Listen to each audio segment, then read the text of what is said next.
Chapter 1. The Accident and the Unexpected Journey. Hey, move aside.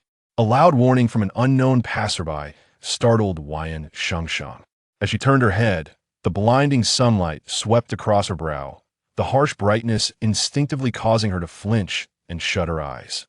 A sudden wave of panic surged through her soul. Before she could react, an overwhelming force collided with her from the side, propelling her away. A deafening buzz filled her ears, and in that instant, it felt as if the entire world had come to a standstill.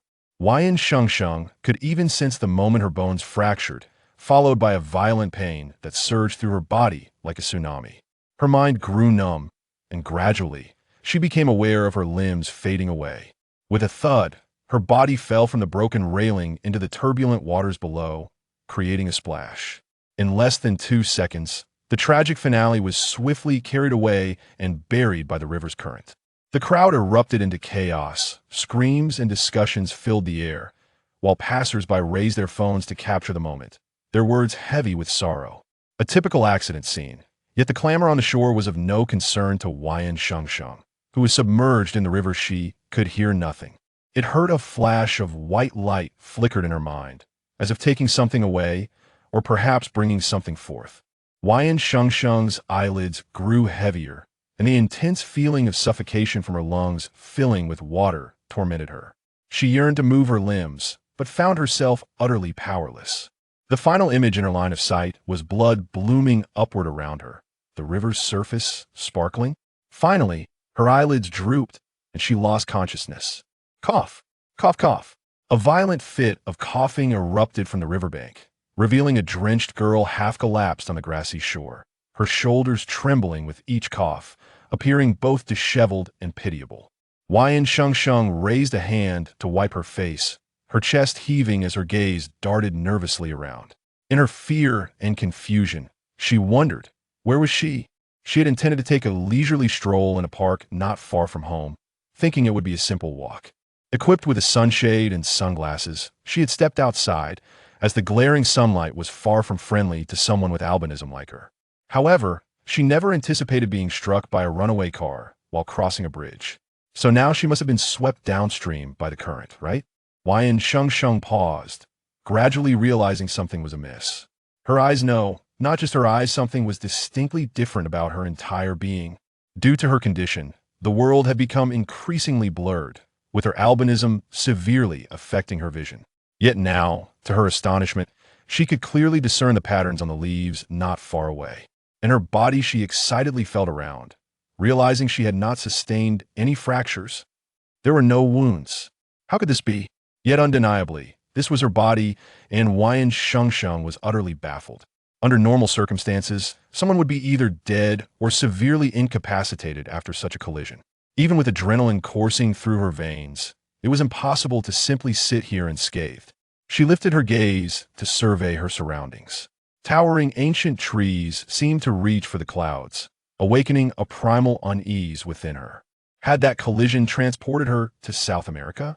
Minutes later, Yin Shuangshuang exhaled deeply, having moved several dozen meters away from the riverbank. Thankfully, she had run swiftly. Otherwise, that unknown aquatic beast that had leaped from the river could have devoured her in mere moments.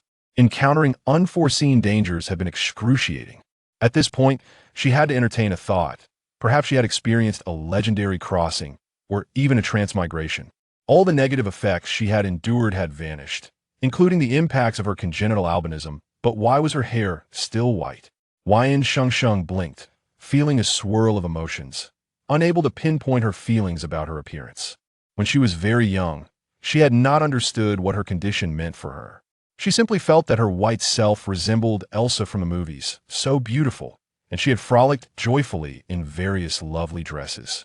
As she grew older, she had to avoid warm sunlight to prevent burns. Her vision had deteriorated, and the beautiful world she longed for began to blur. Despite her attempts to console herself, it was undeniable that her condition had caused significant distress in her life. Until today, fate had played a cruel joke on her, and she was unsure whether she could still find joy in it. Undeniably, she had finally escaped the torment of her beautiful illness, but simultaneously, she faced new and formidable challenges. She might even perish here. She had an intimate understanding of the agony of death. It was an experience one would only endure once in a lifetime. It was sheer torment. So, could she survive alone in this place? Yin Shuangshuang wiped her eyes, her fingers stained with either water or tears. She suddenly recalled that she had not seen her parents in over a year. What would they feel upon learning of her absence? She could not articulate her feelings toward them. Yin Shuangshuang questioned herself again. How much did she truly care for them? How much did they care for her? She felt that this love was mutual light enough to not be frequently missed, yet heavy enough to bury the guilt of leaving alone. Regardless, all of that was now far behind her. Yin Shuangshuang sniffled, tried to encourage herself to be strong, even as tears threatened to fall. What to do? She felt so afraid. She sat there for a moment, her clothes already half dried by the gentle breeze and sunlight. Upon inspection, she was still wearing the same dress, with several tears likely from snagging on the railing, and it bore traces of blood, giving her dress a pinkish hue. Collecting herself, she still felt a twinge of fear and profound dread of the forest. Yet she knew she could not remain still any longer. Noticing the sun was already setting weight. 2 suns? Had the fundamental rules changed in this new world? How similar could this world be to the one she had known? Her common sense seemed to hold no sway here, further diminishing her confidence in surviving this place. Well, it was no wonder 2 suns meant 2 suns. She wondered why her clothes dried so quickly. Yin Shuangshuang cast one last glance at the glaring dual suns before turning to venture into the forest. The riverbank was too perilous. She could not predict when a ferocious beast might emerge to drink or bathe. First, she needed to search for a suitable place to take refuge. With this thought, she remained vigilant of her surroundings as she ventured deeper. However, when misfortune strikes, even a glass of water can become a choking hazard. Though she had not ventured far, as she prepared to part the tall bushes before her, she heard a most terrifying sound. Crunch, crunch, it was the unmistakable sound of some creature gnawing on bones, sending shivers down her spine. As she froze, the noise grew increasingly distinct.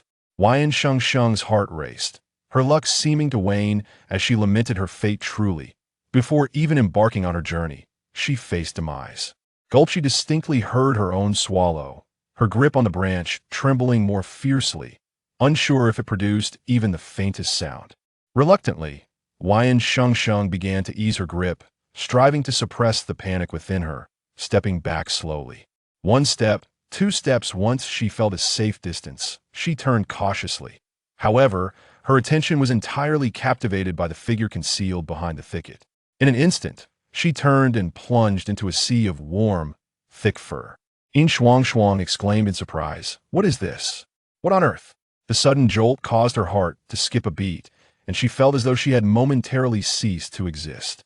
Shuanglan crouched on the ground, observing this little female who had buried herself in his chest. He blinked, inhaling deeply, and noted the delightful fragrance. Just as he contemplated whether to step back and assess her condition, the little female abruptly recoiled, tumbling onto a patch of grass. She was too preoccupied to worry about whether the beast lurking behind her would discover her presence, for Yin Shuangshuang finally discerned what she was dealing with, and in that moment, she felt as if the sky had fallen. Oh no, isn't this a tropical rainforest? How could there be a snow leopard? Animal world, you've mixed up your materials this time. Unaware of her inner turmoil, Shuanglan attempted to raise his paw and gently touch her. To his amusement, she shrank back in shock. The snow leopard, bewildered yet curious, extended his paw once more to poke her, only to find that with each gentle nudge, she would flinch away. Yin Shuangshuang thought to herself, "What is the purpose of this? This is not the time for trivial entertainment." Chapter 2. Shuanglan, I will take care of you. After this encounter, she found herself less fearful of the creature, sensing that the great snow leopard bore her no ill will. It was then that Yin Shuangshuang mustered the courage to scrutinize him closely. He was extraordinarily large, adorned with an abundance of fur, and possessed striking blue eyes framed by long eyelashes. Why did his face appear so youthful? With such a charming appearance, it was easy for her to underestimate him. Dear leopard brother. Shuanglan, in turn, examined her with keen interest. His heart raced. She was breathtaking. Her hair was as white as his, her eyes a captivating shade of pink, her skin pale and fragrant clad in exquisite attire. Seated on the ground, she appeared so delicate, with her slightly reddened eyes giving her a pitiful look, making him feel as though he could simply scoop her up and give her a gentle lick. He was enamored and resolved to take her back to his den later. But first, he needed to retrieve the prey that had seemingly been frightened away. Awoof! Yin Shuangshuang watched in astonishment as the great snow leopard suddenly lowered his head to sniff her, leaving her frozen in place, the warmth of his breath brushing against her cheek. It took her a moment to realize that he had licked her face. What did this mean? Was he merely sampling her to see if she was delectable? Before she could plead for mercy, the snow leopard darted past her in a swift motion. Not long after, a cacophony of roars erupted behind her, and Yin Shuangshuang snapped back to reality, scrambling to her feet and fleeing in another direction. What nonsense! Although the snow leopard appeared soft and adorable, it was still a fierce beast. That size, a single swipe could turn her into mere paste. Time seemed to stretch on as she ran, her lungs burning and her ears ringing, until she could run no longer. Yin Shuangshuang sought refuge in a concealed spot, finally halting to catch her breath. Just as she turned, she locked eyes with a pair of clear blue orbs. Her heart raced, and she faltered, collapsing into unconsciousness. "Hey, little female," Shuanglong called out in confusion. Why had she suddenly fainted? Was she frightened? Hungry? Exhausted? Not daring to linger, Shuanglong wrapped her in his tail and sprinted toward the tribe, neglecting the prey that lay abandoned on the ground. He hastily shoved a piece of green crystal into her mouth, but after waiting for a while, she did not awaken. This was a disaster. He needed to get her to the shaman quickly. Nothing could go wrong. In truth, the unfortunate Yin Shuangshuang had been jolted awake along the way. By the time she regained her senses, the great snow leopard had already carried her to the outskirts of the tribe. Numerous beastmen wandering nearby felt a gust of wind sweep past them, stirring up a cascade of fallen leaves and dust. "Cough, cough, who is that blind fool? I'm covered in dirt." Some beastmen caught a glimpse of the scene. "Is that Shuanglong? Why didn't anyone mention this sooner? Hey, hey, hey, is he carrying a little female?" Someone with sharper eyesight exclaimed, intrigued, and decided to follow. How fascinating! Where had he found this little female? Of course, Shuanglong was completely unaware of the chaos behind him. He took a large stride and stopped at the shaman's door. With a sudden burst, the snow leopard transformed back into his human form. Yin Shuangshuang, who had found herself unceremoniously deposited onto the ground, gasped in surprise, barely managed to grasp his arms to prevent herself from falling. In that brief moment, their eyes met unexpectedly. Yin Shuangshuang stammered, "You hello? Is this a taxi from a forest? I should leave a bad review." "Wait, who is he?" Shuanglong paused, feeling a lump in his throat. "Was it time to say something? You fainted earlier, so I brought you back." Yin Shuangshuang was taken aback, and it finally dawned on her that he was the snow leopard. She offered an awkward smile, realizing he was not merely a big brother, but a beast man. "Thank you. I feel much better." Seeing that she appeared stable, Shuanglong felt a tinge of relief, though he noticed bloodstains on her. He insisted on bringing her into the shaman's cave for further examination. It was better to be safe than sorry. The shaman of the wolf tribe appeared to be a middle-aged man in his 40s. Observing Shuanglong's startled reaction, Yin Shuangshuang thought to herself that this was not an easy job. "Shuanglong, what brings you here? Always so jumpy. What trouble has arisen now?" The shaman patted his chest, startled. The sudden cold gaze was truly terrifying. Shuanglong gently pushed Yin Shuangshuang forward, almost crashing her into the wall. Realizing this, he adjusted his hold, explaining, "She fainted earlier, and she has blood on her. Please check if she's injured." The shaman paused, scrutinizing the unfamiliar face before him. A newcomer was not too unusual, but it was essential to remember her name and appearance for future care. "How did she faint? What did you feed her?" The shaman examined her closely, noting the strange garments stained with blood, yet not detecting a strong metallic scent, indicating no severe wounds. Shuanglong hesitated, uncertain about the cause of her fainting, but knowing he hadn't fed her anything. He confessed, "I don't know, I didn't give her anything." "You didn't feed her? Then why did you come to me?" "Get her some food." The shaman was exasperated with this clumsy beast man, who had no idea how to care for a female. Yin Shuangshuang covered her face, unable to bear the situation. "Please don't listen to him. I simply exhausted myself and didn't sustain any injuries. I'm fine." Shuanglan shot her a glance. The words he almost spoke caught in his throat as he looked expectantly at the shaman. Fine, take this back and examine her closely. If there are any scrapes, crush this and apply it. The shaman handed him a handful of herbs, offering a few brief instructions before ushering them out, grumbling internally about the lack of green crystals. How stingy. Occupied with the task at hand, Shuanglan stood outside the cave, still recovering, until he was jolted back to reality by the gathering beastmen who had come to inquire. Move aside.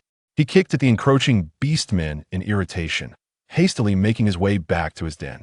Yin Shuangshuang attempted to wriggle free, but his grip was too strong. She simply could not manage to fall. As they walked, they attracted countless curious glances. Yin Shuangshuang did her best to maintain composure, but could not help but notice that some were wearing nothing but a piece of animal skin. As the light gradually faded, Yin Shuangshuang realized she had been placed on a stone bed draped with a large piece of animal hide. Shifting her position slightly, she found the surface rather hard and decidedly primitive. Sheng Ln noticed her small movements and began rummaging through the cave, searching for more animal hides. He uncovered large pieces that had yet to be replaced, gray and unattractive, laid on the ground, while white and pink ones were set aside, and perhaps a tiger skin was intended for bedding. Amidst the assorted piles, Yin Shuangshuang, seeing him approach with the animal hides, hastily jumped off the bed. It felt improper to intrude upon someone else's space. The tall man paused, seemingly puzzled by her actions. After a moment, the furrow in his brow relaxed, and he approached her with a look of gentle resignation. He lifted Yin Shuangshuang effortlessly, understanding that a frightened young female required comfort and reassurance. Completely bewildered, Yin Shuangshuang inquired, "What is your name?" "Sheng Ln," he replied, using one hand to spread the animal hides while the other cradled her as one might hold a child. "I am Yin Shuangshuang." Sheng Ln, could you please set me down? Wasn't it tiring to hold her like this?" Upon hearing her request, Sheng Ln paused his movements, seemingly realizing he had misinterpreted the situation. His gaze fell, and he softly murmured, "I apologize." Yin Shuangshuang felt somewhat uneasy at his sheepish demeanor. Why did he appear so guilty? He owed her nothing. I'm fine, I'm not that fragile. I was merely tired and startled at the time. In truth, there was a slight connection to him. I was hunting, and I didn't anticipate that speaking loudly would frighten the prey. I didn't expect to scare you, Sheng Ln explained earnestly, feeling a twinge of disappointment. Did he truly appear frightening? It seemed to be a misunderstanding. Had she been startled by a snow leopard in the past, Yin Shuangshuang would have never allowed such an incident to transpire. Yet, given the sheer size of the snow leopard, it's all right, I simply didn't react quickly enough. Besides, you brought me back to the tribe and shielded me from many dangers. If anything, you saved my life, so there's no need for apologies. Sheng Ln's blue eyes sparkled with a glimmer of hope as he gazed intently at her and asked, "That's what I ought to do. But do you have a favorite male?" He was contemplating pursuing her. There were no lingering scents of other males on Yin Shuangshuang. Her fragrance was predominantly that of a young female. Although keenly interested in her answer, Sheng Ln would remain unfazed even if she did. Yin Shuangshuang hesitated, shaking her head. She had just arrived in this place. How could she have feelings for anyone? Why do you ask? Sheng Ln's lips curled into a slight smile as he laid down the final layer of animal hide and placed the young female atop it, earnestly inquiring, "What do you think of me? May I be your suitor?" The question left Yin Shuangshuang utterly speechless. Suitor? What was that? Was it the same as she imagined? In games, there was always a tutorial for beginners. Why was it so abrupt for her? Observing her indecisiveness, Sheng Ln pondered whether she had reached maturity. "How old are you?" "I'm 19, she replied. Mature, indeed. Sheng Ln felt a surge of joy, realizing she likely hadn't participated in the awakening ceremony yet. "Sheng Ln, I seem to have forgotten certain things." Yin Shuangshuang sensed the conversation veering into her areas of ignorance and hastily sought an excuse to redirect it. Immediately regretting her hasty words, she wondered if he would believe her. Sheng Ln, surprised, became anxious regardless of his doubts. "Forgotten? What do you mean? Have you been injured?" He was about to take her to find a healer when Yin Shuangshuang quickly stopped him. "Wait, I'm fine. I just had a fever and an illness before waking up, which caused me to forget many past events." "Then how did you end up in the hunting forest?" He feared her tribe might have deemed her incapable of survival and abandoned her. Observing her petite frame, Shang Lin grew increasingly agitated with the thought that this might be the case. What a group of heartless individuals.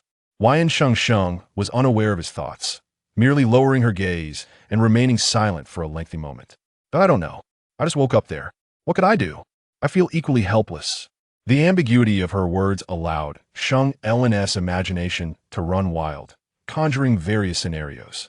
Without a second thought, he declared, "No worries, I can teach you. You can stay by my side, and I will take care of you." Wait, was that for real? Yin Shuangshuang was completely taken aback.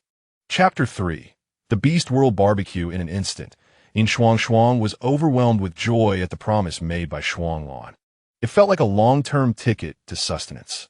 However, this notion lasted only until half an hour later when Shuanglan proceeded to share an extensive array of knowledge about the beast world, speaking more in that time than he had in the entirety of his former life.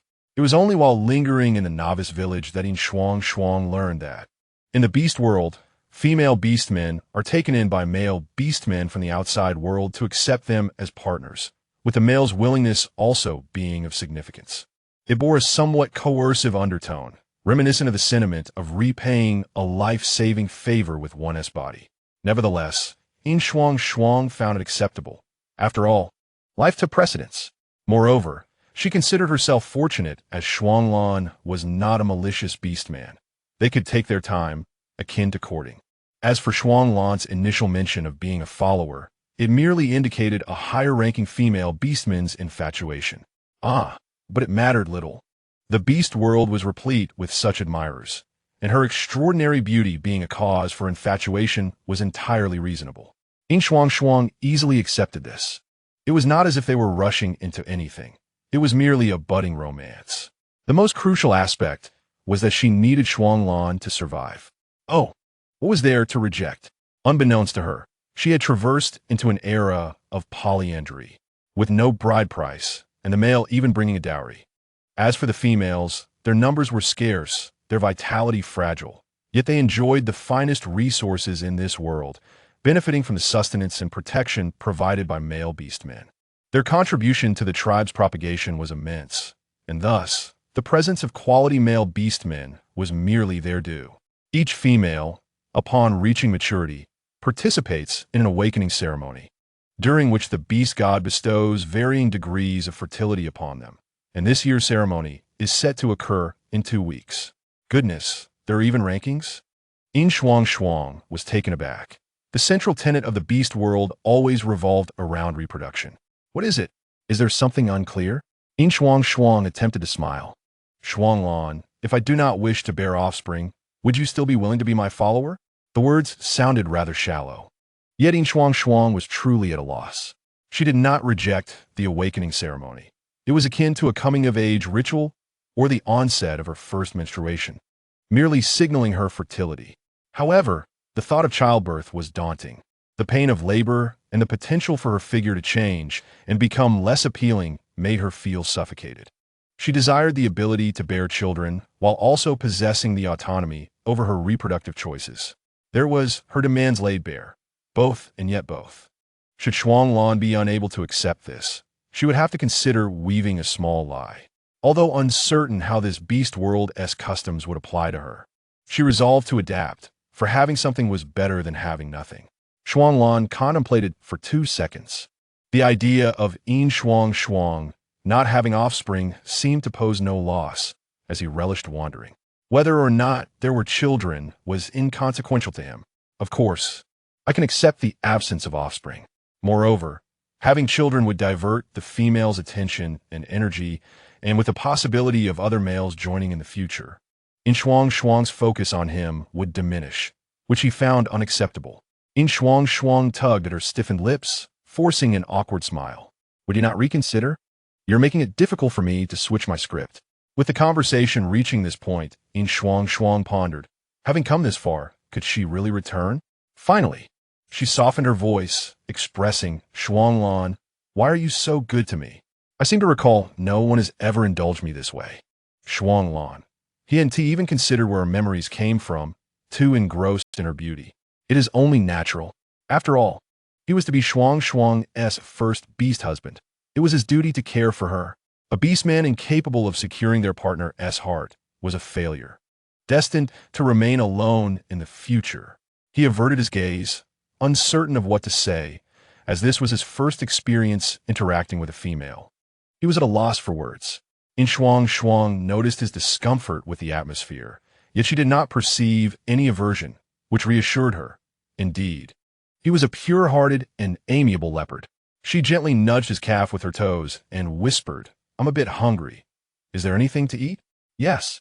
How could he have forgotten such an important matter? Yin Shuangshuang opened her mouth to say something else, but a sudden gust of wind swept by, and he was nowhere to be seen. At the entrance, Shuanglan had already built a fire and begun roasting meat, his hands deftly working while occasionally turning to reassure the young female, Shuangshuang. "Just a moment. It will be ready soon." "Shuangshuang is fine. Just don't keep calling me young female. It feels awkward." Yin Shuangshuang glanced at her shoes. She wore a long dress, but the weather was warm, and she had only slipped on a pair of strappy sandals adorned with crystals. How long would these shoes last? This was a significant concern, considering the long term. Yin Shuangshuang resolved to teach Shuanglan how to make shoes and undergarments. And sanitary pads.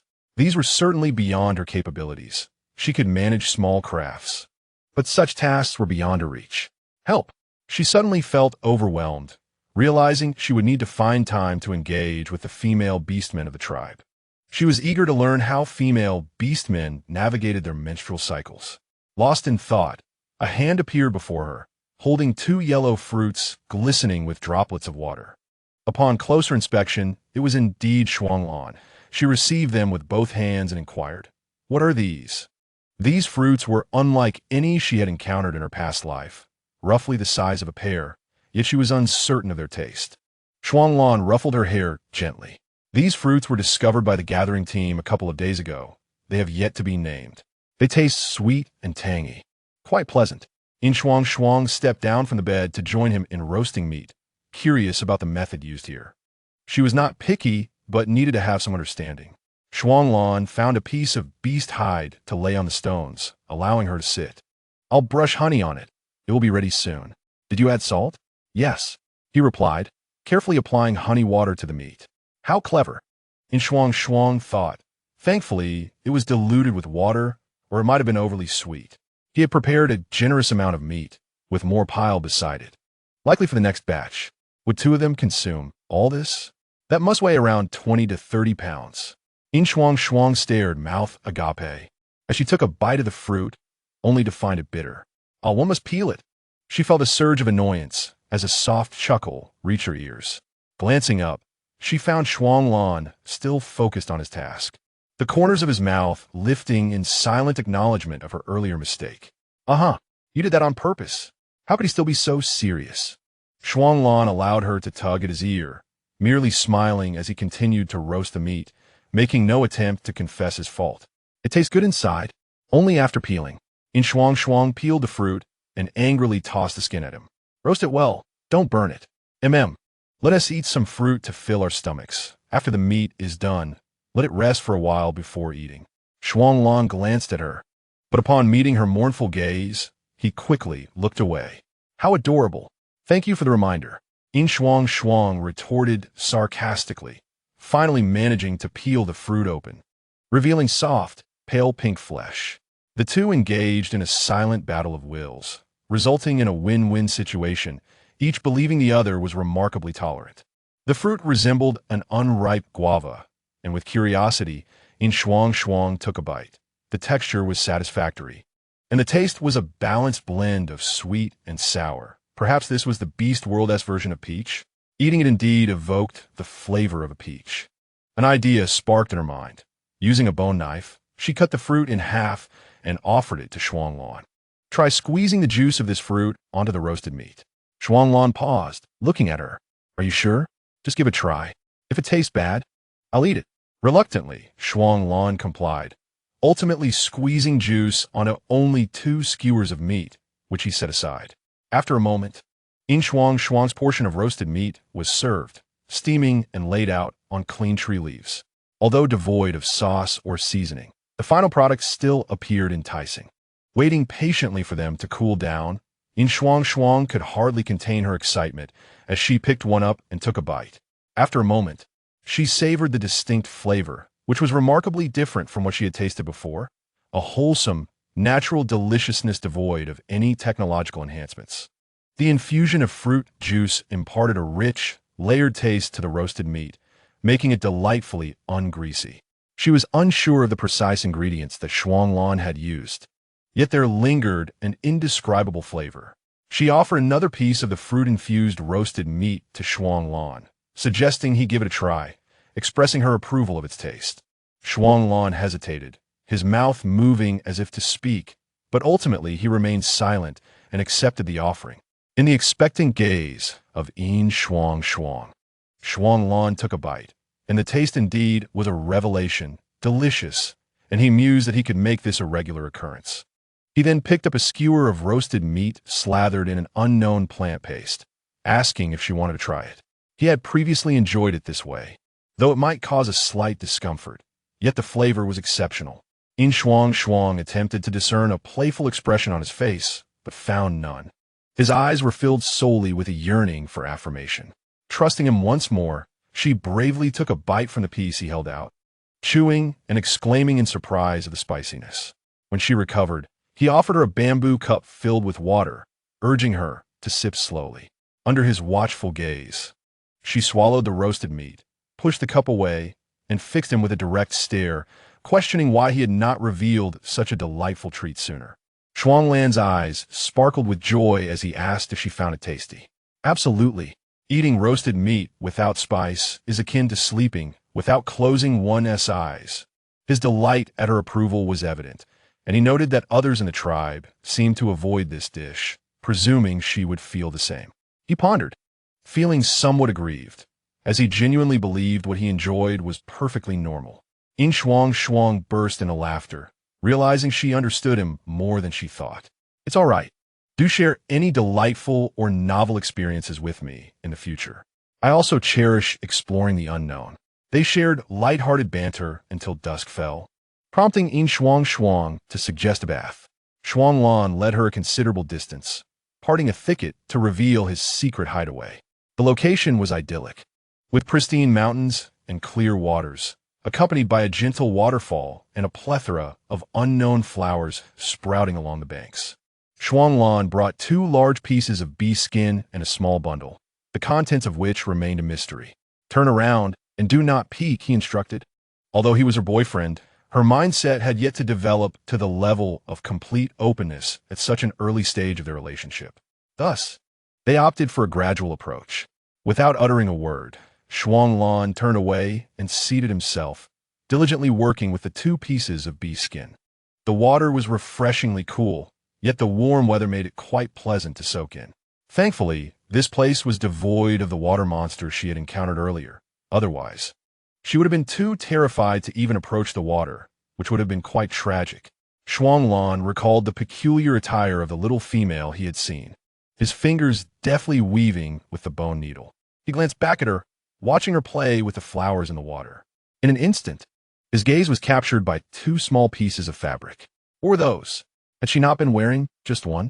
After deliberating, Shuanglan set down the bee skin and bone needle, and soon, a snow leopard stealthily approached, snatching away the 2 pieces of clothing while the girl remained oblivious. Holding the garments, Shuanglan examined them closely. What is this? So soft, he mused, not wanting Yin Shuangshuang to discover his find. He carefully returned the items after gaining clarity on their nature. Once he fashioned a white bee skin skirt, he recalled the 2 pieces of fabric and decided to use the remaining bee skin to create something similar, planning to procure softer skin later for a more refined version. With a piece of brown bee skin, he swiftly crafted a fashionable garment for his tribe, leaving some scraps remaining. He held a handful of leftover pieces, attaching 2 differently colored straps that interwove around the waist of the bee skin outfit and skirt, feeling satisfied with the result. This would clearly signify his relationship with Shuangshuang to the other males. Come on, Shuangshuang, don't soak too long. I've placed the skirt you need to change into over here. You can collect it yourself, he said, moving to a different spot. shedding the beast's skin skirt around his waist before leaping into the water. Upon hearing the splash, Yin Shuangshuang slowly approached, peeking through the grass to see the water splashing around him, a smile tugging at her lips as she found him quite obedient. A white bee-skin skirt lay atop a clean pile of grass. When she finally focused on the small garments, a flush of warmth spread across her pale cheeks. How did he know? Yin Shuangshuang glanced at her discarded clothing. The two small pieces were stacked together, and she noticed her undergarments had been rearranged. How cheeky of that leopard! Embarrassment mingled with a warm feeling in her heart, realizing at least he had been observant. In a flurry, she donned the outfit, which featured a 3-finger-wide brown belt and tied a butterfly knot at the front, looking quite charming. Shuanglan presented himself as a seemingly aloof and silent snow leopard, yet he possessed a playful side and a meticulous nature. At times, he evoked the phrase cold-faced cutie. A large snow leopard frolicked in the water, and Yin Shuangshuang, now wearing sandals, approached the shore, entranced by his playful antics. After a while, Shuanglan emerged from the water, shaking off the droplets before putting on his attire. At that moment, Yin Shuangshuang approached, carrying her soiled clothes, and saw him fastening his belt. She stepped closer, tying a bow for him. "This will do. It looks nice," she said. Shuanglan tugged at the bow's ears, nodding in agreement. He then took his garments to the water's edge and began washing them. Yin Shuangshuang wished to say something, but, seeing his expression remained unchanged, she chose silence. She decided to gather some flowers around the area, knowing Shuanglan had selected this spot for a reason. The thick, textured petals would surely make for delightful decorations in their cave. Before long, Shuanglan approached, holding the damp clothes, and asked, "Have you gathered enough?" "Yes, let us go," Yin Shuangshuang replied, stepping closer and pinning an ice blue, double-petaled flower to his ear. The stem nestled perfectly among his hair, staying in place without effort. "This color suits you beautifully, like a splendid high-altitude flower." The palm-sized flower was not overly ostentatious, and its rounded petals reflected the contrast within him. The brightness in his eyes revealed his clear fondness for it. Shuanglan bent down, bringing his face close to hers, his eyes filled with an unexplainable emotion. In a moment that left Yin Shuangshuang stunned, his lips brushed gently against her cheek, murmuring, "Shuangshuang, you look lovely. You with that face. Kiss me so innocently." Yin Shuangshuang's cheeks flushed crimson, her eyelashes fluttering as she stammered, I didn't ask you to kiss me." Shuanglan swept her into his arms. After a lengthy pause, just as Yin Shuangshuang thought this little episode would pass, he suddenly remarked, "I told you it would make you shy."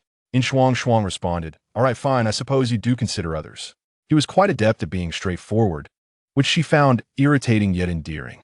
As they journeyed, many beastmen observed them. Although Yin Shuangshuang's appearance drew considerable curiosity, most refrained from approaching due to the intimidating presence of Shuanglan. Having become accustomed to the attention of others, Yin Shuangshuang felt little discomfort. Instead, she found Shuanglan's serious demeanor, reminiscent of his earlier playful antics, quite charming. The man attempted to intimidate the covetous orc, eyeing his wife with a cold demeanor before escorting her back to his cave for safekeeping. "You transform back into a leopard." Yin Shuangshuang internally reassured herself and made her request known. Suddenly sharing a bed with such a large male felt peculiar. However, as it was his territory, it would be inappropriate for her to assert dominance. Just as Shuanglan was about to turn and leave, he paused, momentarily stunned, transforming into a large snow leopard. He contemplated and slightly reduced his size. Could he shrink further? Yin Shuangshuang was taken aback. How intelligent! She hesitated and moved further inside, where the snow leopard swiftly leapt onto the bed and lay down beside her. Observing its cautious demeanor, she felt a wave of calm wash over her. A gentle breeze extinguished the lit torch, and she slowly reclined. This marked her first night in the beast realm, with a large snow leopard beside her. How amusing! Modern individuals would surely envy her. While lost in thought, a furry object suddenly flew towards her and landed in her hand, startling her. "Sleep," a low male voice murmured softly, just audible enough for her to hear clearly. Yin Shuangshuang reached out and confirmed it was his tail. So large, so fluffy, so soft. then I shall embrace it with all my might. Shuanglan's ears twitched unnaturally as he buried his head, trying to lull himself to sleep. You are a mature leopard. You must not be overly sensitive to such trivial matters. He chastised himself internally as he endeavored to coax himself into slumber.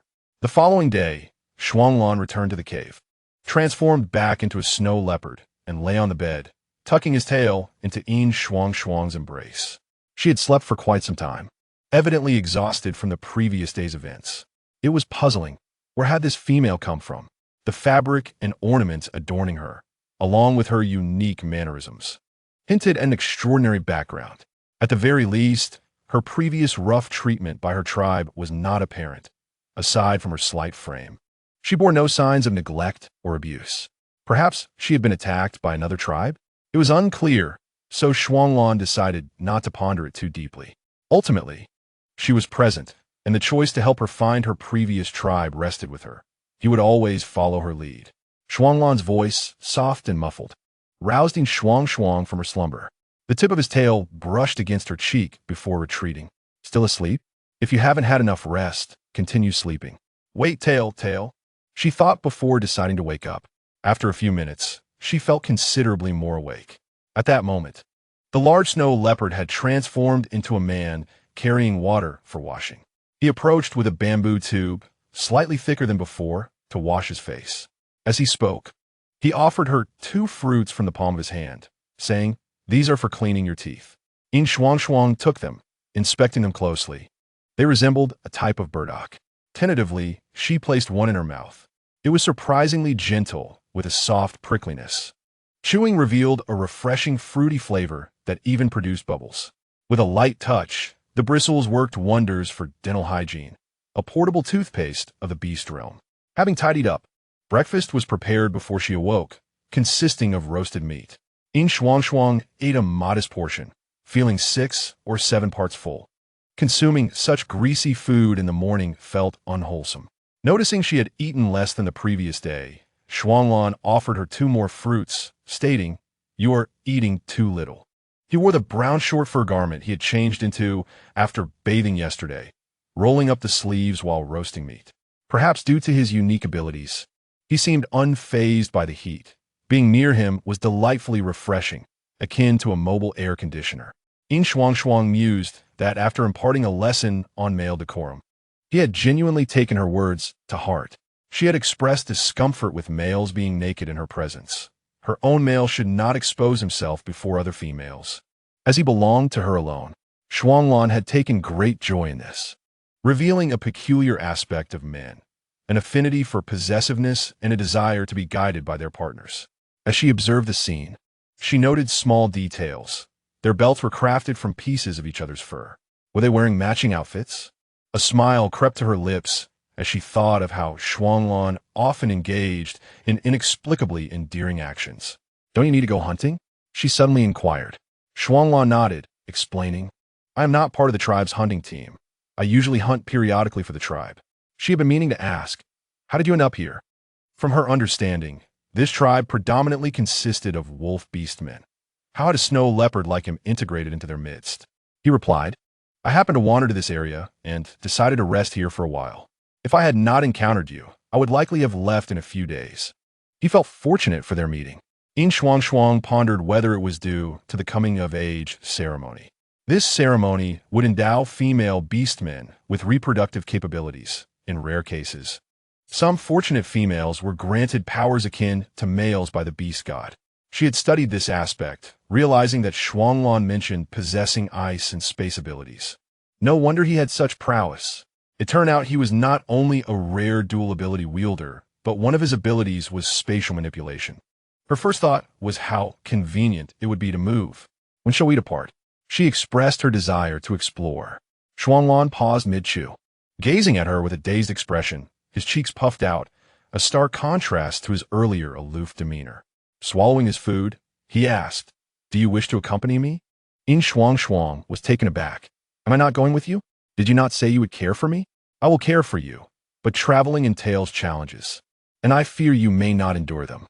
His initial plan had been to temporarily settle here, select a partner for her, and then contemplate leaving. Yin Shuangshuang shook her head, insisting, "No, you must take me with you. I want to be by your side."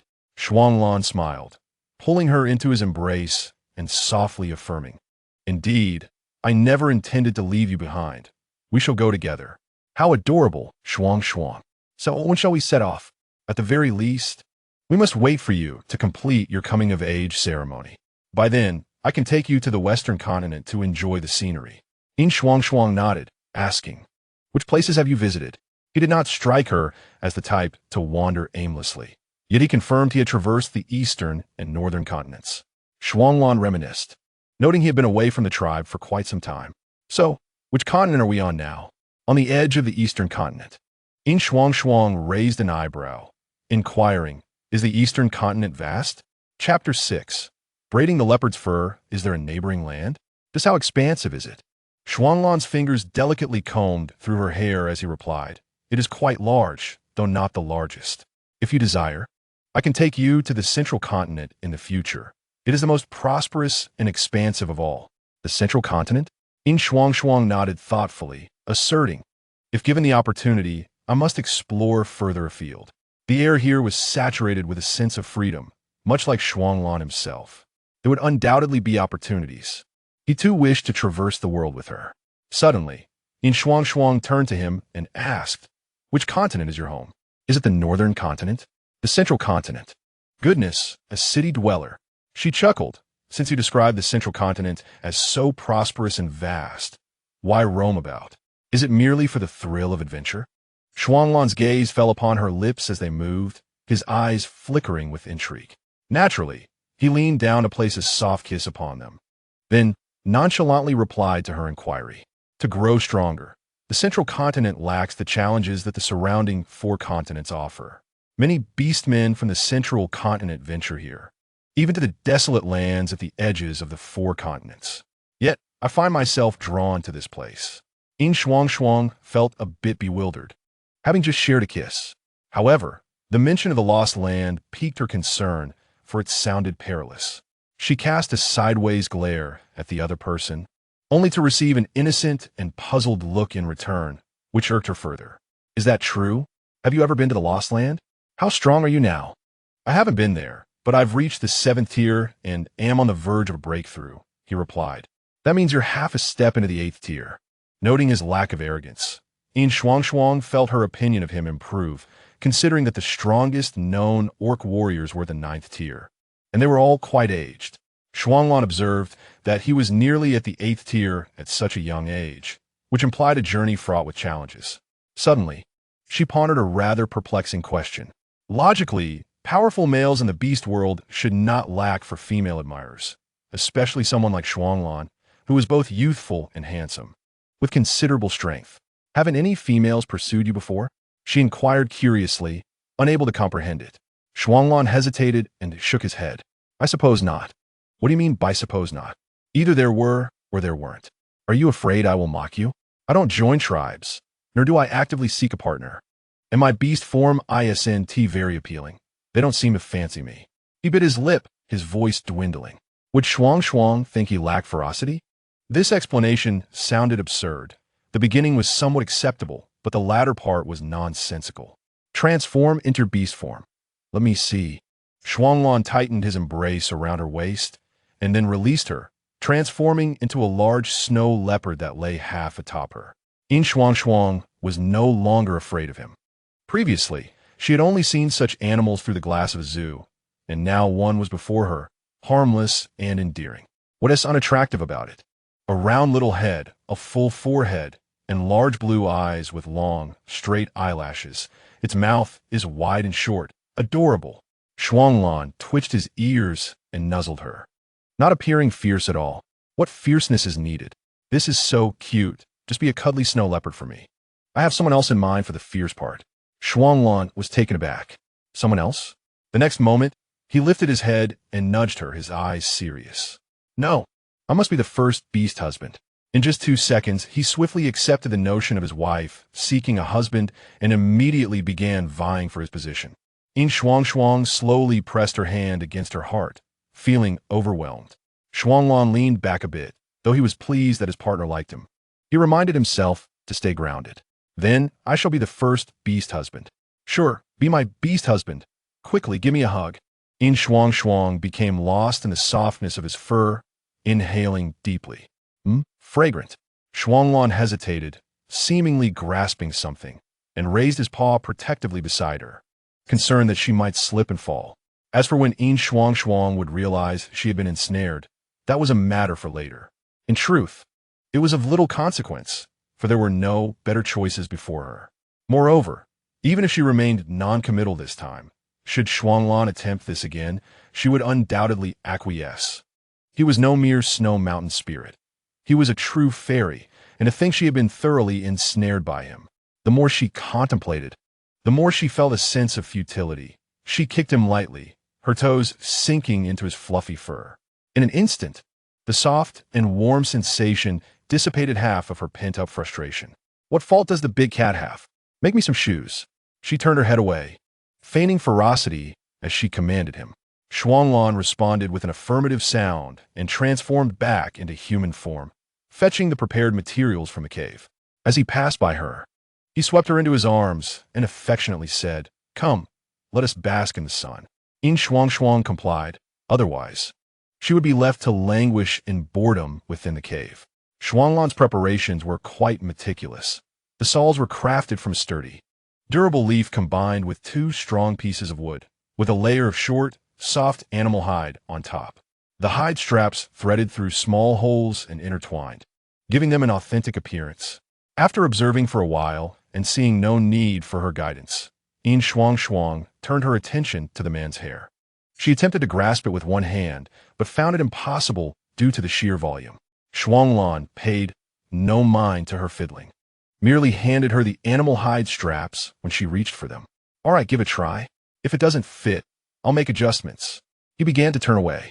Yin Shuangshuang hurriedly pressed him down. "Don't move. It will be ready soon." After tying a knot and tidying up, she exclaimed, "Done. It looks splendid. Ah, exquisite breeding. You've nailed it."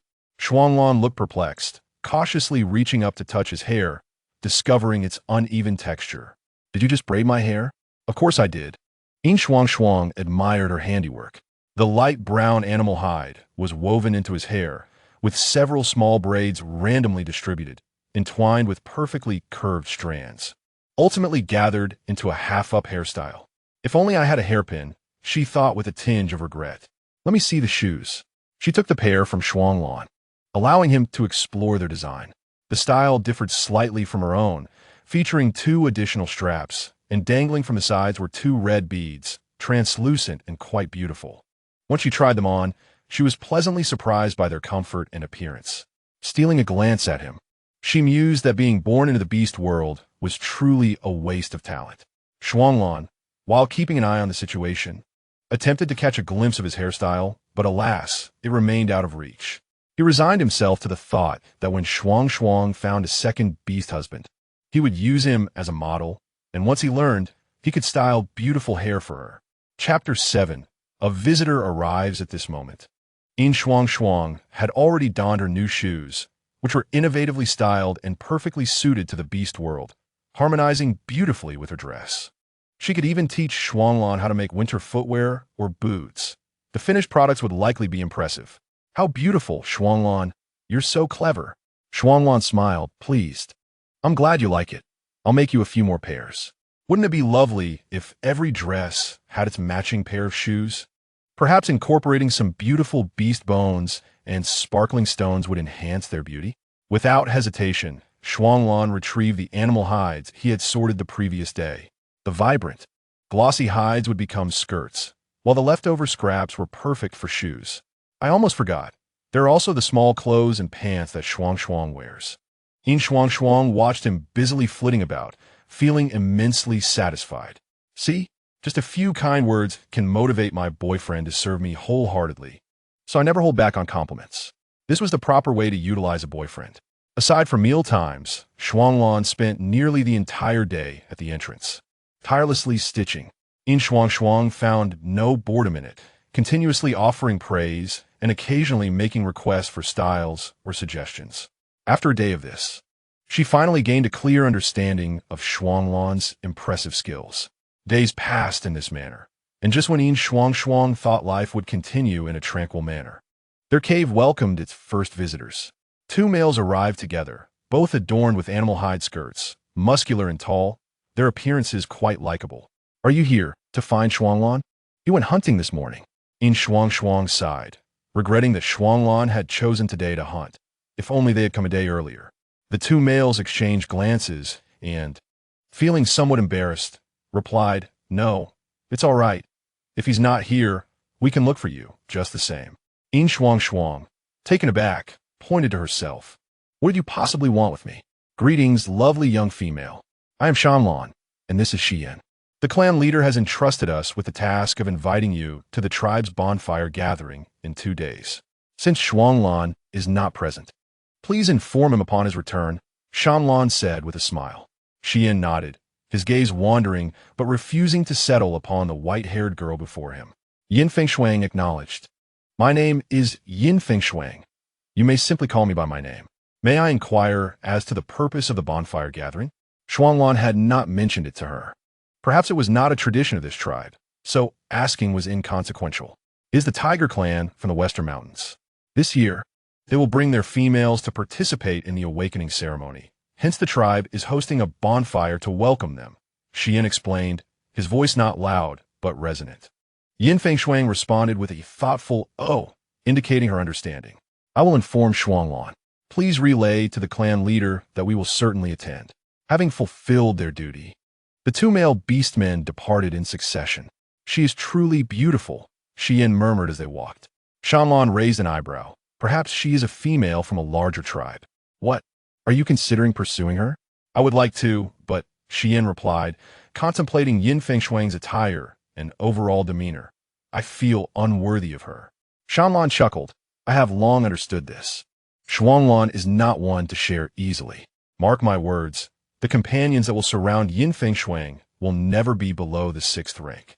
At the very least, they will not suffer a humiliating defeat when facing Shuanglan." He had always been perceptive of the situation. He had inquired about Yin Fengshuang shortly after she arrived at the tribe. Shuanglan was fiercely protective, and several beastmen, both male and female, who attempted to approach his cave had been repelled by various means. Though Xian felt a pang of disappointment, it was not overwhelming. Such a beautiful young female deserved a partner worthy of her. "Is she perhaps a bit too slender?" Shanlan nodded. "She likely has not yet reached maturity." The aura of Shuanglan surrounding Yin Fengshuang is not very strong, indicating they have not mated. Logically, Yin Fengshuang was brought back by Shuanglan, and they should have been together during the initial period. The reason for their lack of mating until now is likely her immaturity. Xian pondered the upcoming coming-of-age ceremony, realizing that despite her slight frame, if Yin Fengshuang awakened a high fertility ability during the ceremony, she would surely attract many suitors. The thought of ordinary beastmen, some even inferior to him, vying for Yin Fengshuang's attention made Xian feel irritable. Rest assured, Shuanglan will not be neglectful. In the evening, Yin Fengshuang sat on a stone at the cave entrance, munching on a crisp fruit while drawing patterns in the dirt with a charred stick. She had accumulated a fair amount of clothing, stacked to half Shuanglan's height. Those skirts and outer garments still needed to be hung up. Thus, she was sketching designs for a clothes rack, along with styles for pants and shoes. Shuanglan returned, clutching a large stack of animal skins, and found her curled up, using a stick to draw. He stepped closer. "What are you doing? Have you had dinner?" Yin Fengshuang looked up, but before she could respond, a floral crown was placed atop her head. "I made it on the way back. It looks beautiful on you," he remarked. The red crown complemented her white dress splendidly. Yin Fengshuang beamed, leaping up to wrap her arms around his neck and planting a kiss on his cheek. Shuanglan supported her, feeling a rare moment of her initiative, and eagerly leaned in to kiss her lips. Yin Fengshuang did not shy away. After spending several days together, they had grown close, resembling a couple in the throes of romance. After a prolonged embrace, Shuanglan settled on a stone stool at the entrance, casually tossing the animal skins to the ground. "Look, these are the skins I hunted deep in the forest today. Aren't they lovely?" Yin Fengshuang was astonished. "Did you specifically hunt for these skins?" She quickly examined them. They varied in size and color, with an abundance of white among purples and yellows, some long-haired and others short-haired. The long-haired ones would make beautiful outer garments, and the short-haired ones would be versatile for layering. We should find a designated spot for your clothes, shall we? Yin Shuangshuang joyfully nudged him, yes. And make some for Alan, too. We can wear matching animal skin garments, and everyone will know he is my partner. Shuanglan kissed her. All right, I will make many. He had intended to craft garments for himself as well. After all, hunting for animal skins was not overly difficult, and having more clothing was never a burden. You must also make yourself some little pants. Do you hear? Shuanglan responded, slightly taken aback. Actually, I have. Chapter 8. My dear, you are a delightful and soft custard bun. Upon realizing the purpose of the little pants, Shuanglan had made a few for himself, but thought it unnecessary to inform Yin Shuangshuang. Now that she had requested them, he felt a surge of happiness, knowing that she cared for his body. Yin Shuangshuang suppressed a laugh and nodded, indeed. Saying he is a refined leopard is no exaggeration. He truly loves himself. He was meticulous about food, took care of his living space, and dressed well. Under Yin Shuangshuang's influence, he would even gather beautiful flowers from the roadside to place in a bamboo tube. Such a romantic leopard. Oh, by the way, in a few days, the tribe will host a bonfire gathering, and the Tiger Clan will be coming to participate in the coming-of-age ceremony. Today, the clan leader sent 2 beastmen to inform us to attend together. Yin Shuangshuang relayed the news from earlier. Shuanglan nodded, showing little reaction beyond that. Yin Shuangshuang played with his hair and asked, did the Tiger Clan not attend the coming-of-age ceremony before? Not much is known, but it is highly likely they wish to select suitable mates for their females, Shuanglan replied. Do they have no males in their clan? Coming here to seek mates? It seemed the Tiger Clan harbored intentions to strengthen their tribe. Generally, females would prioritize males from their own tribe when selecting mates. The fact that the Tiger Clan chose to send their young females for awakening at this time suggested they were indeed looking to recruit. Do not overthink it. It is merely a common exchange between tribes.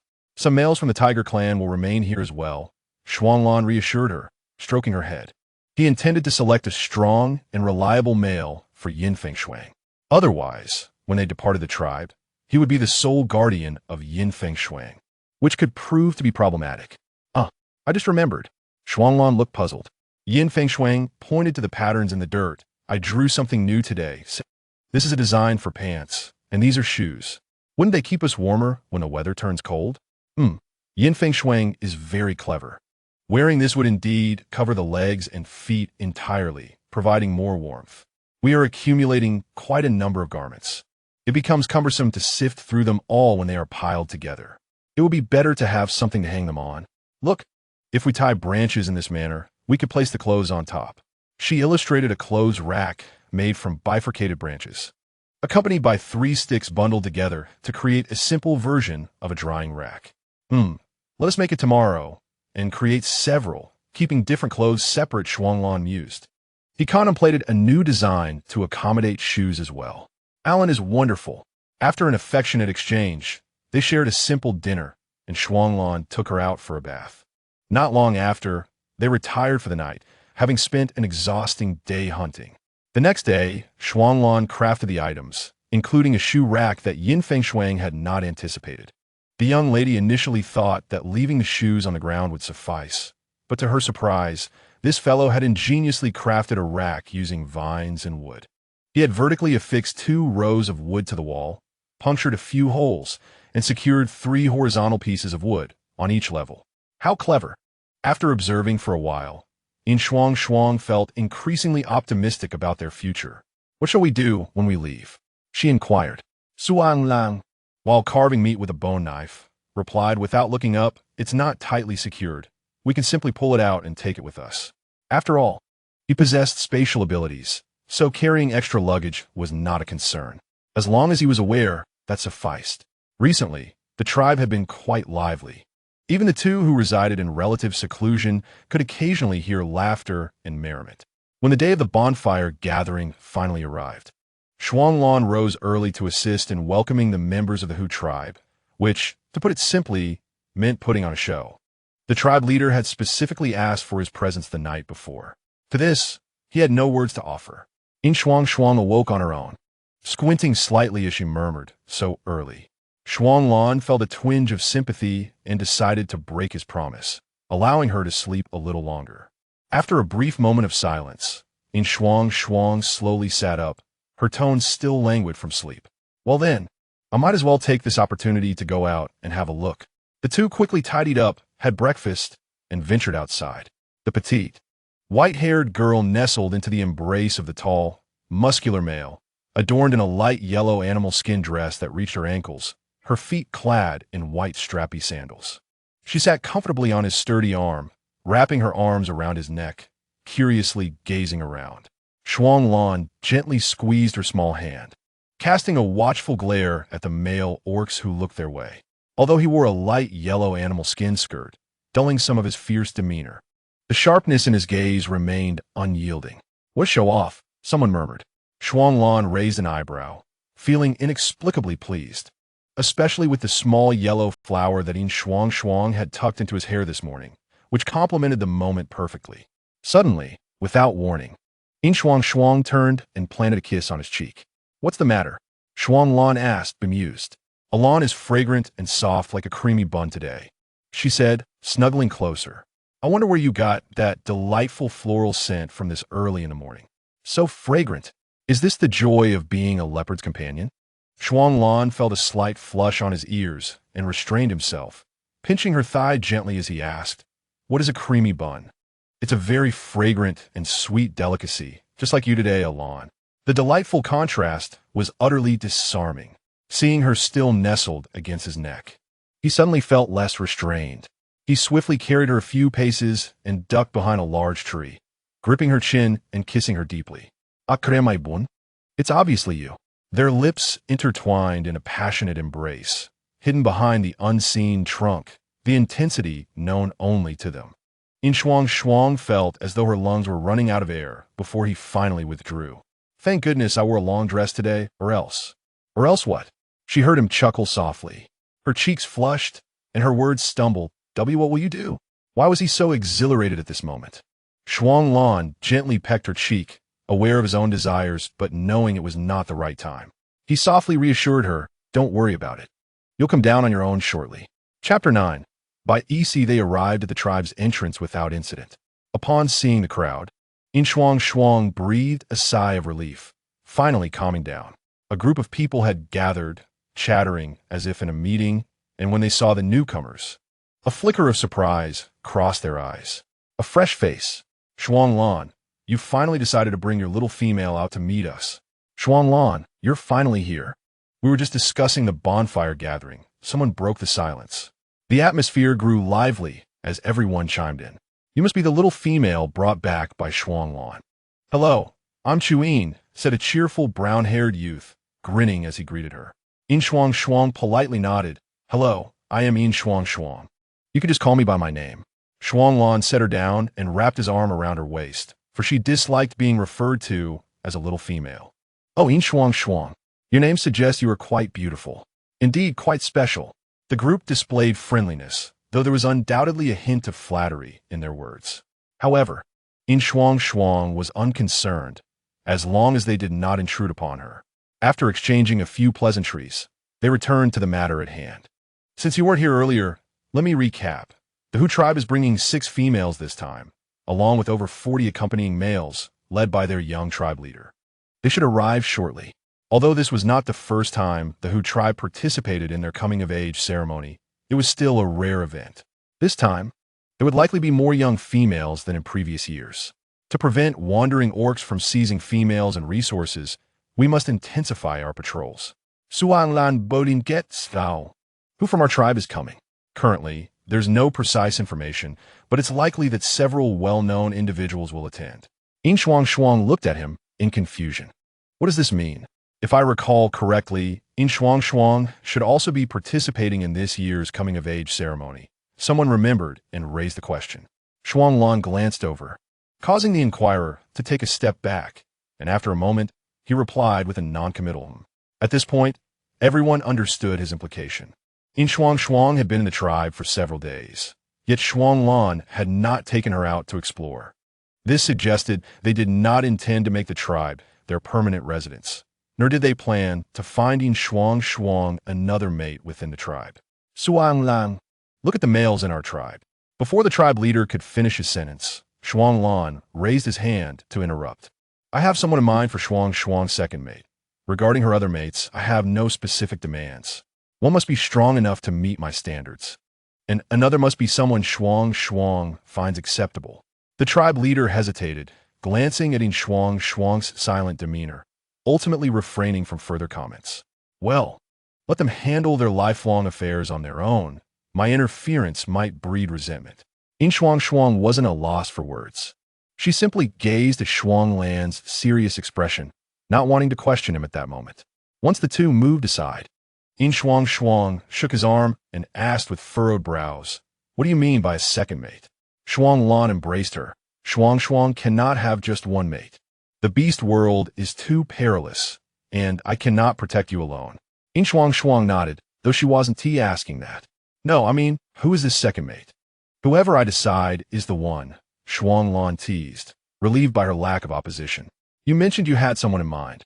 How come I'm unaware?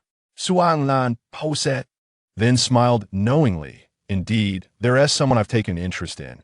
He is a fire element 7th level beast man from the Hu tribe, by EC. Do you know him? That is quite an exotic name. I've encountered him a few times while hunting deep in the forest. He has decent strength, though he is somewhat reserved. If one were to speak of coldness, Shuanglan felt he could not compare to Bai EC, who spoke very little. Their conversations had always begun with Shuanglan initiating dialogue, often resulting in mere exchanges of glances. Reflecting on it now, he found it rather amusing. He wondered if Shuangshuang would find that stoic one appealing. Will he be coming this time? Yin Shuangshuang asked curiously. Shuanglan fell silent. It was quite unlikely he would attend, as Bai EC's temperament did not seem suited for such gatherings. However, should it be a request from their tribe leader, he might show up to pay his respects. I'm not sure. We'll see how it goes. If he doesn't come, I'll take you to find him. Yin Shuangshuang smiled. Do you like him that much? You want to take me to meet him? Shuanglan gently pinched her face. Not because he was particularly fond of him, but because he was the only one deemed worthy. Shuangshuang, in the future, when choosing a beast husband, select a strong one. Only those capable of protecting you are the best, understand? He likely knew that his Shuangshuang had a penchant for handsome appearances. There were many appealing beast men in the beast world. He needed to keep a close watch and ensure Shuangshuang wasn't misled by anyone. Yin Shuangshuang nodded. I'm quite curious about this by EC. Aren't you afraid that I might end up liking him more? What if you lose your standing? Shuanglan was momentarily taken aback, then firmly grasped her chin, stating earnestly, no, you must like me the most. But what if, hypothetically, I end up liking someone else in the future? He fell silent, his expression gradually turning pained as he lowered his head to embrace the girl in his arms. His voice was muffled. That must mean I'm lacking in some way. But Shuangshuang, you must tell me. Yin Shuangshuang's heart softened instantly. She patted his back soothingly. No, I will always like Alon the most. I just misspoke. I was teasing you. Even if Alon has shortcomings, I will still like Alon the most. Really? Indeed, Alon is special to me, the most special one. I will forever like Alon. All right? A smile curled at the corners of Shuanglan's lips. Good. The couple's affectionate display was enough to make the onlooking singletons feel rather weary, and the beastmen nearby turn away. Let's move a bit further away. What is not too far? Not too close mean? It's not like they can't hear us. They're just relying on the little female's affection for him, deliberately putting on a show. Time passed, and as noon approached, the tiger tribe's contingent finally arrived. Shuanglan stood at the back with Yin Shuangshuang, his tall frame shielding her completely. Observing the beastmen engaged in lively conversation nearby, his gaze swiftly scanned the crowd. Finally, he spotted a familiar face in a corner. It was him. Shuanglan tightened his grip on Yin Shuangshuang's hand and turned to leave, indifferent. He had already made his presence known. Whether the other party could see him was their concern. Did he come? Yin Shuangshuang could only vaguely discern a few silhouettes, hindered by Shuanglan's protective stance. He has, Shuanglan replied. But he probably just wants to make an appearance and then leave. Chapter 10. I want you to be Shuangshuang's second beast husband. I have always wanted to ask, how can you be so certain he could be my second beast husband? He possesses decent strength, looks acceptable, and with a little character adjustment, He will do, won't he? Does Shuangshuang not like him? Yin Shuangshuang's lips twitched at his words, sounding akin to a brothel madam. It's not about whether I like him. What if he doesn't fancy me? Shuanglan was momentarily stunned, then suddenly smiled. How could he not fancy Shuangshuang? Is he even worthy? Yin Shuangshuang refrained from further discouraging him. Shuanglan likely viewed himself through a filter, believing everyone would be enamored with her. When faced with rejection, he would become more subdued. The Tiger tribe's delegation, followed by the Wolf tribe, led them to their designated lodging. Given the vast, empty caves, the location was somewhat remote. Along the way, everyone had the opportunity to observe the internal conditions of the Wolf tribe.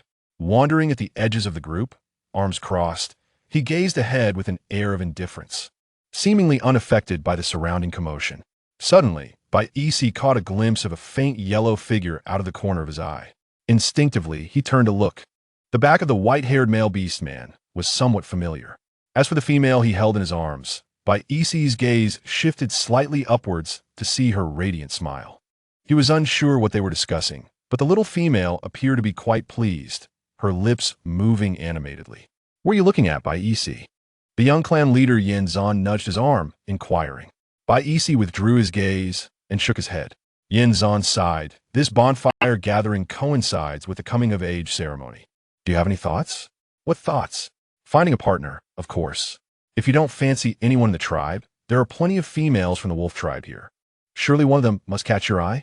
He genuinely found Bai-Isi quite perplexing. Despite the numerous females in the tribe, most had sought his hand in courtship. Yet he remained as stoic as a rock, showing no reaction whatsoever. While their childhood friends had found partners, he remained single. Yin Zhan was genuinely concerned for his lifelong happiness. Bai-Isi's eyelashes fluttered slightly, his thoughts in turmoil as he remained silent. It seemed that, indeed, there was someone. Following along with the main group, he appeared to be engaged, yet his mind had already wandered far away. By the time he regained his senses, he found himself standing in an empty cave, his temporary accommodation assigned by the Wolf tribe.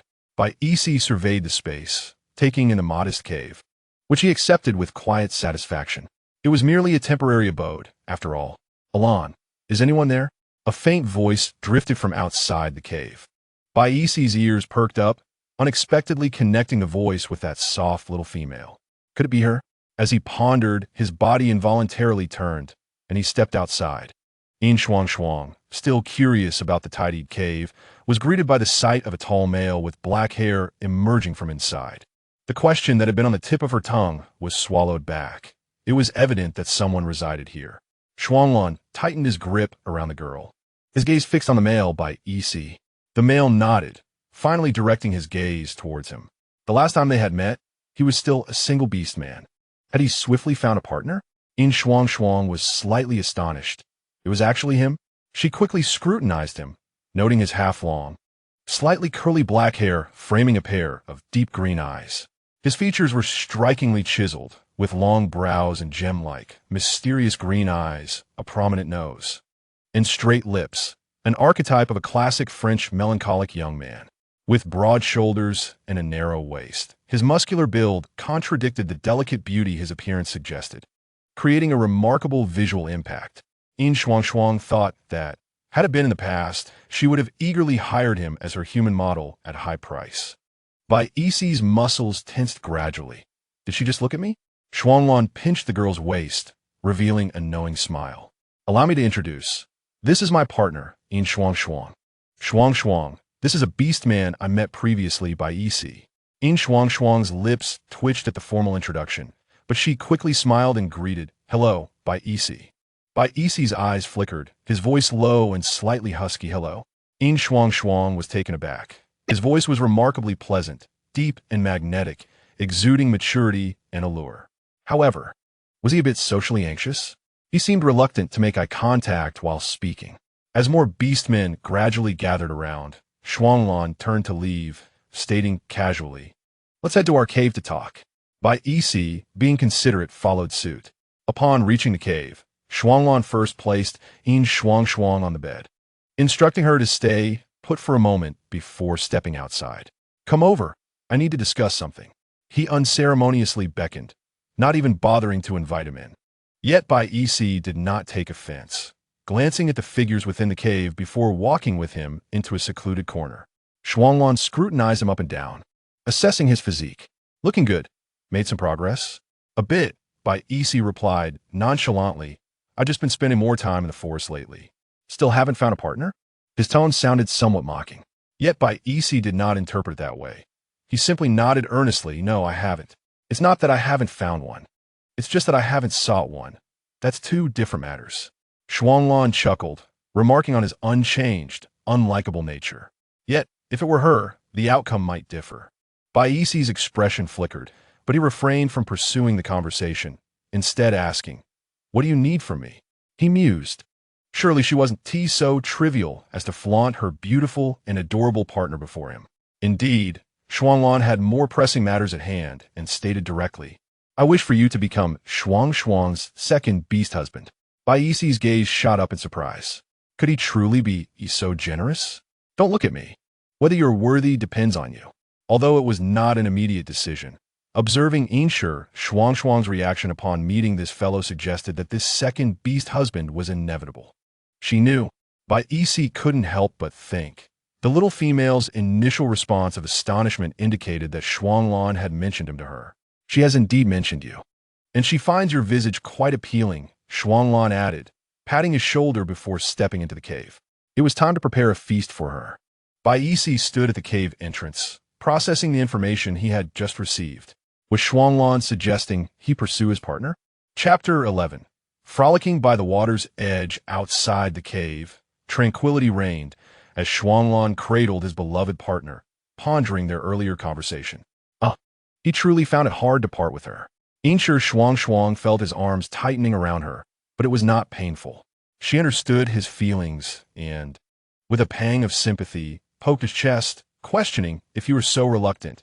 Why are you actively helping me find a beast husband? Shuanglan grasped her hand gently, his voice hoarse, to protect you, to provide her with the best life and the safest living environment. He sought a stronger protector for her. Yin Shuangshuang felt a swell of emotion and leaned in to kiss his lips, sighing, I adore you. Sometimes being overly rational is not necessarily a virtue. Shuanglan's eyes glistened with unshed tears. Had Shuangshuang not offered him solace, he might have endured the moment, but her compassion drew him closer, yearning for her sympathy. Yin Shuangshuang, surprised for a moment, turned to kneel beside him, enveloping him in her embrace. Do not be sad. They have yet to arrive. Why worry about something that has not even begun? She found him both pitiable and amusing, and thus she offered her reluctant comfort. She could not neglect her own safety. So forgive her for not being able to promise a lifetime of unity. Shuanglan paused, choosing to embrace the moment, burying his face into her bosom, which felt like a haven. Soft and fragrant, he nestled his nose into the gentle curve, seeking an even deeper connection, as if to imprint a soft arc into her delicate skin. After tugging at her clothing, he finally kissed the longed-for snow peaks, becoming even more enamored with that snowy hue. Yin Shuangshuang had long realized that this fellow was taking advantage of her. However, she decided to overlook it. After all, he had already crossed the line, and to hold grudges now would seem overly harsh. Uncertain of the passage of time, he eventually lifted his head, his eyes now a deeper shade of red, no longer reflecting his earlier distress. With a sheen of moisture on his lips, Shuanglan gazed at her with a demanding intensity, yearning for more. Fluffy ears perked up, and Yin Shuangshuang's eyes shimmered with desire. Suppressing the tingling sensation, she wrapped her arms around his neck, her hands finding their way to his ears, kneading them rhythmically. So soft and adorable. Ah, Shuanglan murmured, his voice a muddled rejection. My ears are quite sensitive. Yin Shuangshuang understood his meaning, but thought, what of it? Alan, this is a fair exchange. Her soft voice seemed to carry an enticing allure, sending Shuanglan teetering on the brink of reason. In a sudden burst of energy, he lifted the fur blanket and swept her up, transforming into a snow leopard as he darted toward their secret hideaway.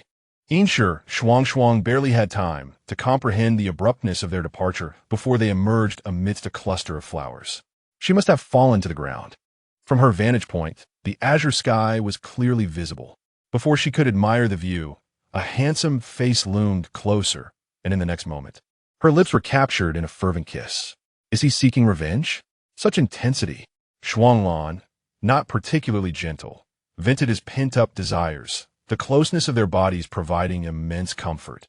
Anchoring his restless heart, Yin Shuangshuang wrapped one arm around his neck while the other rested before him, her thumb caressing his collarbone as she endeavored to reciprocate his fervor. They resembled the protagonists of a romantic film, nestled amid a sea of blossoms, playfully entwined. Eventually, they washed away their disarray in the cool, clear spring water. Shuanglan reclined against a smooth stone, his body submerged, his complexion flushed. Yin Shuangshuang, feeling somewhat anxious, surveyed their surroundings, still feeling a touch out of place. She leaned closer to him, submerging herself up to her collarbone.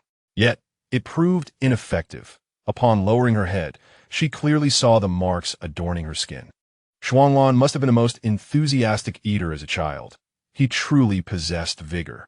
Blushing, Yin Shuangshuang withdrew her hand to inspect the slight abrasions, exclaiming in surprise, "Oh no, my legs feel uncomfortable." She worried about the pain that might ensue once they left the water. Would she suffer from muscle strain? His arms tightened around her waist, and a low, restrained voice whispered in her ear, "Shuangshuang, focus. Why are you taking so long? What will we do afterward?"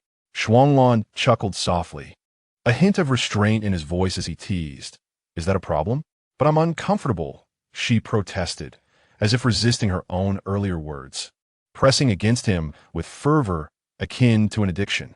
Seeing him finally relent, Yin Shuangshuang sighed in relief, "You silly leopard." Suddenly a small, crystal-like object was pressed in her mouth, transforming into a peculiar texture as it slid down her throat. "Is this green crystal?" By EC, now in beast form, lounged at the cave entrance, enjoying the gentle breeze and warm sunlight, licking his lips contentedly, his ears twitching occasionally in a display of feline laziness. An unusual fragrance wafted through the air, prompting Bai Isi to crack open his eyes, turning his head to see a snow leopard approaching with a light, joyful gait. It was the one who bore a resemblance to a cub, Shuanglan. On his back lay the little female, Yin Shuangshuang. Wait a moment. Something felt amiss. They were coming closer. Bai Isi snorted, his gaze fixed intently on Shuanglan, uncertain if his demeanor could be considered friendly. His nose worked to discern the scents in the air. And after a moment, he blinked. They had yet to mate. However, observing Yin Shuangshuang's exhausted appearance, he could surmise what had transpired, feeling slightly irked. Shuanglan strolled leisurely to the mouth of Bai Isi's cave, stopping beneath it, his tail sweeping across the girl's hair, which she sleepily grasped, resting her cheek against it. "Her health is not robust," Bai Isi suddenly remarked, causing Shuanglan to pause and glance at him. I know. He would certainly take care of his partner. Yet Bai Isi's unsolicited reminder irked him, creating a sense of territorial invasion. Shuangshuang had declared that they had yet to enter. Bai Isi leaped gracefully from the cave entrance, approaching Shuanglan's side, leaning in to observe the sleeping maiden. She looked utterly peaceful, her face blissfully squished.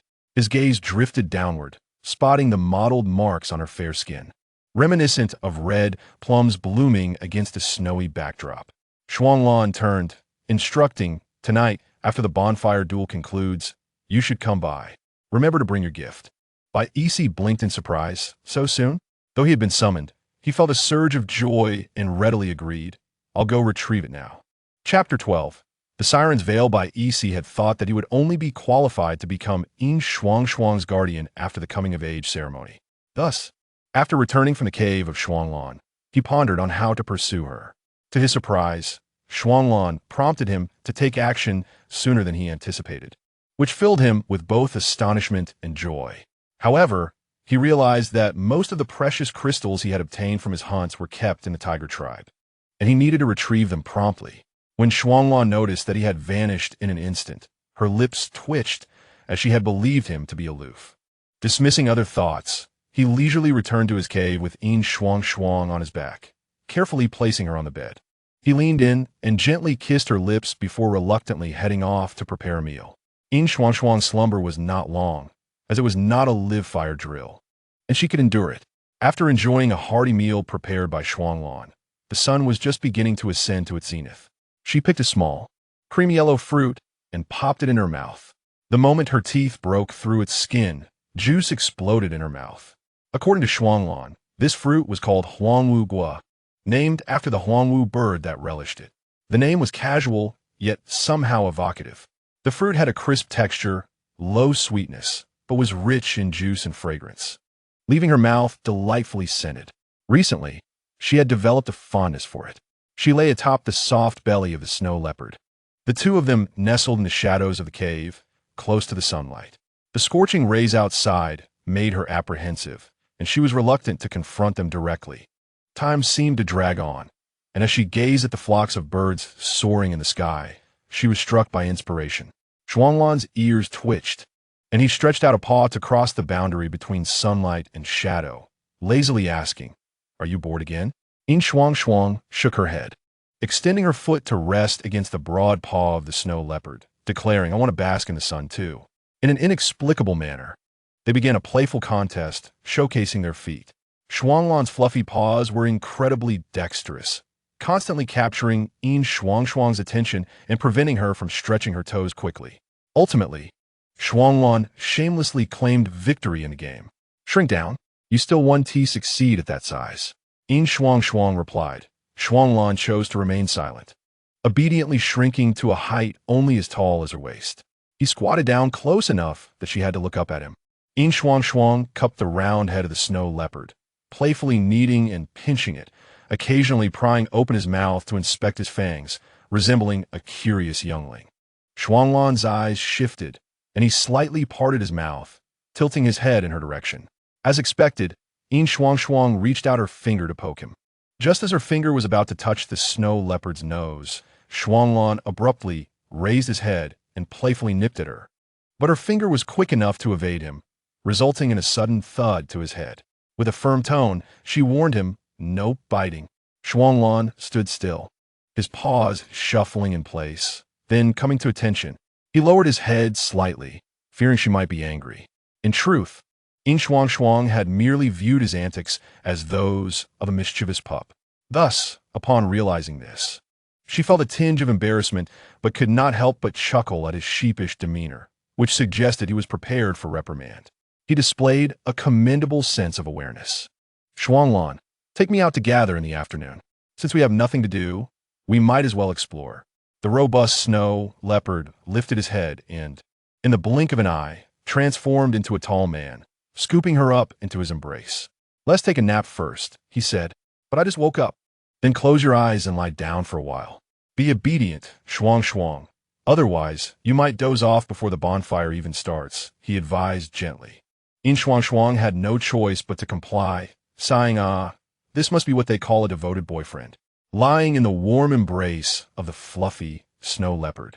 The cave's cool temperature provided a sense of comfort akin to snuggling under a blanket in an air-conditioned room. Though she claimed she could not sleep, she soon found herself drifting off. Shuanglan wished to coax her into slumber. Upon seeing her close her eyes, he smiled helplessly and slowly followed suit, succumbing to sleep as well. The tiger tribe had settled in a secluded cave on the territory of the wolf tribe. The females of the tribe were arranged in the inner areas, and additional personnel were assigned to patrol, while the males were tasked with hunting. Yin Zhan scratched his head. "Where's Bai Isi? He can't still be sleeping in the cave after finally venturing out, can he? It's high time he sought a mate. Living the life of a solitary beast is rather desolate." With this thought, he made his way toward Bai Isi's cave. Bai Isi? Bai Isi. What a terrible location he has chosen. It's exceedingly remote. After searching high and low without finding him, Yin Zhan stood with his hands on his hips, glancing around. Where could that guy have gone? They had agreed to hunt elk this afternoon. Unbeknownst to the disappointed sub-leader, his good friend had dashed home to retrieve his dowry. As the clamor of the world gradually intensified, Yin Shuangshuang was roused from her slumber. She noticed Shuanglan was no longer beside her, and a thin layer of animal skin had slipped from her back to her waist as she sat up. Outside the cave, dusk had begun to set in, and even this secluded cave could hear the sounds emanating from the center of the tribe. Her head felt a bit foggy.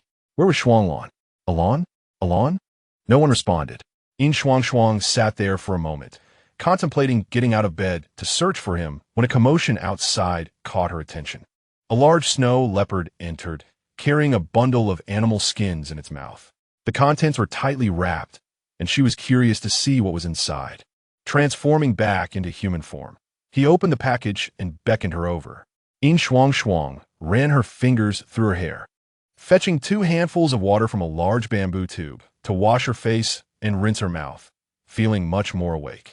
When she approached to take a look, she saw an array of beautiful accessories woven from feathers of various shades of blue and some exquisite crystals. What is this? A string? Yin Shuangshuang's heart leaped with joy. Where did you find this rope? Shuanglan glanced at the item in her hand, a string adorned with several animal teeth and feathers. After pondering for a moment, he replied, I believe I traded for it at the market in the central continent. Do you want it? I still have several bundles. He recalled that it had been quite expensive, and he had thought it could be useful, so he had acquired a substantial amount, which he had been using ever since. Oh, and I seem to have some siren silk from the merfolk. From a spatial pouch, he retrieved a large animal skin bundle filled with iridescent fabric. Such authentic mermaid hues.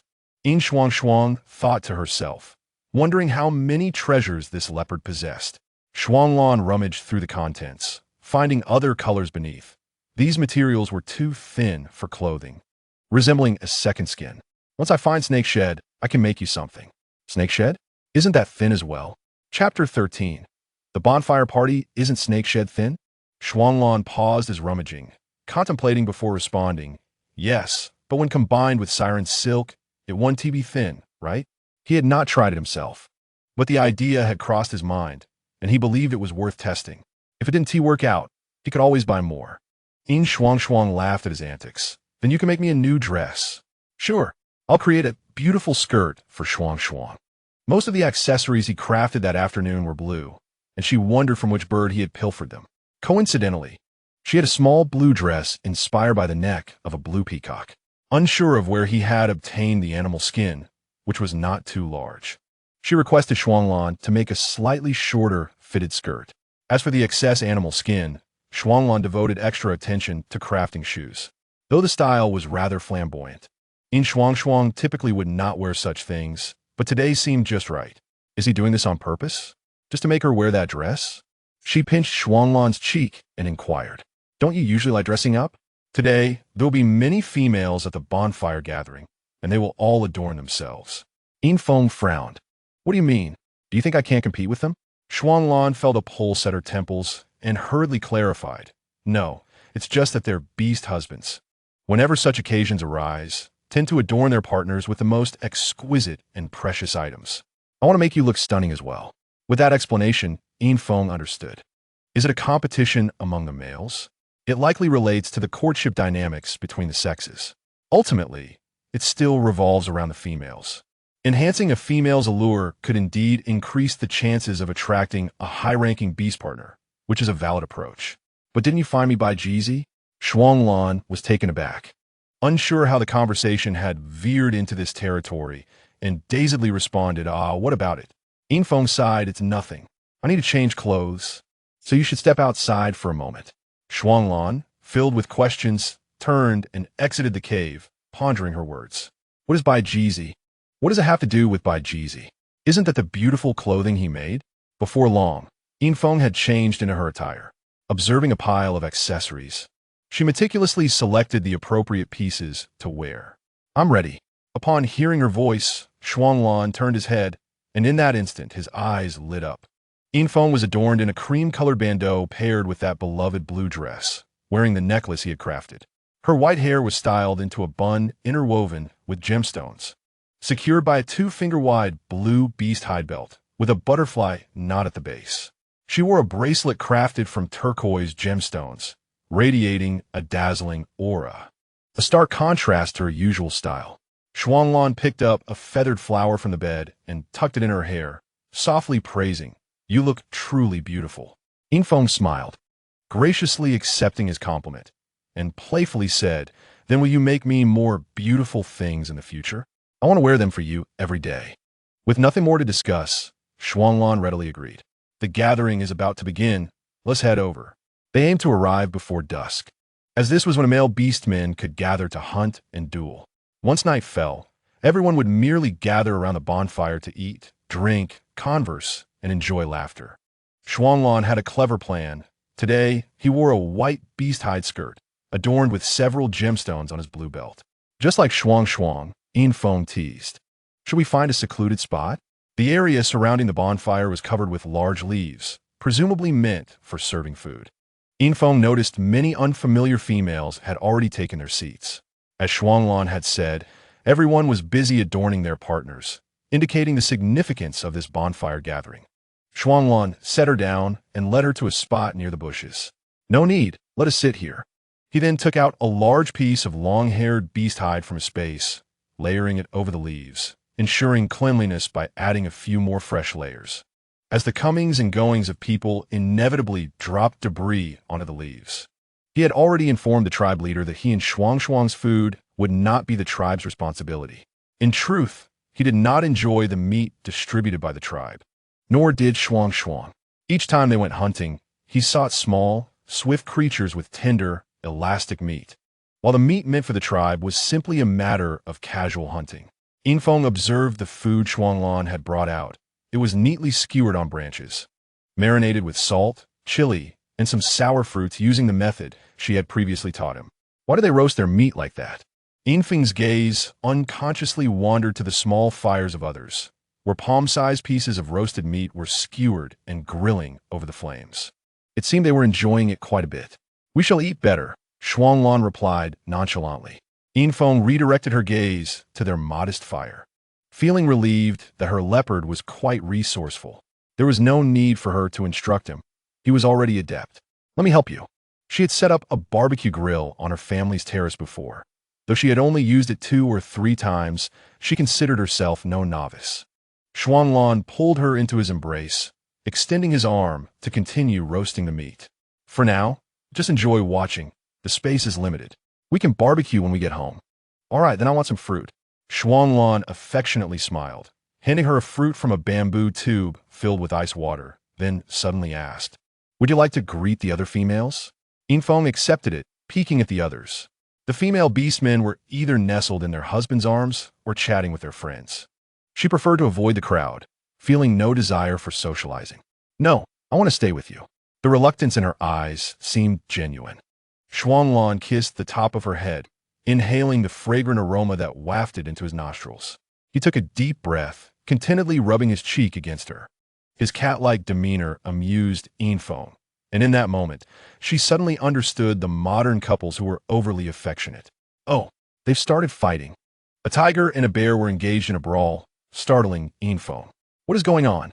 Shuanglan tightened his grip slightly, glancing over with indifference. It's nothing, just a duel. A duel? She cast a sidelong glance, and indeed spotted a female, surrounded by a crowd, her profile obscured. But her flowing brown hair suggested she was well cared for by her beast husbands. Who do you think will win? Shuanglan, without a glance, replied, "The tiger tribe." You didn't even look. Don't brush me off. I'm not brushing you off. That beast from the tiger tribe is 6th tier. He can easily defeat that 5th tier bear. With that, Yin let him be, focusing her attention on the duel unfolding before her. Chapter 14. Baijizi's courtship is expected within 2 rounds. The brown bear was decisively subdued beneath the tiger's paw. Immediately afterward, the tiger transformed into a tall man, striding confidently to the female, the nature of their exchange unclear. However, the man's face lit up with joy as he stood beside the female, while the defeated brown bear quietly retreated. Yin, as an observer, found the spectacle entertaining. Her appetite significantly whetted. Has the bonfire gathering already commenced? She had assumed the tribe leader would say a few words. Shuanglan chuckled. It has begun. The dance is already over. So we arrived late? Why didn't you mention it sooner? It's fine. We aren't from this tribe. The discussions typically revolve around tribal development. It doesn't matter whether we listen or not. I was concerned you might not adapt. So arriving at this moment is just right.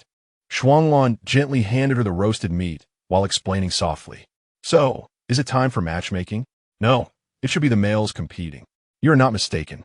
Infeng chewed on the roasted meat, her thoughts drifting away. It was a magnificent scene. It's not uncommon. The bird tribe's beastmen also perform courtship dances, though you may not have witnessed it. Courtship dance? I know that. I occasionally come across educational videos while browsing short clips. Shuanglan nodded, his hands busy with honey, pondering whether to add more or less today. Less of this, more chili. Infeng contemplated the need to find time to explore outside for seasonings. While Shuanglan had a good palate, the variety of spices was somewhat lacking. If she could find green onions, ginger, garlic, and perhaps Sichuan pepper, cumin, and star anise, that would be splendid. However, if there are even chili peppers, these things should also exist, right? Although they may appear different from what I once knew. After all, Shuanglan sought out round chili peppers. Perhaps she could even find staple foods.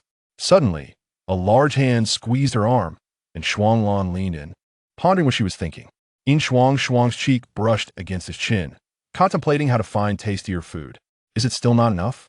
No. It's just that after eating too much, it feels monotonous. If you say that, I recall there's a peculiar fruit in the southern continent that also causes discomfort in the mouth, though not as painful as this. He pointed at the roasted meat. Spicy flavor? Yin Shuangshuang's eyes lit up. Really? What does it look like? Shuanglan recalled. It grows on trees in clusters, with red and green varieties. I thought it was ripe and tasted it, but it was quite unpleasant. He remembered clearly that eating that fruit caused discomfort in the mouth and made him want to sneeze, yet for some reason, he began to miss that taste. Later, he found chili peppers on the outskirts of a tribe, which no one wanted, so he picked them all and stored them in a space. Yin Shuangshuang suddenly grasped a point. Do you always have to taste things you've never seen before? Like Shinnon? Shuanglan shook his head. My nose can detect if something is poisonous, so it's fine. To this explanation, Yin Shuangshuang had no retort. It was a talent. Hey, who is that? Yin Shuangshuang suddenly noticed a gray-haired orc approaching her. Hearing this, Shuanglan glanced over and, seeing him come closer, felt a desire to bare his teeth. Yin Shuangshuang, the female, greetings, I am Bannon, a 6th-tier wolf tribe orc. I noticed you the moment you arrived in our tribe. May I ask if I qualify to be your guardian? He appeared somewhat nervous, striving to maintain a calm demeanor. Yin Shuangshuang's heart skipped a beat. No way. Before she could seek help from Shuanglan, Shuanglan spoke first. You're not qualified. How annoying. Where's Bai EC? Why? I am asking Yin Shuangshuang. Not you. You have no right to make decisions for her. Bannon looked anxious, furrowing his brow, and argued back at him. Yin Shuangshuang hugged Shuanglan tightly. Recalling the earlier scene of the bear and tiger duel, she had a sudden idea and quickly said, He is my first beast husband, unless you defeat him. I will not accept you. Upon hearing this, Shuanglan's face lit up. First beast husband? Shuangshuang even had him fight for her. All right, he immediately agreed. Just as he was about to rise, a figure dashed over and blocked his way. Shuanglan clicked his tongue, and after recognizing the newcomer, he said nothing. Bai EC. Yin Shuangshuang was slightly taken aback. What is this? Fight me. I also wish to pursue her. A hoarse yet magnetic voice reached her ears. This distinctly unique voice instantly reminded Yin Shuangshuang of who it was Bai EC. Meeting Shuanglan's gaze, she gradually relaxed under his reassuring look. I am Bai EC, a 7th-tier tiger tribe orc. I wish to become your second beast husband. Would you accept? Bai EC suppressed his fierce aura, attempting to appear more amiable as he formally inquired. Yin Shuangshuang pretended to ponder for a moment, demurely nodding. Then you must defeat all the challengers who come forward. Shuanglan's eyes crinkled with joy. Shuangshuang is so considerate of me. Bai EC readily agreed, finding it an easy task. Bannon glared at him in frustration. Where did this guy spring from? Coming up just to be his second beast husband. Let us fight. With that, he transformed into a giant wolf and leaped to an open area. Bai EC cast a casual glance, then slowly walked over. Yin Shuangshuang held back laughter. He truly did an excellent job of putting on a show. With the problem solved, Yin Shuangshuang carefully examined Bai EC's beast form. His limbs were robust, adorned with stunning patterns, and his fur was vibrant. The muscles displayed on his tiger back were powerful and sinewy. Truly impressive. He exuded a commanding presence, completely different from the tigers at the zoo. Every attack he made seemed to embody primal ferocity and wildness. showcasing the aesthetics of violence with every stance. The gap between the 6th and 7th tiers was significant. Even using special abilities would prove futile. Bai Isi defeated his opponent in nearly 4 minutes, emerging unscathed. He didn't even glance at the fallen wolf, staggering over instead. Yin Shuangshuang nestled closer to Shuanglan, while Bai Isi paused, unsure whether to take another step forward. Suddenly, Yin Shuangshuang felt no fear, akin to a guilty orange cat outside her house. Particularly, Bai Isi had a rather square face, with a round head and short ears, his facial patterns quite intimidating. Yet his short muzzle paired with his bewildered expression gave him an endearing quality, suggesting he was quite honest and fortunate. Bai Isi, he cautiously took 2 steps forward, awkwardly crouching down, then realized he seemed a bit too large, so he subtly shrank a little. Well, this is another instance of contrast. Chapter 15. Withered Wood Meets Spring. Yin Shuangshuang waved at him. Come over, you can challenge whoever arrives later. For now, eat something. Shuanglan shot him a glance. The other party understood the implication and dashed to the nearby bushes, returning with a hefty bee skin bag. Approaching Yin Shuangshuang, he opened his mouth, revealing, "This is my crystal stone." Yin Shuangshuang was stunned. Crystal stones? Oh, right, I remember now. The dowry. Shuanglan opened it and glanced inside, looking at him quizzically. There were many high-grade crystal stones like amethyst and ruby, and surprisingly, half a bag of them. There were also quite a few green crystals. Did this person possess no material desires? Yin Shuangshuang also took a look, marveling at the wealth of his dowry. You are quite rich. Bai Isi's tail swayed behind him. All for you. Shuanglan unceremoniously grabbed it and stored it in his space. The commotion from earlier had attracted many glances. The duel between a 7th-tier orc and a 6th-tier orc was uncommon. Bai Isi's earlier display left many in shock, including the young tribe leader of the tiger tribe, Yin Zan, who nearly dropped his jaw. No way. Brother, you truly are silent yet formidable. Yin Shuangshuang nudged the tiger's foreleg with her toes, inviting, transform back. Let us eat roasted meat together. Shuanglan's cooking is excellent. Bai Isi silently transformed back into his human form, sitting beside her, his ears slightly reddened. In truth, he wished to reach out and pulling Shuangshuang from Shuanglan's embrace. However, considering that Shuanglan was currently the leader, he decided to give him some face. Yin Shuangshuang handed him a skewer. Try this. It has quite a bit of chili. See if you can handle it. Bai Isi was somewhat puzzled. What is this chili she speaks of? He looked at Shuanglan's grilling actions, realizing it was the green paste from the bamboo can. Can it be eaten? He sniffed it, ultimately deciding to boldly put it in his mouth. The flavor made the tiger's eyes light up, and his tail began to sway contentedly. However, it was quite painful for his mouth. Yin Shuangshuang then offered him a cup of honey water. Drink some to ease it. He appeared rather foolish as he accepted everything. The meat was fragrant, and the water was sweet. Shuanglan continued diligently roasting meat, occasionally accepting offerings from his partner, and his earlier discomfort was soon suppressed. Suddenly, an exceptionally loud noise erupted nearby. The 3 looked over. Another duel was about to commence. After listening for a while, Yin Shuangshuang realized they were vying for family status. Lower-tier partners could challenge higher-tier partners, but what was the significance? Yin Shuangshuang couldn't comprehend. Aren't they all partners? At most, the first beast husband had management rights over the family. It was about competing for female mating rights. Yin Shuangshuang felt embarrassed. Indeed, everything could be related to mating. Suddenly recalling something, she directed her gaze at Bai Isi. Shuanglan's lips curled into a smile. Bai Isi. Shuangshuang does not bear offspring. Bai Isi fell silent. Wait. Yin Shuangshuang smiled, expressing her disinterest in bearing offspring. So, can you accept that? After digesting her words, Bai Isi nodded, pondering whether this was some kind of test. That's good. It seems that you males hold your progeny in high regard. I was worried you might not be able to accept it.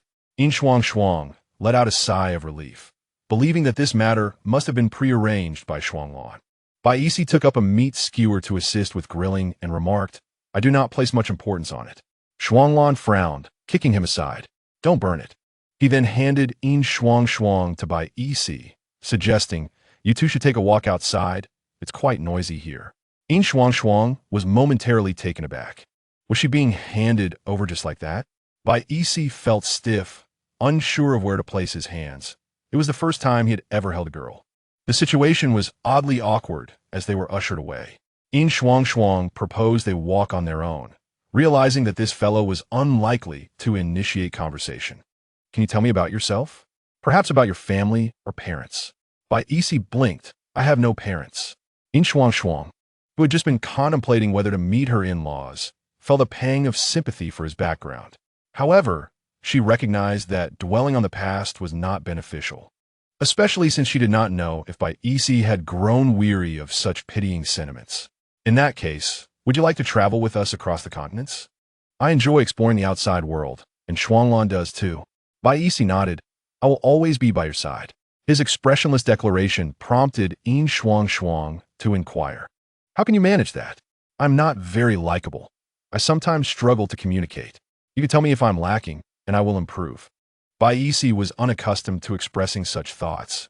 Yet before him stood his future partner. He would shed all his unfavorable traits to adapt to her. Yin Shuangshuang chuckled. You might just have difficulty expressing yourself. That is fine. I can be a bit talkative at times, so just respond to me when I speak. Yes, I will improve. Bai Isi racked his brain for light conversation topics, when suddenly his pinky finger was brushed against by something. He halted his thoughts as her soft fingers intertwined with his. Grasping her tentative hand, he lowered his gaze, only to find her leaning closer. For reasons unknown, he asked, Are you tired? Yin Shuangshuang shook her held hand, yes. If she was tired, an arm snaked around her waist, and she was lifted into a warm embrace. Seated in his arms, she found herself resting against Bai Isi's shoulder for balance. The distance between them had once again diminished. Actually, what you told Shuanglan isn't entirely the same. What do you mean? Yin Shuangshuang pondered before responding. Initially, I thought you were aloof and hard to approach, but now I feel you simply struggle to express yourself. Yet your actions speak volumes.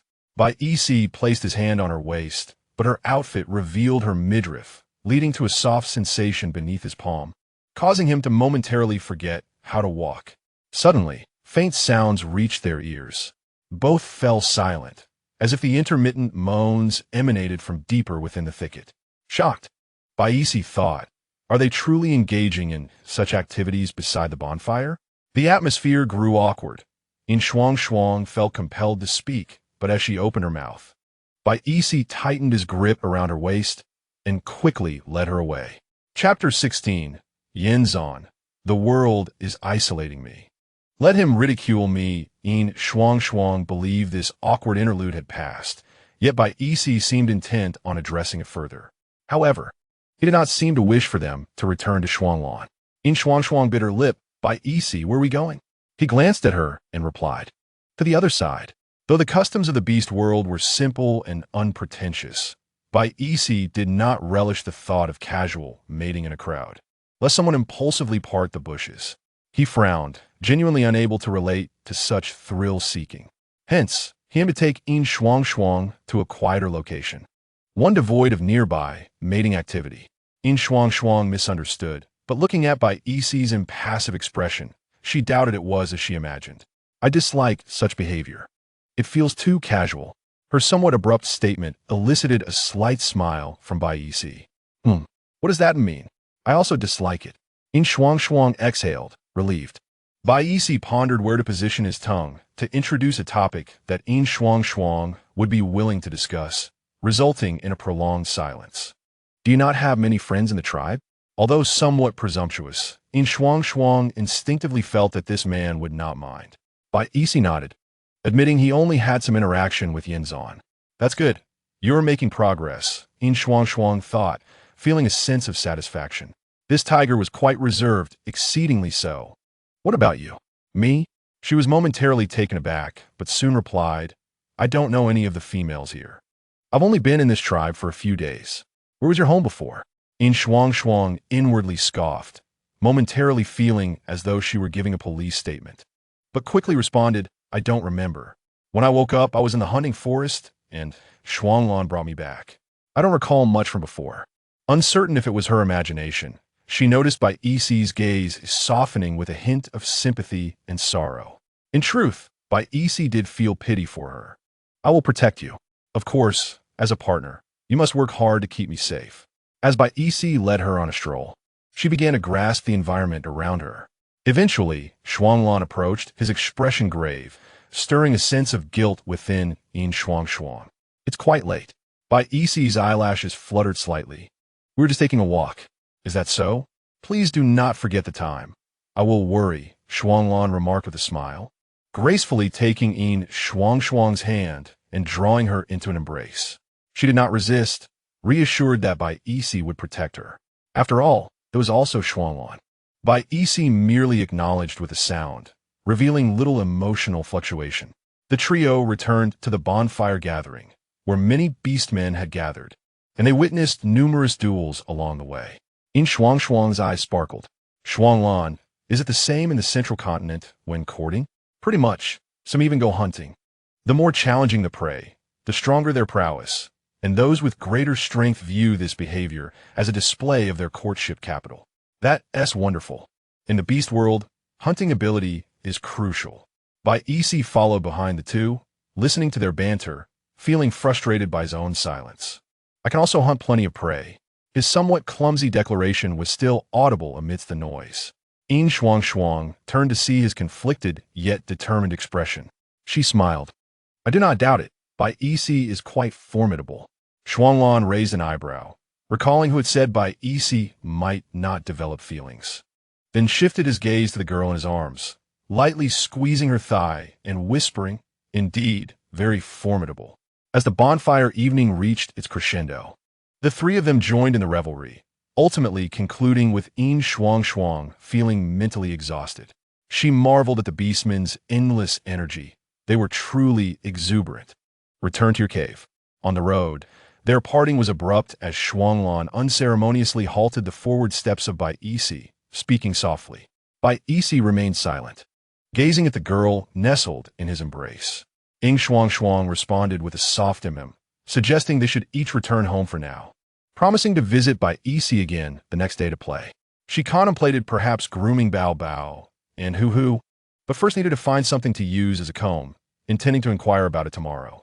Bai Yixi nodded, noting her lack of attention towards him, and responded with a low Shuanglan, with a stoic expression, departed, uncertain whether he had secured a helper or a rival. Nevertheless, it was fortunate that Shuangshuang seemed to harbor positive feelings towards him. That was sufficient. As long as she was pleased and well-suited, it would be best for everyone to remain composed. After meticulously tidying up, Yin Shuangshuang found herself devoid of any excess energy and fell into a deep sleep without uttering a word of good night. Observing her sprawled partner on the bed, Shuanglan sighed, stepping to the door to empty the water from the bamboo tube before returning to adjust her position. Transforming into a snow leopard, he gingerly lay beside her, but within minutes reverted to human form, cautiously draping an arm over her. He thought to himself, this is how a beastly husband ought to be. With renewed confidence, he gently pulled her closer, and in the next moment, her warm body rolled into his wide, heated embrace. Shuanglan closed his eyes, exhaling a contented sigh. Bai Yixi, how could you hide from me and seek out a female companion? Are we still brothers? Yin Zhan stormed into Bai Yixi's cave the following morning, finding him lazily sprawled on the ground, instantly enraged. Bai Yixi cast a disinterested glance in his direction and muttered, quiet. Yin Zhan retorted, oh, so you're annoyed by the noise, huh? Since when? How come I was unaware? Bai Yixi averted his gaze, the clever tiger refraining from conversing with the dullard. Nevertheless, Shuanglan had unexpectedly been captivated by her. It seemed this female was quite capable. Yin Zhan stroked his chin, pondering to himself, eager to get a closer look at the little female. The snow leopard guarded her too tightly, as if fearful of anyone catching a glimpse. By the way, why didn't you come and dance last night? Bai Yixi stood, stretching his front paws and yawning, remarking that Shuangshuang did not like it. Shuangshuang? That's quite a fitting name alongside Shuanglan. Step aside. You are forbidden from calling her Shuangshuang. Yin Zhan, perplexed by his friend's sudden change in demeanor, was pushed aside, staring blankly at his retreating figure, belatedly asking, Hey, were you off to so early? Will you return? Shut up. Chapter 17. Departure for Gathering. Yin Zhan followed him to a nearby cave and inquired, "Whose residence is this?" Shuangshuang? By Isi shot him an annoyed look, commanding, "Scram."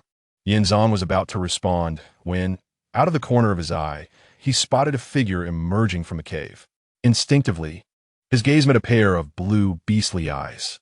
Shuanglong glared at the two tigers, whispering, "Lower your voices." By Isi's ears twitched. Evidently, Shuangshuang was still asleep. The imposing tiger settled down, resting his chin on his forepaws, his eyes gradually closing. Yin Zhan exclaimed, "Really? You're just going to sit there?" This seemed rather too docile. He scanned between the tiger and leopard, wanting to say more, but opted to remain silent upon meeting Shuanglong's warning gaze. Unaware of the happenings outside, Yin Shuangshuang continued to slumber. When she finally woke and freshened up, Shuanglong strolled to her side, nuzzling her neck like a playful kitten. "What is the matter?" "Bai Yi is here," Yin Shuangshuang replied in surprise. "So early?" In truth, it was even earlier, but Shuanglong refrained from mentioning it. "Well, it's not too early now. Come eat. I cooked some bird eggs as you suggested. Eat as many as you want." Yin Shuangshuang's lips twitched at the remark. "Eat as much as I want? Isn't that a bit excessive? Breakfast is merely to ease the stomach. It's fine to eat less and more frequently. I'll go call Bai Yi in." Shuanglong peeled the eggshells and placed the contents on a clean leaf before bringing them over. On the stone table, there was also a small bamboo cup, and she casually leaned over to glance inside. "Nyo milk? The milk fruits are ripe? I picked many this morning. Give them a try." "Wait." She dashed out, and upon turning, spotted by Isi lying by the cave entrance, his round tiger eyes watching her without any hint of aggression. "Why are you lying there? Come inside." By Isi softly called out and transformed into human form, following her steps into the cave he had never entered before. Having seen it from a distance, he now marveled at how exquisite this cave was, enveloped in the essence of daily life. He could even envision a languid afternoon where Shuanglong and his beloved little female lay on the thickly furred stone slab basking in the sun. In the crisp morning, a turn would bring the invigorating fragrance of blooming flowers. "Are you hungry?" Yin Shuangshuang asked, having just received several peeled bird eggs from Shuanglong. She checked in with him. "Have you eaten?" By Isi's eyes flickered, shaking his head to indicate he wasn't tea-hungry. Even if he were, he wouldn't admit it. Yin Shuangshuang had no choice but to fend for herself, pondering the cholesterol levels in such eggs. Perhaps she should find more suitable breakfast options, considering Shuanglong seemed eager to learn to cook. "Shuanglong, do you have time today?" Yin Shuangshuang inquired, taking small bites of the egg whites. Both were drawn to each other's attention as Shuanglong handed her a bamboo cup filled with milk fruit juice, advising, "Finish eating before we talk." "All right. Do you have time?" Shuanglong chuckled helplessly. "I have some time, but not much. I need to hunt many prey in the coming days to avoid future troubles and also deliver a batch of game of the tribe, so I will likely be busy." "Oh, but I want to go find something." Yin Shuangshuang feigned disappointment. "Find something?" Shuanglong raised an eyebrow, chuckling silently. "If that's the case, I could squeeze out some time, but if it's not too much, perhaps Bai Yi could accompany you." Bai Yi, having been mentioned, looked at him curiously and quietly moved to Yin Shuangshuang's side, stating, "I'll accompany you." Although he was unsure when Shuanglong had become so generous, he felt grateful for the partner he had received. Yin Shuangshuang couldn't help but smile at the amusing dynamic between the two brothers, who quietly exchanged glances as if she were oblivious. Yet, she could play along, discerning their intentions were in her favor. "All right then, when will you set out to hunt?" "The sooner the better. If you're leaving soon, I can set out too." Yin Shuangshuang felt a pang of sympathy, wondering how Shuanglong was managing both father and mother roles. "Are you stockpiling food? It seems like a lot of pressure. Do you need Bai Yi's help?" "One person a day." "Bai Yi, what about you?" Bai Yi nodded. No problem.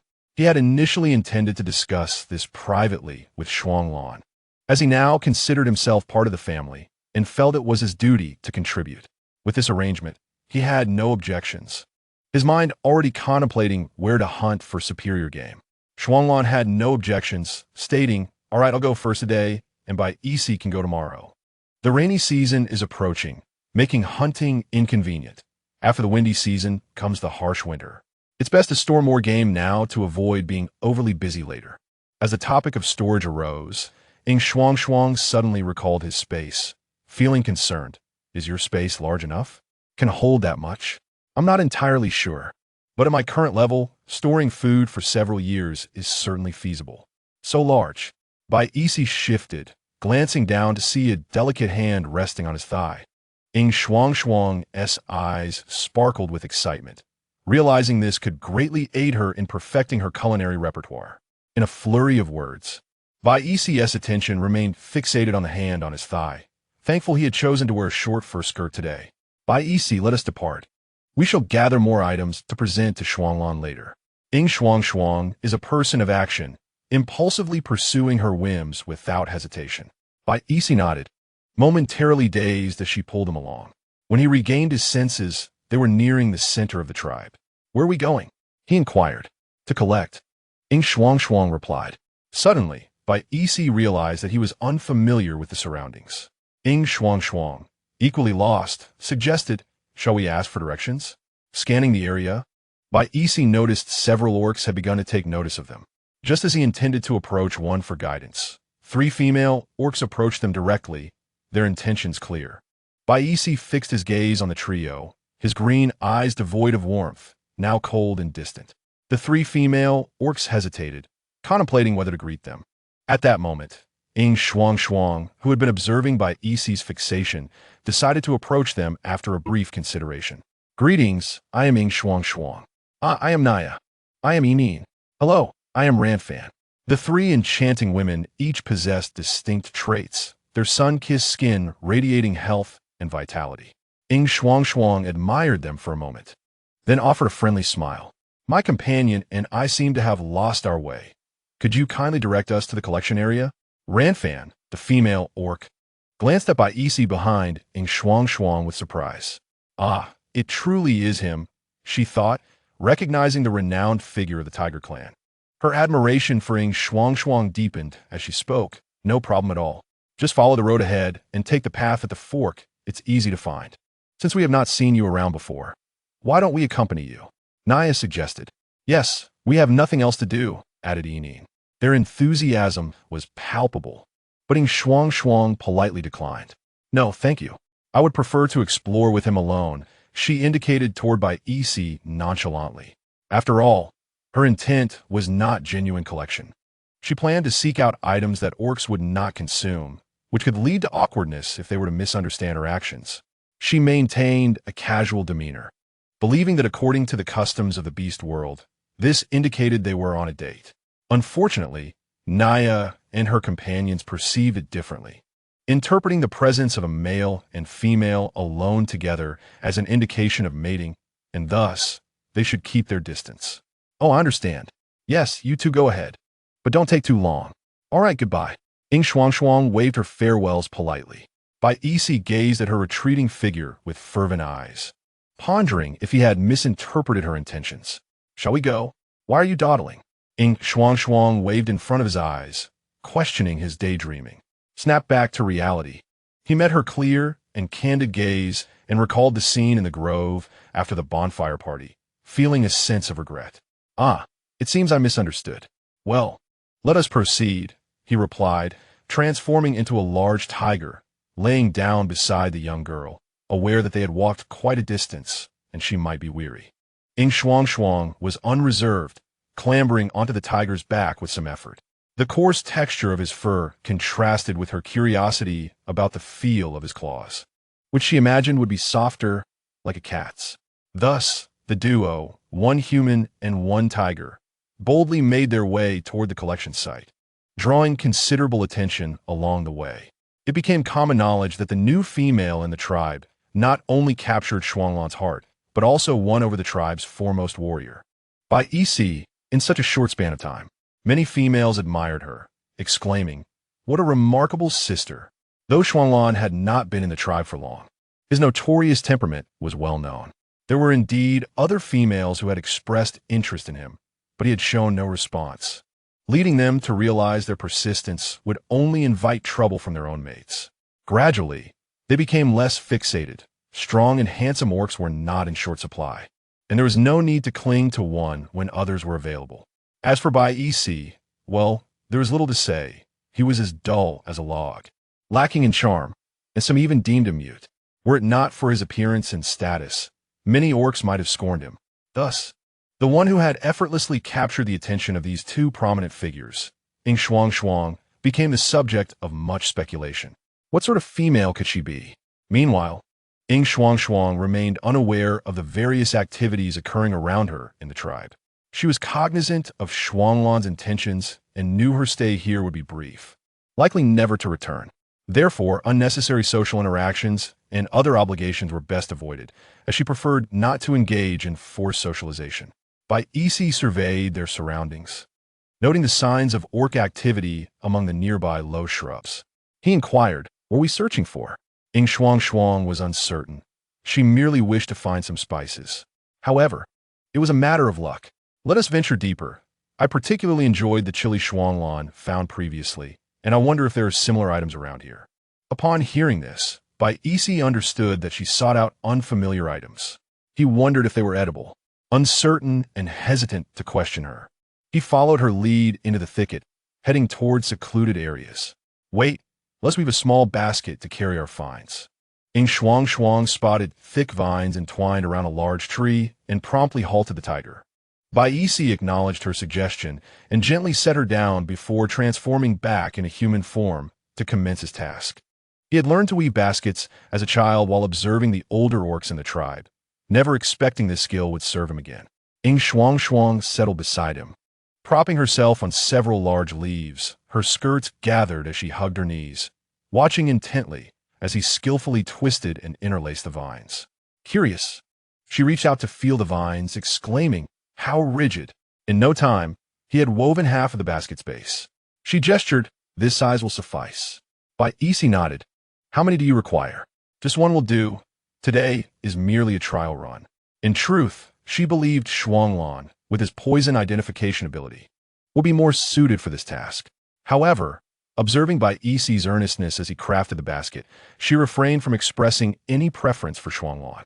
The more she thought about it, the guiltier she felt, prompting her to move behind him.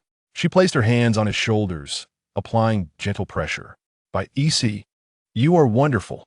Thank you for your hard work." Bai EC paused momentarily, then feigned nonchalance as he continued weaving, albeit at an accelerated pace. Yin Shuangshuang skillfully flattered him, but after a few minutes, her arms grew tired, and she ceased her massaging, settling down to observe him weave. Finished, Bai EC's arm awkwardly wrapped around her, guiding her closer, and he placed the completed basket before her, as if seeking praise. Yin Shuangshuang, unaware of his subtle intentions, looked around appreciatively and remarked, "A true craftsman indeed. Though simplistic, its practicality was commendable. Such low-cost, quick, and easy-to-make items were sufficient for their needs." Moreover, Bai EC's basket was crafted with precision, reflecting his reliable nature, much like himself. Just as she intended to rise, her knees buckled, and she tilted to the side, nearly falling. In that critical moment, Bai EC instinctively caught her arm, drawing her softly into his embrace, the warmth and fragrance enveloping him. His muscles tensed to the contact. Yin Shuangshuang looked up in panic, her gaze meeting his deep, emerald eyes. Bai EC, witnessing her lack of resistance, gradually raised his other hand, gliding along her arm to her shoulder, ultimately resting on the side of her face. As Yin Shuangshuang gazed at the increasingly close visage before her, panic flickered in her eyes, and she averted her gaze. Were they about to kiss?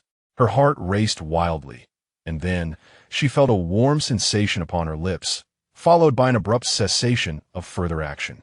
Yin Shuangshuang looked at him incredulously. "Br?" He merely pressed his lips against hers without proceeding further, devoid of any subsequent movement, while she found his innocence endearing. An impulsive urge to tease him blossomed within her. With a mischievous flick of her tongue, she brushed it against his lips. The fleeting softness sent a rush of warmth to Bai EC's earlobes, his eyes widening in surprise. "Did you just lick me?" For the first time in over 20 years, his body reacted in such a manner, a fiery tremor coursing through him as his mind was consumed by pleasure and desire. Just a moment ago, Yin Shuangshuang had felt satisfaction from her playful prank. Now, a large hand moved from her cheek to the nape of her neck, applying gentle pressure, drawing her closer with an irresistible force. The warmth that had just departed from her lips returned, enveloping her like mist over a hot spring. Her lovely pink eyes quivered in astonishment before widening gradually, for the softness that met her lips transcended mere innocent contact. Seizing the moment while she was still dazed, Bais boldly invaded her personal space, ravaging it with a chaotic fervor. A blush crept across Yin Shuangshuang's cheeks as the familiar sensations surged back, doubling her previously suppressed sense of embarrassment. In the tranquil forest, where even the rustling leaves could be heard distinctly, a sound soon arose that flushed her cheeks with heat.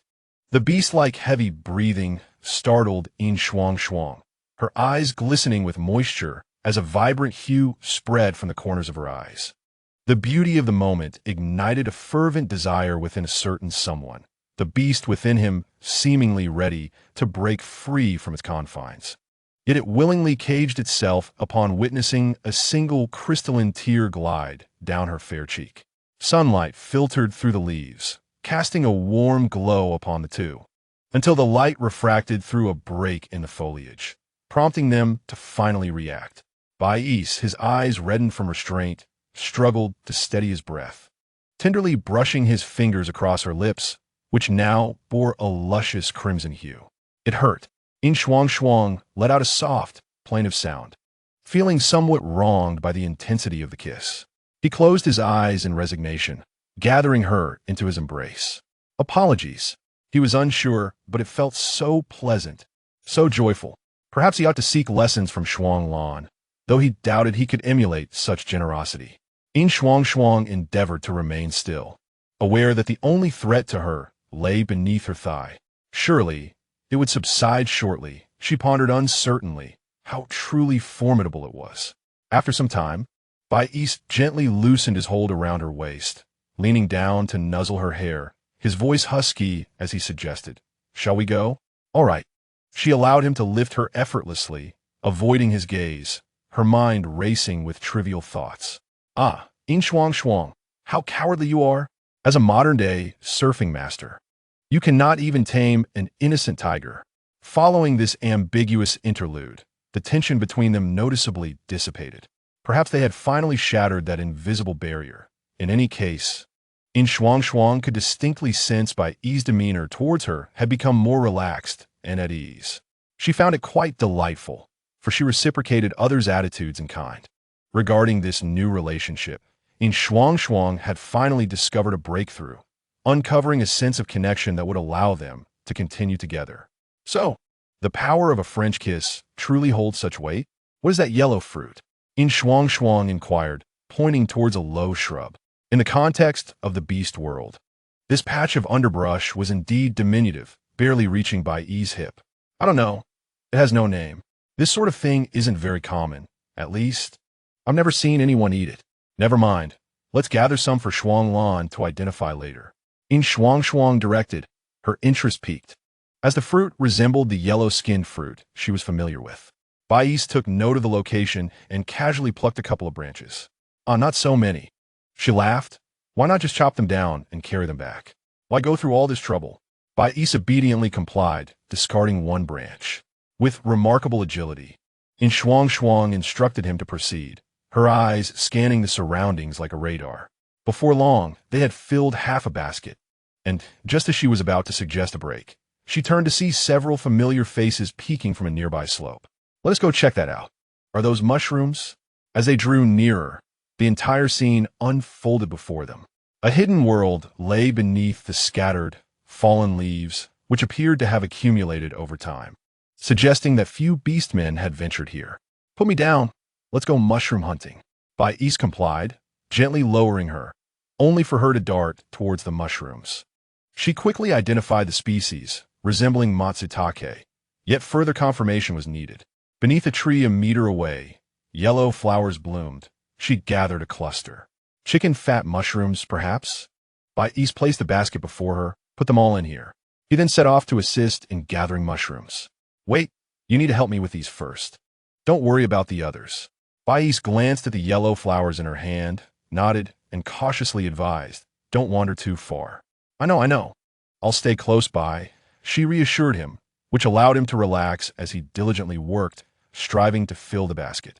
Unfortunately, the chicken fat mushrooms in this area were not thriving, and by the time he turned around, carrying a handful of leaves, Yin Shuangshuang was already patiently waiting beside the basket. Her idle demeanor was adorably compliant, reminiscent of the plump mushrooms before her. Bais added another layer of leaves, tossed the filled basket onto his back, and without hesitation, swept her into his arms, a surge of joy swelling within him at their fruitful return. Chapter 20. Grooming the sweet and soft little bun. Upon entering Shuang Lan's cave for the second time, Bais still felt somewhat uneasy. The cave was filled with the scents of other males, mingling with Yin Shuangshuang's sweet fragrance, igniting his possessiveness. Maintaining an impassive expression, he set the basket aside and busied himself with preparing the meat. I'll help you. Bais looked up, retracting his hand slightly. No need. I can manage on my own. Yet Yin Shuangshuang insisted on assisting with the grilling and basting. Bais seemed to comprehend her persistence as she offered him a bite. Open your mouth, ah. The morsel she had prepared was slightly overflowing, and he took a couple of bites. Though seasoned with salt and honey, Bais mechanically chewed, unable to discern any flavor at that moment. Is it delicious? Very good. Yin Shuangshuang continued to grill the meat, feeling a sense of interaction akin to visiting a zoo. When gazing at a favored female, his thoughts became muddled, his reactions dulled, and even his senses felt beyond his control. Lost in reverie, a sudden soft and moist sensation graced his cheek, fleeting enough to almost be mistaken for an illusion. Turning his head, he found the charming little female diligently applying sauce, her cheeks flushed from the heat of the fire, covered in a fine layer of downy fuzz. Resembling a ripe fruit, Bais averted his gaze, unable to look any longer. If he continued, Shuang Lan would surely seek him out for a confrontation upon her return today. Suppressing the fleeting notion in his heart, his expression gradually regained its composure. Suddenly, a faint fragrance wafted by, prompting him to instinctively turn his head. The red lips he had been thinking about unexpectedly brushed against the corner of his mouth, leaving both of them astonished. This was not right. The gentle kiss took them both by surprise, and Yin Shuangshuang, only later realizing the implications, felt a wave of embarrassment wash over her. This was not her intention. Bais's eyelashes fluttered, a sheen of moisture glistening in his green eyes, reflecting the sunlight like a precious gem. He silently encouraged himself, going all in. He then slightly parted his lips, gently nipping at her plump lower lip, observing her reaction as he slowly pulled away. Would it hurt? But he had bitten so lightly. Would it be unpleasant? Bais felt a twinge of uncertainty. Should he let her bite him back instead? Yin Shuangshuang's gaze remained fixed on him, and seeing his reaction even more intense than her own, she felt reassured.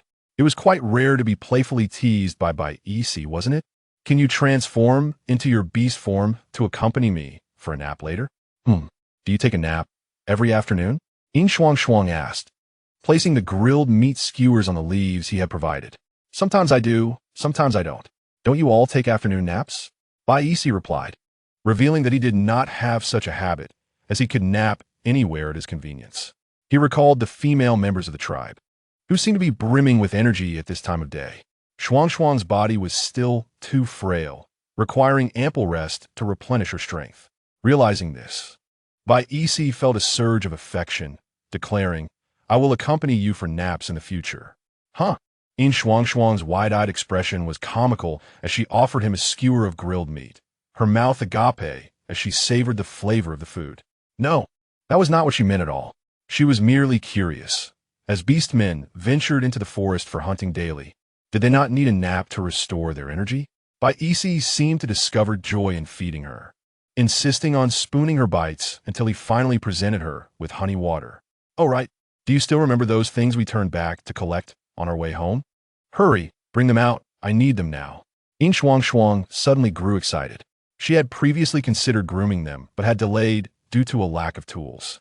But now, she was about to acquire them. Bai Isi retrieved a few branches she had mentioned, which were adorned with long, sharp thorns at their tips. He placed them before her, looking quite skeptical. Can this be eaten? No, Sidi. It's not food. You will see shortly. She teased, grinding the sharp tips against the rough ground to dull them, while also rummaging through Shuanglan's bee skin pouch for a scrap of leather to wrap around the handle. Bai Isi understood she was crafting some sort of tool, but not knowing its purpose, he sat beside her, patiently awaiting her revelation. What should he do? How is a Shuangshuang so clever? She seemed to have a sharp mind, capable of anything. Before long, Yin Shuangshuang patted his arm, rising to sit on the animal skin mat at the entrance. Transform into a tiger quickly. I want to groom you. Bai Isi, startled by the pat, transformed into a tiger, approaching and lying beside her legs, his round tiger eyes gazing up at her. All right. She inserted the toothed end into his thick orange fur, attempting to comb through it, pondering whether his fur might be tangled. Surely there must be some knots. Given how impressively large he was, Bai Isi closed his eyes in comfort, resting his head on his forepaws as he allowed the little female to fuss over him. Grooming small animals was indeed a delightful way to relieve stress, especially in the warm weather, as he had developed a lot of loose fur that would feel much more comfortable once combed away. Give me your paw. Bai Isi extended his paw, careful not to place it on her legs, for even in a daze, he was aware of his own weight. Yin Shuangshuang playfully scratched his chin, her technique skilled, revealing she was no stranger to caring for cats. His tiger ears were irresistibly adorable, and his paws were pleasant to touch. Squeezing the tips revealed sharp claws. Viewed from this angle, he could appear intimidating, yet perhaps it was the enchantment of the moment, for Yin Shuangshuang found his paws to be exceptionally cool and handsome. Bai Isi then rolled over onto his belly, as even the fur on his stomach needed grooming. The fur on his chest and belly was longer and denser, carrying a unique scent that was indescribably pleasant from basking in the sun. How strange. Why did they not smell like animals? Shuanglan had a faint fragrance, while Bai Isi exuded a lazy, reassuring aroma. Yin Shuangshuang nestled against him, taking a careful sniff. Do you sunbathe often? You smell like sunshine. It's quite pleasant. Sunbathing feels wonderful. Oof, I'm sorry, but thinking of a big tiger lying on the ground soaking up the sun makes me think of a loaf of bread baking. The top layer crisp and fragrant while the inside remains soft and white. Taking a deep breath, she thought, who conducted research on such delightful things? Inhaling again. Why was it so addictive? Never mind. She was essentially experiencing an epic high. Chapter 21. A male married off is like water spilled halfway through grooming. Yin Shuangshuang felt utterly drained. The workload was overwhelming. Her enthusiasm had been thoroughly exhausted. She casually stuck the comb into the tiger's neck and rolled onto the animal skin mat, gradually drifting off to sleep. The scattered fur on the ground was gently stirred by the afternoon breeze, and a tall, slender hand gathered it. Bai Isi meticulously collected the fallen fur into a small basket, placing it carefully in a corner of the cave before reverting to his tiger form and lying behind Yin Shuangshuang, his solid body shielding her from the icy chill emanating from the depths of the cave. Yin Shuangshuang slept soundly, and though her slumber was brief, she felt considerably rejuvenated.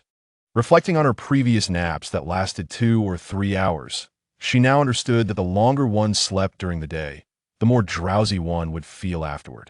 Finally waking up, she wondered what the day held. A gentle, clear voice broke the silence, and she realized she was in bed, a thin animal skin blanket draped over her. For a fleeting moment, she felt confused, murmuring, "Shuanglan, is it late already?" She glanced outside, noticing the sun still shining brightly. "You're back." Shuanglan gently ruffled her hair, pulling her from the covers, his lips brushing against her hair. "Don't sleep. Or you want to be able to sleep tonight?" Has Bai Isi left? She asked, remembering she had been grooming him just before falling asleep. He hasn't left. He is busy with the prey. His tone lacked the previous gentleness, his hands still tending to her hair. I see. Did you bring back a lot of prey? Shuanglan turned to sit at the edge of the bed, pulling the little female onto his lap, narrowing his eyes as he stared at her without blinking. What is wrong? Do you miss me? The jealousy was palpable, likely detectable by EC from afar. Yin Shuangshuang quickly cupped his face with her hands, leaning in to peck his lips twice. Of course I miss you. I worry about whether hunting every day is too exhausting for you. Are you tired today? Did you get hurt? It's very exhausting, very tiring. I did get hurt. His heart was soothed by her words, and he gradually softened, burying his face against her neck, seeking comfort. No way. Where are you hurt? She had only meant to express her concern, not realizing he actually had injuries. My heart. Shuanglan. Oh dear. She had forgotten that he was half a softy. Shuanglan pretended to whimper. My heart hurts. Yin Shuangshuang. I've become addicted to acting. Run my back. All right. I have finished needing it for you. I truly find you hard to deal with. Given his condition, I suppose I must indulge him. The delicate, boneless hands gently pressed against his left chest, causing Shuanglan to pause momentarily. Is this how one needs? Yin Shuangshuang exclaimed. Hey, this big white bun feels delightful. After a while, Shuanglan began to regret his decision. He had merely intended to tease her, yet she had ignited a fire within him. Almost vexed, he embraced the person in his arms as they leaned sideways, their bodies closely pressed together. He resented his own weakness, yet he was loath to part from her. Yin Shuangshuang was momentarily stunned. Wait, is he really standing up like this? The two remained entwined on the bed for quite some time, stubbornly refusing to part until EC entered the room. His arms bore stains of blood from handling prey, and he was wiping them with a damp hide while entering. Is Shuangshuang still asleep? Yin Shuangshuang quickly raised her hand, exclaiming, No, I'm awake. She nudged the still encumbered Shuanglan. Get up, get up. We have important matters to attend to. She freed herself from his embrace and retrieved items from the basket, laying 2 types of mushrooms on leaves, along with various other items, forming a considerable spread. Come take a look. Are any of these poisonous? Shuanglan approached slowly, squatting beside her. You managed to find so many things? Truly impressive. Yin Shuangshuang watched as he picked each item up, sniffing them like a detection dog. Before long, the items were sorted into 3 piles. One was poisonous, another was edible, and the last was not toxic but seemed inedible. The yellow berries they had initially found were indeed poisonous. Fortunately, she hadn't collected many. The edible items could be counted on one hand. Even the matsutake she gathered was toxic. The only consolation was that the chicken fat mushroom was safe to consume. There remained a small red berry, thumb-sized, with a large seed inside, leaving only a thin layer of skin and flesh edible. The other 2 were uncommon, but were also consumed by the beastmen. Yin Shuangshuang felt somewhat disheartened. This path seemed futile. No worries, tomorrow I will take you to a farther place. We will surely find better items, Shuanglan gently consoled. Ruffling her hair, I have come to realize that finding food that is both edible and delicious is exceedingly difficult. Some foods might be toxic when freshly picked, but safe when cooked, while others may be toxic when unripe, but safe once mature. How I wish I had the ability to discern which foods are safe to eat. Yin Shuangshuang lamented, attempting to whimsically conjure such a gift. Her complaints softened Shuanglan's heart.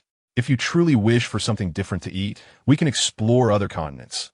There are bound to be surprises. Of course, Yin Shuangshuang was not entirely hopeless. After all, the beast world's understanding of natural plants was quite limited, far inferior to that of the Earth's new era. Speaking of which, she was merely a fragile snowman. Wouldn't it be nice if someone could prepare an abundance of food and suddenly present it to her? Humanity is so cold. This wretched beast world lacks even an instruction manual. How hopeless. Would you like to drink some juice? Yes, she replied. Shuanglan chuckled, instructing EC to bring over the prepared juice, casually adding, in a couple of days, the coming-of-age ceremony will take place. After the ceremony, we will depart the next day. If there is anything you haven't had time to handle, it's best to take care of it in these 2 days. I recall you have a good relationship with your clan's young leader. If there is anything to discuss, remember to settle it promptly, as we cannot wait for you. Yin Shuangshuang pondered this. After all, they were embarking on a journey around the world, and whether they would encounter familiar faces again was uncertain. It was best to address any matters while there was still time. It's all right. I have nothing to convey. EC was eager to set sail. Yin Shuangshuang couldn't help but laugh. All right, our by EC is like water spilled. Let us live well together in the future. What home, what water? Bai EC was taken aback, wondering what she meant. Should he inquire further? But Shuanglan seemed to understand, and he hesitated, fearing that his question might make him appear foolish. Yes, she affirmed. Shuanglan looked at him in surprise. You understood? Chapter 22. Do you have enough candidates for beast husbands? Although she wished to accompany Shuanglan on the gathering task, some unforeseen events occurred. The chieftain's partner summoned all the female beastmen participating in the coming-of-age ceremony to gather at the collection site. Yin Shuangshuang felt perplexed. Was there something to convey? Or perhaps a rehearsal was in order. Shuanglan wrapped a long, light gray hide skirt around her waist, securing the belt with care. Don't be anxious. It might just be a simple introduction or a few announcements. What is there to fear? We leave in 2 days. Though she wouldn't describe herself as nervous. This sudden event disrupted her original plans, dampening her enthusiasm. Nevertheless, she was quite curious about this gathering of females. I don't know. Perhaps it's just a tea party? What is a tea party? Yin Shuangshuang wished she could slap her mouth shut, her chatter spilling forth.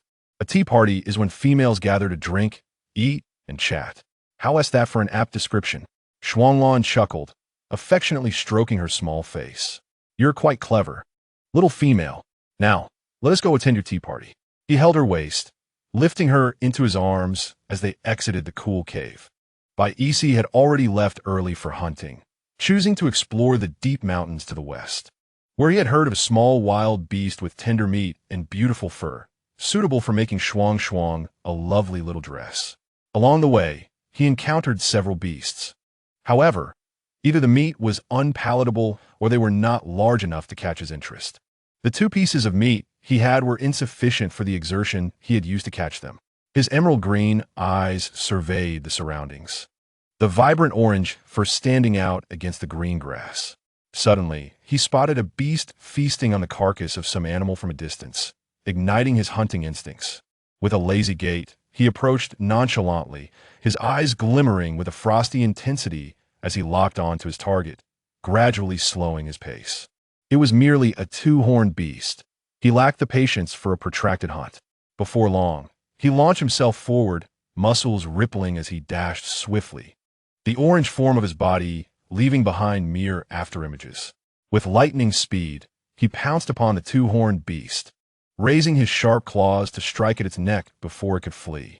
In an instant, blood sprayed forth as his teeth pierced its veins, and the creature's final struggles ceased almost immediately.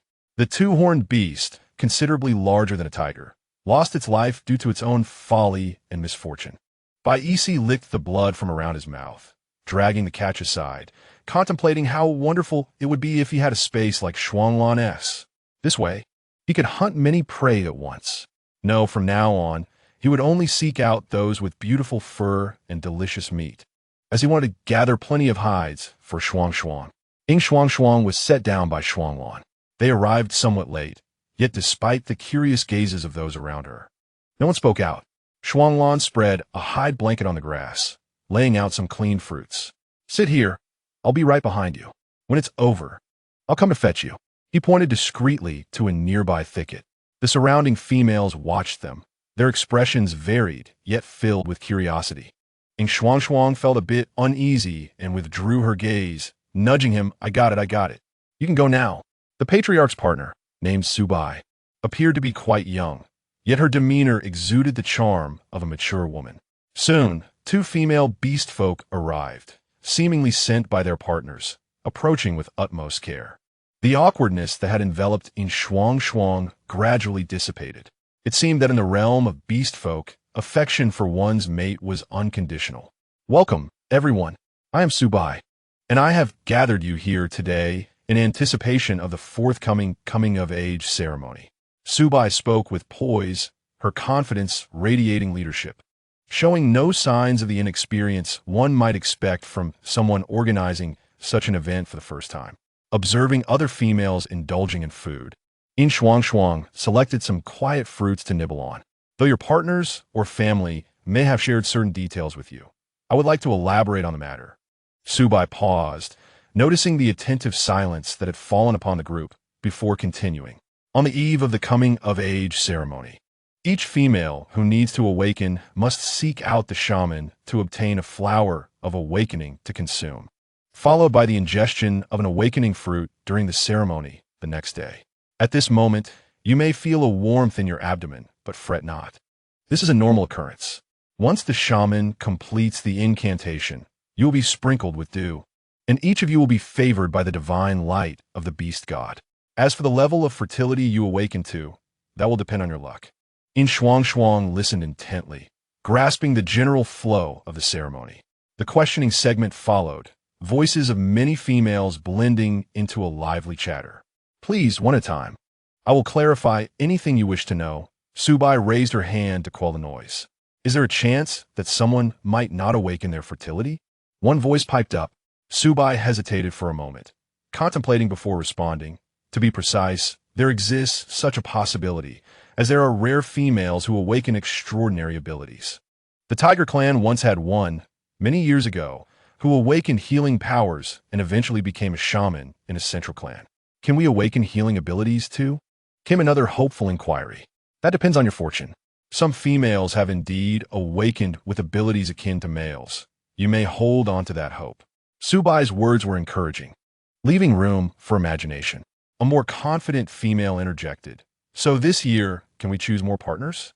Yin Shuangshuang was taken aback by the boldness of her sister.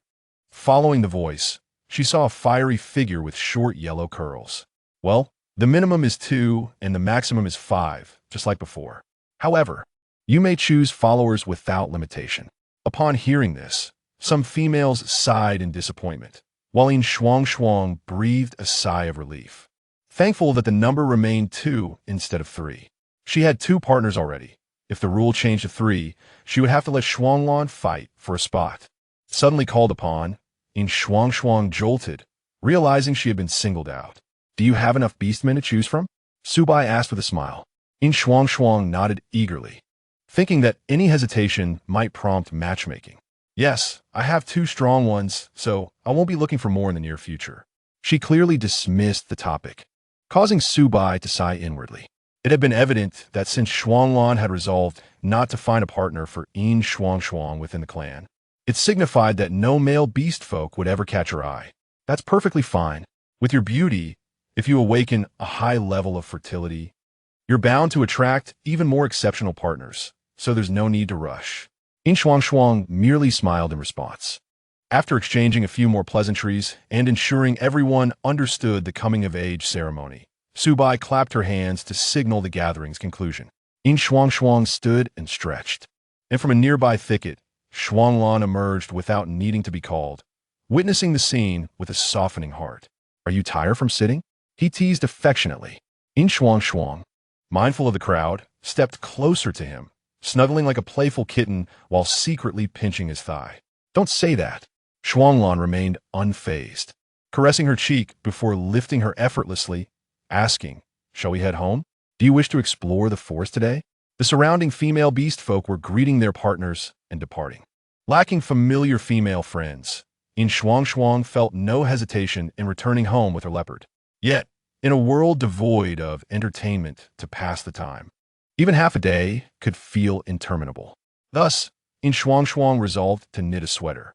She contemplated asking Shuanglan to craft a mahjong set, but recalling her initial reticence regarding her own background, she ultimately dismissed the idea with great regret. For now, knitting would suffice. Perhaps when Shuanglan encountered her in various new aspects in the future, he would grow curious. Whether he would feel resistant to such changes, she could only discover gradually. Nonetheless, she possessed an odd trust in him, as he had a remarkable capacity for embracing new experiences, evidenced by his eagerness to explore the unfamiliar. My leopard is destined to be the pioneer. However, knitting a sweater seemed more intricate than she initially thought. I shall start with something simple. As Shuanglan, the tall male, sauntered in with an air of nonchalance, it was as if he had grown accustomed to her elongated tones. What is it? I need the thread you had before. I believe I discovered something new while gathering with Bais. Her pink eyes sparkled with excitement as she turned to him. Shuanglan felt his heart soften. spontaneously bending down to scoop her up while kissing her tenderly. After a lingering embrace, he released her, saying, "Now, speak properly." Yin Shuangshuang asked, "Speak properly about what? Wasn't I?" "Oh, Shuanglan, please hand me the thread from your space. I need to use it." She adopted a serious tone. Shuanglan chuckled and leaned in to plan another kiss, realizing that her seriousness only made her more adorable. Frustrated, Yin Shuangshuang playfully nipped at him as he stepped back. "You naughty leopard. You are the naughty one." The banter continued, each refusing to yield, creating a rather amusing scene. Shuanglan exhaled, nudging her cheek with his head. "Then you're the naughty one with a naughty leopard." Yin Shuangshuang burst into laughter. "You are so childish, Shuanglan." He chose not to respond, setting her down and placing several bundles of thread before her. "What are you tinkering with? Let me see." Yin Shuangshuang unwrapped the bundles, patting his thigh. "Bring me some layers of beast hide to spread here. I wish to sit." There was no need to fetch the hides from inside. He had spare ones in his space. The long-haired beast hide, not particularly vibrant, was layered on the ground until it was comfortable enough for her to sit upon. Observing this unfolding scene, Yin Shuangshuang suddenly inquired, "Do we have enough beast hides at home?" The hides Shuanglan brought forth were nearly all unique, akin to disposable items. In her previous world, animal pelts were quite costly, and while she was not short on money, acquiring such exquisite pelts was no simple feat. Shuanglan glanced at her. "Worry not about that. As long as you desire, we could toss the hides around for fun." His heart swelled with sweetness, contemplating whether this silly treasure understood the immense joy of nurturing a partner. As for the hides, he was certain he had plenty in his space. He would sort through them another day, and if needed, he could hunt or trade for more. He, a male approaching the 8th rank, would allow his partner to suffer? Yin Shuangshuang smiled sweetly, teasing him deliberately, her voice a playful lilt. How domineering! As expected, the agile male suddenly paused, lifting his gaze towards her, the azure depths of his beastly eyes gradually darkening. "I recall that tomorrow is the awakening ceremony, correct?" Yin Shuangshuang's smile faltered. Her face flushed with embarrassment and anger as she playfully kicked his shoulder, with little force, yet he did not even sway. How could this fellow use that to threaten her? And he spoke with such audacity. Shuanglan refrained from further provoking her. He was already timid, and another quip might see him banished from the den tomorrow night. With everything prepared, Yin Shuangshuang handed him several sticks, instructing him to sharpen them in return. The animal skins were well placed, neither too glaring nor overly dim, adorned with several bundles of yarn.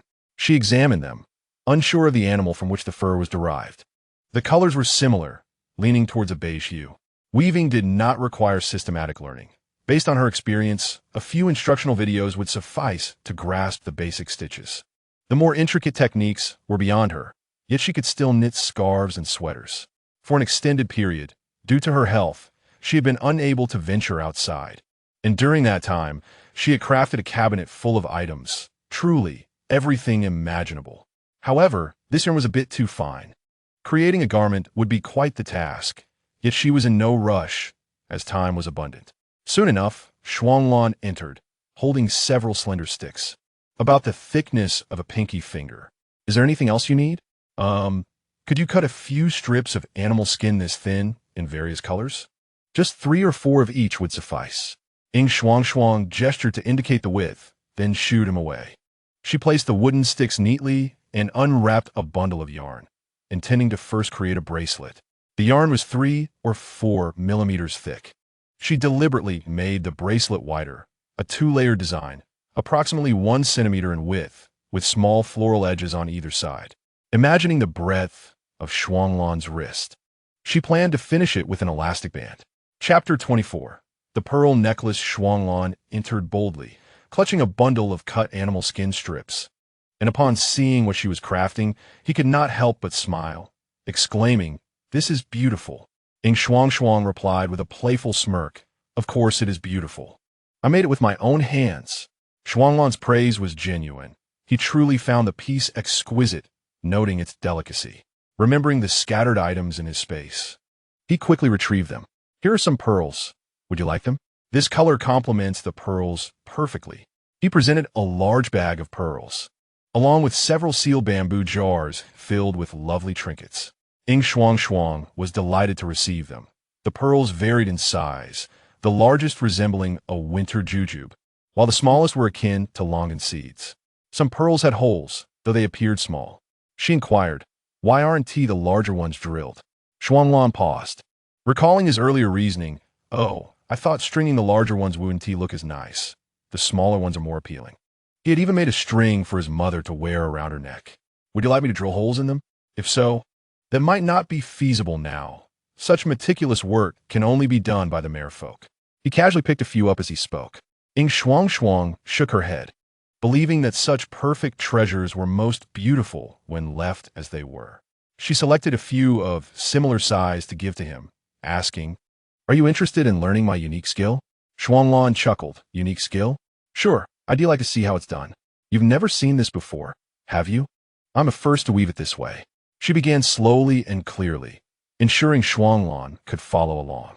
Pulling the yarn, the woven patterns converged into a small flower. Two blossoms side by side, with a lustrous white pearl threaded in. "Your wrist is a bit thick. You might need to add a few more pearls. Then, tie a knot here to secure the pearl, and just repeat the previous weaving method. Start by incorporating 5 pearls to see how it looks. I'll teach you the rest in a moment." Shuanglan was earnest in his learning. He did not respond, but focused intently, squeezing her wrist as he measured the length, marveling at how slender it was. Though he had promised to begin with 5 pearls, he lost track and had already woven an 8 by the time he realized. Casting a guilty glance at Yin Shuangshuang, who was diligently finishing her first bracelet, thinking, "I seem to have made a mistake." Yin Shuangshuang looked over, asking, "What's wrong?" "Oh, did I add too many?" "That's all right. Your wrist is thick anyway." At this, Shuanglan had a sudden inspiration. It could be worn as a necklace. Yin Shuangshuang's neck was long and fair, delicate yet exquisite. Such beautiful adornments would suit her perfectly. He rummaged through his items and found a slightly larger, elongated blue crystal with a hole, a treasure he had exchanged with a small beast man from the merfolk. Since the color of the crystal resembled his own eyes, he had been drawn to it in the moment. "Are you making a necklace?" Yin Shuangshuang suddenly conceived a brilliant idea. Teaching Shuanglan how to craft a clasp using this crystal, which would be both practical and aesthetically pleasing when worn in front. "All right, let's proceed. Come over and try it on." He estimated the length, believing it should fit well. Yin Shuangshuang was taken aback, realizing that the necklace he made was not that long. It was intended for himself? Well, I should have expected this snow leopard-esque penchant for adorning her. The necklace fit snugly around her neck, neither too long nor too short, and Shuanglan expressed his satisfaction, stating that he would wear it as is, only removing it while sleeping. Yin Shuangshuang grimaced, exclaiming, "How domineering!" Yet she made no move to take it off. Wearing it was acceptable, and occasionally indulging her leopard-esque possessiveness was not a problem. Shuanglan left her to play while he went to prepare food. Just before dinner, Baisi finally arrived at the outskirts of the tribe, bathed in the glow of the setting sun. The beastmen guarding the tribe were taken aback and filled with admiration upon seeing him. Behind him lay a heap of prey of various sizes, topped with a substantial stack of animal skins, yet no skinned game was visible, indicating that he had discarded them as he hunted. All the spoils were laid on a flattened piece of wood, bound with vines, which he had dragged back. Is this the power of the 7th rank? The astute beastmen immediately rushed to Shuanglan's cave to deliver the news. Such displays of strength would surely endear their little female to him even more. Soon, Shuanglan approached, his paws deftly moving, and upon spotting Baisi, he could not help but chuckle, for Baisi was smeared in blood, looking utterly disheveled. He could not help but feel that without a space, one would be in quite a predicament. However, he refrained from mocking him at that moment, merely storing the prey in his space while gesturing towards a path, advising him to wash up before returning. He also handed him a fruit. Baisi recognized it as something the little female used for bathing, nodded, paused, and then expressed his gratitude before rushing towards the river. Shuanglan returned to the cave in a good mood, reflecting on how useful high-ranking laborers could be. By the fire, Yin Shuangshuang called out, glancing towards the cave entrance. "Where's Baisi?" "He is filthy. He is washing up by the river." Shuanglan suddenly had an idea. His claws summoning shards of ice that shimmered with coldness before shattering and being stored away. Those spoils would have to wait until after he had lulled Yin Shuangshuang to sleep before he dealt with them by the river. TSK. If only he hadn't been so generous. He should have handed everything over to Baici. Yin Shuangshuang could tell what he was thinking and remarked, "We agreed on cooperation. Don't keep picking on Baici. He truly is a docile tiger." Shuanglan's ears twitched, and he approached her with a playful gait, his thick, long tail brushing against her thigh in a friendly manner. "You can't say I'm bullying him without me. He wouldn't have had the chance to hunt for you." Shuanglan feigned grievance, recounting his tremendous contributions. Yin Shuangshuang considered this, realizing that he had indeed found a husband for her. How impressive. All right, I won't mention it." Shuanglan closed her eyes, a gentle smile gracing her lips as she leaned in to nuzzle her shoulder. Xiao Bao, the pet, was already enjoying the grilled meat upon Bai's return. The firelight danced upon her fair skin, and her shoulder-length hair was completely dry. As she drew near, a refreshing fragrance enveloped her, reminiscent of the Yuluangua she often used in her baths. Yin Shuangshuang affectionately patted his head, marveling at the silky texture of his hair. Baici posed, lowering his head to nuzzle her palm, inquiring if it felt nice. In that moment, the only sound within the cave was the crackling of the fire. Shuanglan was the first to regain her composure, reminding him that the meat would lose its appeal if it cooled.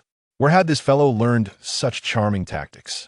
The allure of his black hair and captivating green eyes was undeniable. Yin Shuangshuang recalled a comic she adored at 16, featuring a character with a similar design. It had been a feast for those enamored with beauty. Now, looking back, she chuckled, realizing he was her destined partner. Chapter 25, The Awakening Ritual Before Bedtime. Shuanglan brought a flower to her lips, urging her to consume it. Yin Shuangshuang refrained from opening her mouth, instead holding it in her hand. The firelight was dim, barely revealing the flower's shape. The colors were indistinguishable in the low light, but it resembled a walnut, with thick petals that felt smooth to the touch. She skeptically plucked a petal and tasted it, expecting bitterness, but was surprised to find it utterly flavorless. Indeed, more insipid than plain water, devoid of any plant-like aroma. Fortunately, it was small enough to be consumed in 2 bites, and with a sense of responsibility, Yin Shuangshuang got out of bed to rinse her mouth, determined to protect her teeth. After all, in the beast world, there were no dentists, and a damaged tooth would spell disaster. The following morning, Yin Shuangshuang was stirred awake by a ticklish sensation at her neck. 2 animal hides covered the entrance, dimming the cave's brightness considerably. Baici held his breath for a moment, his dazed expression meeting Yin Shuangshuang's gaze. "Has it begun?" she asked. "Soon," he replied. Shuanglan had gone out to fetch something, instructing him to wake Yin Shuangshuang shortly. However, seeing her sleep so peacefully, he couldn't bring himself to disturb her and instead leaned by her bedside, attempting to rouse her gently. To his surprise, the air from his breath awakened her. Rubbing her eyes, Yin Shuangshuang instinctively rested her hand on the fluffy head of the tiger, absent-mindedly petting him. Her voice still carried a hint of sleep as she asked if he had prepared her clothes. Baici gestured, pushing her garments towards her, and pointed to her shoes, indicating she should wear those. He had selected them himself. Yin Shuangshuang playfully patted his head, urging him to step outside. "Outside? Why?" He tilted his head in confusion. "To wait. I need a change," she exclaimed, exasperated. Once he reluctantly left, she swiftly donned a lightweight, short-fur beast skin dress, suitable for the day's occasion. After finishing her morning routine, she noticed the stillness outside.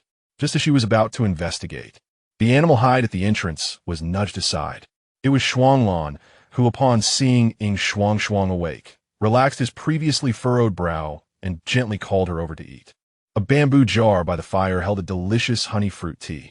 The originally crisp and sweet fruits had transformed into a soft sweetness after being simmered in honey water, harmonized by the addition of some tangy fruits. Yin Shuangshuang felt this was perfect for breakfast.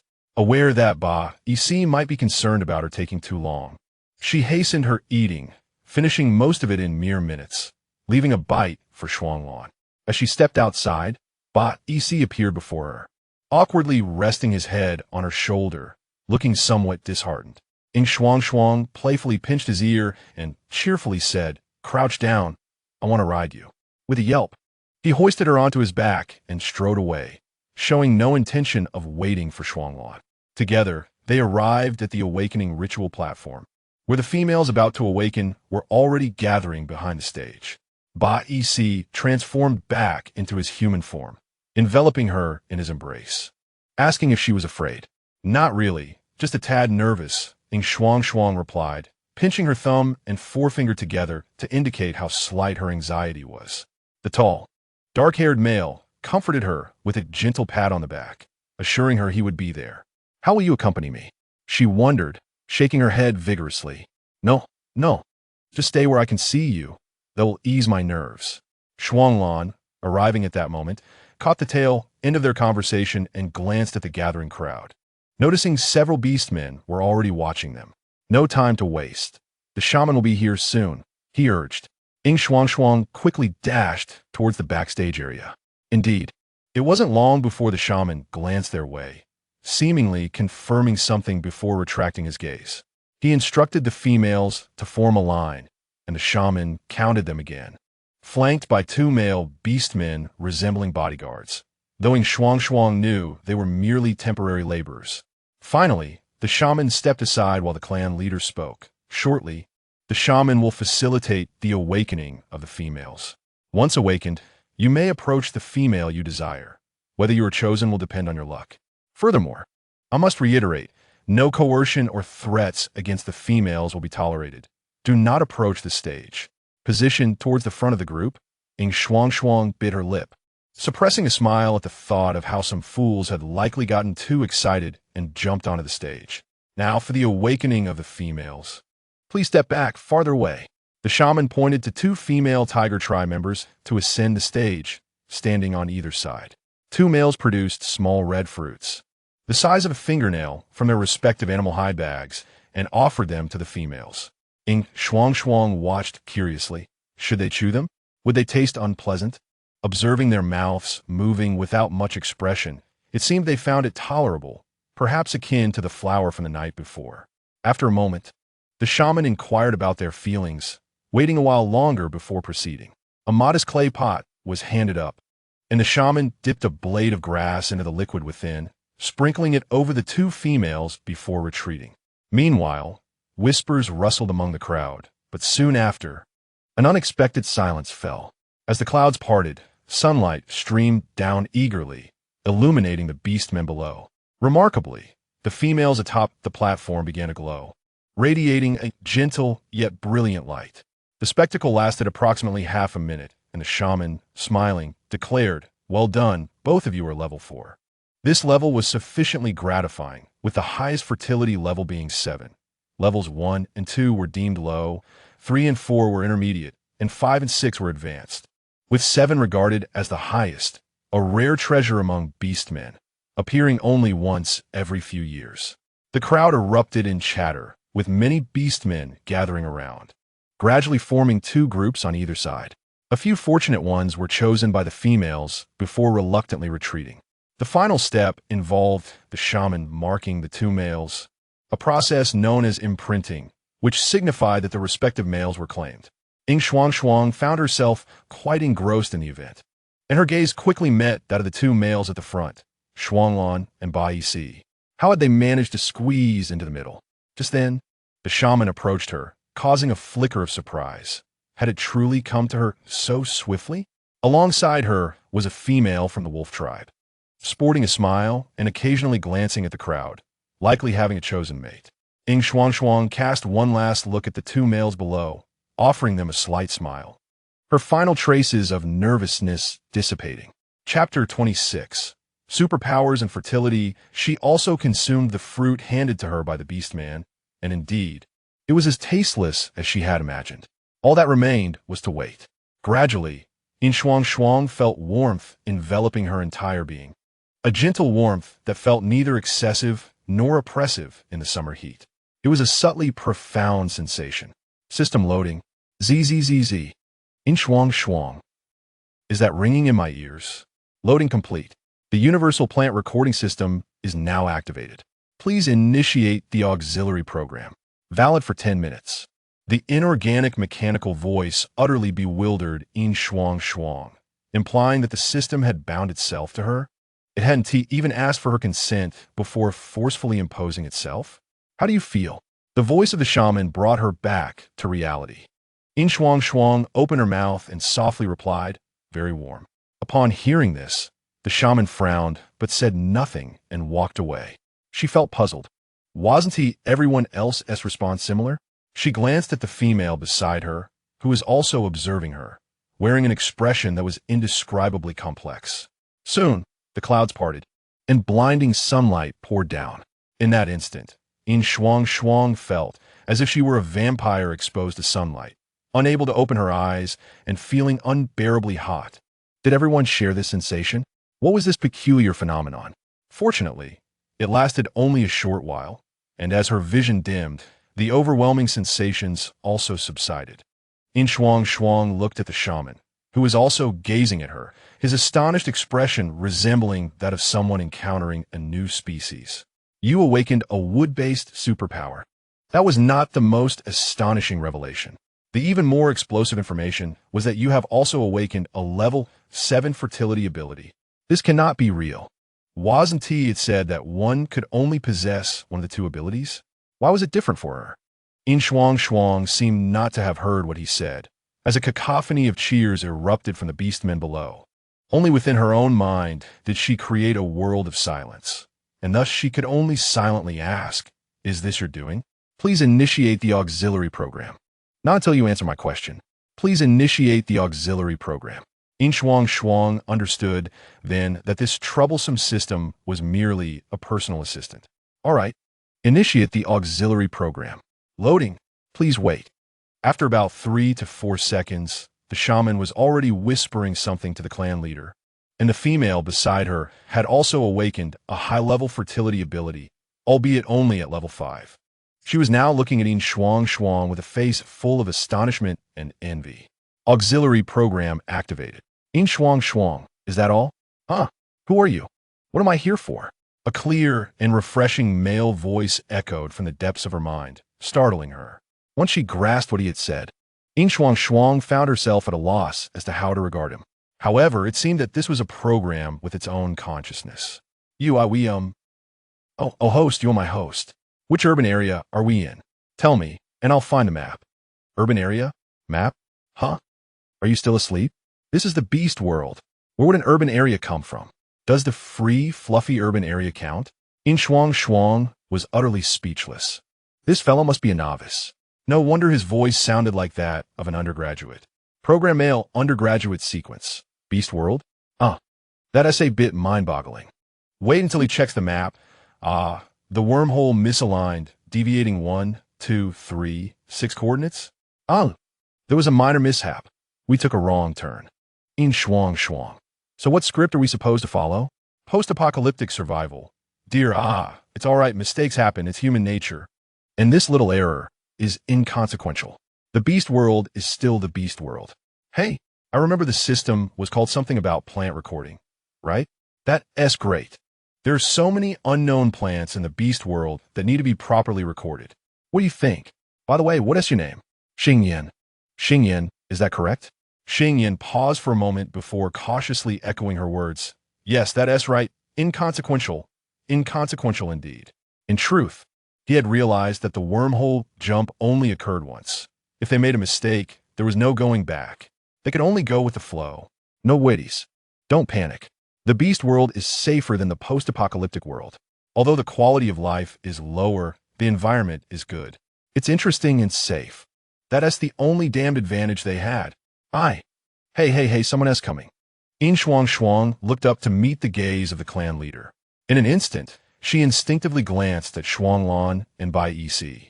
Before the clan leader could say anything, 2 figures had already darted in front of her, effectively blocking the clan leader's advance. What are you two doing? Didn't we say not to come up? The clan leader hadn't anticipated that Shuanglan and Bai Ec would be so bold, startled by their sudden appearance. Bai Ec pulled her into his embrace, gently patting her back. Don't be afraid. We didn't do anything, just came a mark. Shuanglan succinctly replied. The clan leader hadn't expected their sharpness. It was somewhat inappropriate to beat around the bush now. As you can see, Yin Shuangshuang's awakening situation is quite special. Our intention is for her to select at least one partner from the wolf clan. That's fine. You can't? The clan leader seemed taken aback by his quick agreement. His expression fluctuated between anger and joy, not having settled before he heard him say, just defeat by EC. This is unreasonable. Whether it's by EC or Shuanglan, both are 7th-tier beastmen. It's unrealistic to defeat either of them. Upon hearing this, Shuanglan chuckled derisively. What is the point of saying that? If you can't even defeat by EC, how can you protect Shuangshuang? What use is such a useless person to her? You wouldn't expect us to protect him, would you? The clan leader was so enraged by this humiliating remark that his body trembled. Yet he could not utter a word. The truth was their strength surpassed his, and at this moment, if he were to inquire about the female's wishes, there might still be some hope. However, this was precisely the brilliance of Shuanglan, for since this little female was brought back to the tribe, she had hardly interacted with any of the beastmen. How could it be talk of personal feelings, let alone asking Yin Shuangshuang to choose a male as her mate? Clan leader, I have already confirmed my choices for partners, Shuanglan and Baiisi. There is no need for followers. I have no such desire. Yin Shuangshuang added fuel to the fire at this moment. Shuanglan smirked. Shaman, let us proceed with the marking. The shaman glanced at the clan leader and silently approached. Who is the primary partner? Shuanglan. The shaman used a special plant juice to draw 2 fawn-like patterns in red, the size of a fingernail, beneath Shuanglan's left collarbone. It looked quite appealing. Baiisi's was deep blue, and he remained dazed for a long while until Yin Shuangshuang tapped his chest to bring him back. Chapter 27. Bonding. Leaving a multitude of astonished beastmen in disarray, Yin Shuangshuang was taken away by the 2 assertive males. On the way back to the cave, Yin Shuangshuang was engaged in conversation with the program. Quickly tell me, was that level 7 fertility ability you're doing? Xingyan replied with a nonchalant, Be more confident. It's your own strength. What does being able to give birth signify? It would be better to grant me another superpower. Yin Shuangshuang complained. She had just told Shuanglan and the others that she would not bear children, and now she was bestowed with an elite fertility ability. Was this some kind of cruel joke? A wood-based superpower would suffice, wouldn't it? Isn't that the essence of the system? Can you really be so aggrieved? What use is it? Moreover, you are merely an auxiliary program, not the system itself. Xingyan chuckled. What do you mean by what use is it? If I heard correctly, you were questioning its utility, weren't you? Listen closely, ignorant earthlings. The system you designated can analyze the characteristics and utility of any plant within 0.00001 seconds. Do not underestimate me. Furthermore, this system was crafted by Xingyan. Infra stroked Shuanglan's hair and thought to herself, I could snap a photo of a random blade of grass over there and still find what you just mentioned. It must be a work by Xingyan, right? What are you saying? What do you mean by a work? It's incredibly useful, all right. Just admit that it's useful. For you at this moment, it is like a timely gift in the snow. The tone of extreme confidence made Ian Frost chuckle, attracting puzzled glances from 2 males. What are you laughing at? Huh? I wasn't laughing at anything. Shuanglan also chuckled, realizing they should indeed be laughing. With her wood elemental abilities, how could Ian Frost be so remarkable? Bo Isi's eyes sparkled with evident joy. It was indeed impressive. This was the first time they had witnessed 2 awakened females, and more fortunate still, she was his partner. At this thought, the 2 males' ears and tails involuntarily emerged. Xingyan interjected, Oi, your husband seems to be in high spirits. Infrost exclaimed, What are you talking about? In high spirits? She instinctively pinched her ears, the soft, fluffy ears of a snow leopard, which twitched slightly. Unbeknownst to her, Shuanglan quickened his pace, saying ambiguously, After tomorrow we will set off. It may not be convenient on the road. Bo Isi glanced over, silently calculating the time. If Shuanglan were unable, it might not be sufficient, and then a question mark appeared over Yin Frost's head. What do you mean by not convenient? Guess, as the 3 returned to the cave, their surroundings suddenly darkened. Yin Frost felt a pang of unease. Are we about to eat? Isn't that a bit inappropriate? It's broad daylight. Why would we cook now? Huh. Let us wait until night. That evening, as they sat down to discuss, Yin Frost's earlier confusion vanished, replaced by a nervous evasion. Shuanglan halted, placing her gently on the bed. Noticing Bo Isi had discreetly hung the other half of the animal skin, he smiled contentedly and whispered seductively in her ear, "It's dark now." Yin Frost shivered at the warm breath brushing against her neck, instinctively shrinking back. Perhaps it was the dim light that allowed her to find some sense of security, calming her nerves. "Just don't be too rough." As her words fell, Shuanglan seemed to receive an unspoken command, lunging forward and pressing her onto the soft animal skin. Yin Frost felt a rush of panic as the delicate scent of flowers filled her nostrils. His lips covered hers, grinding and sucking with fervor. The intimate sounds of their kisses made her blush and her heart race. Her already scant clothing was stripped away with practiced ease, gentle yet swift. After all, he had made the garments. How could he not be familiar with them? Shuanglan, having composed himself for a moment, pressed his lips against hers and said helplessly, "Darling, slow down, you're pinning me." Yin Frost's face flushed with heat, and she murmured in response, "Who's in such a hurry?" A cool crystal was fed into her mouth, smoothly sliding down her throat before she could react. "What is this green crystal? It wouldn't hurt." As he spoke, he chuckled softly. Hearing that it wouldn't hurt, Yin Frost felt a weight lift from her heart. If it did hurt, given Shuanglan's physique, she had no doubt she would perish. Everything that followed proceeded with remarkable fluidity. Their souls were perfectly attuned, indulging in boundless ecstasy. Outside the cave, Bo Isi lay on the smooth stone slab, his tail occasionally swaying, his tiger eyes drooping with disappointment. Behind him were the little female and her first partner. While he could only remain outside, each sound of pleasure a torment that made him want to cover his ears. He kept his eyes open for a long time, even entering once to boil some water. As night fell, the animal skin at the cave entrance was lifted, and he had to go in to prepare food. Shuanglan cradled the little one in his arms, his eyes filled with satisfaction and languor, appearing as if he had just awoken. In a husky voice, he instructed, "Wash Shuangshuang's clothes." With an air of a master commanding a servant, Bo Isi glanced at him with some disdain before retracting his gaze. "Just once? How ostentatious." "He knows it too well." Shuanglan paid no mind to his thoughts. He was the one who ought to be displeased. Had it not been for the presence of this dull tiger, they could have enjoyed themselves fully last night. His gaze fell upon his partner's porcelain-white face. Her tail cradled in her arms, nestled against her cheek. In that moment, he felt needed by her. Let us sleep a little longer. She should get up to eat something soon. Yin Frost felt utterly exhausted, her body too weary to move, but hunger pulled her from deep slumber. As she opened her eyes, faint light invaded her vision. Gradually adjusting to the dimness, she felt a hand resting on her waist, startling her into a shiver. A lazy, magnetic voice emerged from behind her. Shuanglan, half awake, gazed at her with sleepy eyes. Bo Isi approached, setting down the food and water on the table. Yin Frost gasped, "Oh my heavens, I am completely naked beneath these blankets." His presence jolted her awake, dispelling her drowsiness. As he reached her side, Bo Isi effortlessly rolled both her and the blanket into his arms, leaving her utterly bewildered. Is this something he would do? A prickly fruit was offered to her lips, and she opened her mouth to receive it, momentarily dazed, even forgetting her modesty. In truth, she had overthought. In most beast world families, partners bore the responsibility of caring for one another. Shuanglan was merely pretending to be magnanimous after receiving something. Meanwhile, Bo Isi had been on guard all day. He had to feel some emotion, but upon seeing the little female's body marked with red bruises, his irritation transformed into pity. Would the little female be bullied by the beasts outside? Only her own beast would treat her so harshly.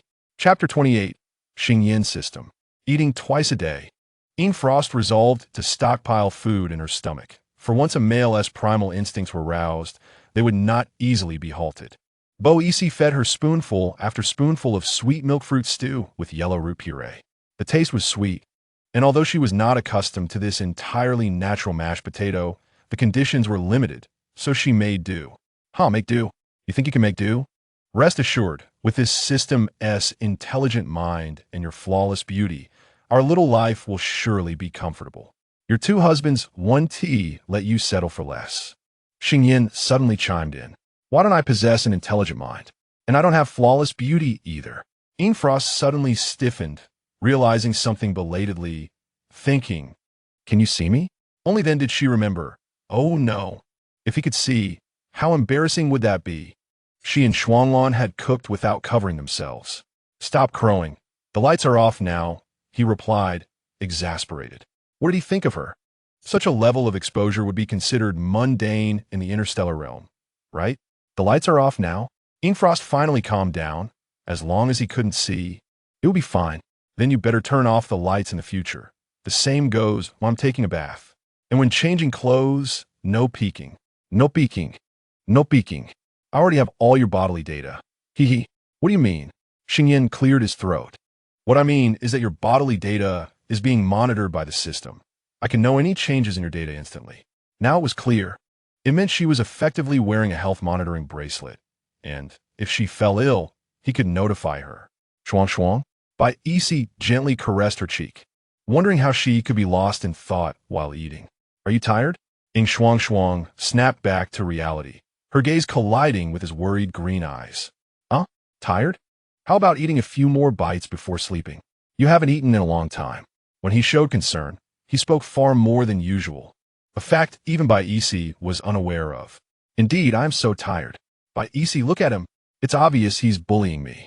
She pointed playfully at Shuanglan, who was resting her head on her arms on the bed, adopting a mock-complaining stance. Shuanglan couldn't help but laugh. How could someone be so good at being spoiled? Look at him, laughing at me. Hit him. What she thought was a playful joke turned serious when, just as Shuanglan was lost at her gaze, she felt a sharp pain in her head. Upon realizing it was Bai Isi, she shot him a fierce glare, preparing to retaliate, but the sweet, melodious laughter from the little female halted her intentions. Provoked, she felt anger rise, but how could she resist that joyous and beautiful laughter? Bai Isi, you foolish oaf. You make me laugh so much. Well done, Bai Isi. She never expected him to be so entertaining. What is this? The favored consort defying the queen? I speak the truth. All his emotional intelligence has been channeled into his combat abilities. As long as his intelligence is intact, everything is fine. After all, she had always known this big tiger was a bit dense. As long as he was quick to warm up, even a blockhead could become animated. Moreover, she mused, it was uncertain if Bai Isi would truly ever grasp the nuances of emotions. Shuanglan, seeking satisfaction, pinched her delicate little calf and gazed deeply at the Bai Isi holding her. It seems the green crystal is quite effective. Does Shuangshuang still feel any discomfort? Hearing this, Shuangshuang recalled the helplessness of the previous day and, with annoyance, kicked him lightly. This guy simply wouldn't listen. However, if she were to speak of discomfort, there was hardly much, perhaps just a slight tingling in her lower abdomen and a bit of soreness in her waist. Is the green crystal really that miraculous? No wonder she was astounded. After all, that beast had been exceedingly eager the night before, and the battle had been intense, requiring her to rise for water more than twice. Why did it take so long? As long as one was alive, the green crystal could be a lifesaver, provided there was an ample supply. Although its effects were remarkable, it was less effective for particularly urgent injuries.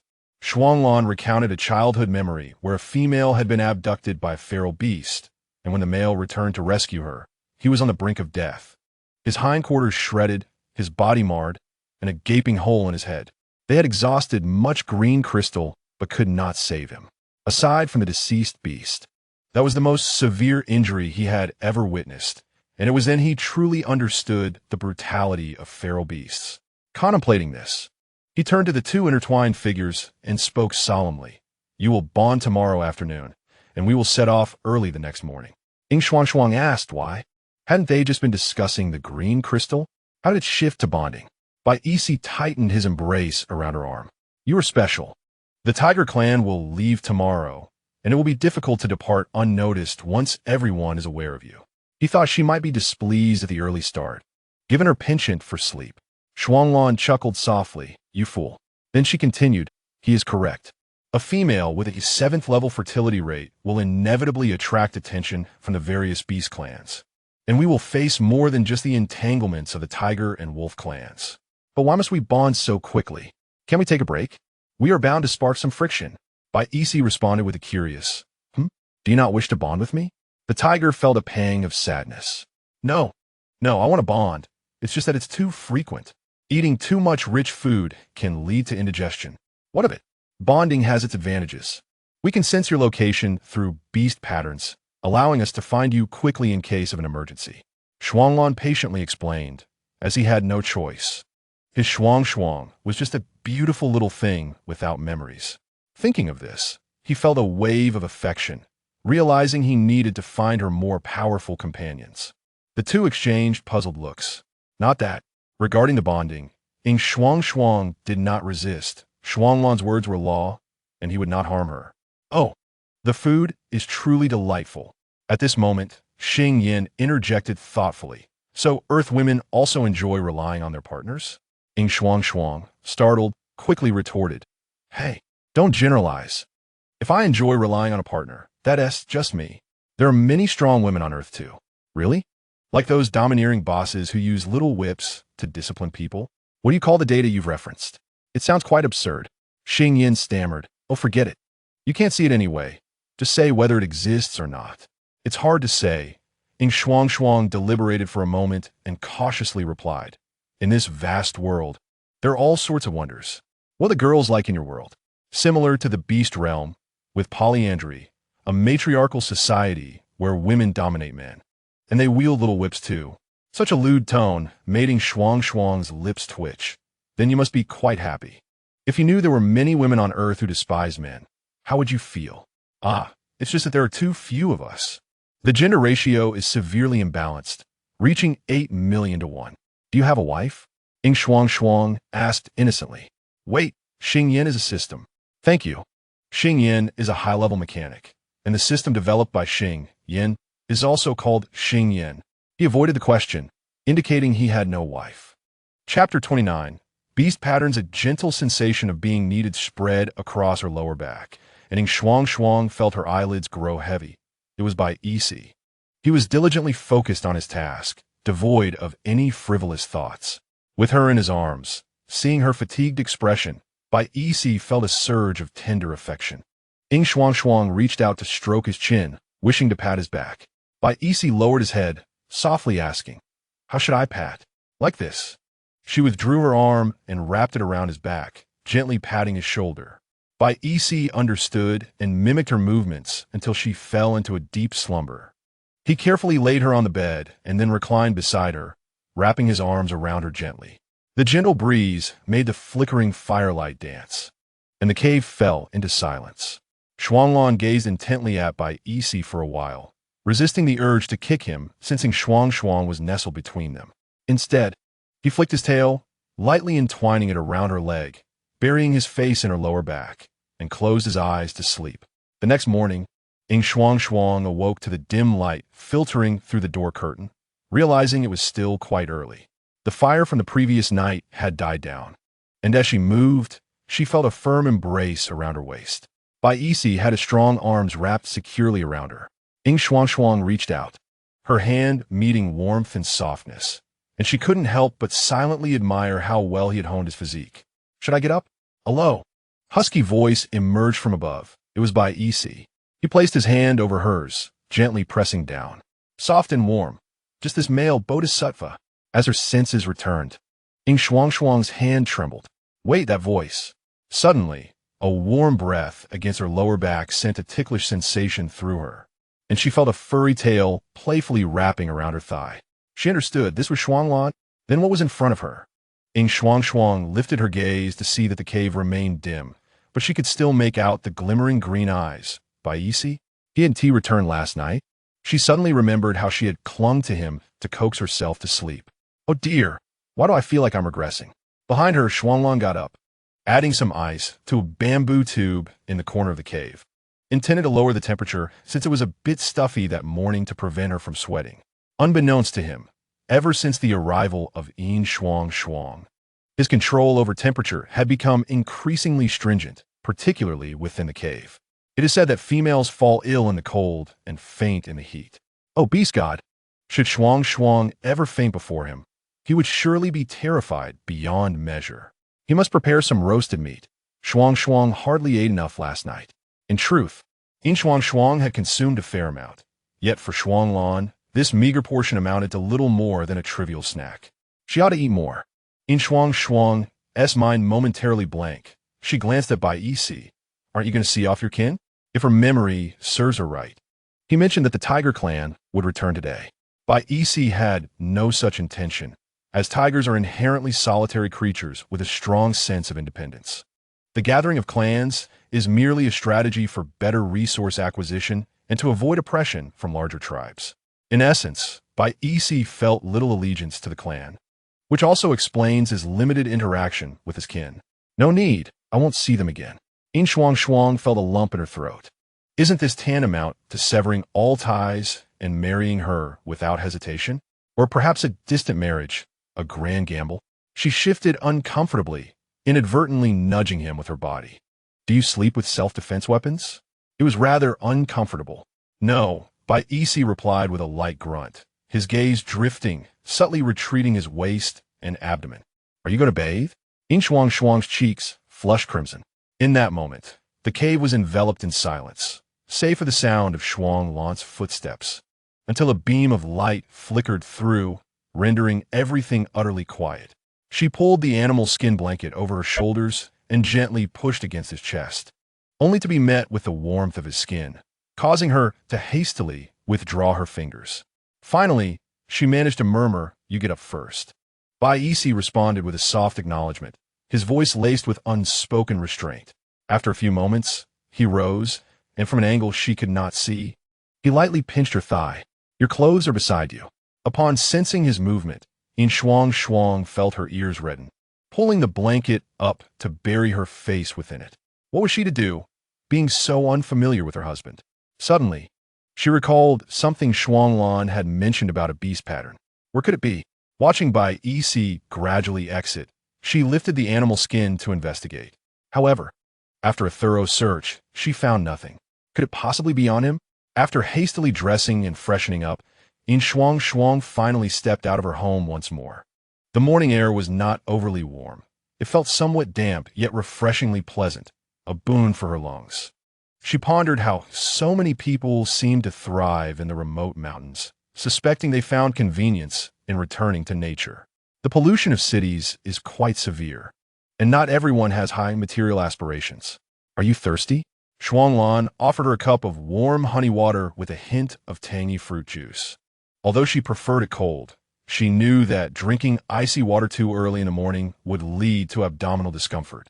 Yin Shuangshuang accepted it.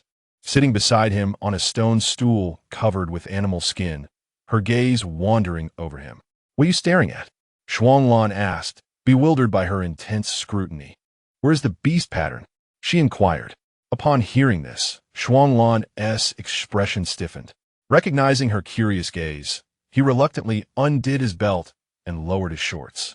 Yin Shuangshuang's expression shifted, bracing herself to strike him, but in an instant, she caught sight of a partially revealed totem.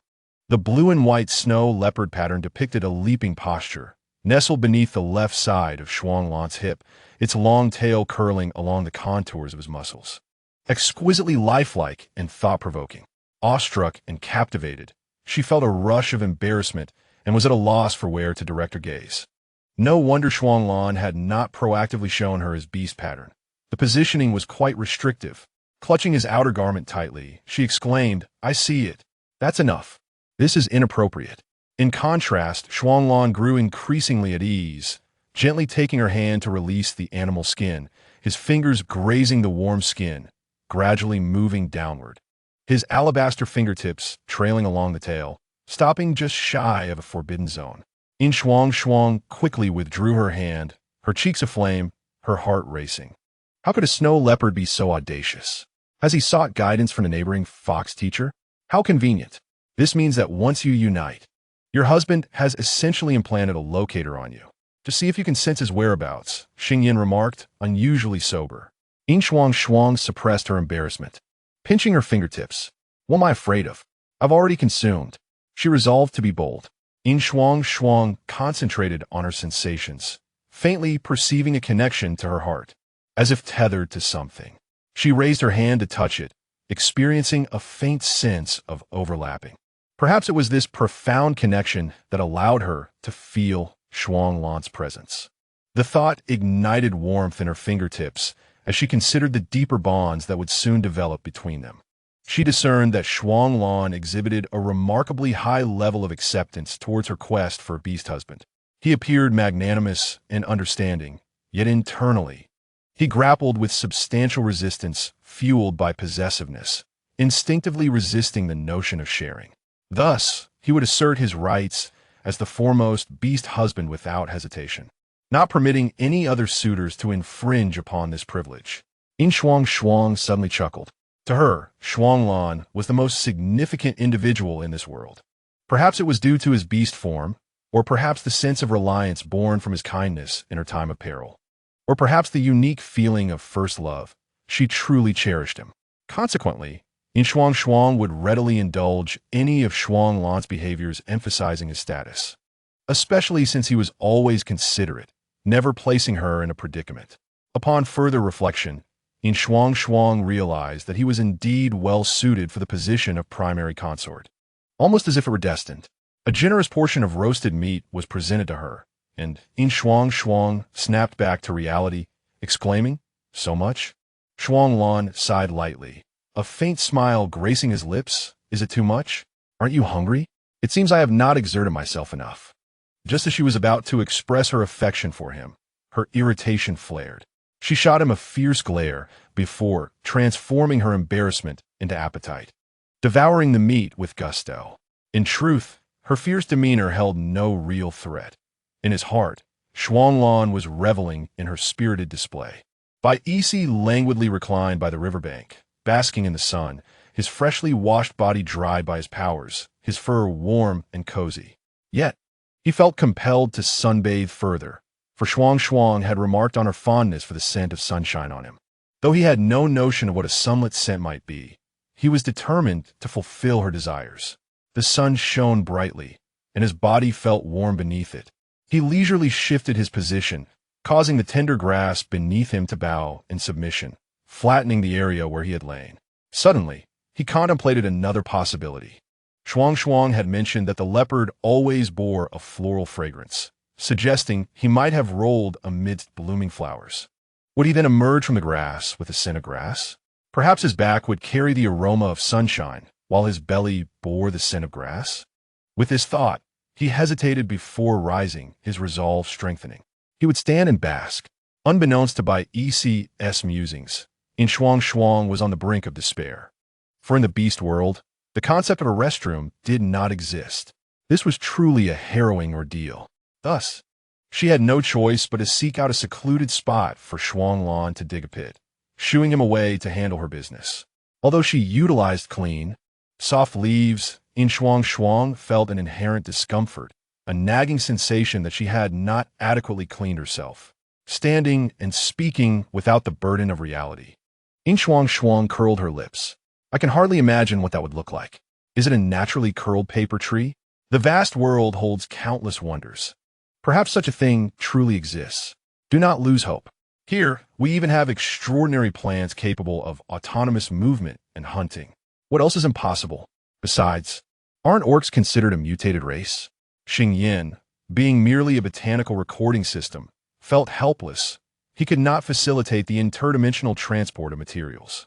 At this point, Yin Shuangshuang buried the soil and pondered. When did you begin your recording tasks? Let us discuss that on the road. I lack the desire to record anything in this vicinity. However, what exactly is that wood-based ability? She still could not activate her power and was at a loss. Xing Yin sighed. Why not ask your husband? They are seasoned in these matters. Ah, indeed, she could inquire with them. She had completely forgotten amidst the chaos caused by Shuanglan yesterday. Filled with excitement, Yin Shuangshuang returned to the cave. Shuanglan, in the midst of packing, paused and turned to her. What is it? Do you know how to use the ability? The newly awakened wood-type power. I have no idea how to activate it. The more Shuanglan listened, the more puzzled he became. You can't sense your power? That seems incorrect. Isn't it something innate? Yin Shuangshuang hesitated, not necessarily. I just don't know how to use it. Is there a problem? The atmosphere fell silent, gradually becoming awkward. At this moment, Shuanglan had to admit a reality. His partner might be somewhat dim-witted. It's fine. Just eat a golden crystal. Perhaps Yin Shuangshuang's perception in this regard is a bit dull. A little guidance should suffice. Yin Shuangshuang cheerfully agreed. Despite all attempts to delay, the inevitable still approached. Finally, it was Bai's turn. Perhaps due to Bai's naturally unassertive demeanor, he did not approach her until the sun was setting. His gaze evasive, Shuanglan scoffed and turned to leave, but not before preparing a large bucket of water. Can we go to bed early tonight? She tentatively asked, considering the orc's apparent endurance, at least in Shuanglan's case. Although it felt delightful and intoxicating, she did not wish to feel drowsy on their journey.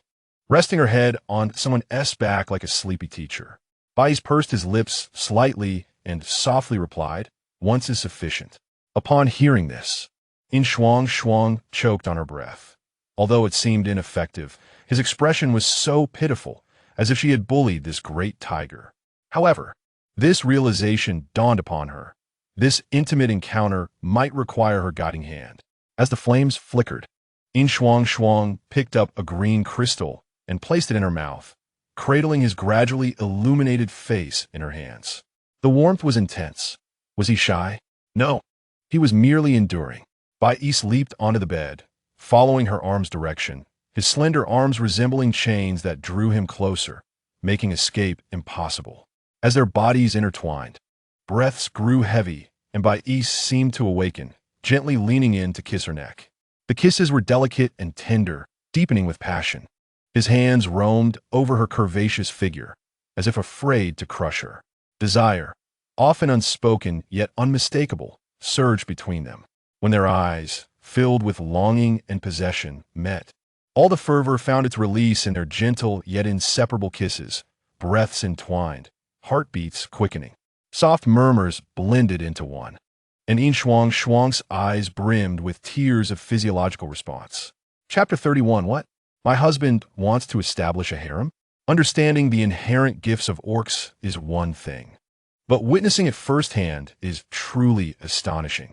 For instance, at this moment, different species are indeed not ideally suited for such activities. It feels quite uncomfortable. Bais was sweating profusely. Shuangshuang, let go. Hearing this, Yin Shuangshuang took a few deep breaths, gradually relaxing, and trembled. Don't be too much. I can't handle it. Finally, after yet another series of kisses, they began to regain their composure. Oh, this is excessive. Their hearts pressed together, heavy breaths brushing against collarbones. Bais arched his back, kissing her softly, as if his very soul was ignited by fire. His spirit soared, and his body felt ablaze. He straightened up and exhaled deeply. That's sharp. Bais rose, adjusting her waist upward, not knowing where he had provoked her. She had kicked him on the chest. The force was gentle, reminiscent of her occasional outbursts. Yin Shuangshuang sensed that the green crystal's effects had waned, as her sensations were becoming increasingly pronounced. Perhaps she was also gifted? Bais, usually obedient but possessing unique insights in bed, was rarely rebellious at such times. Yin Shuangshuang's breathing gradually slowed as she savored Bais' rare tenderness. Their passionate encounter extended, the thick and enduring affection continuously surging.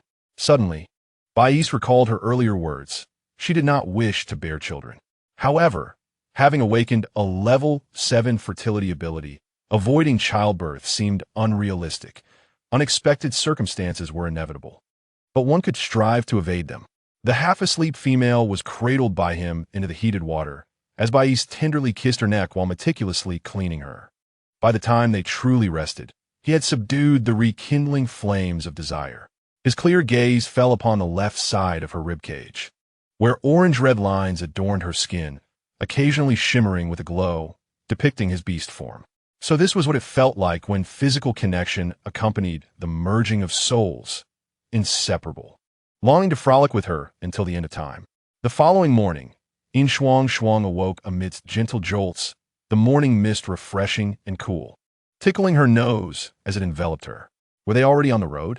She gazed, somewhat bewildered, at the towering, dense thickets on either side. The sun should not yet be too intense, but the light filtering through the leaves seemed scarce, lending an eerie ambience. Where's Bais? She patted the soft fur of the snow leopard beneath her, perplexed.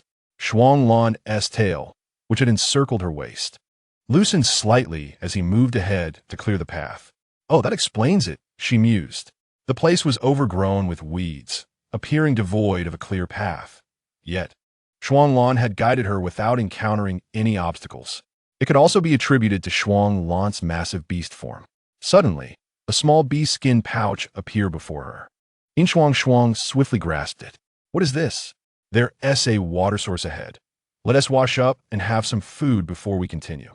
Shuanglan had already planned Yin Shuangshuang's meals, reasoning that since she ate so little each time, it was better to have more frequent meals. Food in the belly was never a disadvantage. Not far ahead, Bais had returned to the water source, gnawing on the leg of some animal, which appeared quite substantial. Catching sight of her, the strong and fierce tiger hastily turned, clutching his meal, and retreated into the dense underbrush. What is this? Yin Shuangshuang chuckled softly, turning her attention back to her breakfast. The journey isn't too far. We estimate it will take about 7 or 8 days. We may pass some tribes along the way. Are you interested in visiting any? Let us talk about it later. We don't need to visit them all. We can find a tribe to stay with when it becomes inconvenient or if we need something. It's similar to a highway service area. Shuanglan's tail brushed against her thigh as he smiled. I suspect I will be the one to find your beast husbands in the future. Why is that? Because you dislike interacting with unfamiliar orcs? How can you expect to proactively get to know any powerful male orcs? Yin Shuangshuang swallowed a piece of roasted meat, took a sip of water, and asked, why can't powerful male orcs approach me first? I'm quite good myself. Indeed, this little beauty is quite charming. As she contemplated the matter, Yin Shuangshuang found herself pondering whether it was necessary to feel an urgent need to seek a beast husband. Were there any specific criteria? Would haste render her akin to a foolish monarch, lost in lust? Oh heavens! She approached every relationship with utmost seriousness. Shuanglan chuckled softly, playfully indulging her. No need to rush. Finding 5, 6, or even 8 should suffice. What type do you desire? I shall assist you. Goodness. 5, 6, or 8. How on earth would there be enough room for them all? Was such a number truly necessary? If each individual possessed talents akin to theirs, that would be excessively extravagant. Shuanglan estimated around 23, while Bais was similar, albeit broader in stature. Would others be the same? She opened her mouth to inquire. But discussing such matters forthrightly with a partner felt rather peculiar.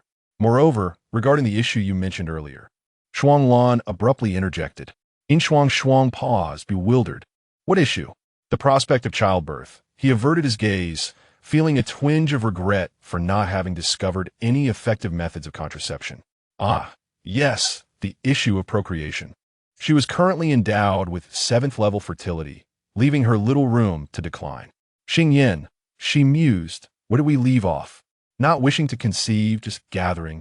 Xingyan replied with a chuckle. Fear not. The likelihood of your pregnancy is quite low. Do not forget, you are human, and you are not of the same species.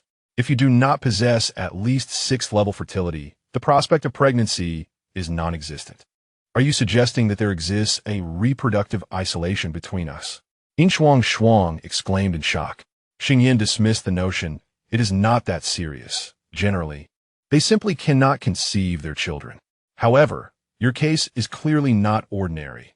With your superior fertility, conception is indeed possible, albeit not as easily as with female beast men. Thus, there is still a risk of unintended pregnancy. What unintended pregnancy? If you engage in the act, it cannot be considered unexpected. But fret not, your husband's well. That green crystal is quite remarkable. You can conceive without pain. It might make me less attractive, she interjected. Impossible, unless you bear a female child. But even then, it matters not. Just have your husband nourish you well. Such is the nature of the beast world. With that, Xingyan fell silent. Yin Shuangshuang returned to her thoughts, noticing that Shuanglan was resting his chin atop her head, having conveniently erased the earlier question from his mind. If she were to become pregnant, then so be it. She merely feared the pain. Yet, if he could offer her a way to avoid suffering while maintaining her beauty, she would gladly bear their offspring, which he could then care for. She harbored a deep aversion to unruly children, but if her own child were to misbehave, she would ensure that their father swiftly corrected them. Chapter 32. An overnight stay in the cave. When the topic of procreation arose, Shuanglan seemed particularly cautious. Having previously experienced a partner's explicit refusal to bear offspring, he was apprehensive about uttering a word that might upset Yin Shuangshuang. However, she appeared to relent. Her demands simple and few. Shuanglan could scarcely conceive of any reasons to disagree. She exhibited the innocence of a cub, filled with fear of the unknown. Evoking his sympathy, "I shall ensure you do not endure such experiences. I will procure more green crystals, and I promise you shall feel no pain. Ideally, their offspring would also be well-behaved, sparing their mother any distress."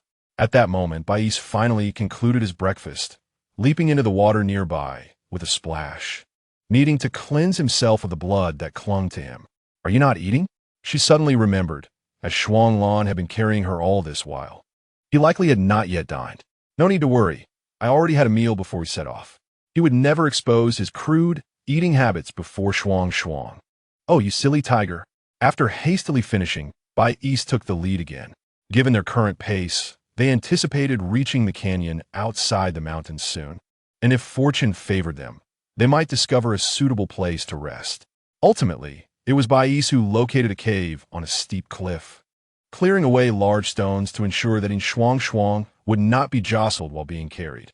By the time Yin Shuangshuang arrived, the mighty tiger had diligently prepared their temporary abode, even laying down a generous amount of dry grass within. Shuanglan's leaping ability was exceptional.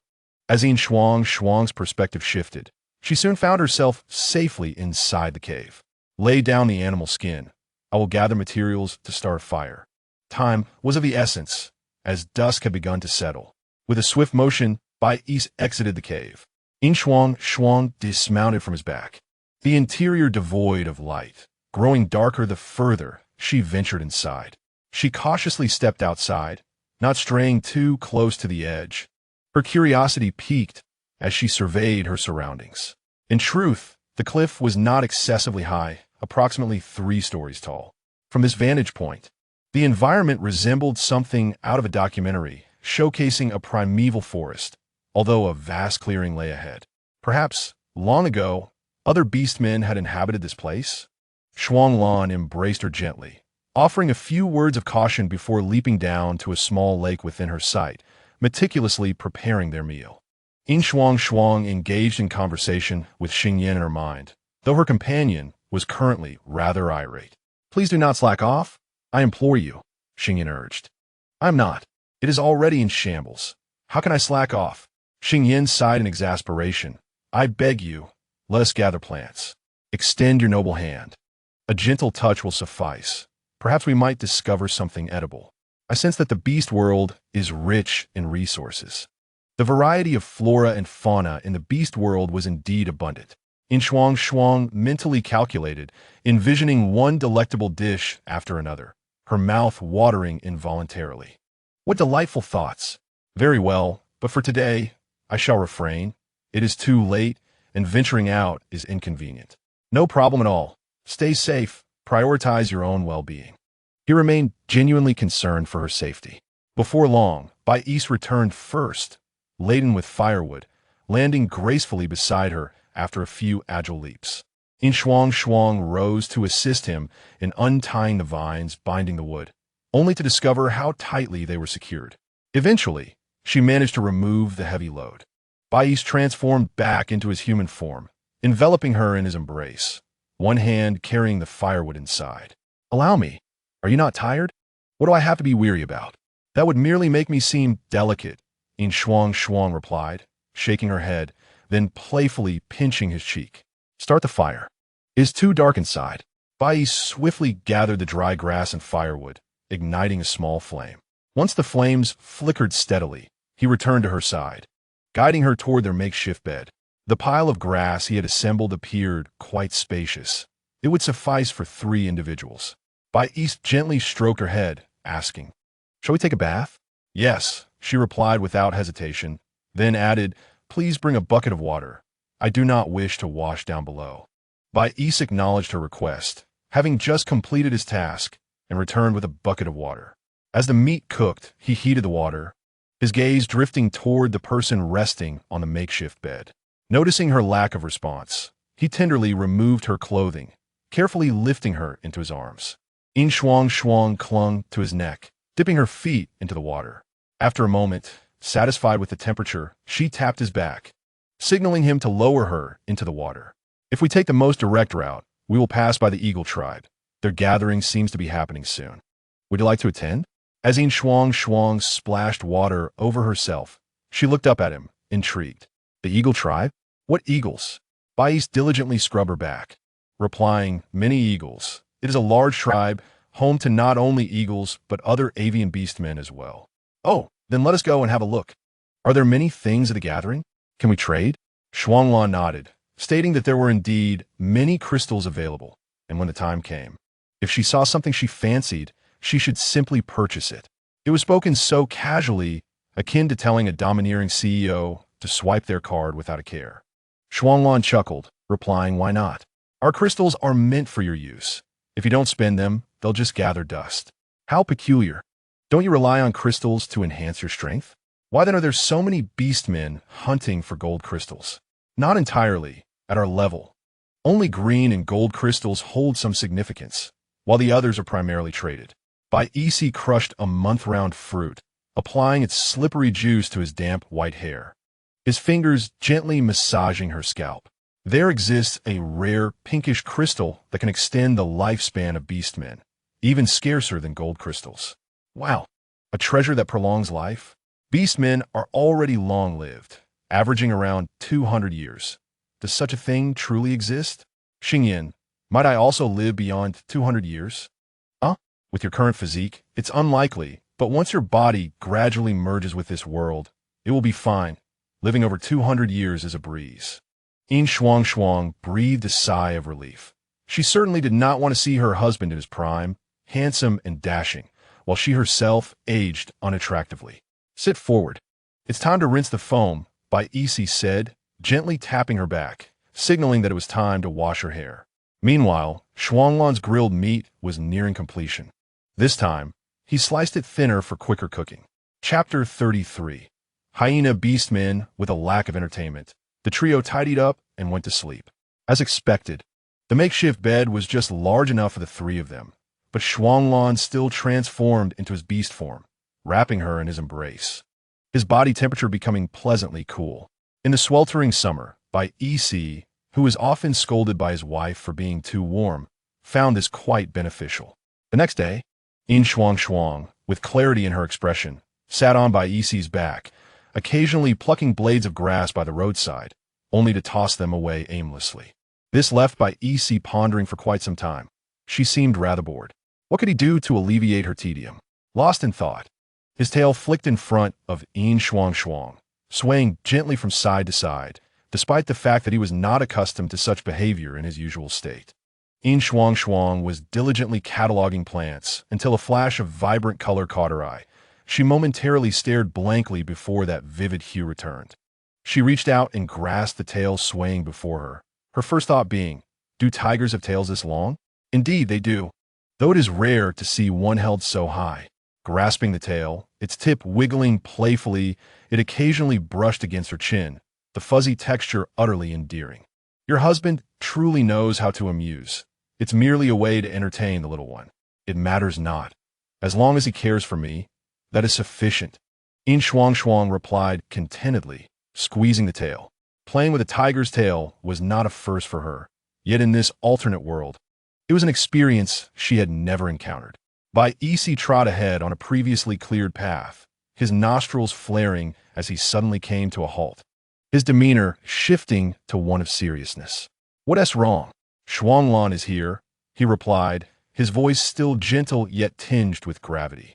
They had not previously discussed this occurrence. Their original plan was to return at noon, not now. The playful tail that had been amusing her stilled and gradually coiled around her waist, causing a flicker of tension to rise within Yin Shuangshuang. What could Shuanglan be doing here at this moment? A towering snow leopard appeared before them, slowing its pace as it approached, a stray beast in sight. Shuanglan moved closer to her, glancing at Bai Yixi, a hippo beastman, but he carries the scent of other beastmen. There may be an ambush. An ambush? Perhaps more than that. Bai Yixi understood, suspecting the presence of high-ranking beastmen.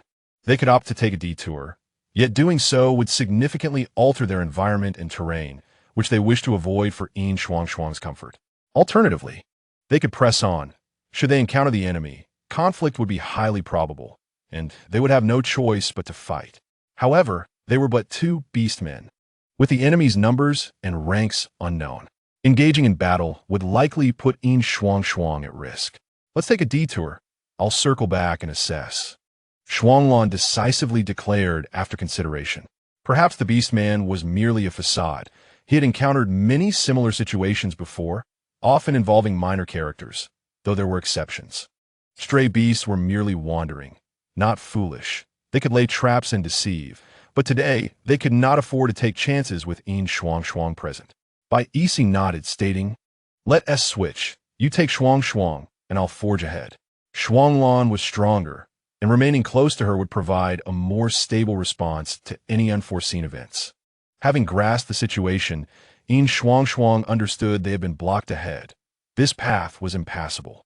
It was not until Bai Yixi changed direction that they proceeded slowly behind him. She could not help but inquire, "Are they strong?" A hint of uncertainty crept in. In the beast world, the power hierarchy among beastmen was rigid. If even Shuanglan felt uncertain, what manner of beings were they facing? Or was she simply naive, unaware of the formidable presence of beastmen? Shuanglan replied, "Uncertain. But the scent he carries is quite mixed. Should an unforeseen event arise, there would likely be many of them. If a fight breaks out, we cannot afford to protect you." Though the perceived danger seemed minimal, it could very well be the tip of the iceberg. Yin Shuangshuang agreed with his caution, feeling fortunate to have two such reliable husbands. In the beast world, a female without support could struggle even to acquire food. This was merely the most basic of risks. Stray beastmen cared not for gender. They saw others as mere toys for amusement and torment. After a long moment of contemplation, a thunderous tiger roar pierced the air ahead. "It's Bai Yixi. He is under attack." Shuanglan tightened his tail around her and swiftly turned to flee. He had indeed surmised correctly. From the looks of it, the adversary was formidable. Rapidly, he reviewed in his mind the notable figures within the stray beast city, not knowing how long they had run. Shuanglan could not move too quickly, as it would be unbearable for Yin Shuangshuang. Yet, something seemed to be closing in behind them. Spotting a cliff ahead, he decisively dashed toward a nearby tree, his claws gripping the bark as he leaped, using his tail to secure Yin Shuangshuang and placing her on a high branch. "Sit tight. Don't be afraid. I'll come back for you shortly." Yin Shuangshuang felt quite anxious. Shuanglan had never shown such tension before her. The recent excitement had left her dazed, and upon hearing his words, she could only nod blankly, hugging the tree trunk tightly. At that moment, she finally discerned what was pursuing them, a mottled hyena, considerably larger than any she had seen before. It paused at the forest's edge, where the trees were sparse enough for her to clearly see Shuanglan's retreating figure. "Hello there," he called out. Shuanglan suddenly recognized the individual before him, Qinglang, the snow leopard cub. "Huh? It's really you. Aren't you going to come over and say hello?" He approached leisurely, betraying no signs of the imminent battle. Yin Shuangshuang's heart sank. This was not a good turn of events, meeting acquaintances in such a situation. "Xingyan, is he very strong?" Yin Shuangshuang felt more flustered than she ever had, even when she once spilled a pot of dumplings while visiting relatives during the New Year. "Stronger than you," Yin Shuangshuang retorted. "You useless system, isn't that obvious? If you were not stronger, she would be down there fighting." Xingyan chuckled lightly, appearing unfazed. "What is there to fear? If the sky falls, there is a tall one to hold it up. Besides, I don't think your husband is any less impressive, just a flashy dog." "Fine. Below." Shuanglan had already assumed a defensive stance, not pleased to encounter this character, for he was not only troublesome, but also exceedingly cunning. What do you intend to do? Qinglang let out a scornful laugh, directing his gaze towards the tree where Yin Shuangshuang resided. I heard you found a rather beautiful companion. What's the fuss about? Just a mere visit. His words only heightened Shuanglan's anxiety. This fellow undoubtedly had accomplices. As for Bai Si, he could only focus on his own situation, reluctant to divide his attention. Enough chatter. What exactly do you intend to do? Am I so unwelcome? Chapter 34. The Serpent Beastman. Yue Han Qinglang's composure appeared genuine, which only made Shuanglan more vigilant. Yet, he discerned no other sense in the vicinity, as if everything around him was whispering that he was overreacting. Nevertheless, the unease in his heart intensified. Qinglang's provocative demeanor only incited further irritation. He glanced back at Yin Shuangshuang, then bared his teeth and lunged at Qinglang without hesitation. He couldn't afford to delay any longer as the stakes were rising. Qinglang was momentarily taken aback. Wasn't this supposed to be a verbal spar? With no time to consider anything else, he had to confront Shuanglan with full force. In terms of physique, Shuanglan was considerably larger, yet this disparity was not overly significant. What truly posed a challenge was the speed and the ice spikes of his opponent. As a practitioner of earth magic, Qinglang found himself continually evading attacks that were effortlessly dodged by Shuanglan. Glancing at Yin Shuangshuang in the tree, he wondered why she had not yet joined the fray. That little leopard was truly infuriating. Another ice spike shot toward him.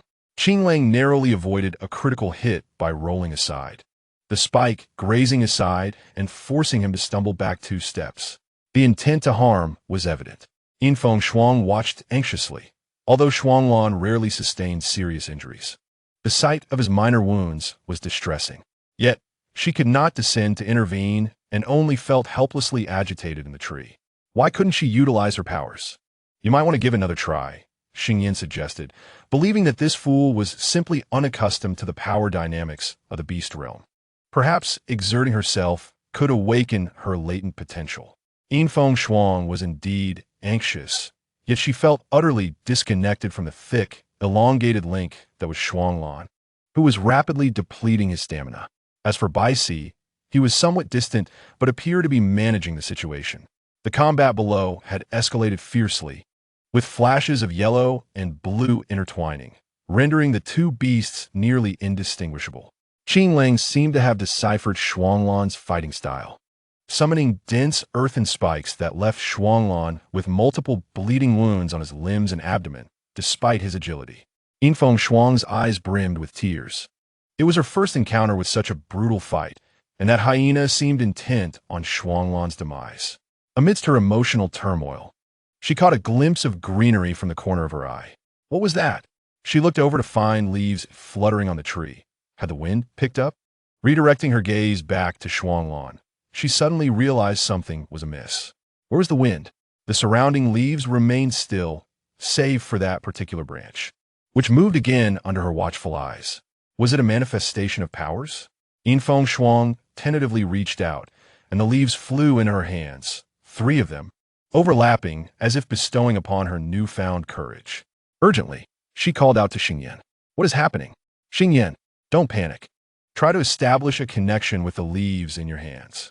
Yin Shuang closed her eyes, focusing intently as a vibrant green emerged at the core of her being, akin to a seed of hope igniting within a crimson world.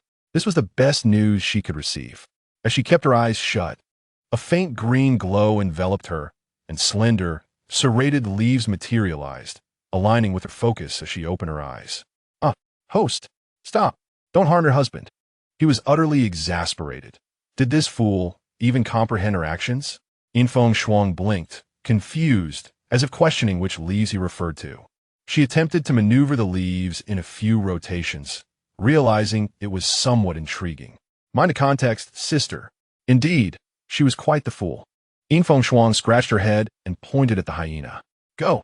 However, her aim was off. For a 5-leaf struck, only 2.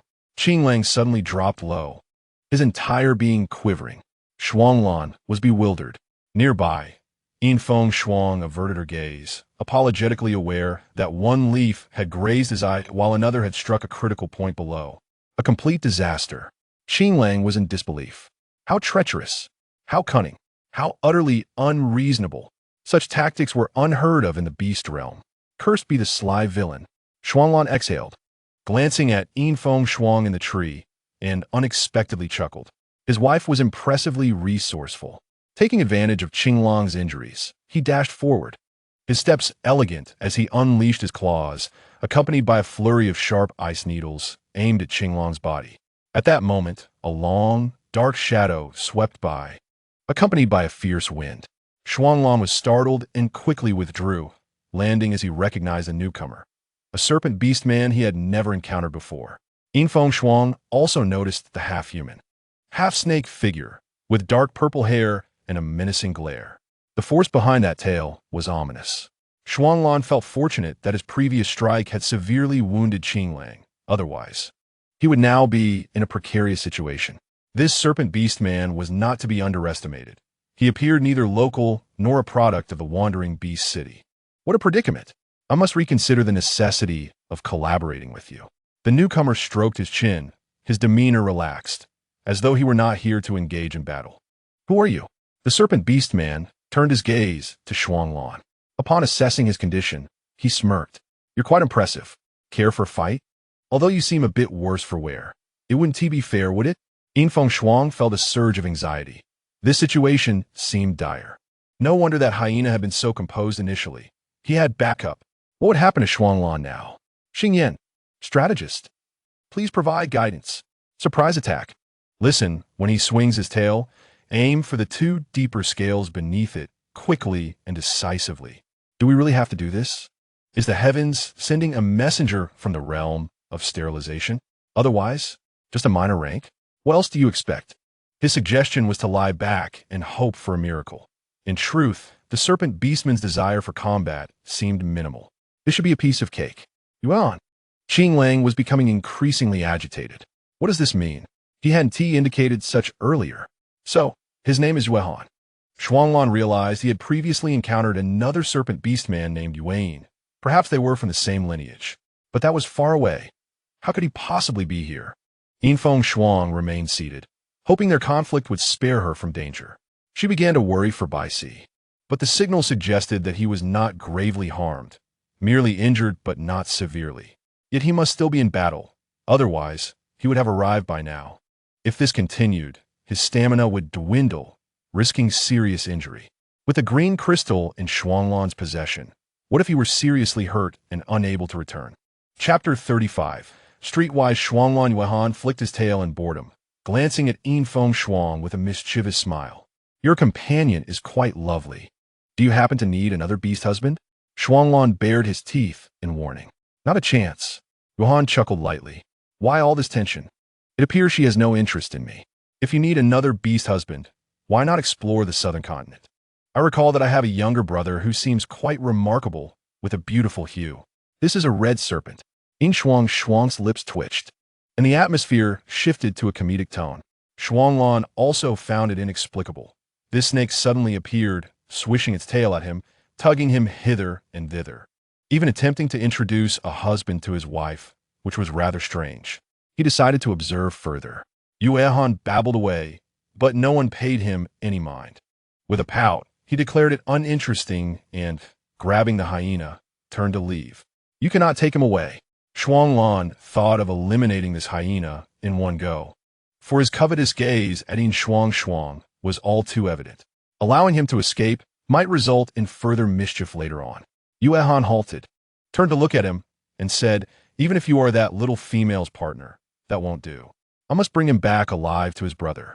You are making it quite difficult for me. While his face bore a radiant smile, the cold glint in his eyes was nearly overflowing.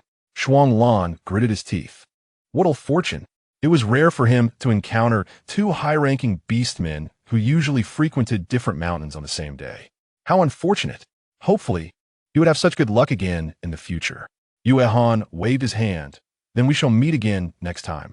The moment he turned away, the smile vanished completely. His fingers, gripping the hyena's fur, sank in slightly as he whispered, Your brother has truly arranged a fine job for me.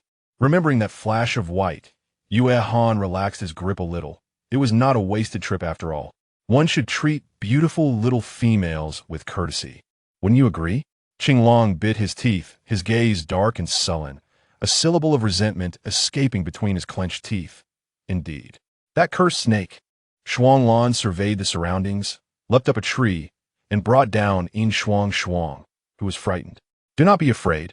It is all over now. Yin Shuangshuang caressed his fluffy face, tears glistening as she urged, eat the green crystal. Hurry. Shuanglan leaned in and gently nudged her cheek with his mouth. It's just a small injury, it doesn't hurt. Ultimately, under Yin Shuangshuang's piercing gaze, he consumed a few green crystals. He didn't actually need so many, but if he didn't eat them himself, Yin Shuangshuang would stuff a handful into his mouth. Bais, and still Bais, he is still in there. Shuanglan wasn't particularly anxious. This fellow had been attempting to break through recently. Although the remaining beastmen were not very formidable, collectively, they could still provide some training. If he hurried over now, he might even be able to catch the tail end of it. Indeed, the battle was fierce, and Bais nearly set the forest ablaze. Yin Shuangshuang felt embarrassed. Even a little fire would suffice. The remaining few beastmen, barely hanging on, saw Shuanglan approaching. Initially contemplating a desperate fight for a piece of the tiger's flesh, they quickly came to their senses, realizing that their lives were of greater importance. They fled. Bais was covered in blood. Although most of it wasn't his, he had a deep wound on his side that was oozing blood, causing Yin Shuangshuang to feel alarmed. She jumped down and stuffed a handful of green crystals into his mouth. Shuanglan's eyelids twitched. He had never seen someone so lavishly use green crystals, enchanting Yin Shuangshuang.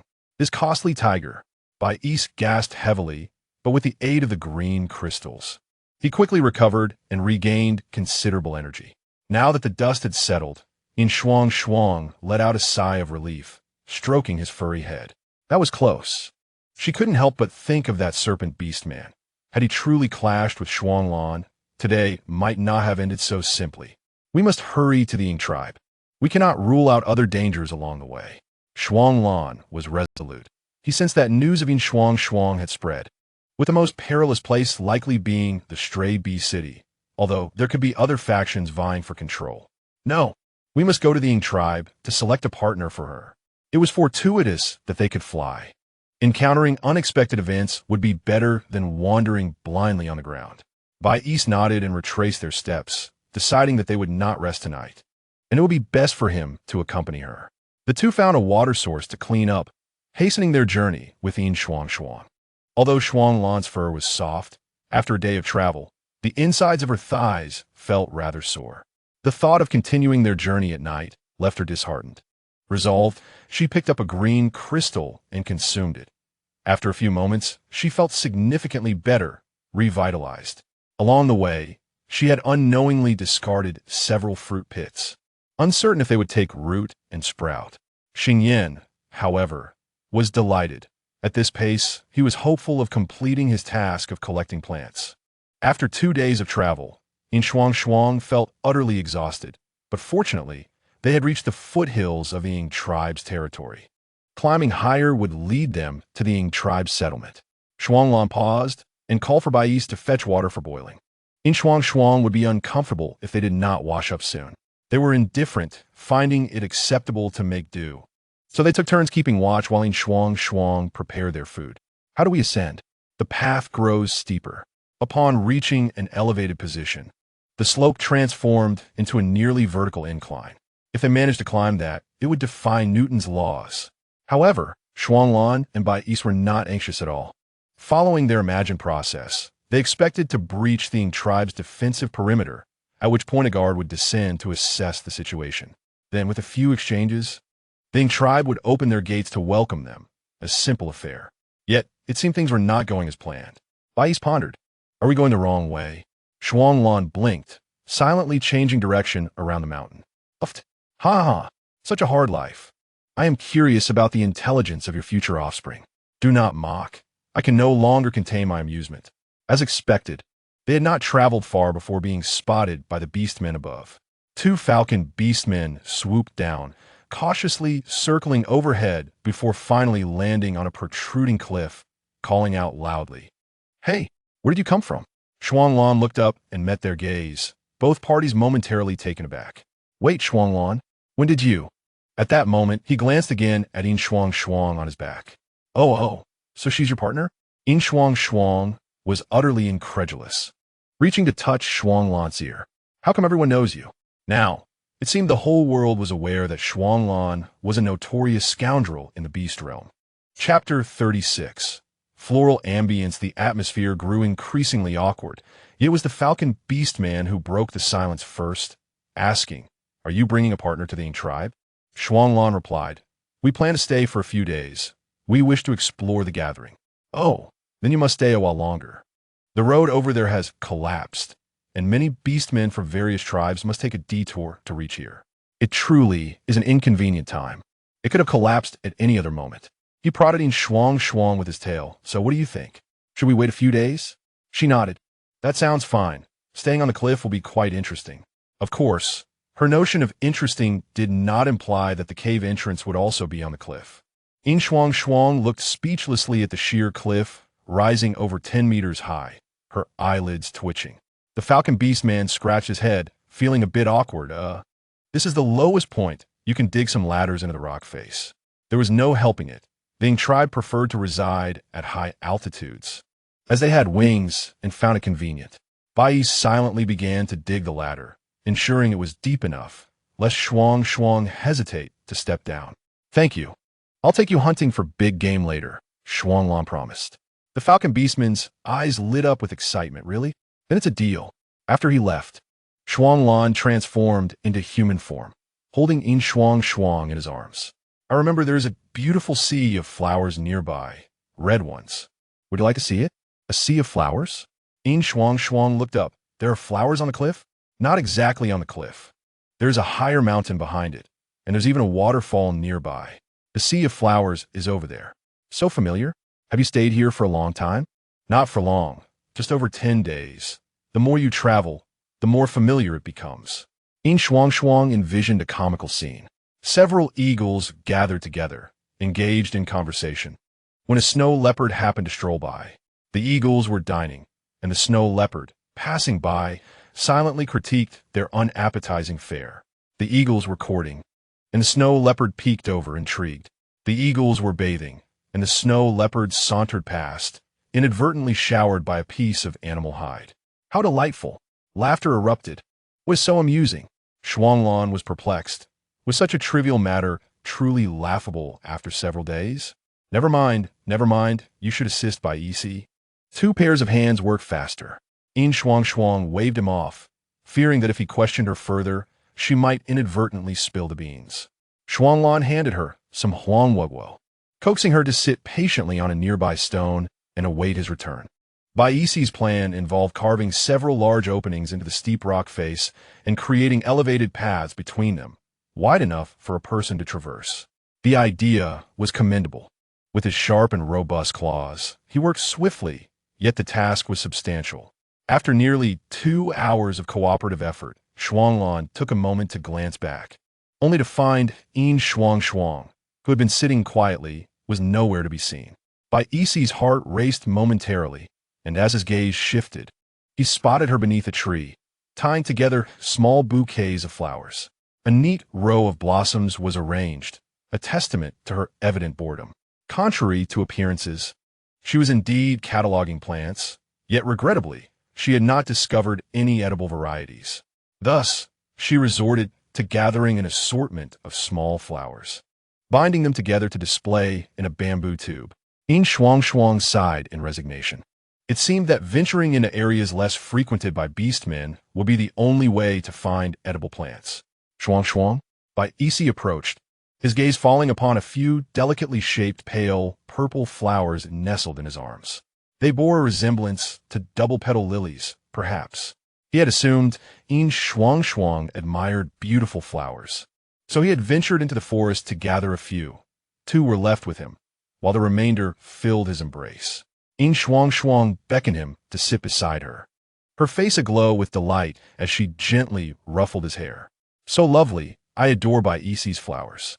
I shall gather more for you, even more exquisite ones, he replied, his eyes sparkling as he spoke softly. Yin Shuangshuang relished such shy displays from her rugged companion, extending her hand toward his flowers and casually plucking a few grass-like blooms that resembled bursting fireworks, binding them together. The simpler the flower, the more enchanting it appeared. There were still some flowers nearby, one she had been collecting for quite a while. She placed the bouquet into Bai Isi's arms and urged, "Now, turn around." Bai Isi, bewildered, complied, his ears twitching slightly as he attempted to discern any sounds from behind him. Yet, the rustling offered no clues. Yin Shuangshuang carefully inserted the extended flower stems into the crevices, ensuring the floral crown would not unravel, and invoked her abilities to make the flowers bloom vibrantly. Thus, two splendid flower crowns, one red and one pink, were fashioned. She placed the pink crown atop her head, ensuring the most beautiful flower adorned the front, and then knelt behind him, cradling the other crown. Before she could begin, she stifled her laughter, gently tapping Bai Isi on the shoulder. "You may turn around now." Bai Isi, caressing the petals, slowly turned back, envisioning countless possibilities. However, upon seeing his companion, pure and beautiful like freshly fallen snow, adorned with a lovely and delicate floral crown, kneeling before him with a radiant smile while holding another crown, his heart inevitably quickened. The sight captivated him, and time seemed to stand still as the floral crown she had crafted settled atop his head, an exquisite moment frozen in beauty. In truth, the flowers he had picked were not particularly striking, a stark contrast to the most beautiful bloom.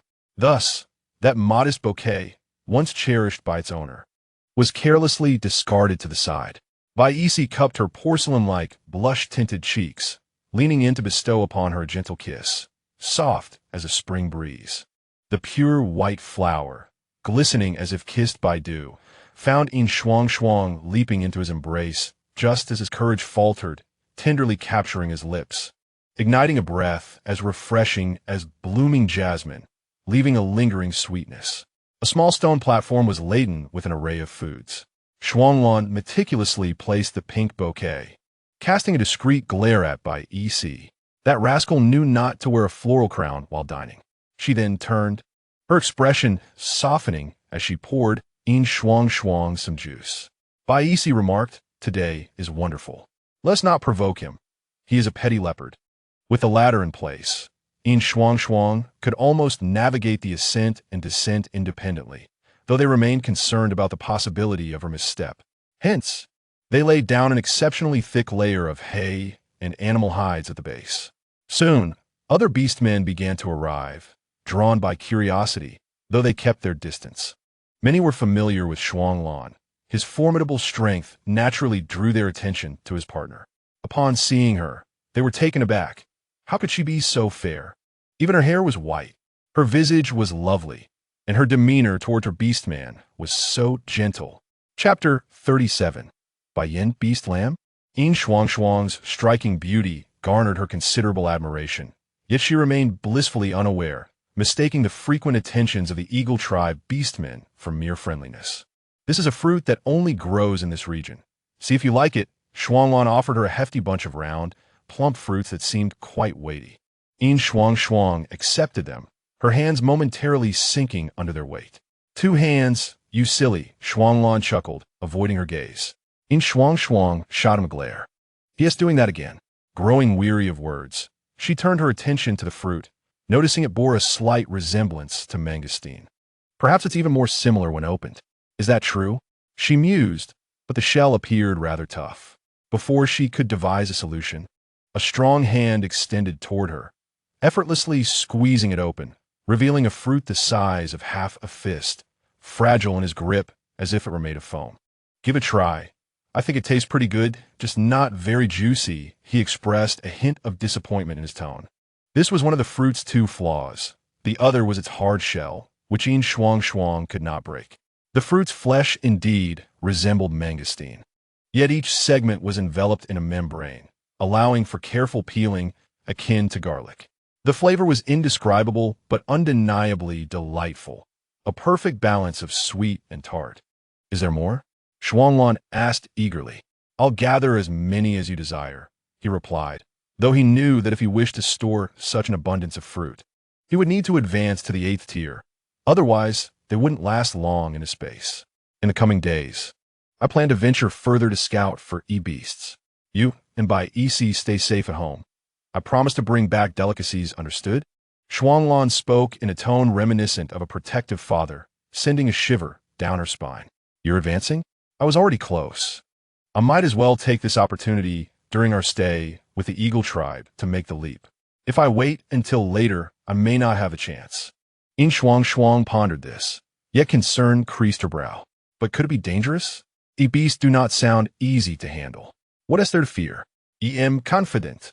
Trust me. Besides, I'll have others with me, he reassured her. Are you referring to that peregrine falcon? It doesn't seem particularly formidable, she remarked. Apologies, Shuanglan chuckled. Recognizing her thoughts, he gently ruffled her hair, adding, there will certainly be other beastmen. As long as it's known we're setting out to honey beasts, many high-tier beastmen will join us.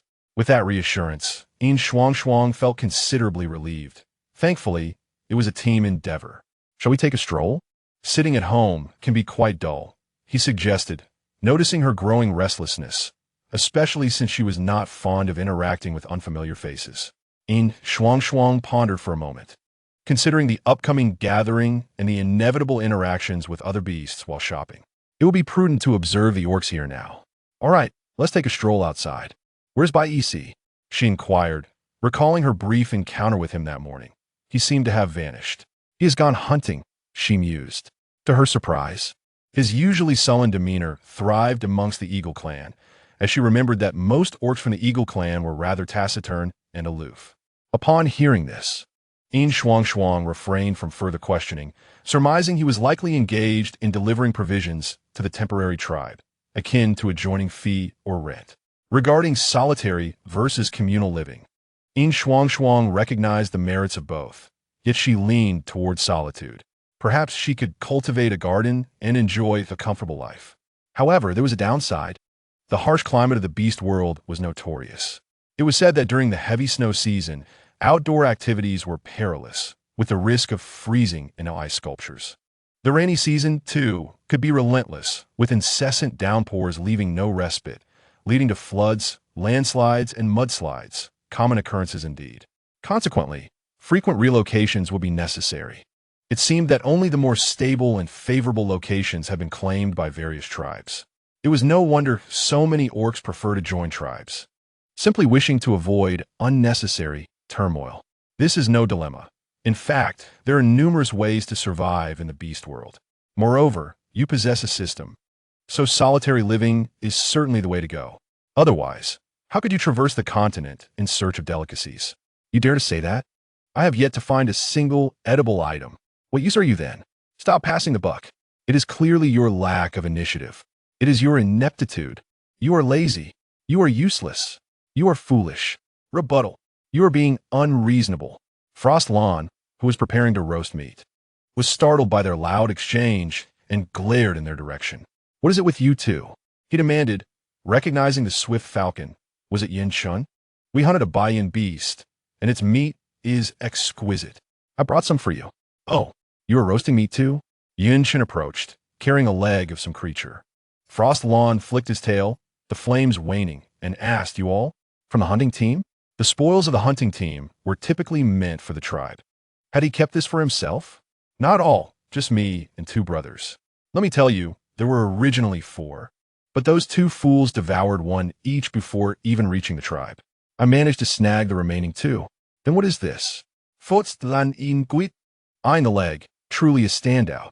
Yin Shun scratched his head, thinking he found it lacking. I did bring one for my mother. This is still from a cub. The meat is tender, and females love it. Hey, don't you have a partner? You should roast this for her.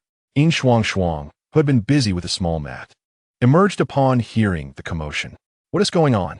Frost Lawn quickly turned to conceal her behind him. Did I disturb you? This is your partner, right? She is lovely. Greetings, little female, Yin Shun exclaimed warmly, waving. Yin Shuangshuang offered a polite smile. Hello, I am Yin Shuangshuang. What a unique name. Just call me Yin Shun. By the way, I brought you some meat. It is truly delicious, he declared, extending the leg toward them.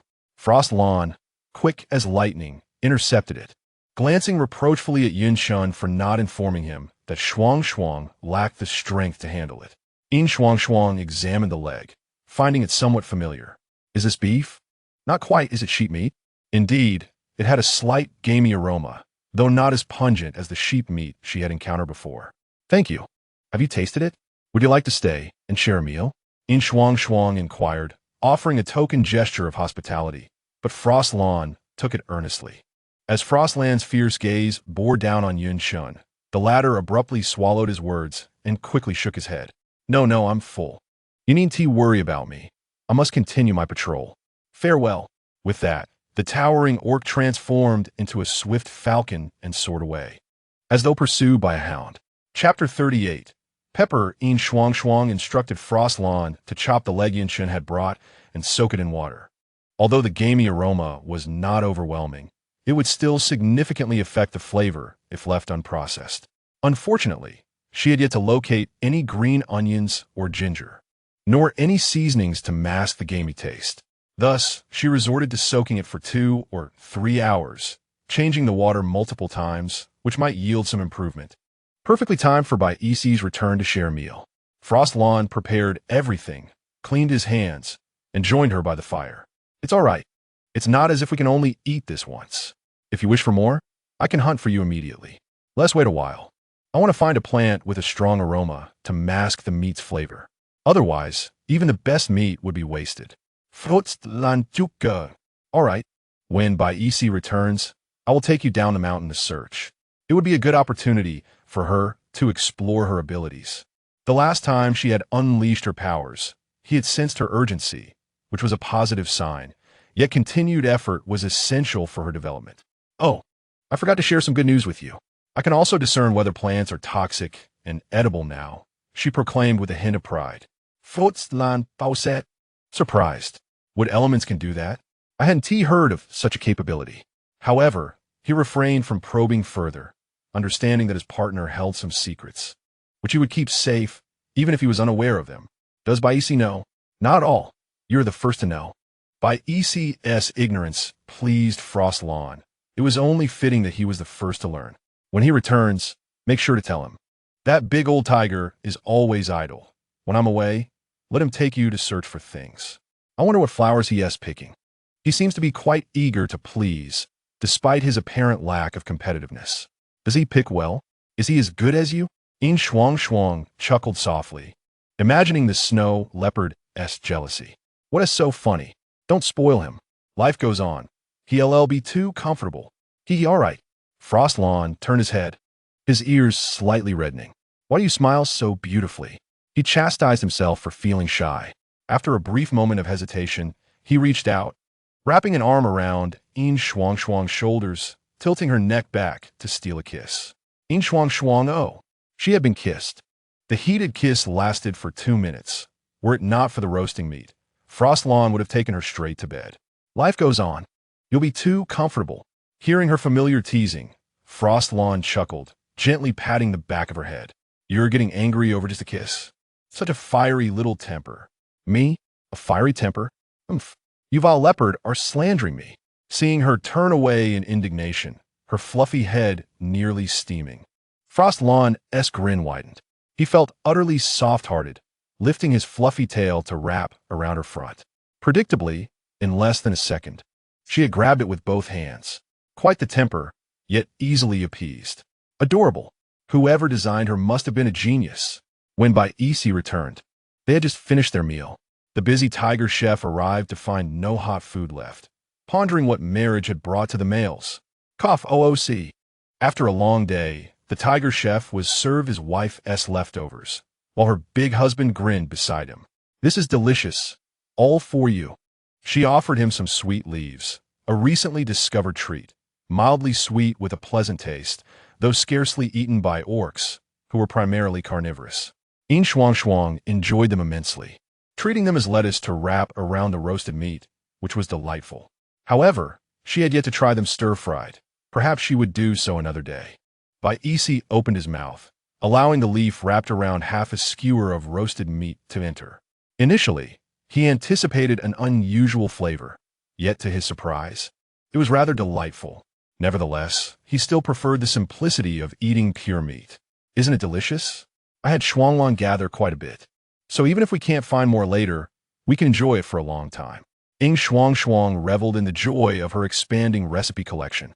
Bai Isi nodded. If she found it tasty, she should indulge. Shuanglon scoffed, remarking that a wild boar couldn't appreciate fine grains. Uncertain if it was due to the altitude, Yin Shuangshuang felt the sun at the mountaintop was slightly more intense. In reality, it was merely warmer. As noon approached, the family took a brief afternoon nap, which had become somewhat of a family tradition. Oi, it's time to get to work, Xingyan urged impatiently. Yin Shuangshuang, still drowsy, felt Bai Isi gently combing her hair from behind, careful not to hurt her. Don't rush, we've waited so long. What's an extra moment? How can you say that? It's precisely because we've waited too long that I can't bear to wait another second. Yin Shuangshuang chose to remain silent, knowing that if she pushed him further, he would explode. However, she later realized that Xingyan's urging was not unwarranted, as there truly were delightful treasures to be found in this place. Squatting on the ground, she grasped a small twig, her heart racing with excitement. You've struck gold, haven't you? The pepper vine looks remarkably similar to the ones on earth. I am ecstatic. I knew that heaven would not forsake us. I can harvest a batch of small green fruits to make black pepper, and when the rest ripen, I'll gather another batch for white pepper. This page of spices just welcomed 2 new entries. It was indeed this plant. However, what she had previously seen were small fruits tinged with red, indicating they were unripe. Should she take one? Shuanglon picked one and crushed it to smell. The aroma was not far off, though the green variant was more pungent. Yin Shuangshuang patted him, eagerly insisting they gather as many as possible, suggesting they leave half for later when they would be ripe. Shuanglon nodded, recalling he had a basket in his space specifically for such small items. Following Yin Shuangshuang's suggestion, he estimated that half would likely fill a basket and then some. He instructed her not to wander far and to stay within his sight. I know. I'm not foolish, Yin Shuangshuang replied, already experienced enough to stay within his line of vision. Shuanglon chuckled softly, teasing, You're not foolish. You're a clever little one. What do you mean by clever little one? Clearly, I'm a clever darling. The term clever little one sounded like something an elder might use to tease a younger generation. All right then, my clever darling. Yin Shuangshuang opened her mouth but decided against responding. She sensed his teasing and huffed in playful annoyance. She turned her attention back to her task, wandering around, akin to a curious cat discovering new wonders, constantly reaching out with her paws. However, regrettably, she found nothing of use. Recalling the mutton, her mind wandered to various delectable mutton dishes, although it was now referred to as by Yin Shuo. She longed for roasted whole lamb and skewers of lamb with red willow branches. The more she thought about it, the hungrier she became, her mouth watering profusely. Eventually, she returned to Shuanglon's side, resting her head against his back, but the thought of pepper reignited her energy. In the end, they only found the pepper. Perhaps they should try a different direction next time. They might discover even more delightful finds. Let us go home, Yin Shuangshuang said, scratching his back, feeling the soft fur slip through her fingers. She inexplicably recalled a joke she had seen online about the polyester age, where even pure cotton had its share of impurities. She couldn't imagine how warm this coat of fur would be in the chill of winter. Who truly understands the value of 100 pure leopard fur? At home, the journey remained arduous, yet fortunately, there were places to step upon the rock wall. It was simply that Shuanglon carried her, causing their pace to slow. Bai Isi was already at home roasting meat, waiting for them. Yin Shuangshuang specifically requested no honey, as he thought she had grown tired of its sweetness. However, considering that Shuanglon seemed to enjoy it, he hesitated, ultimately deciding to reserve some for Shuanglon to roast himself, knowing only he understood his own tastes. So that's why you didn't tea roast for me? Shuanglon sat by the fire with his arms crossed, a vein appearing on his forehead. Yin Shuangshuang laughed uncontrollably. I can't take it anymore, ha! Bai Isi wore an expression of innocent bewilderment. Just as Shuanglon could no longer resist and was about to confront him, Yin Shuangshuang quickly wrapped her arms around his, saying, "No, no, no, eat my portion. Let us share. After all, there is so much roasted meat. I can't possibly finish it all." Shuanglong glanced at her, reluctantly letting Bai Isi off the hook, muttering, "Stubborn fool." Surely he must have done this on purpose. Ultimately, Bai Isi ended up roasting the remaining meat. Otherwise, Shuanglong would have kicked him out of the cave that night. The meat from Bai Yin Shou was indeed akin to the mutton Yin Shuangshuang had previously tasted, albeit with a milder flavor, alleviating many of her concerns. Once the pepper dried and was ground into powder, perhaps they would discover more spice ingredients, and then they could catch another Bai Yin Shou, which would undoubtedly be even more delicious than now. They were one step closer to roasted whole lamb. "Have you finished washing?" Yin Shuangshuang, dressed, looked up at him upon hearing the question, her nose twitching, catching a whiff of floral fragrance. "Why are you smelling so nice at this hour? Is there some ritual for sleeping?" Shuanglong raised an eyebrow. "Ritual?" As he spoke, he kicked the tiger that was lying on the ground. "Go sleep outside." Bai Isi opened his eyes and stared at him for a few seconds, as if confirming something, before shaking his head and getting up to leave. Yin Shuangshuang didn't perceive anything amiss. Bai Isi always obeyed Shuanglong, but she genuinely couldn't comprehend why he would send Bai Isi outside to sleep, especially since there were no soft animal skins outside. Pondering this, she inquired, "Why send Bai Isi out to sleep? Didn't we always sleep together before?" Shuanglong, seemingly unfazed, undressed and washed himself with the water Yin Shuangshuang had prepared. Noticing her wide-eyed gaze, he chuckled. "I not your first beast husband? I'm about to embark on a long journey. Do you not wish to share some tenderness with me? After all this time, do you not miss me?" Yin Shuangshuang's mind momentarily blanked at the mention of tenderness. "All right, I have 2 husbands. We need to share marital intimacy. Then be gentle. My stomach ached for a long time last time." Yin Shuangshuang readily accepted, feeling a mix of shyness and eagerness at the thought. When the moment came, she found herself quickly yielding, as if she had anticipated it all along, ready to embrace the experience.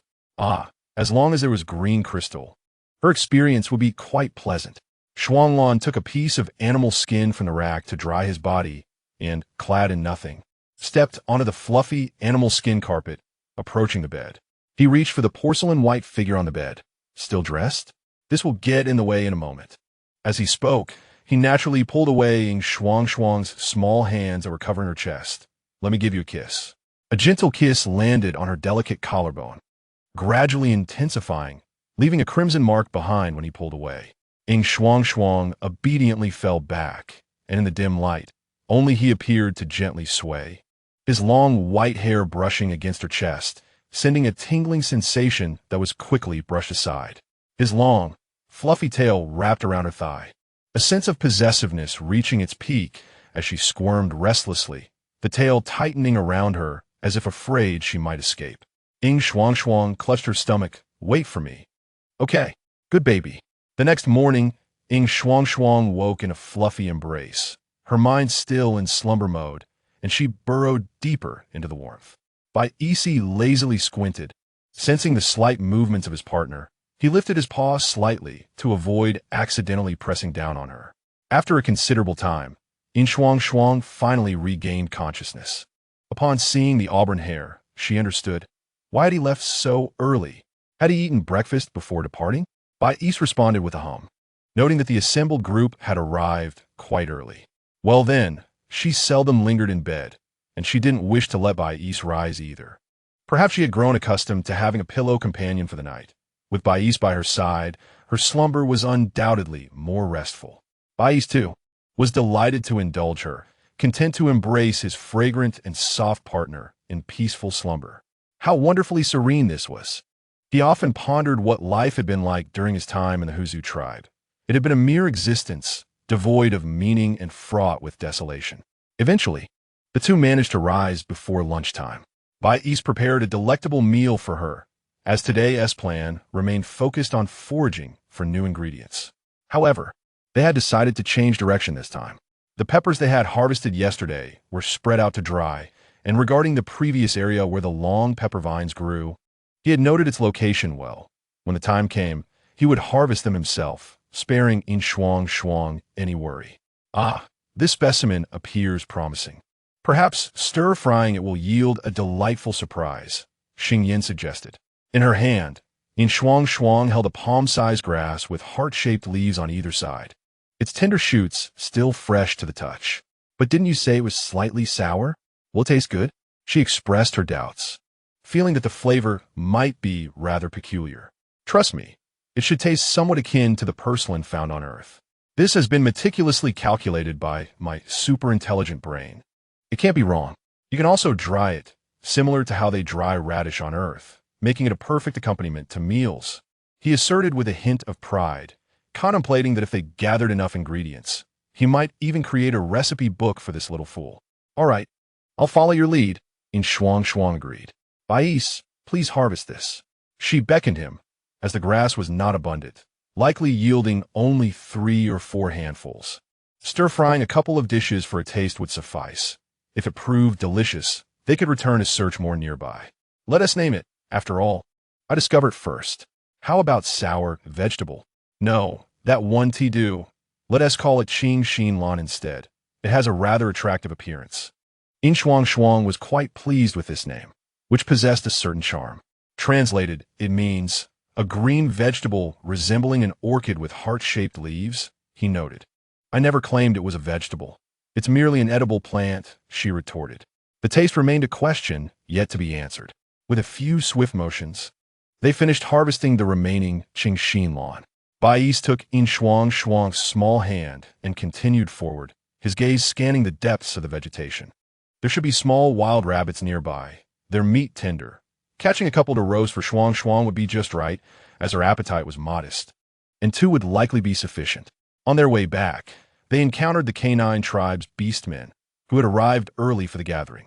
The canine tribe's settlement was not far from the eagle tribe, positioned just slightly ahead of the collapsed area. Thus they had been minimally affected. Yin Shuangshuang immediately spotted 2 large yellow dogs trotting along, feeling intrigued, as they were quite different from the clear-eyed dogs she had encountered by the roadside in the past. To her surprise, a border collie was among them. After observing for a while, she realized she hadn't even seen the cargo they were carrying. She tapped Bais on the shoulder and inquired, "Were they here to sell?" Bais shook his head, uncertain. These were merely scouting beastmen, while the main group followed behind. He had never attended a gathering of the eagle tribe before, but he assumed they were likely selling meat or trinkets. Should we ask? Yin Shuangshuang shook her head. No, we will find out eventually, and they have their own matters to attend to. It wouldn't be appropriate to disturb them. Bais agreed, although he felt there was nothing wrong with interrupting. A brief conversation could yield a piece of meat. Yet their intention to approach was preempted. The dogs spotted them first. A little female? The large yellow dog halted in confusion, its tail wagging involuntarily. Where's she? In the forest. She should be out playing with her beast husband. The border collie glanced at the 2 of them and urged, "Let us hurry. There are likely beastmen here to attend the gathering of the eagle tribe." Ahead lay the eagle cliff, and one of the large yellow dogs sprinted back, while the other continued forward with the border collie. Walking on the same path inevitably led to encounters, especially given Yin Shuangshuang's propensity to stop and start. As they drew closer, it became apparent that the beastman embracing Yin Shuangshuang was a formidable 7th-tier warrior. Were all tiger beastmen so gifted? The 5th-tier border collie pondered, then amicably wagged its tail towards the pair. "Greetings. I am Xian Yuan from the canine tribe. I am a Xia." Unfortunately, Bais maintained his aloof demeanor in the presence of outsiders, failing to respond to their greetings. Yin Shuangshuang gently pinched his ear and smiled, responding, "Hello. I am Yin Shuangshuang, and this is Bais, my partner." The 2 dogs wagged their tails even more vigorously. "Are you also beastmen here for the gathering? I thought we were among the earliest arrivals."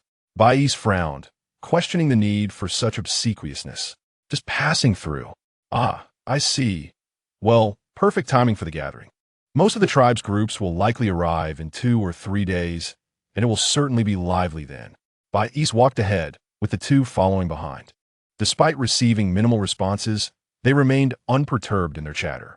Yin Shuangshuang asked, "Is selling handmade goods lucrative?" "Not necessarily. Items that are useful and difficult for other beastmen to produce tend to be expensive, but things like woven rattan frames don't fetch much. What do you sell? Oh, quite a lot, but primarily things that females enjoy. The large yellow dog lamented not having brought any along, as it would have been eager to show Yin Shuangshuang. Things that females enjoy? She speculated they were likely those charming little trinkets. Surprised that the dog was also a craftsman, she recalled the exquisite jewelry Shuanglan had made for her. If sold, they would likely fetch a good price. However, Yin Shuangshuang had no such intentions for now. Firstly, the materials were not cheap and not easily procured. And secondly, the crafting process was laborious. Shuanglan was the only one she had, and she didn't want to overburden her. Nonetheless, she could amuse herself with the cat. She had shed quite a bit of fur while grooming it previously. Creating a delicate little felt piece the size of a thumb would take time, but fortunately, Yin Shuangshuang had an abundance of it. Incorporating it into a necklace for the tiger to wear would be utterly adorable. Has your tribe brought many beastmen? Xin Yuan shook his head. Not many. Just a dozen or so. So it's akin to a merchant caravan. Presumably, there are no female beastmen accompanying them, Yin Shuangshuang thought. On their journey, they encounter a group of stray beastmen along the way, highlighting the insecurity of areas without beastmen governance. We will explore the other side now. You may proceed ahead. Ashia intended to say something, but Xin Yuan interjected. All right, we'll see each other on the mountain. They then quickened their pace, leaving Ashia to follow along, promising to see Yin Shuangshuang later. It seemed the upcoming days would be quite lively. Having stayed in this area for 2 days, the presence of beastmen from their own tribe had made it feel particularly bustling, as they rarely intruded upon their solitude. Do you think our secluded life here makes us appear too reclusive? Bais absent-mindedly picked a flower and placed it in her hand. It's quite pleasant. They are noisy. He was a beastman who preferred minimal conversation, content to exchange words with his partner occasionally. A smaller gathering felt warm and cozy. I know you're not fond of chatting with others. Rest assured, barring unforeseen circumstances, our family will likely remain solitary. Shuanglan mentioned that residing in a tribe for extended periods can lead to numerous disputes. It's best if we simply enjoy our own company. Bais tilted his head to nuzzle her, the soft touch prompting him to squint in comfort. I want to play with them. Where have they gone? We haven't found any signs nearby. Shall we change direction? A snow leopard, swaying gently as it ambled from the nearby thicket, caught their attention. We must keep searching. Otherwise, we shall have to turn back and risk missing the gathering, one of them remarked.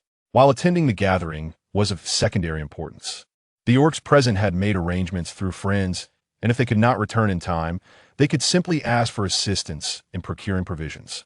Yet for Shuanglan, the urgency to return and accompany his wife was paramount. As he advanced, Shuanglan greeted an orc leaning against a tree, and upon receiving a nod in response, he felt a measure of reassurance. His prowess was unmatched in this area, and his sensitivity to the energy emitted by Jin Jing was unparalleled, leading the others to silently follow in his wake.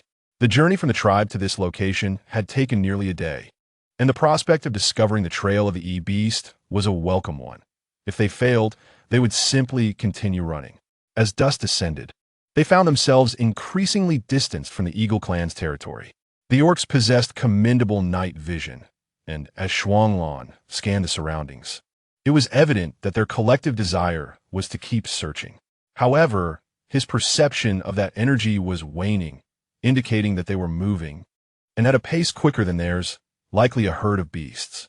Let us pause and resume our search in the latter half of the night. Perhaps tomorrow will bring some developments, he suggested. The orc leading the Eagle clan approached, inquiring about their findings.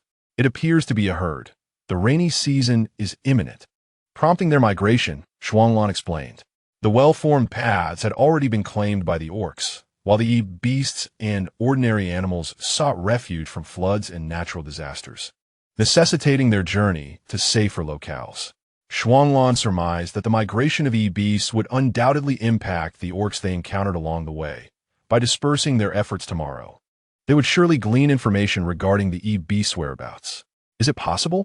How unfortunate.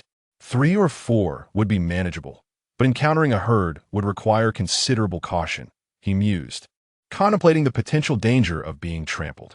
In Chapter 41, titled The Bathing Tub, Smaller Than Expected, Yin Shuangshuang directed Baici to gather several sturdy stones and pieces of wood, spreading them out on the ground. Meanwhile, she occupied herself drawing with a slender twig. Oh dear, why expend all this effort? A simple cut of fruit would yield the same results in proportion, someone commented. Silence. Why mention this only when I am nearing completion? She retorted. Ah, I did say you lacked cleverness, Xingyin sighed, acknowledging that her drawing was indeed commendable. Yet she seemed rather simple-minded. Baici peered over to see what she was creating and remarked, you could shape the stones like this, round and slightly deeper.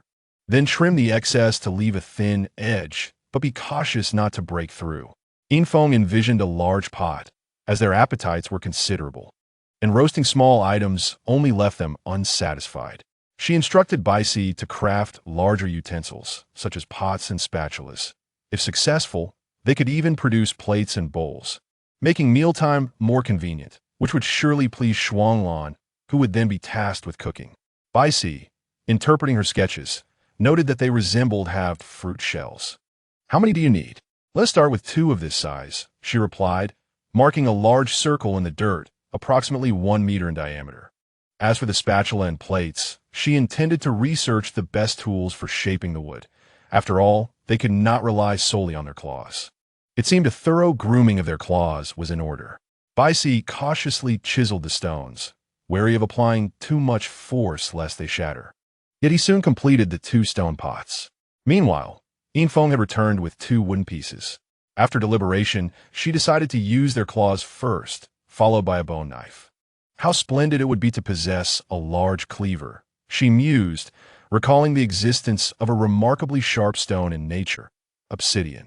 A knife fashioned from obsidian would surpass even a surgical scalpel, making cutting or slicing a breeze. She turned to Baici, her eyes sparkling with excitement. Do you know where I might find a volcano that erupts? A volcano? Quite perilous, he replied without hesitation. The vicinity saw little traffic from other orcs. Why was she inquiring about it? I simply desire a specific type of stone from that area, black and somewhat resembling crystal, but in larger chunks. Baici splashed water on his face, contemplating how to acquire it. Upon noticing his silence, Yinfeng assumed it was a daunting task and reluctantly set aside the thought. Fear not. I shall seek it out, but we must wait for Shuanglan to return. He would never allow you to remain here alone. Yinfeng's eyes brightened with surprise. Really? You can actually obtain it? Oh, Baici, you are wonderful. Baici chuckled, feeling her affection as she playfully kissed his cheek. But he quickly reminded himself he was not a mere baby. Before he could ponder further, she planted a soft kiss on his lips, playfully pecking at him like a woodpecker. He lifted her and pressed a deep kiss upon her, taking his time before whispering, we still have work to do. Yinfeng giggled, squeezing his cheeks sweetly. Baici, you are so impressive. Your work is both swift and exceptional. Baici relished her praise, and with renewed energy, he labored for several more hours until crafting all the items Yinfeng required. The stone may take a bit longer, he noted. I will assist, he said, grasping her hands as she organized the food, presenting her with 2 flowers. Just wait for me. Yinfeng shrugged, cradling the flowers as she followed closely behind him. I'm quite bored waiting for the meal. The peppercorns are not yet dried, or we could indulge in black pepper roasted meat. We could also stir-fry meat. How curious. I never inquired before. Does Shuanglan's ice never melt? She wondered aloud, peering into the ice tub, noting the absence of any signs of melting. It does melt, but at a slow pace. His space is not entirely static. But what of all the prey we gathered before? Will it not spoil? Baici placed a piece of fruit in her mouth, unhurriedly explaining, time flows, albeit slowly, and he will place ice within the space.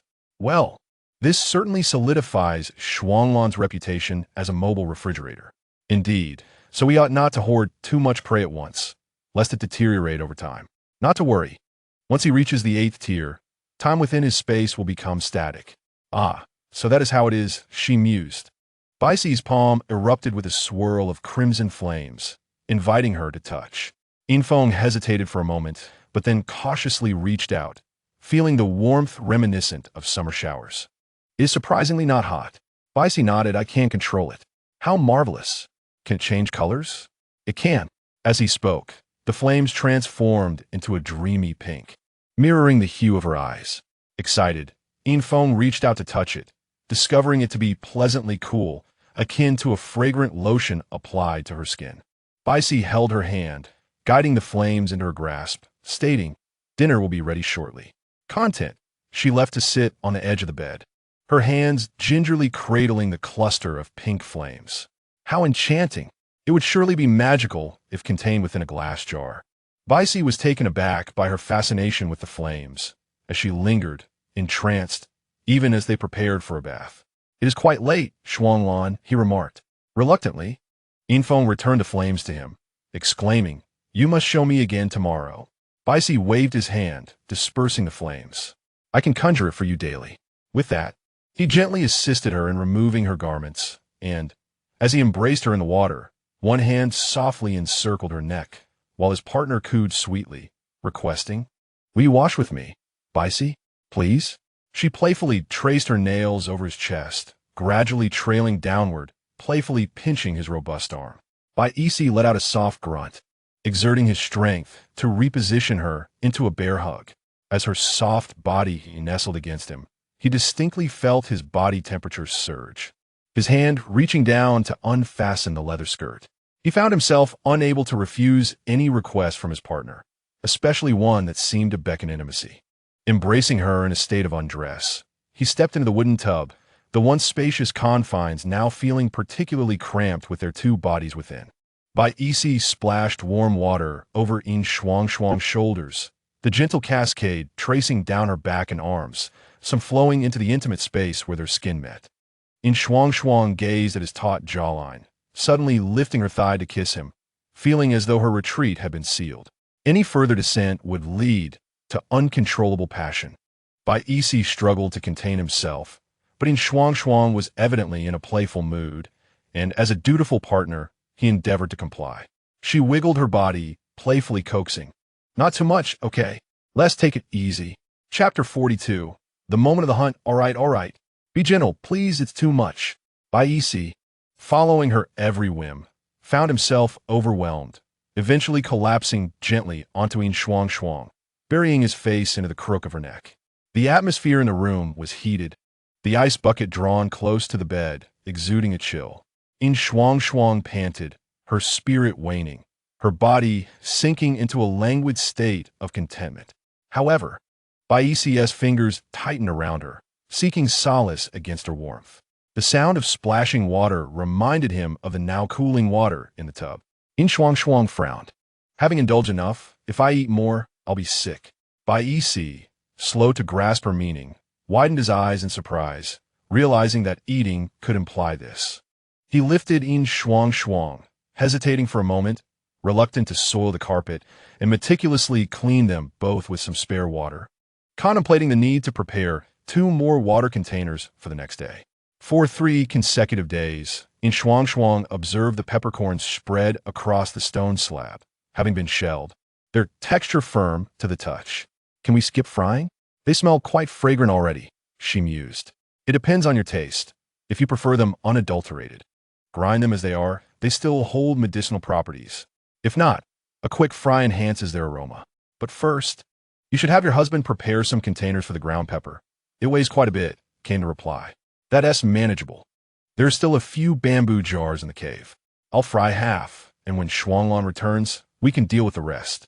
Having devised a plan, Yin Shuangshuang summoned Bicey to begin their task. The pepper, when sautéed on low heat, released a natural spiciness. Yin Shuangshuang scooped some into a rough stone mortar and began to pound them vigorously. It was indeed laborious, and she thought to herself how convenient it would be to have a stone grinder. "Let me help," Bicey said, taking the mortar from her hands and adding more peppercorns, as if determined to complete the task single-handedly. Yin Shuangshuang busied herself with another mortar, prepared her own batch while using her small mat to pound away. She was nearly finished crafting a snow leopardess head and sighed, wishing for some metallic embellishments, though the primitive style was charming in its own right. The couple worked side by side, immersed in their respective tasks, the only sounds being the rhythmic pounding of pepper and the gentle breeze outside. In this moment, they shared a tranquil yet fulfilling existence. After a time, Baisi completed his work and rose to wash his hands. When he turned back, he found Yin Shuangshuang still diligently toying with her little creation. Soon, the call of an orc echoed from outside, prompting both of them to glance in that direction. "What's going on?" Baisi asked as he stepped outside. "You stay here. I'll check it out." Outside stood a newcomer, an unfamiliar owl-beast orc who had yet to retract his wings. "From Shuanglan's clan here. This is a gift for your family," he said, presenting a leaf-folded container brimming with small, colorful fruits. Baisi accepted it, puzzled. "What kind of fruit is this?" The orc chuckled. "These are from the fruit trees we found. They just ripened these past few days, so I thought I'd bring some over." Baisi nodded. "Are there more?" "Yes, plenty. Eat them fresh. I must be off now. I still have 2 more families to visit." The owl beast orc hurriedly departed, leaving Baisi to examine the fruits in his hands, noting their substantial weight. He had never encountered anything quite like them, and, intrigued, tossed one into his mouth to taste. It was delightful, reminiscent of a fragrant yellow fruit. When he returned to Yin Shuangshuang, the fruits washed and presented before her. She was busy attaching a pendant to her neck ring. "What are these?" she asked, picking one up. "Oh, new fruits?" Yin Shuangshuang exclaimed, drawn by their scent. Baisi wiped his hands and replied, "I'm not sure. Someone brought them over. They're delicious. They're not large, but quite a delightful surprise with high nutritional value. Though the sugar content is significant," she noted. "No worries. Indulging occasionally is harmless," he reassured her. "That's wishful thinking. These little things only bear fruit every 2 years. I suspect they're a local specialty, perhaps even an endangered species. Antioxidants galore. Trust me, eat up." "Sounds like you were the one who procured them," she teased, as Baisi pinched her cheek, urging her to enjoy the treat. Yin Shuangshuang came to her senses, popping a fruit into her mouth. Her immediate reaction was to note the sweetness, indeed high in sugar, which she favored. They were small enough to eat whole, crisp and refreshing. However, is this really an endangered species? She pondered. Not that it tasted bad, but she had expected something more extraordinary from such a rare find. "Silly girl, have you not tasted many fine things?" he teased lightly. "Not quite how it sounds," she replied, redirecting the conversation. "Why do they send us these? We weren't treated this way in the wolf clan." Baisi shook his head. "Everyone has their share." "Everyone?" Yin Shuangshuang mused, understanding dawning on her. It was likely due to their acquaintance with Shuanglan and the recent hunt involving their kin, which had prompted this gesture. She tugged at Baisi, sharing the fruits back and forth as they dwindled in number at a noticeable pace. Eventually, she set aside a few, aware that while they would lose some flavor after a day or two, the novelty made the slight difference negligible. "Is the gathering about to commence?" she observed, noticing the orcs gathering in various places. Baisi pondered for a moment. "I'll go inquire." Yin Shuangshuang permitted him to go, her thoughts drifting to the great snow leopard, wondering why it hadn't returned yet. Surely, with their numbers, they would watch over one another. She reassured herself for a while before gradually easing her anxiety. "Shuanglan, take that one down. Its leg is broken." High above, Shuanglan clung to the rock face, gazing toward the direction indicated. Before her stood an almost mature beast, its back marred with several deep, bone-exposing gashes. These marks were the result of the Eagle clan orcs attempting to seize it from the group, thwarted by other beasts. At that moment, the creature had become ensnared by the roots of a tree near a mire, while behind it, another beast charged forward, inadvertently snapping its leg. It was evident that this beast could no longer keep pace with the group. The only fate awaiting it would be abandonment by its kin. Contemplating this, Shuanglan climbed higher, spotting a protrusion on the cliff, leaping up to it. She conjured a slender ice spear, aiming for the hind leg of the beleaguered beast, and shot it with force. The ice spear was shot forth, yet the following Isho failed to react to the sudden appearance of the ice projectile. Before it could raise its leg, it tragically stumbled and fell to the ground, ultimately trampled by its own kin. How amusing. After all, they only sought Jing and had no intention of consuming Isho flesh, so why bother with such trivialities? Trip them up, attack beneath their feet. Of course, One cannot dismiss the possibility that the Isho might have learned to be cautious and evaded the onslaught. However, it is often the unfortunate ones who find themselves isolated and in peril. In Chapter 43, The Eagle Tribe Gathering, the author seems to have muddled some details, particularly regarding the description of the crystals. To clarify, the trading value of the crystals from highest to lowest is as follows: purple, red, blue, yellow, and white. The exchange rates from highest to lowest are 110 for both purple and red crystals, while the others follow in descending order at 100. Jing and green crystals are excluded from this ranking due to their unique acquisition methods, which will be elaborated upon shortly. There is also a rare pinkish-white crystal known for its longevity, which cannot be found on land. Now, without further ado, let us continue. At the orc gathering, Yin Shuangshuang sat upon the arm of Bai Isi, her basket brimming with crystals, ensuring she had ample capital to seize any desirable items. Bai Isi carried a basket on his back, already containing 2 items purchased earlier by Yin Shuangshuang. It may be a mere illusion, but Yin Shuangshuang felt that the prices here were alarmingly low. Perhaps she had yet to encounter genuinely expensive items and should retract that thought. Xing Yin opined. Could it be due to regional differences? Perhaps in the central continent, prices are exorbitantly high. Come now, could anything be more expensive than Shanghai? It's not pricey at all. Your husband has plenty of money. In fact, I suspect your elder husband is even wealthier. Care to test that theory? If not, forget I mentioned it. Why does this conversation carry such a sly undertone? It feels as though a dark hood has been automatically donned as they speak. Yin Shuangshuang pinched the tail in her hand and indicated a direction, suggesting they explore that way. There, 3 rabid orcs were tidying their stall, selling what appear to be pelts, soft and dainty. Look, little female, do you find these appealing? These pelts are carefully selected, perfect for crafting a lovely dress. Hey male, why not buy some for your partner? The white and pink ones are particularly beautiful. Once crafted, your partner will surely look even more exquisite. The 3 of them promoted their wares in a lively exchange. Yin Shuangshuang surveyed the offerings and found them quite delightful. Simply gazing at them evoked a sense of charm. Do you have this color? And this lighter gray one? I'll take a few. She planned to make a small jacket, ideal for the windy season. All right, we'll pack these for you. Oh dear, will they fit? Here, a basket for you. Leave your name, and I shall deliver it later. Come back if you desire anything else. They paid with crystals, left their names and addresses, and turned to browse other stalls. What about that? Bai Isi pointed at something he spotted. What is that? Yin Shuangshuang inquired, peering closer.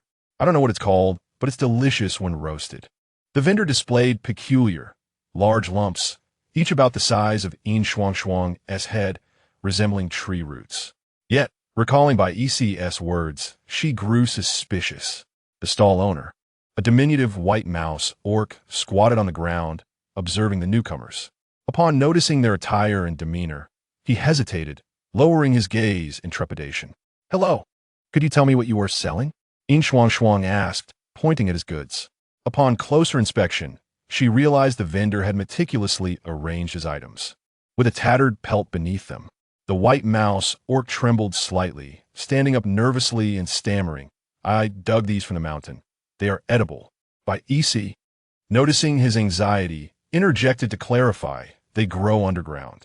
I accidentally discovered them while burning some brush. They are sweet when roasted. ISNT, that just roasted sweet potato? Bai Isi held one up for her to examine closely. Yin Shuangshuang reached out to touch it, noting it resembled a deflated football, its skin a dull, earthy hue. Not at all like sweet potatoes. Goodness, this ISNT sweet potato. Yin Shuangshuang expressed her disappointment. It looks more like a potato, she exclaimed, her eyes lighting up. Look at the other pile. These 2 are quite similar, but upon closer inspection, that one has a purplish-gray skin. Your husband might have misidentified it. Bai Isi, let me see that one. She pointed to the other pile. It felt similar to the first, but the color was indeed different. Why are they all so dark? Am I turning dark as well? It is confirmed. Sweet potato, variant version. Larger, sweeter, and more fragrant, but when roasted, the texture becomes denser, slightly drier. Yin Shuangshuang turned to the white mouse orc and asked, do you have more? Huh? Yes.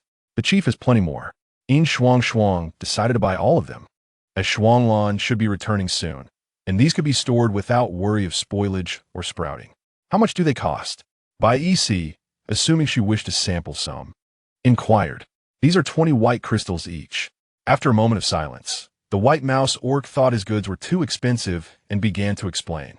But in the next instant, Yin Shuangshuang declared, I'll take them all. Lead me to your chief. She believed that selling at the gathering would be challenging due to the long journey and difficulty in transporting goods. Even if she purchased everything, it wouldn't cost much.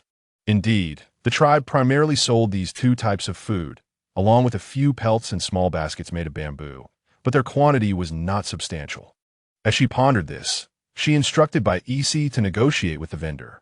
It did not take long. Bai EC readily paid a portion of the crystals, arranging for delivery and settling the remaining balance afterward. This was a lesson Yin Shuangshuang had taught him. The vendor beamed with delight, happily sending off the two, clearly having struck a lucrative deal. Dried meat, do you want some? No, I can make it at home. It tastes better. What about dried fruit? No. Do you like it? If you do, I'll make some for you. Yin Shuangshuang simply did not trust the hygiene standards of the beast realm, so she preferred to prepare such items herself. A slight smile curled at the corners of Bai EC's lips. Teach me, and I shall make it. After their tour, Bai EC's basket was half full with purchases, including several bone knives, bone needles, and some salt fruit, concluding their market visit. Let us stay here for today. If you want anything else, we can return tomorrow, Yin Shuangshuang suggested, stroking the ends of his hair. All right. Today's harvest was quite satisfactory. Yin Shuangshuang cradled the little basket in her arms, contemplating the morning's expenses, which amounted to a mere trifle. Yet, the distance from the sea left her yearning for the orcs of the ocean. Otherwise, she could have savored fish and seafood. She longed for grilled prawns and squid. In Chapter 44, hatching the little brother golden eagle, someone disdainfully poked at the remains stuck to the ground with a wooden stick. The unfortunate soul, trampled by the beast horde, had evidently left behind little more than a dismembered carcass. Shuanglan was busily stuffing crystals into his pockets, his haul this time quite substantial. Even the green crystals were plentiful. Shuanglan, I have two here. Shuanglan looked over, raising the beast skin pouch in his hand. 3 is sufficient. The probability of encountering the golden crystal is low, yet this time their hunting scale is substantial, with the remains of the fierce beasts scattered across the ground. A few female fierce beasts can also be seen, and the golden crystals within their heads are sufficient. Well done. Your hands are remarkably quick. A man teased with a smile. Laughter erupted among the group. No one would dare criticize him, for it was widely acknowledged who had contributed the most, and thus deserved the greater share. Shuanglan shook the beast skin pouch in his hand, urging them to move faster. Are you thinking of your mate? Someone remarked, referring to a certain snow leopard. Shuanglan turned away, finding a pond where he leaped in to wash off, the blood and filth gradually staining the water a pale red. He sat near the shore, gently closing his eyes. Lifting a piece of white beast skin to his face, he inhaled its subtle fragrance, soothing his weary and tense nerves. Soon, a wave of longing washed over him. He missed her dearly. It had been several days since he had left, and he wondered if she was eating well. Would Boisi take care of her? Did that clumsy guy annoy Shuangshuang? Don't kneel, my knees hurt, sob. Yin Shuangshuang could not help but lift her reddened knees. Her body swaying slightly, instinctively grasping Boisi's arm behind her for balance. Boisi closed his eyes, exhaling deeply, and wrapped his arm around her waist, turning her gently. I want a hug. Please don't cry. His rough fingers brushed softly against her delicate eyelids, wiping away the tears that threatened to fall. And he lowered his head to inhale the scent of her cheek with tenderness. He was reluctant to let go, for she was so beautiful and adorable. Yin Shuangshuang whimpered softly for a while without tears, gradually becoming as clingy as a koala, her cheek resting against his collarbone. The warmth of her body intensified against his skin. Her eyelashes trembled with the moisture of tears, and she straightened slightly, her lips brushing against his rolling Adam's apple. Boisi lifted her off the bed, pacing gently on the carpet as if lulling her to sleep, his large hand rhythmically patting her back, all the while maintaining a facade of calmness. Hold me tightly. A sudden panic surged within Yin Shuangshuang, and she instinctively tightened her arms around him, nervously biting his collarbone. The moonlight shimmered on the rippling lake surface, and the evening breeze swept through, dissipating the heat accumulated throughout the afternoon. The towering orc on the shore tilted his neck back, his chest heaving urgently as he exhaled hot breaths repeatedly. His fair skin glowed with a hint of blush, while the rosy hue crept up to his cheeks, coalescing into a delicate sheen at the corners of his eyes, dampening his slightly quivering white lashes.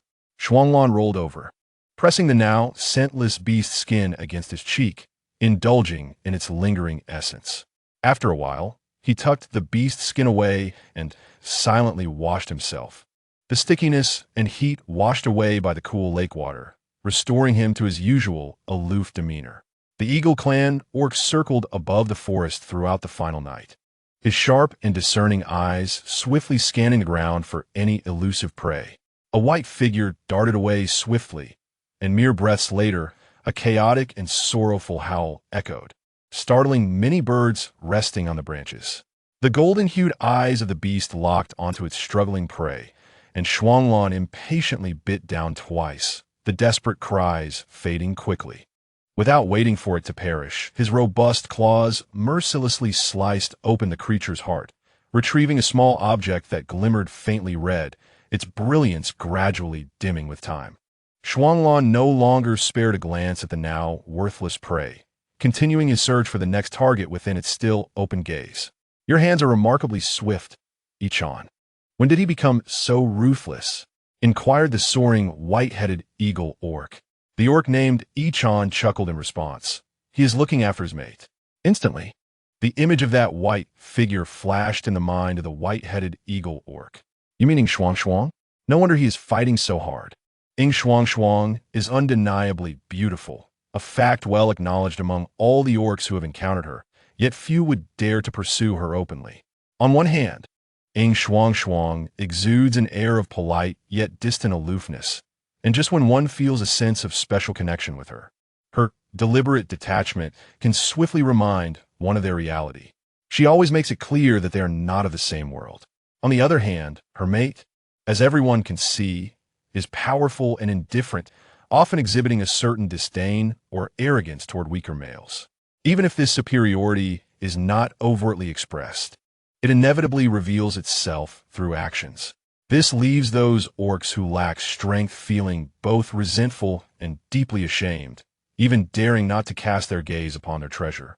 Fearful of inciting the wrath of a dragon, Ichan gazed at the figure pouncing on its prey, somewhat lost in thought. He had heard that his mate was brought from the wolf clan and had even made him the first beast husband. Initially, he was quite astonished by this news. Shuanglan was not the type to find a mate in such a short period, let alone to take such a significant step right away. If it is her, he must have recognized her at first sight, right? TSK, I've never heard of such a beautiful female from the wolf clan. He truly is lucky enough to incite jealousy among eagles. By the way, why haven't I seen Lorian lately? Ichan was brought back to reality by this voice and, following the conversation, recalled another figure. Lorian?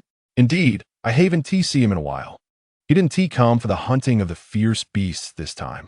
Ichan pondered for a moment before suddenly chuckling. He must be busy hatching eggs. Hatching eggs? The white-headed eagle orc was momentarily stunned, thinking he had misheard. Hatching eggs? I haven't heard that he has a female, and he already has cubs? Ichan was quite surprised. You didn't know? His father passed away recently, leaving him a nest of eggs to care for. The white-headed eagle orc was still perplexed. What does his father's eggs have to do with him? They aren't from the same nest. It shouldn't concern him, right? His mother left with another beast husband and didn't even care for that nest of eggs. The chief said Lorian should hatch them, and the rest would be managed by the clan. There's no way the clan would neglect the cubs. Situations like Kieran's are troublesome enough. Fortunately, this guy is quite responsible and is willing to hatch his siblings himself. The white-headed eagle orc momentarily forgot to flap his wings, nearly losing his balance. Wait, is that really happening? Haven't you been to Bee City during that time? It's been quite a while. Seems like. I think so. I went to Bee City to sell bee skins last time. He really is suited to be a beast husband for a female. The white-headed eagle orc remarked with a hint of admiration. Ichan responded with a non-committal grunt and said, perhaps he is about to become a certain female's beast husband soon. The white-headed eagle orc shot him a glance. What do you know? Just a guess. Who knows? His gaze fell upon the shadowy forest, his eagle eyes gleaming coldly. Chapter 45. The female orc Lin Lin. The troublemaker's mother. 2 days passed. Yin Shuangshuang had yet to receive any news about the hunting team returning, which inevitably made her feel anxious. Although Shuanglan was strong and their team was numerous. What if he made a mistake? What if he was not careful? Bo Yisi keenly sensed her emotions and suggested taking her out for a walk. Stop worrying so much. Why not stroll around the tribe? If anything unusual occurred, it should have caught the attention of the tribal orcs, right? Starry's suggestion stirred something in her heart. Indeed, the local orcs would be most perceptive regarding such matters. When she became flustered, she often lost her bearings.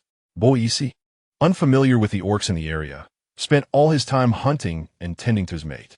When Yin Shuangshuang needed to consult someone about these matters and found herself at a loss, he suddenly felt somewhat helpless. Perhaps, as she suggested, some communication is indeed essential. Perhaps he could take this step to become more useful to her.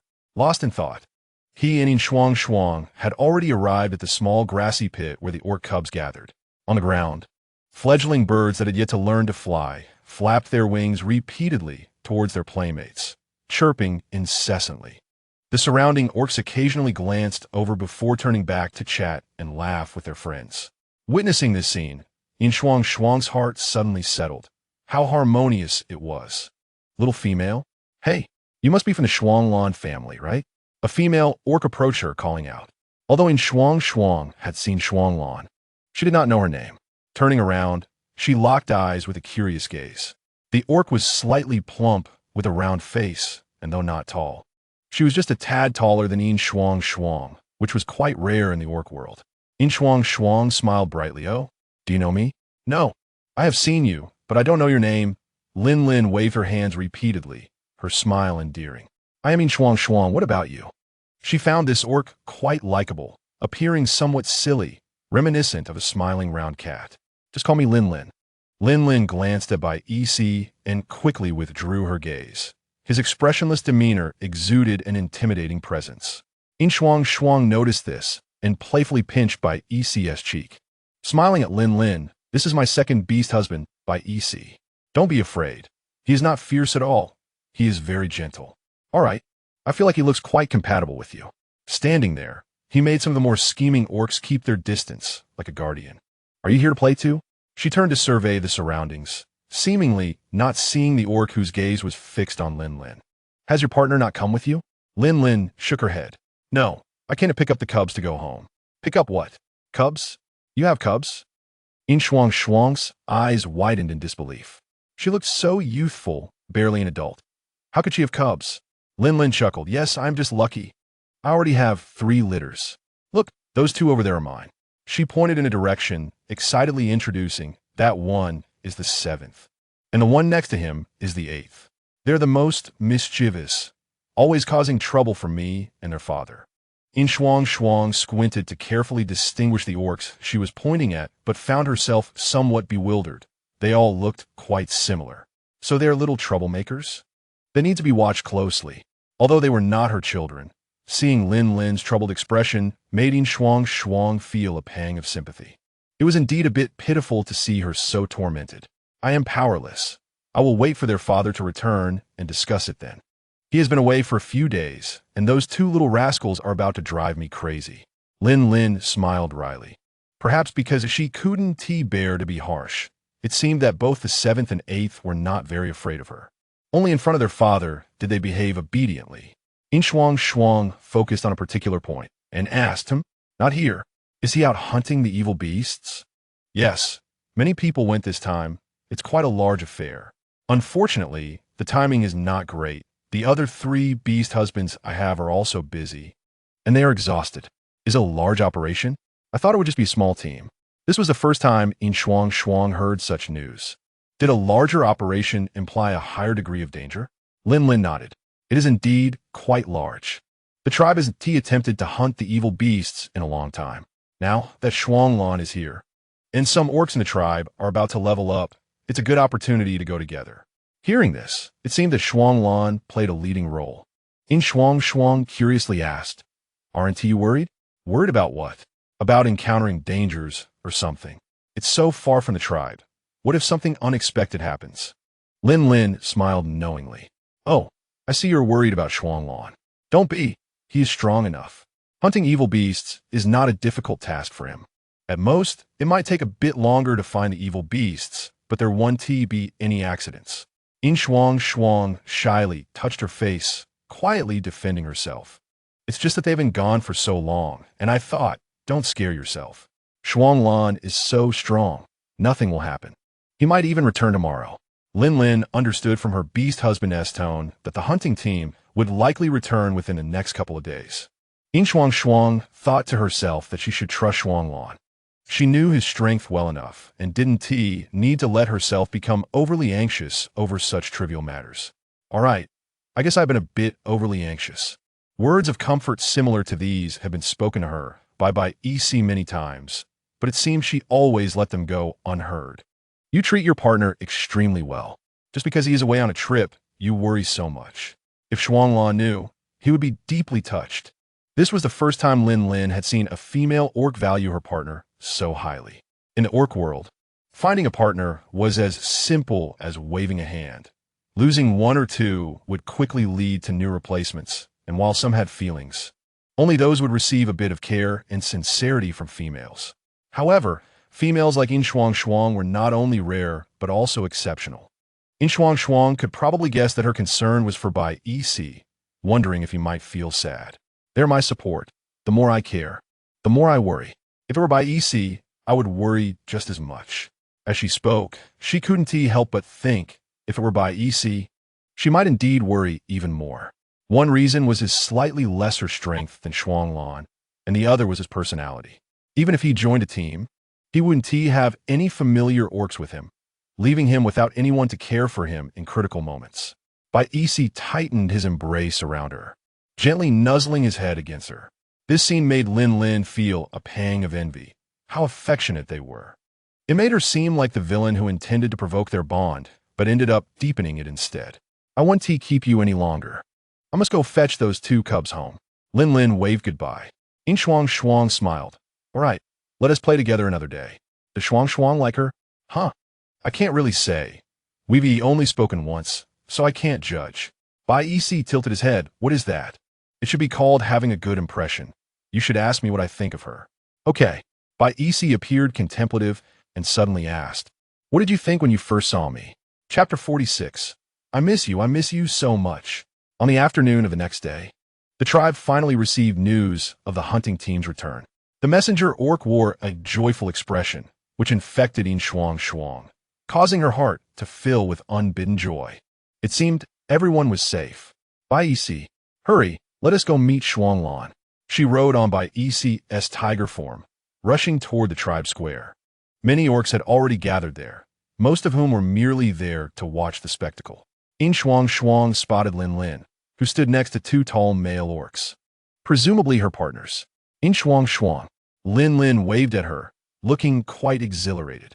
She even teased her, though she herself appeared quite concerned. Yin Shuangshuang approached with EC, and the 2 males merely nodded in greeting, clearly showing their unfamiliarity. "Are they not back yet?" Soon. "Is your place too far?" "Thankfully, I didn't insist on coming to tell you in person." In truth, she had been stopped by her partner and randomly chosen a messenger instead. Yin Shuangshuang raised an eyebrow. It was indeed a bit far, but it was peaceful, and their home had no flying beasts. If they lived closer, the cave would be quite high, making it inconvenient to move around. Thinking this way, Lin casually remarked, "Then why not find another partner here? The warriors from the Eagle tribe are quite good."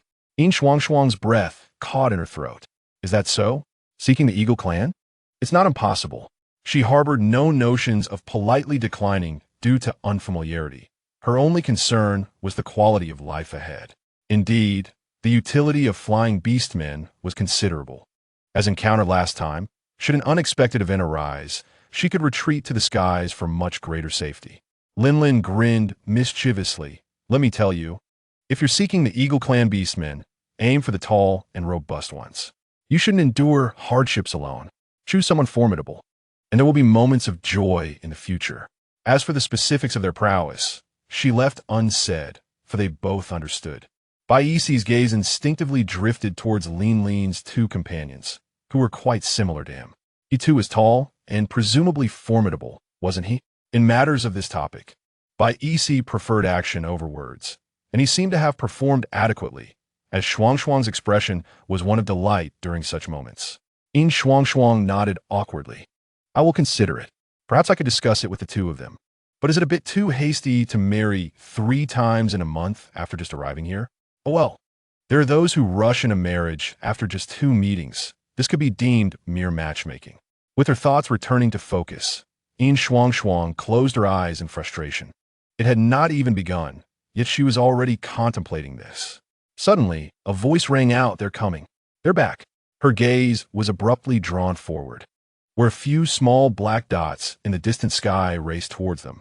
Suddenly, there was a commotion from below the cliff, and a furry head popped over the edge, gathering strength for a leap to stand at the cliff's edge. Fixing her gaze on the white figure, she rushed forward, unable to contain her eagerness under the watchful eyes of some beastmen. A shadow flashed past her periphery, and before she could turn, she was suddenly enveloped in a furry embrace. The restrained force still caused her to stumble backward, her footing unsteady. Baisi stepped forward to assist her, but upon meeting a pair of blue eyes, the warning glance halted him in his tracks. Fine, let him have this one. Yin Shuangshuang dazedly lifted her head, her hands propping up on the thick, soft fur as she sat up. Upon recognizing who she had landed upon, joy instantly radiated from her eyes. Shuanglan, Shuanglan, Shuanglan. Unable to contain herself, she burrowed into his chest, her nose inexplicably growing increasingly sensitive, tears trickling down the corners of her eyes and soaking into his fur. Wu, you finally returned. Shuanglan transformed into his human form, lifting her up and embracing her tightly, murmuring softly, I've missed you so much. The longing had left him aching all over, revealing how bittersweet it was to have someone to care for. Only then did Yin Shuangshuang raise her head, cradling his face in her hands, examining him closely. You must not have been eating well. You've lost weight. Shuanglan's tail wagged joyfully, curling around her calf and clinging tightly. As he turned to head back, he murmured, Yes, I couldn't eat, thinking of you. Baisi followed behind, his expression somewhat drooping, as the blissful days seemed like ephemeral bubbles of happiness, growing more indistinct upon awakening. It hadn't been long, yet Shuanglan brought her directly back to the cave. And before the curtain could be drawn, he eagerly pressed her onto the bed. His lips pursed as he leaned in to kiss her fervently.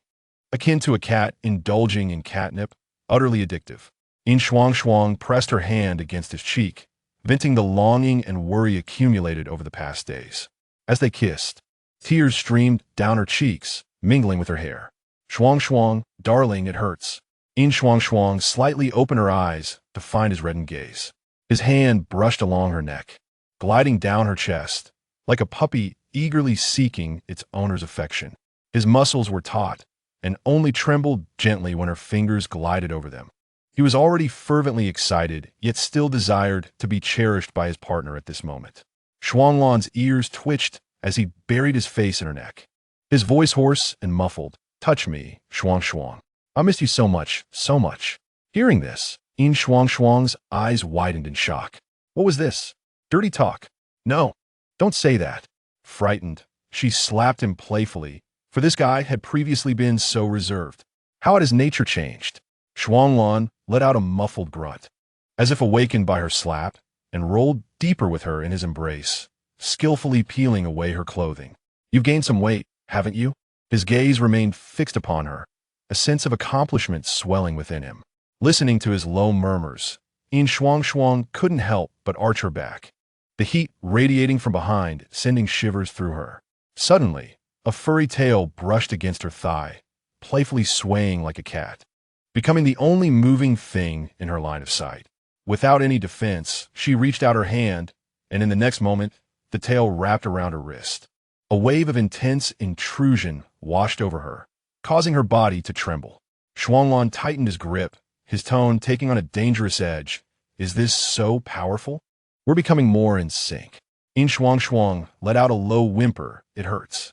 Upon hearing her say it hurt, Shuanglan eased his touch.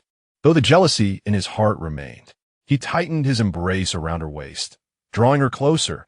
I felt so sad every night without holding you, Shuangshuang. He thought of how eagerly he wished to reunite with his darling. Chapter 47. 3 Golden Crystals. MVP settlement scene by EC stood at the door for a while, unexpectedly locking eyes with Yin Shuangshuang, who had tears in her eyes. The next moment, she hurriedly averted her gaze. A moment of disappointment washed over him. She was undeniably beautiful. After a heavy sigh, by EC pulled the curtain shut, transforming into a great tiger as he sulked at the door. He ventured in twice to deliver food, each time under the icy gaze of Shuanglan, as if fearing he might steal Shuangshuang away. Indeed, she was incredibly cute and beautiful, and her dazed expression was utterly mesmerizing, making him long to take her into his arms. Shuanglan tightened his embrace, concealing her within himself. Noticing the food in Bai Yixi's hands, why did the color of that food resemble that of this tiger? Had she found new sustenance? Bai Yixi placed the sweet potato down, his gaze never leaving Yin Shuangshuang, filled with an unshakable infatuation. Upon seeing him set down the food, Shuanglan mercilessly ordered him to leave. Out. His eyes nearly pierced through Shuangshuang. The great tiger lounged at the door, his ears drooping in resignation. He was quite adept at guarding the entrance, and soon he had scratched out another hole in the stone at the entrance. When Yin Shuangshuang awoke, she found herself submerged in the bath, the warm water flowing over her, washing away the lingering fatigue.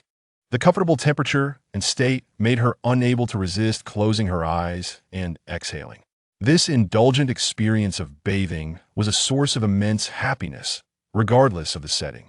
Shuanglan slowed his movements, observing his partner's rosy cheeks and slightly squinted eyes, captivated by her beauty. No, they had just finished. Shuangshuang would feel discomfort. He had seen enough. Although he had exerted all his strength, the redness was evident. Why was she so fragile? A gentle touch made her redden, her skin so tender. After a while, as the water cooled, Shuanglan lifted her out, dried her, and dressed her. Did it hurt? Are you okay? Seeing Yin Shuangshuang's tightly furrowed brow, Shuanglan reluctantly removed the little pants he had just put on her, feeling a pang of guilt. Next time, I will definitely exercise restraint. Yin Shuangshuang donned her long skirt. For in matters like this, wearing pants was utterly mortifying. The more she thought about it, the angrier she became, and she punched him. It's all your fault. It's my fault, my fault. Would you like to eat some green crystals? It should help a bit. He placed the green crystal between her soft lips, watching her with concern. In truth, she had already consumed one green crystal. Without it, she would be feeling even worse. Yin Shuangshuang let out a snort, declaring him a pretender, a mere armchair strategist. Why was he still as ravenous as a wolf starved for days? He was almost a blur. As Bai Yixi entered, splashing water, he noticed her relatively spirited demeanor and felt a wave of relief. At that moment, he remembered the orc who had come at noon. He was there to deliver a message about a gathering taking place outside that evening. A gathering? What sort of gathering? Hadn't the assembly just concluded not long ago? It must be a celebration of our successful hunting expedition. Such gatherings were not uncommon. Yin Shuangshuang understood. It was a victory feast. It turned out that orcs also engaged in such ceremonial practices. She had yet to inquire about the harvest. Upon returning, she had been too eager, oblivious to the results of their efforts. Shuanglan had been waiting for her to ask. He casually remarked that it had gone quite well. Though he claimed it was satisfactory, the corners of his mouth were nearly reaching the heavens as he produced the gemstones they had acquired. He pulled out a small bee-skin pouch filled to the brim, weighing at least 2 pounds in his hand. Yin Shuangshuang gazed at him in astonishment. So much? Let us take a look. Inside were an abundance of green crystals, stacked together like a treasure trove. Why aren't there any golden ones? Wasn't the aim to hunt for gold crystals? Shuanglan chuckled at her naive yet curious demeanor, reaching beneath to sift through the contents. A few golden crystals tumbled forth. See? You silly girl. Yin Shuangshuang dismissed his teasing and reveled in her delight. I wonder how much this would be worth in renminbi. Xingyan pondered for a moment. Probably several billion. 3 golden crystals are quite rare, and the 2 types are not comparable. In short, your husband is rather capable. Is that true? But why are there so many green crystals?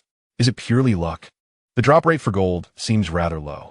It was almost worse than her chances of pulling a gold card in a game. Shuanglan noticed her dazed expression, gently tapping her forehead with his fingertip. Have you counted properly? Don't mess around. I'm counting. Fine, they're all yours, count away. He chuckled helplessly and rose to leave. Yin Shuangshuang gleefully rolled on the bed, feeling wealthy. What a promising prospect. Why don't you have any ambition? Of course I do. I'm working hard for it. She was determined to lead a life of luxury and leisure. Speaking of which, how many golden crystals are needed for advancement? Just 1. But using it doesn't guarantee advancement. The rules of this world are quite fair.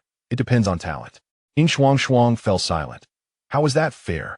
Wasn't it the talented who ruled the world? You see, you mentioned that the talented dominate the world, although they may not be ruling yet. They have carved out their territories. Aren't their leaders all local tyrants? What do we count as? Wanderers? Only if you think too much. She decided to refrain from conversing with this artificial intelligence for now. It was quite vexing. Shuanglan was likely to advance in the next few days, and Baici would probably follow suit, as their levels were not far apart. However, she was uncertain whether Baici would need a gold crystal. If he did, she would have to ask Shuanglan if she could borrow one for him, to be returned after he hunted the beast later on. With that thought, she sought out Shuanglan. Upon hearing her words, Shuanglan appeared quite calm. He already possessed one, and after using one for himself, he could find a 7th-tier partner for her, and see if the remaining golden crystal could help him break through. Baici glanced over, having guessed the plan, but just learned about the migration of the beasts. Hunting them would have to wait until after the rainy season. The early part of the windy season was still suitable for hunting. After that, it would be unwise to venture far, as returning before the cold season would be uncertain.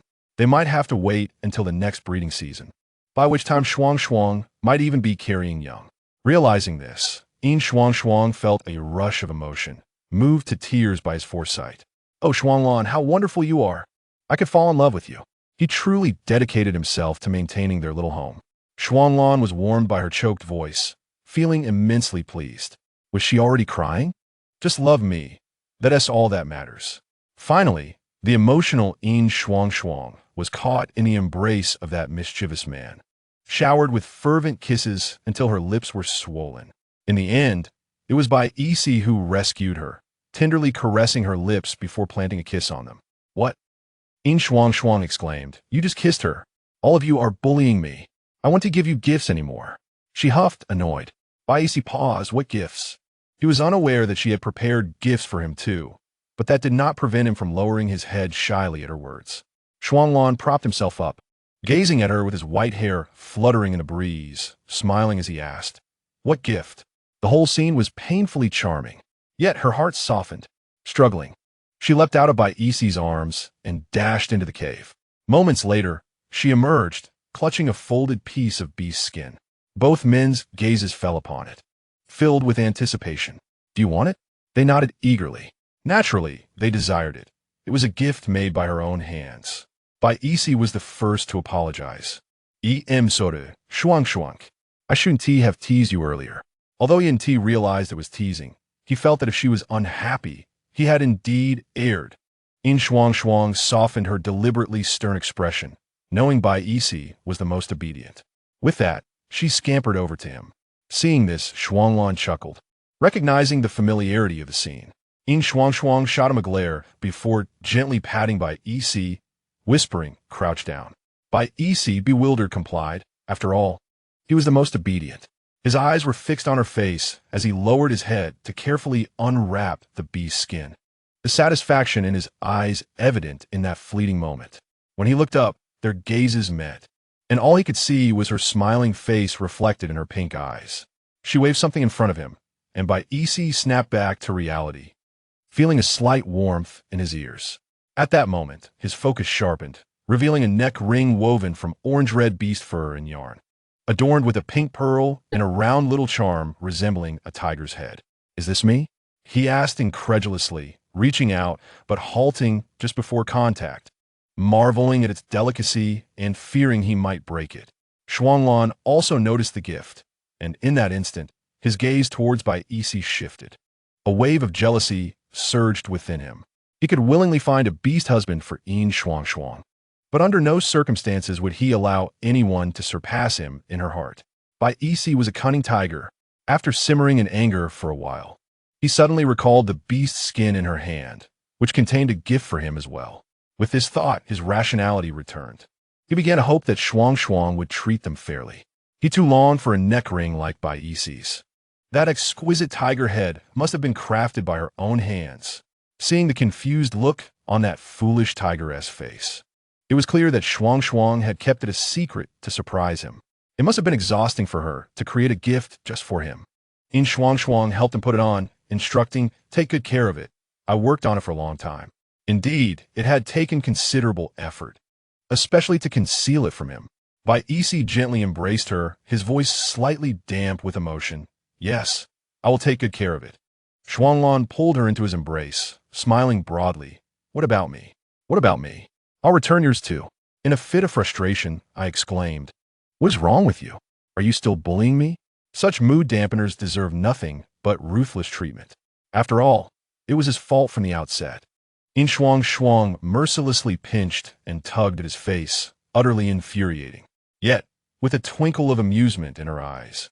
Shuanglan found joy in the very act of venting her anger. How could she be so adorable when she was riled up? The bubbling jealousy that had once surged within me dissipated significantly as I relished the sensation of her hand in mine. After tormenting him for a while, Yin Shuangshuang's anger subsided. Regardless of her feelings, she would have given him a gift. She revealed the last piece, a small snow leopard head pendant, predictably adorned with a grumpy expression. Yet, its round and plump features made the grumpy face irresistibly cute, strikingly resembling him. "Is the pink pearl meant to represent your eyes?"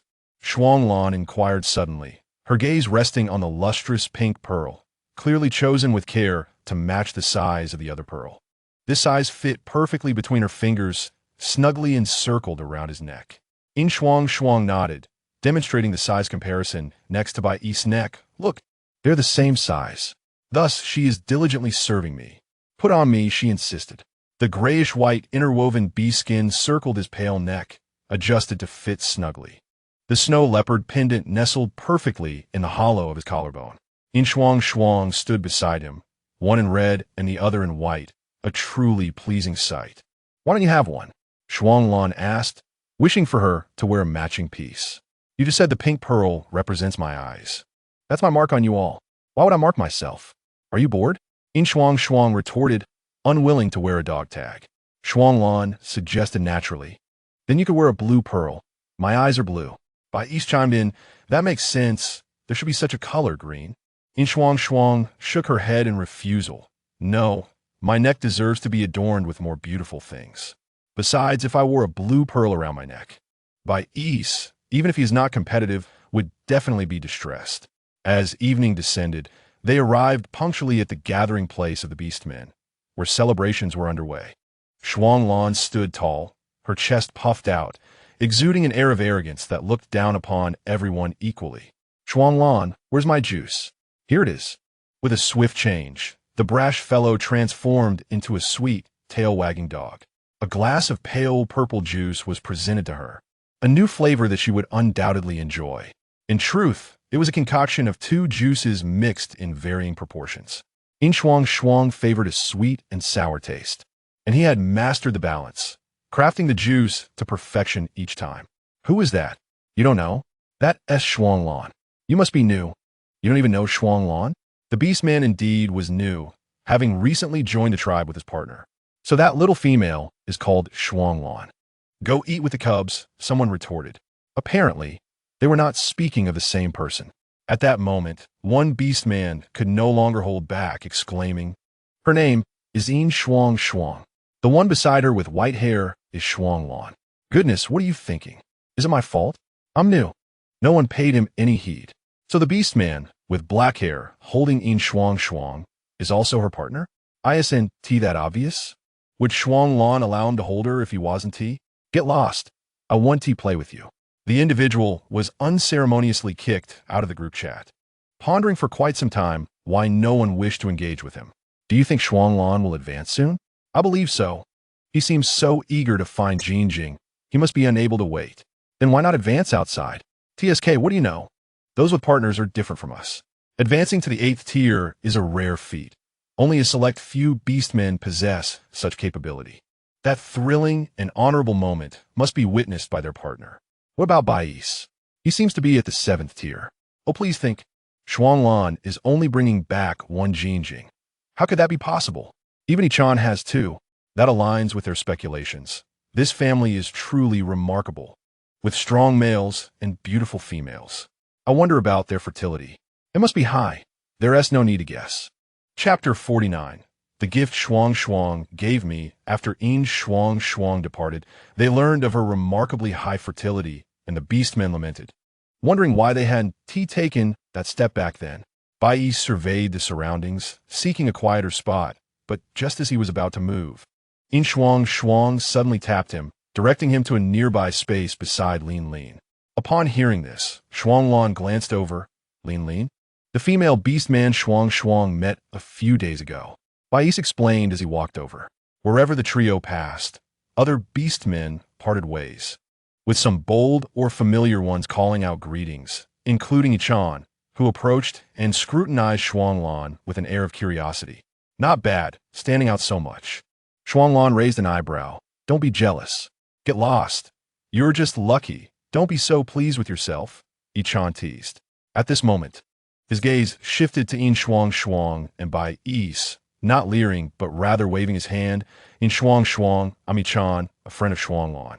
Yin Shuangshuang greeted Shuanglan's friend warmly, her eyes curving into a smile. You know me? Ichan chuckled. I didn't know initially. I had to ask him. He pointed to Shuanglan. This guy wears his pride on his face, constantly talking about my Shuangshuang, my partner. He couldn't quite believe this was the same Shuanglan he knew, who typically wore a stoic expression. It was evident that Yin Shuangshuang had significantly transformed him. Intrigued, Ichan found himself preferring the current version of Shuanglan, while also curious about the nature of Yin Shuangshuang. Since her arrival, he had yet to encounter anyone in the tribe who disapproved of her. Did she truly possess such allure? Shuanglan shot him a disdainful glance, her silence carrying a weighty impact. Is it necessary? What is this? He finally noticed the neck ring adorning Shuanglan's neck. The craftsmanship is exquisite. Where did you buy it? Shuanglan typically adorned herself with various decorations, which he knew included beast teeth or crystal pearls, but none were particularly remarkable. However, this piece was rare. He leaned closer to examine it. Is this a snow leopard? Though he had little interest in the trinkets Shuanglan typically wore, this one genuinely caught his attention. The clarity of the spots made it appear exquisitely beautiful and endearing. And the scowling expression, "Isn't that you?" Shuanglan smiled, showcasing it with an air of nonchalance. It was made for me by Shuangshuang. What did Shuangshuang make for you? Yinshin approached, having overheard. Bais. Yin Shuangshuang, why are you still standing here? Let us find a spot to sit. After finishing the last sip of juice, Yin Shuangshuang replied. I just bumped into Ichan. We were chatting. Ichan then realized, oh right, let us go. Come to my place. I hunted a white rock beast this afternoon. Hesitant, Yin Shuangshuang contemplated, what about Lin Lin? Lin Lin was not far away, and Bais spotted Ichan's small fire pit. Conveniently located next to Lin Lin, separated only by a small earthen pit suitable for a fire. All right, Yunshin recalled his earlier question and asked Shuanglan, what were you just talking about? Afterward, he glanced at Ichan, who pointed to his neck. What is that? Wow, where did you get it? It's so beautiful. It looks just like Shuanglan. It was a gift from Yin Shuangshuang, he remarked. TSK, where can I get one? Please recommend. Why does he feel so uneasy? Shuanglan raised her hand to touch her lips, and the smile at the corners of her mouth remained ever present. She had made it with her own hands, and it was not for sale. Ichan remarked, it feels even worse inside. Is this for real? Incredible. He turned around just in time to catch a glimpse of Baisi's neck, which bore a bright red mark, adorned with a small tiger head hanging below it. You have one too. He sprang over like a rabbit, but fortunately, Ichan reached out just in time to prevent a collision. He had seen it as well, but refrained from getting closer, considering Baisi was holding Yin Shuangshuang. Why is he avoiding it? Ichan pondered, unable to understand. It was completely normal for a beautiful female to attract the attention of numerous males, and logically speaking, he could pursue Yin Shuangshuang as well. After all, she truly was exceptional, not just in beauty. However, Ichan did not act on this. Perhaps he was concerned that Shuanglan might become upset with him.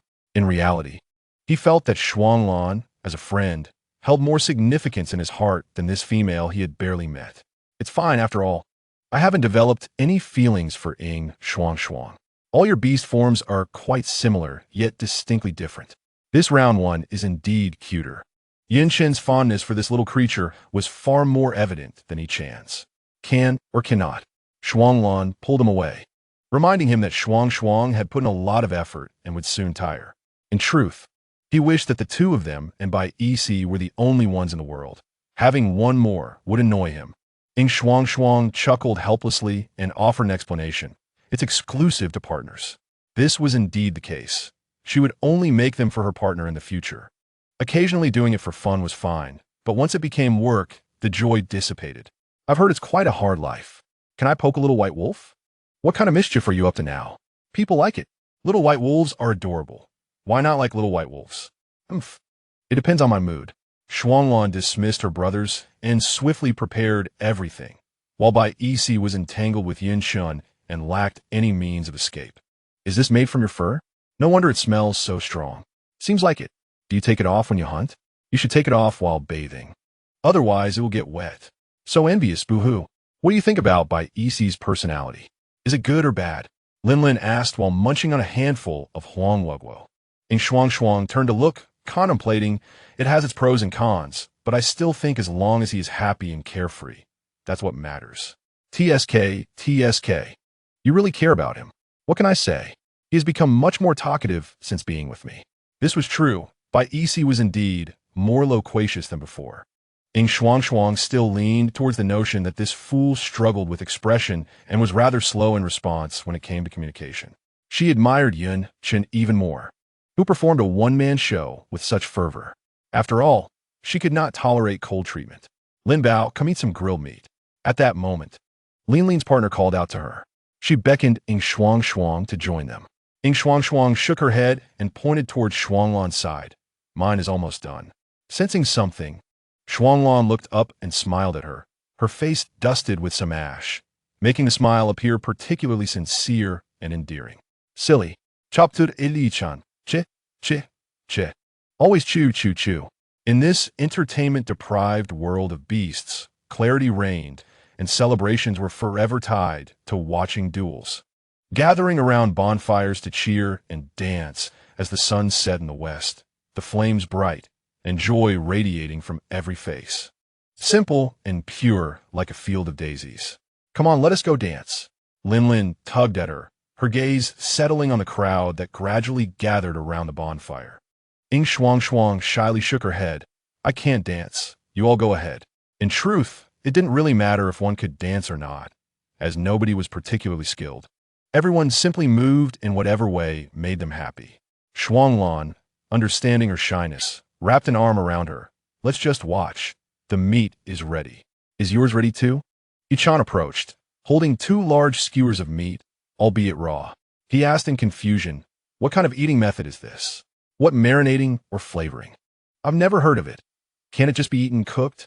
Shuanglan took the skewers, casually grabbing a bamboo jar to inspect.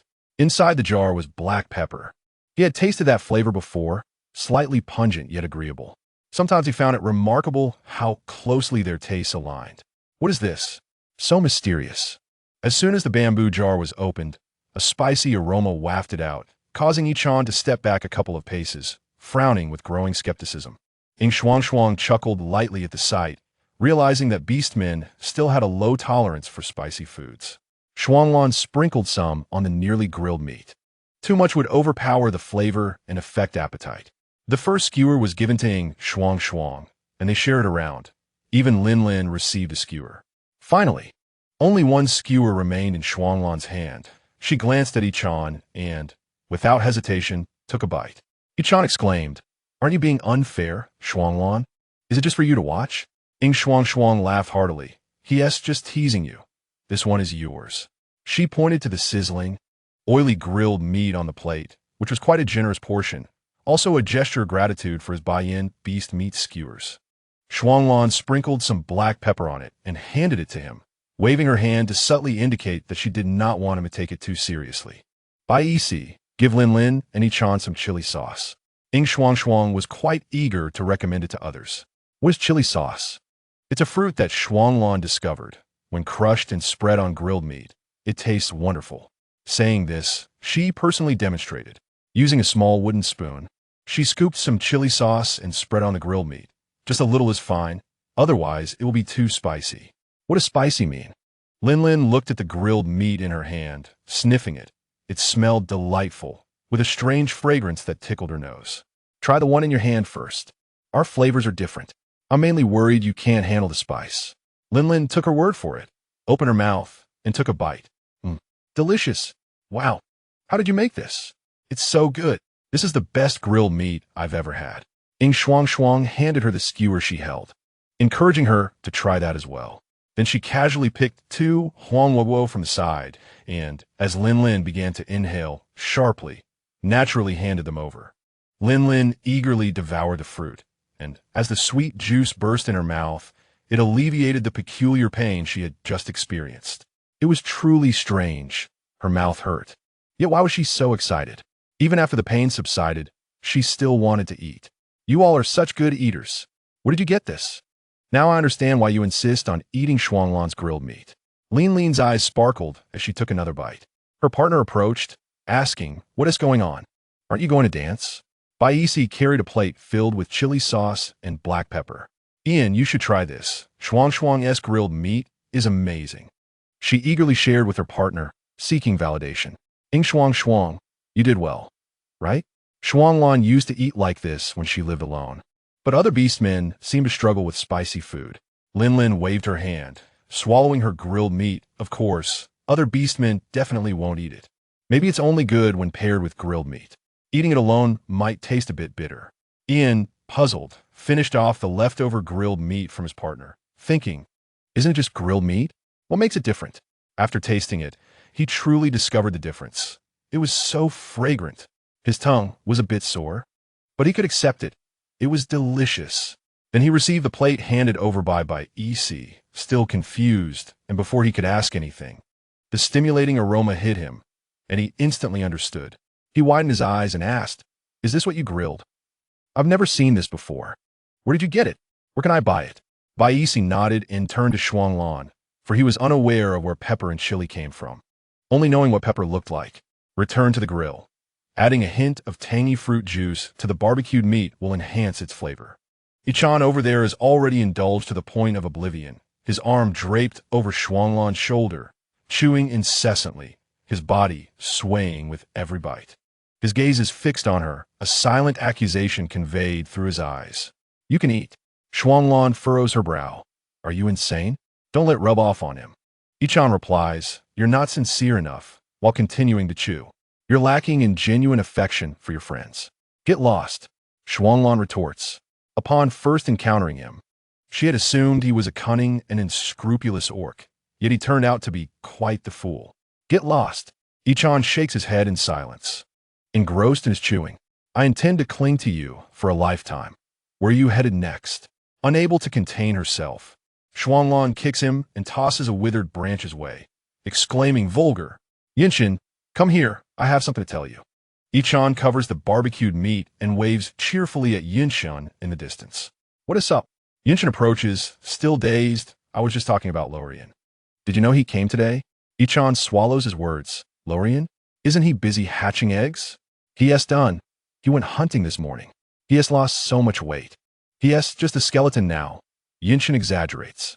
Unperturbed, Yichan thinks, "I've seen orcs after hatching eggs. Of course he is thin, but it can't be that dramatic." "Where is he?" "With the chief." Ichan ponders that he should help him regain some weight.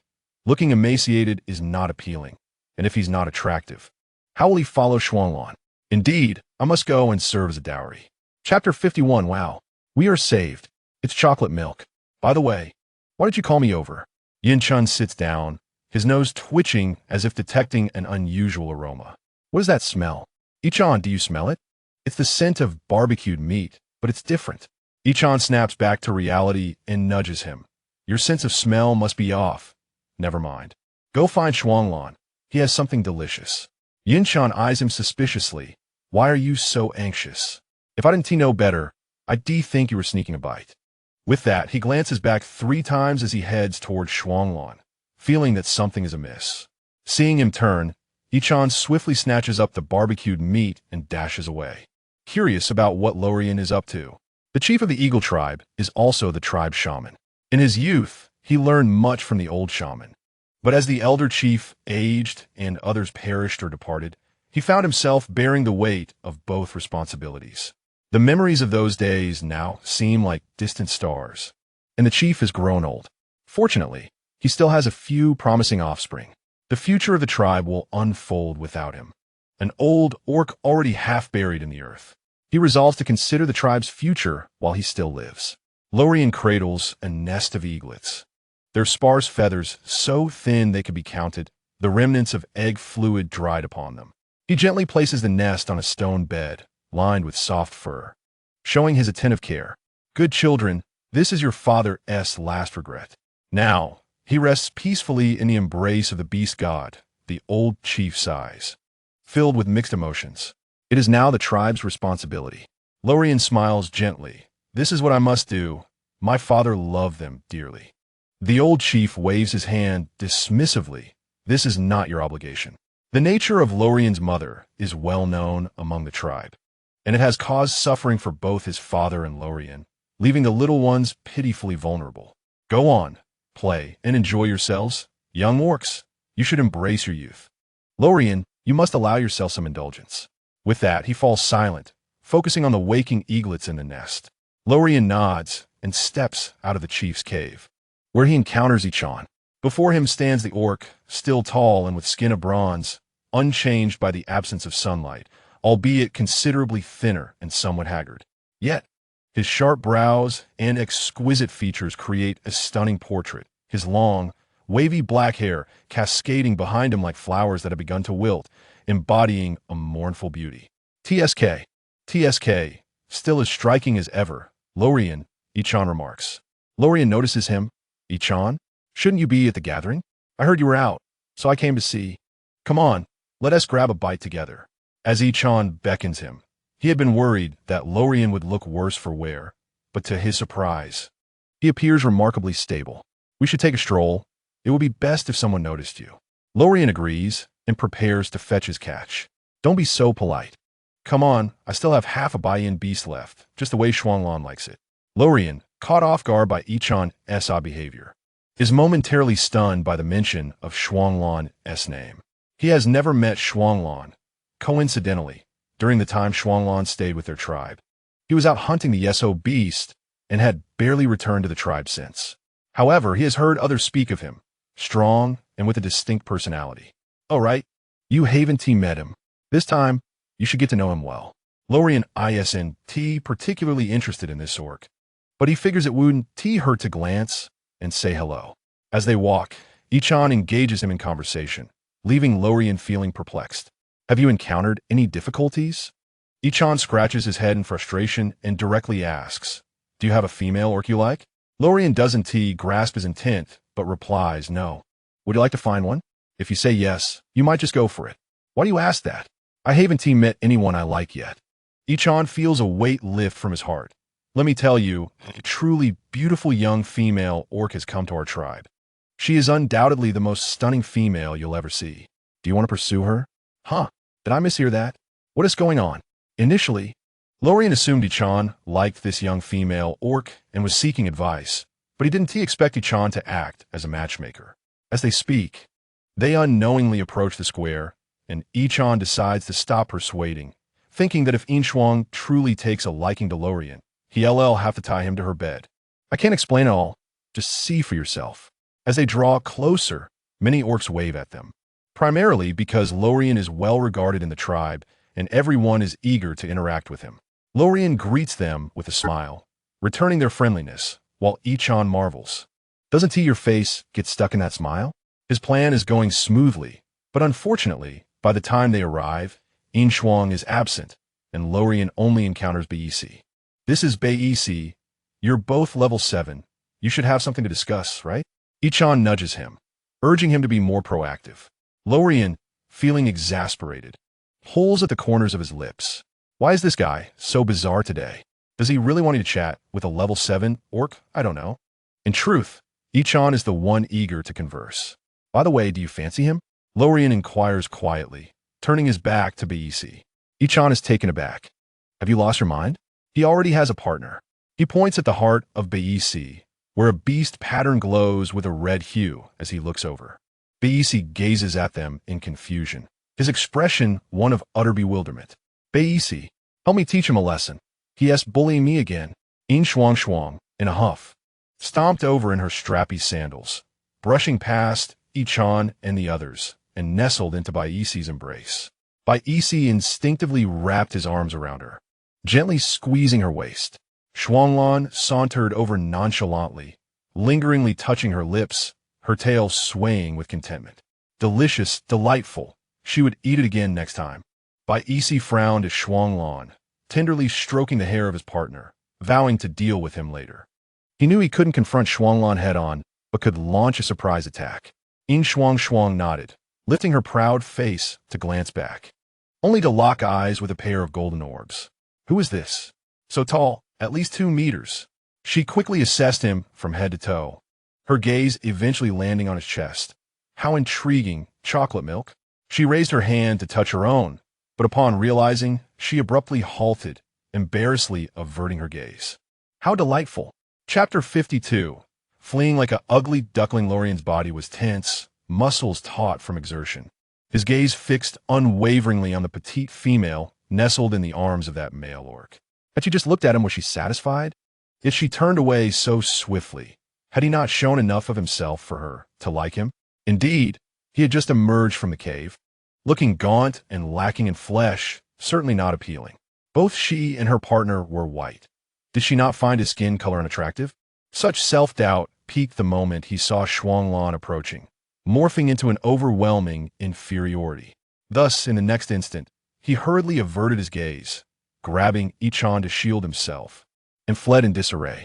Ichan exclaimed, "Hey, where are you going? Aren't you going to eat the barbecue?" So disappointing. Yin Shuangshuang was bewildered by his actions. As it seemed, he only ran upon seeing Shuanglan. "Have you confronted him?" Shuanglan asked, utterly confused, as if a disaster had fallen from the sky. "I've never even met him." Ichan scratched his nose. "That's Lorien, you know." "Lorien?" The three of them were perplexed. Yin Shuangshuang and Baisi were entirely unaware. But it sounded like he was quite renowned. Shuanglan, however, was astonished. What had happened to him? Ichan, with a helpless shrug, recounted his story once more, explaining that he was quite amiable and had probably been nervous upon encountering an unfamiliar orc. Nervous? For a beast father. He himself did not believe this excuse. But Yin Shuangshuang was convinced. Was he really that shy? Lorien, having escaped to the lakeside, squatted beside the water, the roaring sound of the waterfall drowning out his heartbeat. Dejected, he gazed at his reflection on the water's surface, contorting with the lake's ripples. His mind was a chaotic mess. Gradually reason returned, and he began to contemplate the day's events. When he thought of Ichan, his brow furrowed, puzzled as to why he was asked about partners. And an exquisite little face flashed uncontrollably in his mind. The new, beautiful female, it was her. But what use was it that he liked her? What did he possess that would endear him to someone so obviously cherished? His appearance? Lorien lifted a hand to his cheek, observing the wavering reflection in the water. His chin was pointed, his face gaunt, a stark contrast to her partner's magnificence. His physique? The loss of nutrients had rendered him frail, resembling a withered branch. Even his once imposing strength paled in comparison to hers. She was as pure and beautiful as snow, a flower bud on the brink of blooming in spring. A full moon he could only gaze at from the darkness, forever out of reach. Perhaps he was merely the dirt lying beneath the grass she would occasionally pass over, unworthy of even her peripheral glance. Why did his heart race uncontrollably at the mere sight of her? Why did his body tense against his will, rendering him speechless? When her proud gaze fell upon him, Lorian's initial reaction was awe, swiftly followed by obsession. Yet once he averted his gaze, confusion engulfed him, and the belated self-awareness robbed him of the courage to speak. He still did not know her name, nor had he managed to tell her his. Would the sensation of consuming Jin Jing be akin to that of Lu Jing? Yin Shuangshuang pinched a piece of Jin Jing, holding it up to the sunlight, admiring its crystalline clarity devoid of any impurities. By EC, the great tiger lay dozing on the grass beneath the shade of a tree, his tail lazily swaying. Utterly at ease, Shuanglan, languidly responding with a sound, reached out to take it. However, Yin Shuangshuang swiftly withdrew her delicate hand, presenting it near his lips instead. "I will feed you." Yin Shuangshuang assumed he would eat it right away. Shuanglan paused, contemplating for less than 2 seconds, his gaze shifting towards Bai Yici, who was merely 2 paces away. If Yin Shuangshuang leaned back, she could easily rest against him, his soft, pink lips parted, enveloping her finger that held the Jin Jing, his tongue flicking out to snatch it away. Yin Shuangshuang frowned, retracting her finger and wiping it clean of saliva in disdain, her seriousness lasting no more than 3 seconds. Bai Yici sensed a surge of energy, awakening from his slumber, his tail coiling around Yin Shuangshuang's waist, pulling her toward him. Shuanglan then lifted her back into his embrace. "Shuanglan, you're about to ascend." In such circumstances, the male's body would be filled with energy, causing an unusual excitement. During such moments, male orcs often needed to destroy something to vent their pent-up energy. Yet, as he held Yin Shuangshuang close, he showed no intention of leaving, which made Bai Yici feel a sense of unease. Shuanglan raised an eyebrow. "I only need my partner's comfort." In Central Continent, there existed such a method of ascension, though it had yet to reach this side. "Shuangshuang, would you comfort me?" Yin Shuangshuang was somewhat bewildered. What did this have to do with comfort? Comfort for what? Shuanglan chuckled softly, leaning in to whisper a few words in her ear. Instantly, Yin Shuangshuang's cheeks flushed crimson, and she raised her hand, attempting to push him away. Softly scolding, "Are you crazy? Bai C is still here." Shuanglan, now certain, began to relent, opting not to remove his clothing, as he could not see. Bai Yici growled irritably, eager to rush over and slap him. Heat surged through Yin Shuangshuang's brow. What was happening? His state resembled that of someone under the influence of a drug. Shuanglan buried his head in the crook of her neck, his warm breath cascading over her skin. "I want to show you my ascension to the 8th tier. I want you to witness it with your own eyes, to see his excellence, his strength, to cherish him even more." Yin Shuangshuang felt her heart soften. She turned to glance at Bai Yici, only to find he had already wandered far away. With no time to ponder further, Shuanglan pressed her down onto the grass, his rationality still intact as he retrieved a thick hide from his space to lay upon the ground, rolling over with her. "Hurry, you're such a fool." Underneath the loose hide skirt lay undisclosed secrets. Yin Shuangshuang lay atop the soft fur, her vision unfocused, unable to discern even the direction of the fur's fibers. As she shifted to her side, a gust of wind swept through the treetops, strong enough to make her shiver as she grasped her skirt to prevent it from billowing. Yet the fabric behind her remained stubbornly unyielding. Above, the azure sky was veiled by a canopy of green. The blinding sunlight was effectively muted by the shade of the trees, leaving only her body sprawled beneath the sun. The ethereal mermaid, silk unfurled, draping over her. As Yin Shuangshuang embraced the veil, squinting her eyes to observe the world in gentle motion. Until dusk, Bai Yici paced back and forth several times. Fortunately, this location was rather secluded, and with his vigilant patrols, no orcs had ventured near. A sudden chill swept through the area, and he instinctively summoned flames to shield himself.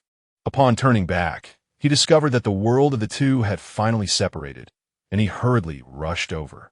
Shuanglan's eyes were fixed on Yin Shuangshuang's tear-filled pink gaze, and around them, An icy circle had vanished entirely. A layer of white frost and solid ice formed an irregular ring. It did not affect the two individuals at all. Shuanglong gasped, curling his lips, signaling an end. At this moment, his appearance underwent a subtle transformation. The tips of his hair bore a faint ice-blue hue, and a golden pattern encircled the blue irises of his eyes. A magnificent white, symmetrical design blossomed on his chest, emanating a ghostly glow. Yin Shuangshuang, silent and observant, found her legs powerless to support her as she attempted to rise, realizing she lacked any strength. She perceived a trace of divine purity in this snow leopard. As they exchanged glances, Shuanglong suddenly narrowed his eyes and leaned down, pressing a kiss on her lower abdomen. Bai Isi embraced her, wishing to speak, but noticed that Yin Shuangshuang bore no injuries, only exhaustion. She nestled her head against him like a quail, afraid to wrap her legs around him, only daring to sneak a glance at him when they reached the lakeside. Her cautious demeanor tugged at Bai Isi's heartstrings. Perhaps his companion was still too young, yet to learn the art of refusal. To him, Yin Shuangshuang always exhibited excessive leniency, accommodating their various needs. The sounds of water and the occasional playful laughter created a bright scene that consumed Bai Isi's attention as he meticulously cleaned up Shuanglong's troublesome belongings. Why does every moment of intimacy you share always seem to involve another's presence? Wait, is it you? Startled, she sank slightly into the water.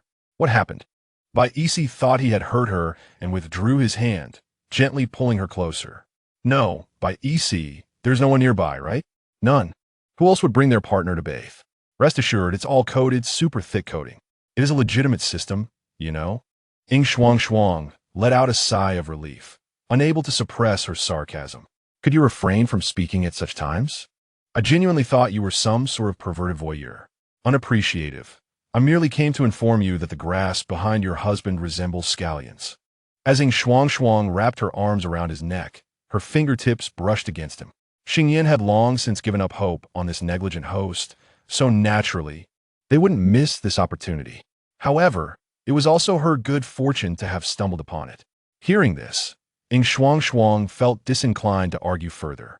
Peering curiously over his shoulder, Bai Isi turned around, positioning her against the riverbank, and asked, "What are you searching for?"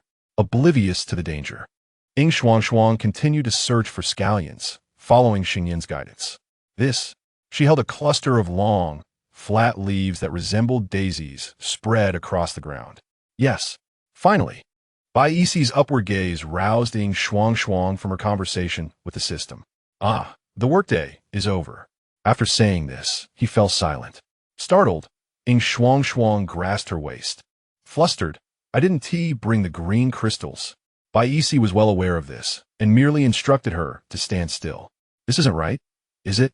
Yin Shuangshuang felt uncertain about how things had escalated this way. She only turned around. After everything concluded, Bai Isi helped her dress, carefully avoiding her thighs. Although he recalled not being too excessive, he couldn't help but be extra cautious seeing the redness in that area. Wait, pull this back. I've already lost all strength and still can't forget to take my scallions. In the following days, they found themselves relatively free. One day, Bai Isi went hunting, while Yin Shuangshuang, noticing there was little to do at home, decided to venture out with Shuanglong to continue exploring the lake. Shuanglong had grasped her needs, constantly sniffing the air, attempting to locate that spicy, stimulating scent. As Yin Shuangshuang walked around the clear lake, pausing to touch this and that, she found no food but collected some herbs, adhering to the principle of not taking without giving. Wait, what are you stepping on? Yin Shuangshuang paused, retracting her gaze to the ground. Her heel had landed on a large leaf. What is this? Is it edible? Why don't you pick it and see? Always keeping her in suspense. The leaf was quite large, though the stem seemed rather thin, as if it could snap with a gust of wind. All right, take it with you. Treat it like cabbage. Cabbage? Are you serious? Could it be that such a significant find was so easily within her reach? Overjoyed, she was in dire need of vegetables. The cabbage was rather large. Yin Shuangshuang thought it could easily suffice for 2 dishes. Shuanglong, the great snow leopard, emerged from the forest with a determined stride.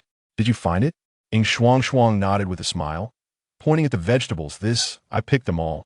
Shuanglan tilted his head in surprise, recalling that he had seen many previously. Really? The snow leopard nodded, assuring her that with a little effort, she could find more. This kind of grass grew everywhere. He had once considered trying it, but seemed to lack flavor, so he let the idea go. Hearing this, Yin Shuangshuang felt relieved.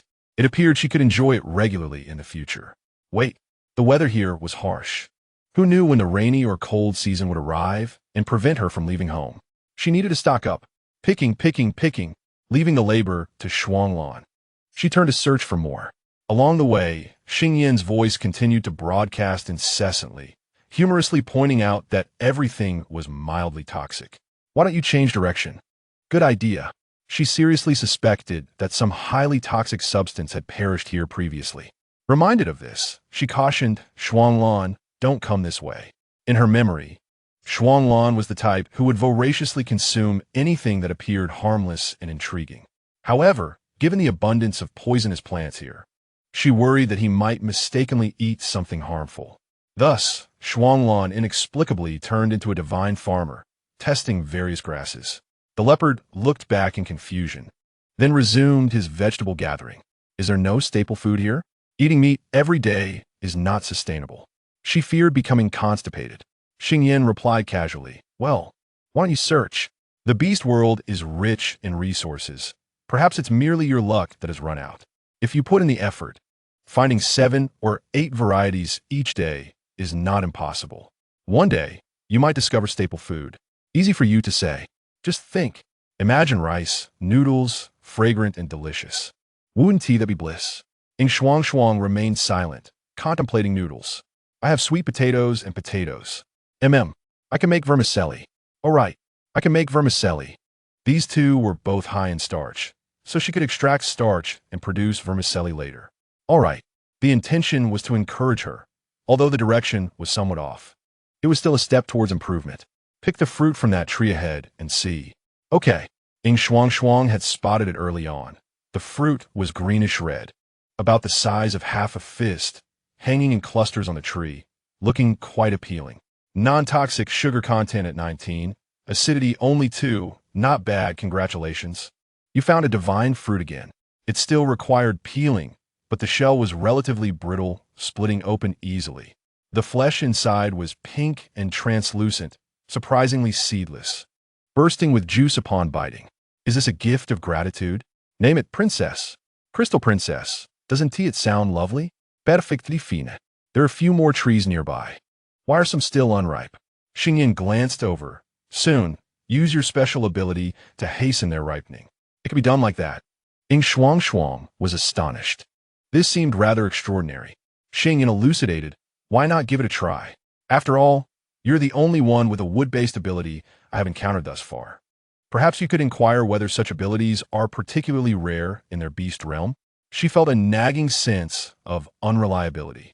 Chapter 54, Collision. For now, let me collect the crystal plant from this tree. From a lower vantage point, the tree appeared quite tall. In the past, it must have been an ancient tree, at least a century old. She recalled the first time she had summoned leaf projectiles with her ability and decided to experiment.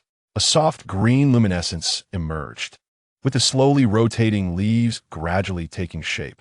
This time, 7 leaves coalesced, a few more than before. Yin Shuangshuang focused intently on the stem bearing the fruit above, which was a palm's length. Surely, she could reach it, right? With that thought, her confidence grew. This should be an easy task. Whoosh! A gust of wind rushed past her as one of the leaves shot out at remarkable speed. With a sharp sound, Yin Shuangshuang distinctly saw the entire cluster of crystal plants severed from its upper section, leaving only a few half-fruits dangling amidst the overlapping leaves. Silence. Ah, what precision! She exclaimed. Unexpectedly, I just had a hair blow into my eyes. Why had it deviated so much? Undeterred, she attempted once more. This time, she did not strike the crystal plant, but rather cleanly sever branch. Startled, she quickly sidestepped the fallen branch crashing down, while the leaves on the ground continued to tremble. Wow, what a skilled shot, directly targeting the vital area. Hearing the commotion, Shuanglan approached. peering curiously at her as she stood there in a daze. Practicing your abilities? Yin Shuangshuang scurried over, resembling a university student who, unable to operate equipment in a training room, sought the teacher's assistance. Shuanglan, I can never aim properly. Her complaint twisted through many convolutions, clearly indicating her frustration. Shuanglan gently patted her head, his damp hand brushing against her hair, quickly drying it. I will teach you. His most frequently employed ability was summoning small ice spikes, also a form of ranged attack, bearing similarities to Yin Shuangshuang's powers. All right. She reformed the leaves, suspending them around her, ready to unleash. Shuanglan conjured an ice spike, aiming for the fruit stem on the tree. When practicing precision attacks, you must identify the target's most favorable points. In this case, the exposed area is minimal, so when you unleash your ability, act swiftly and decisively. Hesitation will lead to inaccuracies. As he spoke, his ice spike shot forth at an imperceptible speed, and in less than a second, he had captured the cluster of crystal plants. Now you give it a try. He weighed the heavy fruit in his hand, inhaling its scent before peeling one open and taking a bite. I told you so. Yin Shuangshuang dismissed any other thoughts, selecting a closer, shorter target, aiming for the upper section of the fruit stem. Following Shuanglan's advice, she swiftly launched her attack. A fierce wind swept past, and upon inspection, she regrettably noted that she had only severed half of it. No, don't let the wind distract you. Focus more intently, Shuanglan advised. He had initially struggled with this issue too, but he adapted quickly and soon began to strike accurately. The wind irritates my eyes, she lamented, unable to resist blinking. Then change your form. Make the leaves thinner. Yet, even thinner leaves would still encounter wind, and Shuanglan could only guide her incrementally toward adaptation. Yin Shuangshuang was momentarily taken aback. Thinner? She attempted to exert control, and found she could indeed manipulate the shape, even conjuring flexible vines. How convenient. She truly felt as though she had 8 hands. The slender leaves flew forth, and this time, Yin Shuangshuang remained undistracted. The wind did provoke some discomfort in her eyes, yet she realized that if she concentrated and disregarded it, the sensation would diminish. After 2 or 3 attempts, she was able to accurately sever the fruit stem. Shuanglan, filled with pride, expressed his delight. Excellent. With more practice, you may surpass me. Of course. Indeed, I wish I could provide you with a mirror to see how elated you are, like a little white weasel holding its head high. This is delicious, Shuangshuang. Try it. Shuanglan handed her a peeled crystal fruit. Isn't it? I found it. Amused by her boastful demeanor, Shuanglan licked the juice from his lips and chuckled softly. Is that so? How impressive that you discovered 2 varieties in such a short time. Yes, yes. Every outing with Shuangshuang brings me surprises. Being with you is such bliss, to enjoy delightful treats daily. Keep relishing this moment. With a gentle embrace, Shuanglan bent down to rest his cheek against her head. Without you, what would I do? I can hardly recall what life was like before. Yin Shuangshuang replied. All right, then I shall keep you by my side forever.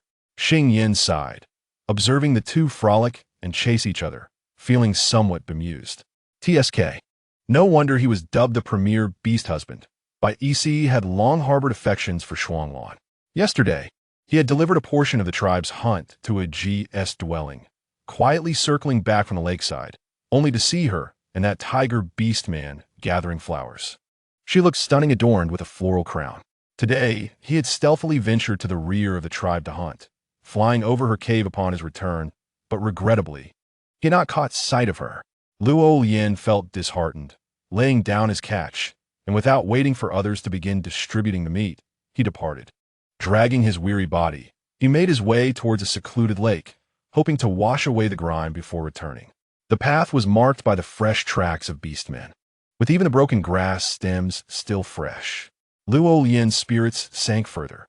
He had hoped this place would be an untouched sanctuary where he could shed his exhaustion and relax, but it seemed otherwise.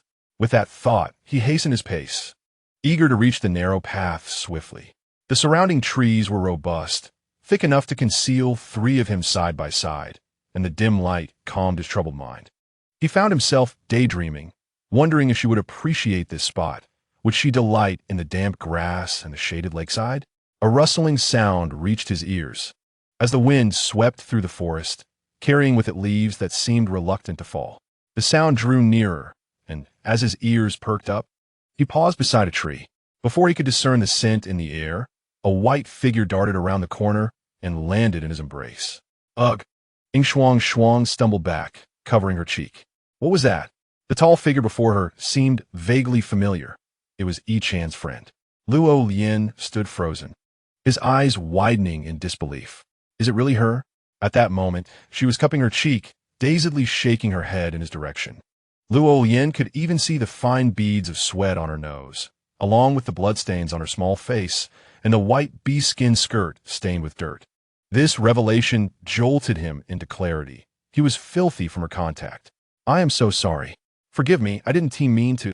They both spoke simultaneously, leaving them momentarily stunned. Luo Lian felt awkward, summoning the courage to apologize again. But out of the corner of his eye, another white figure dashed towards them. It was that snow leopard. Shuangshuang. Chapter 55. Taking the initiative to understand her. Hurry, hurry. This area is too open. We'll be spotted. Yin Shuangshuang found a narrow path and darted into it. Run slower. Aren't you afraid of falling into a pit? Can I help but run fast? Honestly, I believe your husband is merely trying to tease you. Yin Shuangshuang disagreed. I just pinched his nipple quite hard. He certainly won tea, let it slide. You're truly something, he replied, somewhat speechless. One can't derive two types of individuals from one bed. This place was so concealed with towering trees. What began as urgency gradually morphed into curiosity. She slightly reduced her pace, intending to take a closer look at her surroundings, and turned around a tree, anticipating a view of a mist-laden forest. Unexpectedly, her profile collided with a warm, soft chest. Consequently, she stumbled back a couple of steps, and, as she looked up, she recognized the individual. His dark-skinned features instantly transported her memory back to the gathering, where he was a friend of Yi Chan. What was his name again? She couldn't quite recall. Realizing she had bumped into someone, she felt a twinge of embarrassment and apologized, only to discover that he felt the same way. Thus, they stood there awkwardly. He appeared to be in a rather poor state, his expression not particularly amiable. Yin Shuangshuang felt a pang of regret. Perhaps he disliked her? From behind, she heard Shuanglan calling her name, and he quickly approached, locking eyes with the male beast-man for 2 breaths. He swiftly pulled her into his embrace and gently wiped her slightly dirty face, asking if she had fallen. Now, she had become a little dirty baby. Yin Shuangshuang glanced at his hand, which indeed bore some dark red grime. What was this? Her gaze naturally shifted to the beast-man, and she confirmed the stains on him were blood. He must have just returned from a hunt. Lorian's body stiffened under the scrutiny of the little female's gaze, his breath trembling unknowingly. Seeing her assessing look and slightly furrowed brow made his heart race momentarily. However, before long, the snow leopard, with a commanding presence, whisked her away. Just bear with it. Go home, take a bath, and change into a pretty dress, he thought. Time passed, and Lorian suddenly relaxed, taking deep breaths. He felt a sharp pain in his palm, realizing that in his nervousness he had clenched his fist so tightly that his nails had pierced his skin. His thoughts were a tangled mess as he mechanically walked to the lakeside, shedding his bee-skin skirt before stepping into the water. His movements slow, as if he had lost his soul. He had embarrassed himself again, even more so than last time. He scrubbed the dirt from his body, vigorously wiping away the dried blood, as if he were trying to erase everything that had just transpired. Regret engulfed him, and Lorian submerged himself in the lake. His arms crossed as he rested his chin on them, his eyes slightly unfocused. He heard the snow leopard call her Shuangshuang. It was indeed Shuangshuang. Shuangshuang and Shuanglan. How perfectly matched their names were, sharing the same color and the same confident, proud nature. Even their names resonated with harmony. Lorian attempted to find common ground between himself and Yin Shuangshuang from every angle, but each attempt deepened his sorrow, as if they simply did not belong to the same world. A sharp sensation in his arm brought him back to reality, and he realized he had bitten into his own flesh, leaving a deep mark. I like her so much, he mused. Just a single glance, and yet it was unforgettable. I was the one who bumped into him. Shuanglan glanced at her. I told you to run. Are you still running? Yin Shuangshuang shook her head. He was behind a tree. I truly didn't see him. It wasn't intentional. Seeing her pitiable demeanor, Shuanglan felt a mix of anger and amusement. Don't act as if I bullied you. Don't go home and complain to Bai Isi about me. I won't allow him to disturb my sleep at midnight. Yin Shuangshuang pursed her lips, feeling seen. Who told him to disturb you at midnight? I certainly didn't. Setting aside other matters, this was not her suggestion. Shuanglan scoffed. Foolish tiger. Don't you dare call him foolish. You are biased. He didn't call you foolish. How can you defend him? Yin Shuangshuang pinched his face, trying to stifle her laughter, nearly causing herself internal injuries. Now it seems you are the biggest in our household. You are the one who bullies me. I haven't bullied you. Shuanglan adamantly denied.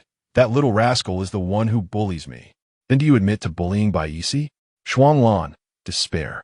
In frustration, he leaned in and bit her through the bee skin, and her cheek was immediately grasped. Who told you to bite here? Yin Shuangshuang exclaimed in disbelief. Does he have no shame? Shuanglan blinked innocently. You didn't hold back at all when you grabbed me. Then bite back. Yin Shuangshuang replied. You don't mind the dirt? She referred to the stains on his clothes. Shuanglan smiled. The baby isn't dirty. This part is clean. The two bickered their way home. As if Lorian's little episode had never occurred. No one mentioned it again.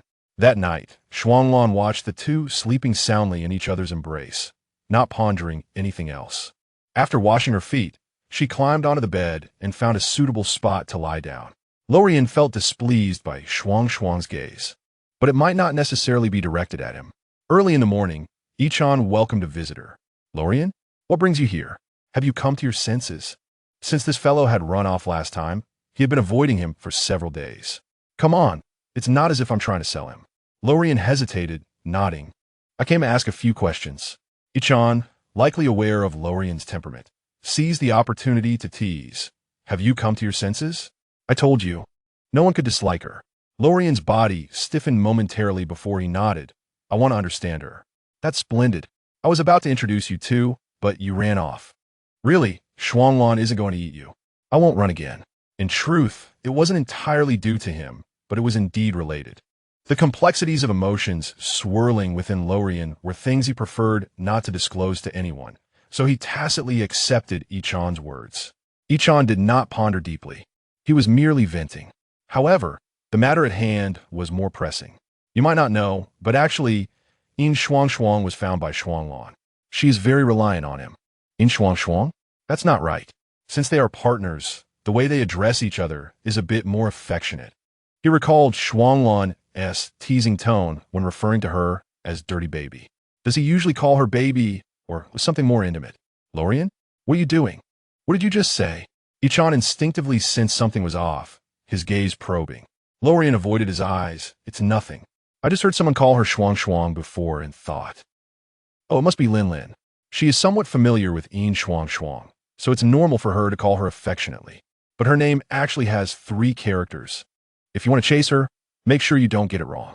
Ichan was relieved he brought this up. Otherwise, it would be quite embarrassing if there was a mix-up later.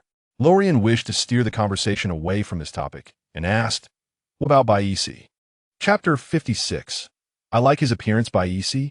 Ichan was not very familiar with this beast man, but he had heard Shuanglan describe him briefly. Yin Shuangshuang's second partner, very quiet. Like a dry piece of wood, but quite strong, likely on par with you. It seems he's quite liked by Yin Shuangshuang. Yes, Yin Shuangshuang treats her partners well. And Bai Isi was found for her by Shuanglan. So you really need to build a good relationship with Shuanglan. His first requirement for Yin Shuangshuang's partner is strength. So you still have a chance. Ichan earnestly encouraged him, fearing that Lorian might suddenly run off again. Build a good relationship with him? Lorian was rarely clear-headed. That seems unlikely. Perhaps they developed a mutual aversion from their first meeting. He had seen clearly how Shuanglan looked at him while carrying Yin Shuangshuang away. The gaze contained too much, or perhaps he was reading too much into it. He thought, rather than trying to bond with Shuanglan, it might be more effective to simply make Yin Shuangshuang happy. However, Ichan paused, seemingly troubled by what he was about to say. But what? They are leaving. Leaving? Are they really leaving? Lorian found himself incessantly repeating this phrase in his mind, feeling a deep sense of discomfort. Would she truly see him? Was it still possible? Ichan observed his despondent expression, unable to articulate his feelings. He had never experienced the bittersweet taste of love that was unvoiced. He could not comprehend why Luo Lian, a figure of such remarkable qualities, appeared to be in a state of indecision. With his striking appearance and unique dark complexion that exuded strength, coupled with his extraordinary abilities, Luo Lian was indeed an impressive presence. Yet paradoxically, his demeanor was unusually gentle for a male orc, characterized by a warm-hearted disposition that elicited kindness from all he encountered, leaving no room for disdain.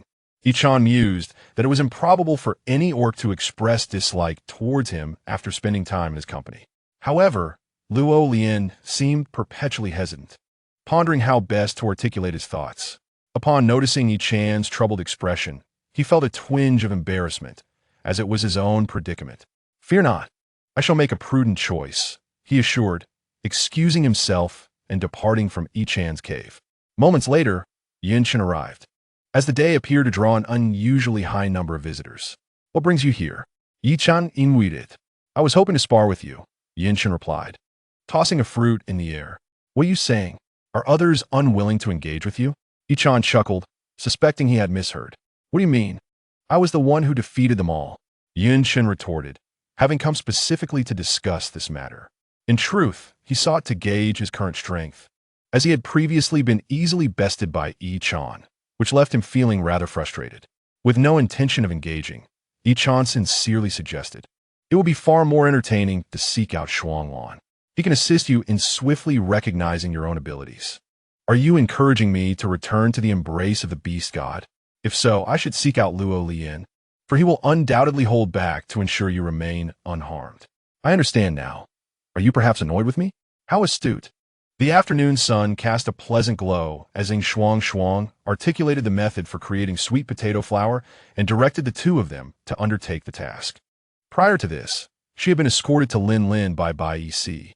"When do you plan to depart?" Yin Shuangshuang inquired, gently poking the small eagle's chest. The latter looked up, pondering. It seemed Shuanglan had not addressed this matter with her. "It should be soon. Our primary purpose for coming here was to attend the gathering, which we have now done. We will likely leave in a couple of days." "So soon?" Lin Lin exclaimed.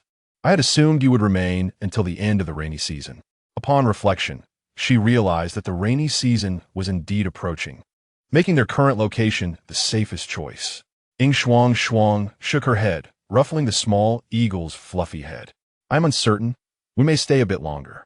Shuanglan is likely to find me a companion here, as I currently have too few beast husbands." Lin Lin understood, noting that he was rather considerate. It was uncommon for male orcs to actively seek beast husbands for their companions, as female orcs usually had their own plans and would secure their mates before any actions were taken. Alternatively, male orcs might resist the addition of new members to avoid sharing affection.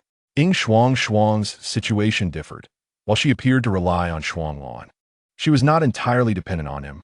Fortunately, Shuanglan was a good person who treated Yin Shuangshuang well. Otherwise, he might have clung to her possessively, not allowing anyone else to encroach upon their bond. Thus, Lin Lin surmised that the affection Shuanglan received was well-deserved, explaining Yin Shuangshuang's fondness for him.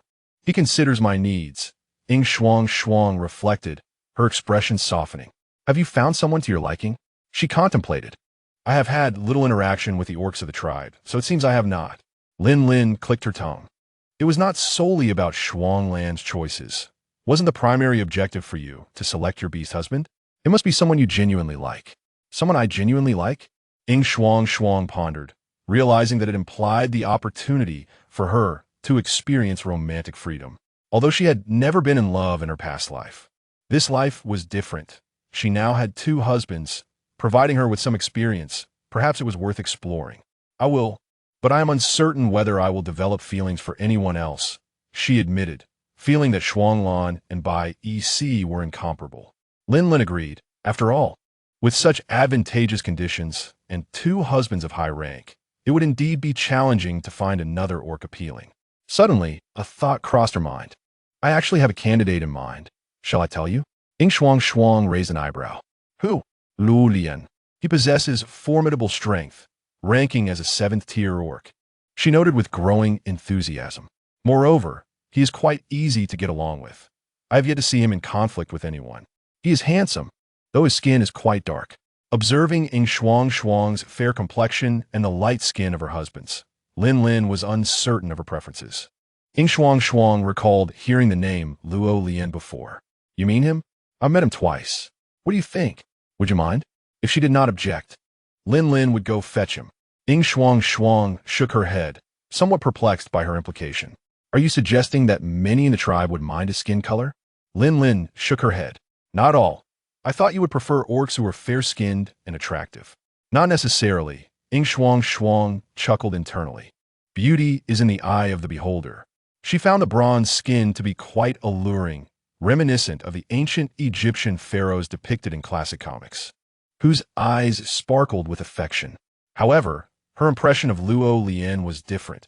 He appeared somewhat slender, possibly due to Yi-chan's remarks about the exhaustion of nurturing offspring. Nevertheless, he still exuded strength. Yet, upon inspecting his face, it became evident that his features radiated a strikingly aggressive aura, rendering him less regal and noble than a pharaoh, resembling more a charming male sprite. Ultimately, she concluded, I find his appearance appealing. Chapter 57. Frustrated Shuanglan, the sisters engaged in a lively discussion about male orcs, leaving Yin Shuangshuang awash in Lin's boldness. Initially, I thought you were an honest person. Let me tell you, although he is gentle with others, he has refused the advances of numerous females. Why is that? Lin shrugged. I have no idea. Perhaps he simply does not fancy them. As a 7th-tier orc, he certainly had the means to seek out better options. Yet Lin suspected this might be related to his mother. Yin Shuangshuang chose not to pursue the matter further. If it were me, I would directly refuse if I were uninterested. Ha. He is different.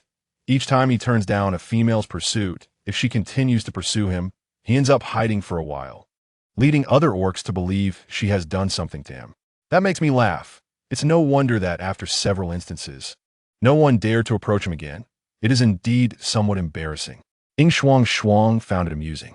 Is he truly that troubled? If he cannot confront them, he can simply avoid them. Wouldn't this lead to resentment? Lin dismissed the notion. Who would hold a grudge against him? Although he is powerful, he always appears approachable, making it impossible to be angry with him. Besides, while he is easy to converse with, he is no fool who would stand there to be beaten. After all, he is a 7th-tier orc. Yin Shuangshuang was somewhat confused by Lin's explanation. In essence, he was a popular figure, possessing genuine skills, but with a pleasant disposition and gentle temperament. What do you think? Should we give it a try? I believe he will not refuse you. Lin encouraged. Yin Shuangshuang shook her head, feeling it was too soon. She would leave it to fate. As dusk approached, Shuanglan prepared to stir-fry a cabbage with slices of meat, glancing back to see Yin Shuangshuang nestled against by EC's chest, entangled in yarn. Instantly, his heart swelled with warmth. This life was cozy and fulfilling, far superior to solitude. Yin Shuangshuang sensed a gaze upon her and looked up to find Shuanglan's eyes meeting hers. He winked playfully. Using a vine, she lifted a peeled crystal fruit to his lips and blew him a kiss before returning to her task. EC opened his eyes, leaning in to rest his chin on her head, exhaling a warm breath. In the next moment, the vine playfully tickled his chin, offering a teasing comfort. However, she felt quite delighted. Yin Shuangshuang leaned against the thick chest fur, weaving a woolen pocket, intending to create a pouch for both of them to conveniently store their crystal cores. As for herself, Shuanglan would knit her more, perhaps even different styles, to change daily. Suddenly, recalling Lin's question, she asked without lifting her head, Shuanglan, when shall we depart? Shuanglan glanced back, wondering if she was tired of staying too long. That's not the case. Did you not say we came here to attend the gathering? The gathering has concluded. Have you not considered continuing our journey? Shuanglan replied affirmatively, indicating they should set off soon. But she would try to find a flying beast man as a companion for her. Yin Shuangshuang wrinkled her nose. What if you cannot find one? If I cannot find one, then I cannot. The beast world is so vast. Surely I can find a suitable flying beast man. Shuanglan spoke casually. To him, As long as Yin Shuangshuang wished to find a partner, many beastmen would eagerly pursue her, and even the most elusive would become easily attainable. What do you think of Lorien? Upon uttering these words, both turned to look at her. Shuanglan, having prepared the dishes, approached and observed her with a playful gaze. What? Do you fancy him? Yin Shuangshuang glared defiantly. Am I not allowed to express an opinion? Of course you can. Lorien, right? I shall bring him back tomorrow. Shuanglan leaned in and kissed the corner of her lips, his tone indulgent. Yet internally, he felt less at ease, exclaiming, TSK, you've only met him twice and remembered him? You should have brought him up yourself. Little did he know, it was Lin Lin who had been chattering in her ear all afternoon, prompting her to remember. You stubborn fool, I never said it had to be him. One must interact to truly know. If I do not like him, will you still bring him back? Is that not forcing him or me? He likes you. The moment Yi spoke, the entire cave fell silent. Shuanglan shot him a sharp glare, annoyed that he spoke at the wrong time. Yin Shuangshuang was bewildered. What are you talking about? I bumped into him last time. Oh, you remember that clearly? Shuanglan struggled to maintain his composure, his expression twisting in disbelief. Did he even say thank you for that bump? Boyce remained steadfast in his opinion, his eyes revealing his affection for her. Such a gaze was unmistakable. For some reason, he was resolute in his belief, reminiscent of a time when his own eyes held a similar astonishment. It was difficult to articulate his feelings back then. Surprise, understanding, followed by a pang of jealousy, which then transformed into sympathy and secret delight upon witnessing the other flee. He wanted to occupy a place in Yin Shuangshuang's heart, but more so wished for her to be free of worries. Boyce had long sworn to the beast god that as long as she desired, she would obtain it. Lorien was merely a third choice, lingering at the edge of qualification. Shuanglan scoffed. That is simple enough. Let him come find Shuangshuang himself. What can a male beastman do if he lacks the courage to be proactive? Should we really expect Shuangshuang to pursue him? Does he deserve that? He has not even experienced the treatment that I have. Why should Lorien enjoy it first? Seeing his eyes turn red with jealousy, Yin Shuangshuang set down the items in her hands, teasingly pinching his chest. What have you been telling yourself again? I have not even done anything. Shuanglan was taken off guard by the pinch, unable to suppress a soft groan, his eyes brightening slightly. He raised a hand to cover his left chest, looking at her with a reproachful gaze. You bullied me even after I was injured last night? Yin Shuangshuang felt no guilt whatsoever. She had endured many injuries herself and felt no pity for him now. She smiled sweetly. Then you should eat the green crystal. He was intentionally making himself suffer by refusing to consume the green crystal, which had made her soothe Boyce for quite a while. Shuanglan gritted his teeth in frustration, lifting her chin to kiss her, but a paw unexpectedly blocked his path. Had he not reacted swiftly, he would have kissed her. Ha ha! Yin Shuangshuang laughed uncontrollably. Who told him to pucker up so far before he even arrived? How embarrassing. Boyce, this thing is clearly his nemesis. The person in question remained oblivious, still advising against bullying her. Shuanglan, is this intentional, you fool? Always provoking me. Yin Shuangshuang found it utterly hilarious. This kind of obliviousness in a straight man was truly a bane to all extravagant tactics. Chapter 58. Stirring among the stray beasts, Shuanglan was not joking when he spoke. The very next morning, he sought out Ichan, inquiring about Lorien's cave location before rushing over. To his surprise, he found it empty. Fortunately, Ichan had followed, and upon seeing the situation, he was not surprised. Lorien was likely out hunting, eager to strengthen himself through food. Shuanglan raised an eyebrow. How urgent could it be? Unable to confess that he was eager to entice your partner. After careful consideration, he proposed, perhaps he feels that his previous state was better. After all, he has not joined the guard squad and has been quite idle apart from hunting. Shuanglan tentatively accepted this excuse. He did not know much about this beast man and had not considered getting to know him before. Yet, he cannot comprehend how the Lorien he observed differed so greatly from the one Ichan described. He still trusted his instincts. Lorien had avoided his gaze more than once. The reason behind it was more likely that he was either afraid or reluctant to face something. The gentle and agreeable Lorien they described was a stranger to Shuanglan, Instead, he had only witnessed a complex array of emotions he could not articulate. If Bois was correct and Lorien did have feelings for Shuangshuang, why did he always appear so disheveled during their brief encounters? A love at first sight gaze? Unfortunately, he had missed it. What made Lorien's gaze so different from that of other beastmen that Bois was so certain? Other beastmen? Shuanglan felt he had grasped the critical point, casting a sidelong glance at Ichan, who remained unaware. It was not mere avoidance. It was a conflicting emotion of wanting to draw near, yet fearing tainting her. Much like other beastmen, aware of their unworthiness, yet still admiring her. However, his feelings ran deeper and were more complex, harboring a bittersweet longing and pain. Perhaps every night since then, he had wrestled with thoughts of whether Shuangshuang remembered his face, knew his name, and constantly denied himself, overturning all his fantasies. If given a glimmer of hope now, he would likely grasp it with all his might, or perhaps Bois had misjudged, and Lorien was merely temporarily infatuated. Shuanglan reached a decision. He understood this heartache, but could not empathize, for he had received the best, never experiencing the torment of sleepless nights. Self-doubt was beneficial. It allowed one to maintain control, thus offering all their worth and everything they possessed for her. He had changed his mind.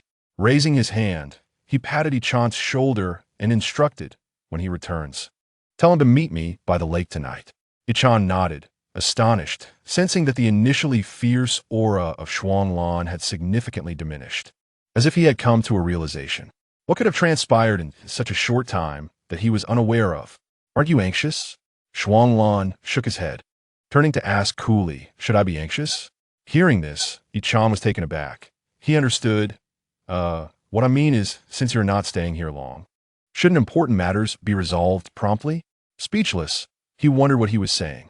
Shuanglan waved his hand, saying nothing further, and left to take his Shuangshuang to practice her abilities. Unbeknownst to Lorien, who was out hunting, he had no inkling of the events unfolding at his doorstep or the challenges he was about to face. Just moments ago, he had feasted well, leaving his subsequent focus solely on the exotic beasts adorned with high-tier crystals. With sharp, hawk-like eyes, he swiftly locked onto his prey, striking unexpectedly for a decisive kill. Preferring to wield his unique abilities over engaging in close combat, he utilized the lethal prowess of his wind blades to alleviate his burdens. Before long, his keen gaze captured a familiar silhouette. The flapping wings slowed, and in the final moment of descent, transformed into a humanoid figure, crouching upon a sturdy tree. It was a fourth-tier rabbit beastman, Shu Jin, who Lorien recalled having seen at previous gatherings, including the recently concluded one. There was no time for hesitation. As the state of the beastman was dire, he bore severe wounds that rendered him incapable of running. Lorien descended, landing a mere 7 or 8 meters in front of him. Shu Jin, startled, nearly stumbled, his heart racing with palpable fear until he recognized the visitor, which instantly brought him relief. Lorien, he stammered, his voice trembling, clearly still shaken from the earlier fright. Lorien furrowed his brow, pondering what calamity had befallen Shu Jin. "What happened to you? How did you sustain such injuries?" After a moment's effort to steady his breathing, Shu Jin replied, "It was the wandering beasts. They attacked our group, scattering us, and 3 of our kin perished." Wandering beasts? If memory served him right, this territory was under the hunting domain of the Eagle Tribe beastmen, and it had been ages since reports of wandering beasts had surfaced. Why this brazen display now? What the other tribes? Were they also attacked? Lorien inquired. Shu Jin nodded, closing his eyes as images of his kin's tragic demise flooded his mind, eliciting a bitter rage within him. All beastmen along our route were ambushed. Lorien sensed something amiss. Such commotion for a few crystals seemed unwarranted. He handed Shu Jin a green crystal, asking, "Is there anything unusual?" "Think carefully." Gratefully accepting the crystal, Shu Jin swallowed it and felt considerably better. "I'm not entirely sure. They were numerous, and many high-tier beastmen were present. I sensed they were likely searching for females." Why? Lorien's curiosity deepened. Why target the beastmen emerging from the gathering? Shu Jin hesitated. A few high-tier beastmen refrained from attacking and didn't seize the crystals. They seemed to be looking for something. After that, I lost track of events. We were scattered. However, if we search along that route, we should be able to find something. The demeanor of those beastmen bore no resemblance to that of robbers. They exhibited no desire for aggression.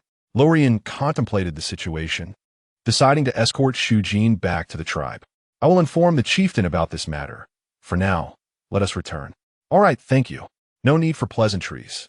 Ichan had anticipated waiting until evening to see Lorien, yet he was surprised to find him back in the afternoon, having arrived beneath Lorien's cavern just as he returned. You weren't home? I went to see the chieftain. What brings you here? Do you need something?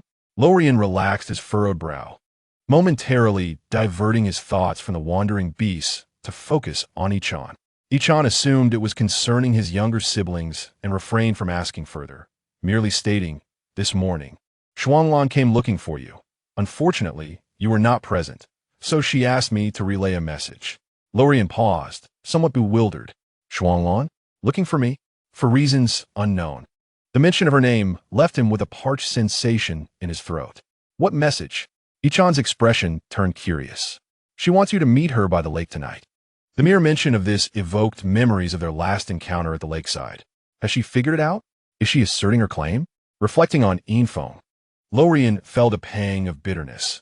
Her partner certainly possessed a commanding presence. Chapter 59. She must be treated as a mistress. Lorien wandered lost in thought along the path, repeatedly mulling over Ichan's words. Your opportunity has arrived. Her initiative to meet signifies your worthiness. However, be prepared, for Shuanglan's demeanor towards her partner differs from that towards others. As long as he could demonstrate his prowess before her, despite any displeasure, she would facilitate his interaction with Infong. This revelation was akin to a windfall, a free lunch from the heavens. What could Shuanglan possibly be thinking? He regarded Ichan's words as mere consolation, their reliability questionable. Yet, why was he already making his way to the lakeside as dusk approached? The sun had not yet fully set, revealing his impatience. Regardless of the outcome, he could no longer afford to overthink. The wait until darkness fell was fraught with restlessness. Why did he feel so anxious? Even when he had not yet laid eyes on her, upon reaching the lake, it was eerily devoid of any figures. Lorien gazed at his reflection upon the tranquil surface. Appearing cleaner and slightly more robust, clad in decent beast skin garments, far more presentable than during their previous encounters. Yet, a sense of melancholy lingered. She would not come. Though simultaneously, he felt relieved, fearing the prospect of meeting her. He remained there, time slipping away, until the night deepened, and still Shuanglan did not arrive. His anxiety and disappointment gradually subsided, only to surge anew as he beheld the shimmering lake surface, threatening to engulf his heart with overwhelming emotion. So, was this resignation? It seems I have arrived too late. Shuanglan observed him stiffen, leisurely padding across the grass with her paws. Her countenance, not particularly intimidating by Infong's description, quite endearing, held a gaze towards Lorien that was anything but clear or friendly. Lorien turned awkwardly, his dark skin blending into the night, hardly noticeable even in the bright moonlight. Upon meeting her luminous beastly eyes, he parted his lips, uttering a dry no. Is this the courage of a seventh-tier beastman? Shuanglan squatted, her tone laced with disdain. So, you lack even the audacity to converse with me? Recognizing her unfriendly demeanor, Lorien braced himself for the impending confrontation, his thoughts echoing with a singular word. Indeed. I have heard you are the strongest beastman of the Eagle tribe. Yet, I need not engage you in combat to perceive your cowardice. Shuanglan's tone was flat, neither mocking nor particularly respectful. This was not a statement crafted for him, but rather her unfiltered thoughts upon uncovering Lorien's psychological state, so weak he dared not even strive. Somewhat disappointed, she contemplated how he could endure the thought of forcing Infong to partner with such a beastman, which left her feeling quite displeased. At her words, Lorien's eyes flickered. He indeed lacked assertiveness and held many reservations. Yet, to Shuanglan, discarding Infeng's partner identity, he remained merely an ordinary high-tier beastman in Lorien's eyes, someone he could easily overlook. Weakness mattered little. It was time to act. Shuanglan flicked her tail, observing as he initiated an attack. She met his advance with a leisurely pace. The Golden Eagle's abilities were cleverly employed, slightly surpassing Bei's, though such disparity seemed trivial to Shuanglan, who had ascended to the 8th tier. Aerial combat was Lorian's forte, as he could easily neutralize ground targets, provided his wind blades could outpace Shuanglan's ice. Only then would his strikes be deemed effective. I have no desire to cripple your wings, as they are your sole asset, Shuanglan remarked lazily. The drawn-out skirmish, where neither party exerted full force, began to irk her. She could effortlessly shoot him down, yet healing his wings would require substantial green crystals. Should Lorian truly become Yinfeng's partner, everything he possessed would be regarded as Yinfeng's personal belongings in Shuanglan's eyes. Healing his wings? Not worth it. Luo Lian was unwilling to prolong the confrontation, acutely aware of his inability to overpower Shuanglan. He understood that once he touched the ground, he would face a merciless beating. Yet, he seemed indifferent to this reality, longing to hasten the end so he could return and discern Shuanglan's thoughts regarding him. Complying with his request, Luo Lian descended gently, and both transformed into their human forms with unspoken agreement. This time, Shuanglan initiated the attack, charging forward without restraint. The speed of the white figure was so swift that it was nearly imperceptible. However, Luo Lian was not to be underestimated. He narrowly evaded the oncoming claws, anticipating an opportunity, only to find his wrist seized before he could fully straighten up, leaving him no chance to react. In the next moment, a tremendous force hurled him into the nearby lake, causing a splash. Shuanglan clicked his tongue and sauntered over, standing still as Luo Lian rose to his feet. His damp black hair plastered to his cheek, presenting a comically disheveled appearance that brought a flicker of satisfaction to Shuanglan's heart. Next time, I must find someone better, someone stronger. For the first time, Luo Lian experienced the sensation of being utterly overwhelmed. After only a few exchanges, it felt as though his defeat was inevitable. The 8th tier truly represented an insurmountable peak. Tonight, it would be appropriate for Bai EC to come and take his place in the fight. Upon uttering these words, as Shuanglan lifted his gaze again, a gust of wind rushed towards him. In the instant he turned his head, a black claw brushed past his hair without him even flinching. With the first strike of failure, Luo Lian gritted his teeth and swiftly turned, elbow leading in a fierce arc aimed at Shuanglan's back. Shuanglan was able to discern every movement he made, dodging his attacks with an air of nonchalance. As if he were merely a sparring partner, his expression blank as he countered each of Luo Lian's moves. Each strike Luo Lian delivered was filled with fury and unwillingness. Fierce and frenzied, as he blocked a punch, Shuanglan caught a glimpse of the malicious glint in Luo Lian's eyes, and a strange sensation flickered within him. Finally, he landed a solid blow to Luo Lian's abdomen and, as his opponent momentarily suspended in midair, delivered a powerful kick that sent him sprawling far away. In just a few exchanges, Shuanglan had thoroughly dominated the encounter, ultimately placing his foot on Luo Lian's chest, his blue eyes glinting ominously, exuding the thrill of a predator toying with its prey. You dare to covet her when you are pathetically weaker than Bai EC. Yet, you have managed to leave an impression on Shuangshuang.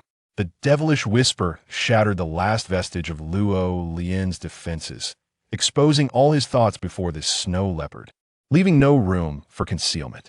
So, you came specifically to warn me? To humiliate me? Upon hearing his own words, Luo Lian admonished himself internally not to harbor expectations, not to show weakness, not to indulge in foolish hopes. After a prolonged silence, Luo Lian felt a loosening of his body, only to have his neck seized by a hand and lifted. At last, he beheld Shuanglan's face, cold as ice, filled with a peculiar blend of resentment and fury. Listen well, if you can catch Shuangshuang's eye, that would be your fortune in 3 lifetimes. Shuanglan was incensed by his own words, reflecting that perhaps he had been too lenient in his blows. This insufferable fool. Luo Lian gritted his teeth, his red eyes fierce. Yet he listened in a state of dishevelment. That is my affair. Shuanglan suddenly laughed. Of course, given your weakness, I can only wish you success. Do not revel too much in your triumph. Indeed, Conceal your manic demeanor. Do not forget to treat her as a mistress. For to serve her as her dog is the greatest fortune you could encounter in this lifetime. A momentary daze washed over Luo Lian's golden eyes. Mistress? He cared not whether she was a mistress. What mattered was her, even if she were a supreme deity. Shuanglan Juko Sokti Mumuding. Take your inconsequential self and seek her favor. Perhaps you might elicit a shred of pity. After all, for someone as perfect as Shuangshuang, to remember you is already a blessing. Should she ever cast you aside, then today's beating would have been in vain. Yet, Luo Lian completely disregarded Shuanglan's malice. His mind consumed with the thought of her remembering him. Did she remember me? This notion whirled in his mind, sustaining his will and erasing all pain. Luo Lian was oblivious to when Shuanglan departed. He stood drenched, stumbling a few steps backward, before abruptly turning and leaping into the lake to cleanse himself and dry off. Ignoring his injuries and disheveled hair, he remained the dignified Luo Lian. Tomorrow, he would rise early to hunt for exquisite beast skins and delectable game. She adored flowers. He would pluck the most beautiful blossom from the cliff's edge to present to her. Completely forgetting his own wounds, he would heal quickly. Within a day or two, he resolved to give her all the green crystals as well. As he pondered these things, a hint of moisture welled in his eyes. His cheeks flushed with warmth, and his pupils gradually lost focus. He longed to see her now. However, Luo Lian suppressed this yearning, fearing it would frighten her. And what the gifts? Would she think him strange? Luo Lian stood at the water's edge, troubled, his thoughts racing. Did she know Shuanglan had summoned him? After enduring a beating, his mind became clearer. Shuanglan was distinctly different tonight, his malice and targeting all too evident. As if he were venting. Why? Luo Lian dared not dwell further, fearing his expectations were too high, too greedy. All he knew was that he must rise very early tomorrow. No, he decided, he would go now. Chapter 60. The Picnic in Progress. Upon Shuanglan's return, he found Bai Yi still awake, holding Yin Shuangshuang in his arms, gently patting her back in a rhythmic manner. Awake? Shuanglan Inquit Sokti. Bai Yi blinked, having indeed stirred shortly after Shuanglan's departure, asking where he had gone. Bai Yi was uncertain, but, sensing her lack of insistence for details, simply replied that he would be back shortly. As expected, after a while, she fell back asleep. How dependent was she on Shuanglan? The gentleness of his touch was palpable. At this, Shuanglan chose to remain silent, reclining on the bed and carefully extracting Yin Shuangshuang from Bai Yi's embrace, ultimately ignoring that unnecessary presence as he nestled into the fragrant hair of his partner, falling into a peaceful slumber. Bai Yi remembered that there had indeed been a sweet, soft baby in his arms just moments ago. And where has she gone? So far away. Lin sat atop the back of a reindeer beastman, a large leaf shielding her from the sun, weakly inquiring. Yin Shuangshuang sighed, advising, "Oh, we're almost there. Just ahead. But you didn't know about the lake over there? We know, we just haven't been there because it's too far. I've forgotten how to get there. I prefer bathing in the central lake of the tribe." Yin Shuangshuang nodded in understanding. Indeed, it seemed a bit far, but perhaps it was due to her living on the outskirts. Did Shuanglan bring an extra set of clothes? I forgot to mention this morning that we're definitely going to play in water, so I hope we have something to change into. Bai Yi wrapped his tail around her waist to steady her, replying, "Yes, I have many of your clothes in my space." However, this statement did not elicit a response from her. Instead, she playfully tapped his back, and he soon heard her muffled laughter. "Of course, I know that. I meant, did you bring your clothes? If everyone is playing in the water and you are left on the shore, it would be quite unfortunate." Bai Yi was unsure, but could guess that he likely had not. "Never mind, you can wear mine. Your bee skin skirts should fit well enough."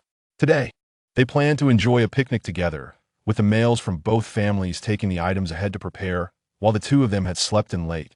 It did not hinder their plans. Gradually, the path narrowed, with Bai Yi leading the way ahead.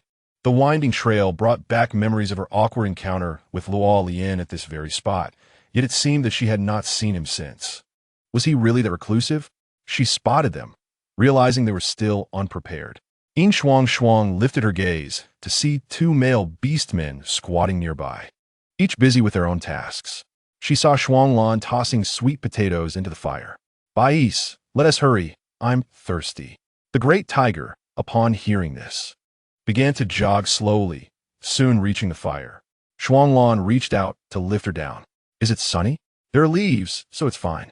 And what about water?" The bamboo container held water with 2 chunks of ice. Yin Shuangshuang took it and sipped slowly, commenting lightly, "Juice is still more delicious." "But one can't only drink juice," she sighed. "Just drink it. We are in the beast realm now, why hold back? Too much sugar is not good for the body." "Then you should eat some green crystals," Xing Yin remarked, exasperated with this fool. Was this truly the nature of earthlings? Could they not handle a bit of hardship? Yin Shuangshuang paused, realizing there was some truth to that, yet something felt amiss. What a novel perspective. "You're just too foolish. Stop calling me foolish. What if I truly become foolish because of you?" Yin Shuangshuang retorted vehemently, asserting that she was merely slow to react. Xing Yin chuckled. There is no need for that anymore.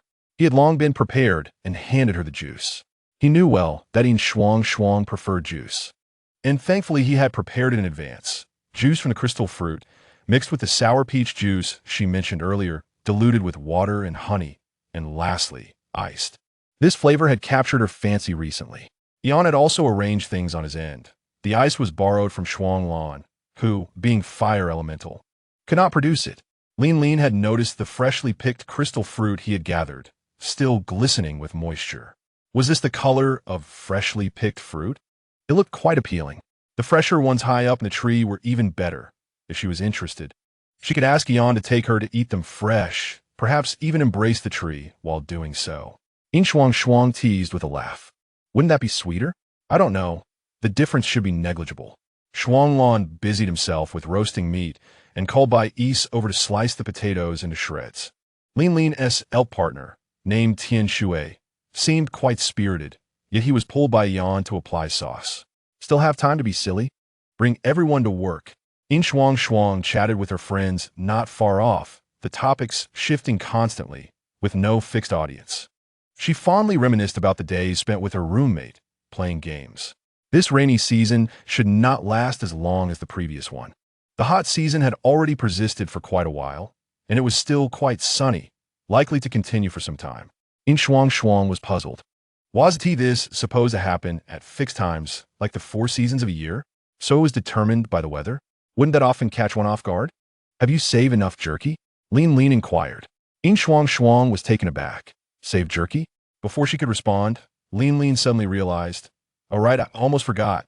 Shuanglan has space ability. He can store fresh food. I envy that. I want to find a beast man with spatial powers too, so that fresh food is available regardless of the rainy or cold season." Yin Shuangshuang chuckled. "Go ahead, Shuanglan has space.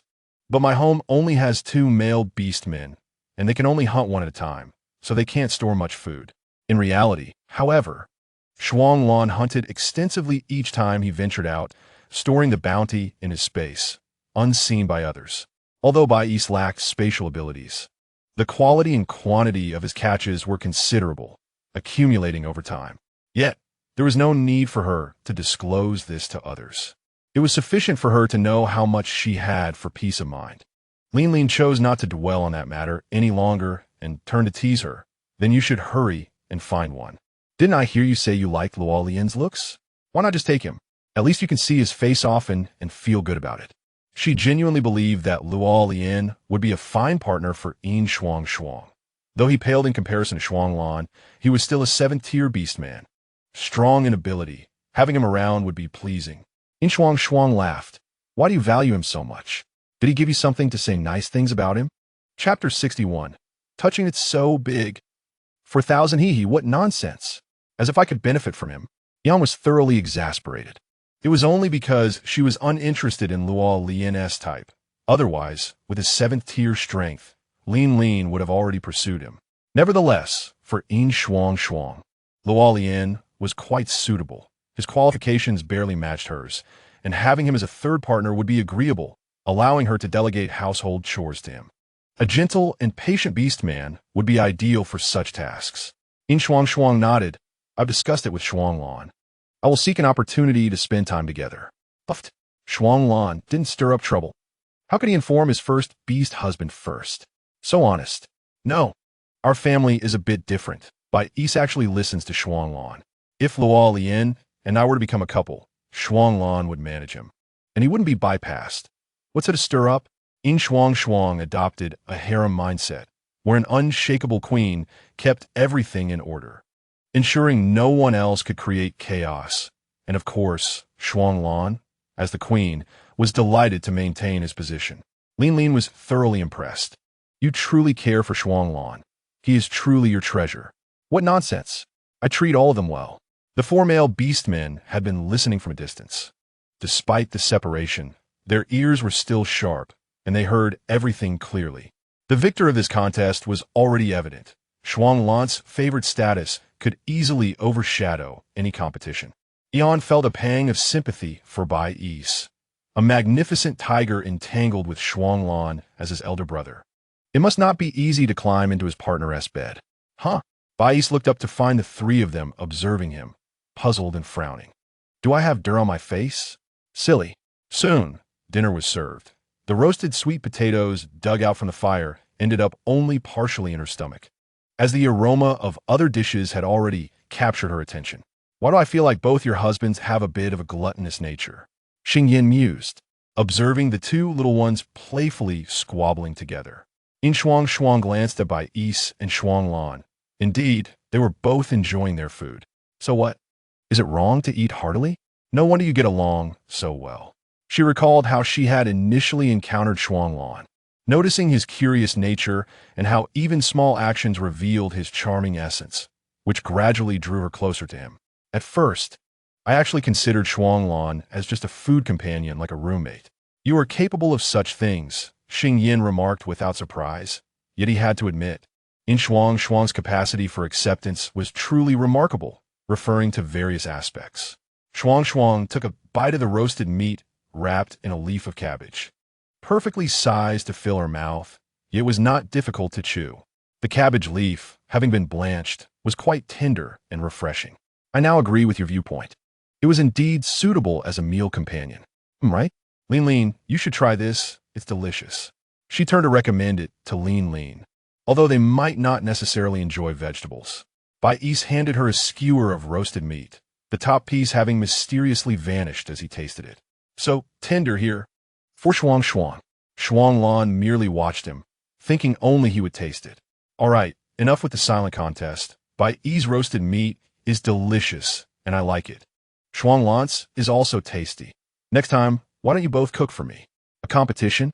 Not a chance. Just pack it all up and toss in the kitchen. On the other side, Luo Lin returned to his cave, longing to cleanse himself by the lakeside, yet fearing that he might encounter Yin Shuangshuang in his current state. Just as before, today, she seemed to be absent from home. Even the old tiger was nowhere to be seen when he flew over her dwelling. Glancing at the beast skin pouch in his hand, he felt a sense of calm. Perhaps he should wait until she was free. However, he gradually realized that when Yin Shuangshuang was available, she typically spent her time in the cave or at Lin Lin's, never alone outside. Thus, when he encountered Bai Jizi, who was returning with a basket of crystal fei, clutching a bouquet of flowers and his crystal, he hesitated before stepping forward to intercept him. Could you assist me in delivering these to Yin Shuangshuang? This is my compensation for our last encounter. Hearing his somewhat incoherent request, Luo Lin felt a twinge of regret. Approaching his beast husband seemed an unwise choice. Bai Jizi regarded him with surprise. After all, Luo Lin was someone who flew over his home almost daily, and Frostland's attitude towards him was somewhat ambiguous. Yet he did not mind. Observing Luo Lin's demeanor, he discerned that this was not merely a compensation, but rather a guise for pursuit. Remembering Yin Shuangshuang's earlier words about seeking opportunities to spend time together, he hesitated for less than 2 seconds before turning away. Luo Lin froze. You're leaving? Wait. Suddenly, Bai Jizi's voice came, and those 2 simple words allowed him to relax. In a daze, he followed Bai Jizi down to the lower cave, a place he had never dared to approach alone, finally venturing to seek her out. After leaving that parting remark, Bai Jizi departed. He still needed to pick more crystal fei and wondered whether he would be able to eat later. Standing alone, Luolin felt somewhat lost, staring at the modest cave entrance. He could have simply flown up, but ultimately chose to descend the stairs. With hesitant steps, he finally reached the flat cave entrance. His heart raced, and he was so nervous he could not decide whether to step with his left foot or his right. Hearing rustling noises from within increased his body temperature, nearly scorching him. Internally conflicted, he briefly considered giving up. No, Luolin. He felt a pang of unwillingness. Having come this far, could he truly abandon his resolve? His gaze fell upon the pure and exquisite bouquet in his arms. He knew that no matter how beautiful the flowers were, they began to wilt the moment they were plucked. He had to present them while they still appeared fresh. Otherwise, his efforts would be in vain. After much mental preparation, he finally stepped into the cave's threshold, where he spotted Yin Shuangshuang seated on a light gray bee skin carpet. His heart skipped a beat as he realized how close she was, mere steps away from him. Yin Shuangshuang sensed the light being blocked and initially thought it was Bai Jizi returning. Upon lifting her gaze and spotting an unexpected figure, astonishment filled her features. Luolin? How did you end up here? She accurately called his name, causing Luolin's spirits to soar. She indeed remembered him. I came to apologize. At that moment, Yin Shuangshuang was momentarily perplexed by the meaning behind his apology. Why was he apologizing? She thought to herself, and she even posed the question aloud. Luolin felt flustered. I'm sorry for bumping into you last time. Upon mentioning this, Yin Shuangshuang recalled the incident, though it should have been her fault for colliding with him. Why was he the one apologizing? She had not really thought much of it at the time, only feeling a slight awkwardness upon remembering. But now, he was the one apologizing. Did he perceive it as a significant matter? Would it make her seem uncouth? Reputation. My reputation. Opening her eyes to see what he was holding. What is there to apologize for? He clearly came to court. The male creature? Yin Shuangshuang had indeed noticed, but she assumed it was merely a common gift. So, this was something of greater significance? With this thought, a smile graced her lips. Come in and talk, all right? Are the flowers for me? Luolin stepped in hesitantly, stopping just 2 or 3 steps from her, somewhat flustered as he extended the flowers. Yes, they are for you. If you don't like them, it's all right. I can fetch you something more beautiful. He felt uncertain. Perhaps these flowers were not exquisite enough. He should have flown higher and farther to gather them. Yin Shuangshuang finally examined them closely. The white petals were delicately layered, shimmering with iridescence, and under the light, they radiated a captivating brilliance. The flower's center was a rare blue-pink, adorned with droplets of dew, exuding a sacred and splendid aura, leaving one utterly amazed. Where did you pick these? Luolin, uncertain of her thoughts, responded honestly, from the highest mountain outside the tribe at the peak. Aren't they unattractive? He merely believed that the flowers resembled her in some way. Yin Shuangshuang raised her gaze to meet his, smiling. They are beautiful. I have never seen such flowers before. Beautiful like something unreal from an AI, yet they existed in reality. Upon hearing this, Luolin's eyes sparkled with delight. She liked them. Was she truly pleased with his gift? Her smile was more enchanting than the flowers themselves. However, I recall that I was the one who bumped into you first. So, technically, you are the innocent party, right? In that case, I cannot accept the flowers. Yin Shuangshuang feigned regret as she returned the bouquet, though the mischief in her eyes was barely concealed. Luolin was taken aback, his eyes reddening with urgency as he stepped forward slightly, crouching down to explain hastily. No, this is for you. If you like it, that is enough. You don't need to return it. Yin Shuangshuang understood his intention, but chose not to engage. But you do not need to apologize. Why are you giving me flowers? She conveniently handed the bouquet back to him, letting it slip from her grasp. Luolin had no choice but to catch it, his feelings of disappointment and anxiety rendering him almost tearful. If you like it, isn't that enough? You must appreciate it for it to hold value. He thought to himself as he gazed at Yin Shuangshuang's puzzled expression. Should he just tell her? Quickly express that Luolin had deep feelings for her, feelings so profound. Is it merely because I like you? Would that be inappropriate? Are you this kind to every beast man? Just because I like you. You flew so far and high to gather a bouquet for me. Yin Shuangshuang stirred the pot further. She could let him off today. But her instincts told her that if she let him go, he might hide in his cave for a long time to come. He seemed to feel differently. No, you are unique. He sensed that if he did not control his emotions, the consequences could exceed what he could bear. Unique? No one compares to you. Yin Shuangshuang raised an eyebrow. Oh, really? What makes me different? After pondering for a few seconds, she suddenly seemed to have an epiphany. Oh, I understand. Llewellyn's body trembled. Understand what? You like me, don't you? As the words fell, his mind went blank, a buzzing sound filling his head. His thoughts derailed, and he could only stare blankly at the one who had mercilessly pierced through his heartfelt affections. She understood. She had guessed it. Was he that obvious? Would she reject him? Would she think he was beneath her? She gazed at him as if he were her servant, like a deity bestowing her attention upon him. I like you. I really, really like you. The words like emerged from his throat in the softest whisper under her gentle gaze. Yin Shuangshuang was satisfied. Yet the sight of this dark-skinned beauty, looking as if he might cry, his entire being tense, amused her. Is it really that difficult to confess your feelings? She asked with a smile. Luo stood in a moment of bewilderment, nodding as if he had grasped her meaning, only to shake his head vigorously in urgent denial. No, that's not it. I like you. I really like you. It wasn't he that he found it hard to confess. Rather, he felt unworthy and wished to spare her any distress, hesitating to voice his feelings. His vision blurred, and sensing he might embarrass himself, he hastily lowered his head. Yet tears seemed to defy him, cascading onto the petals and sinking into the heart of the flower. In a flurry, he raised his hand, but was at a loss on how to salvage the situation. In the next moment, her fragrant presence drew closer, and instinctively his arms slackened. A series of reactions occurring beyond his control, like a fleeting dream. The flower, now stained with his tears, returned to its owner's embrace, nestled within her arms. Why are you crying? I never said you couldn't like me. Oh dear, are those little droplets on the flower all your tears? You even know how to make it look more beautiful, more alluring. Luo gazed up, his golden eyes fogged with emotion, softening his once piercing gaze, appearing both innocent and captivating.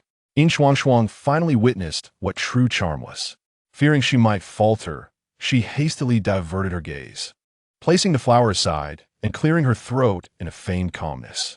You should get up. If you like me, then pursue me properly. What is there to fear? I'm not that daunting. Luo, still dazed, could only obey her command to rise, but his legs, cramped from squatting, felt unresponsive. His body stumbled forward instinctively, and a pang of anxiety gripped him as he sought to correct himself, but it was too late. Yin Shuangshuang, acting on instinct, reached out to steady him, but misjudged her position. One hand rested on the tip of his collarbone, while the other. This isn't right, is it? Oh my goodness. Did you see that? I've never seen such strength in the gym before. Cough. What in the world? That S like divine chocolate. Let go. How much is there? Must be a D cup. I told you to let go, you fool. Did she even realize what she was doing? That foolish bird was about to catch fire. Yin Shuangshuang's mind raced, and in reality, some time had indeed passed. Luo was still in a daze, feeling the sensation on his chest, and she exclaimed, "Don't squeeze." Chapter 62, What the heck? A bean. Luo flat. Indeed, he ran away. Yin Shuangshuang, still reeling from the encounter, maintained that rather ungraceful posture, blinking in a daze. Ah, that wasn't intentional. Xingyan exclaimed, "You're shy?" I said it wasn't intentional. I didn't mean to squeeze.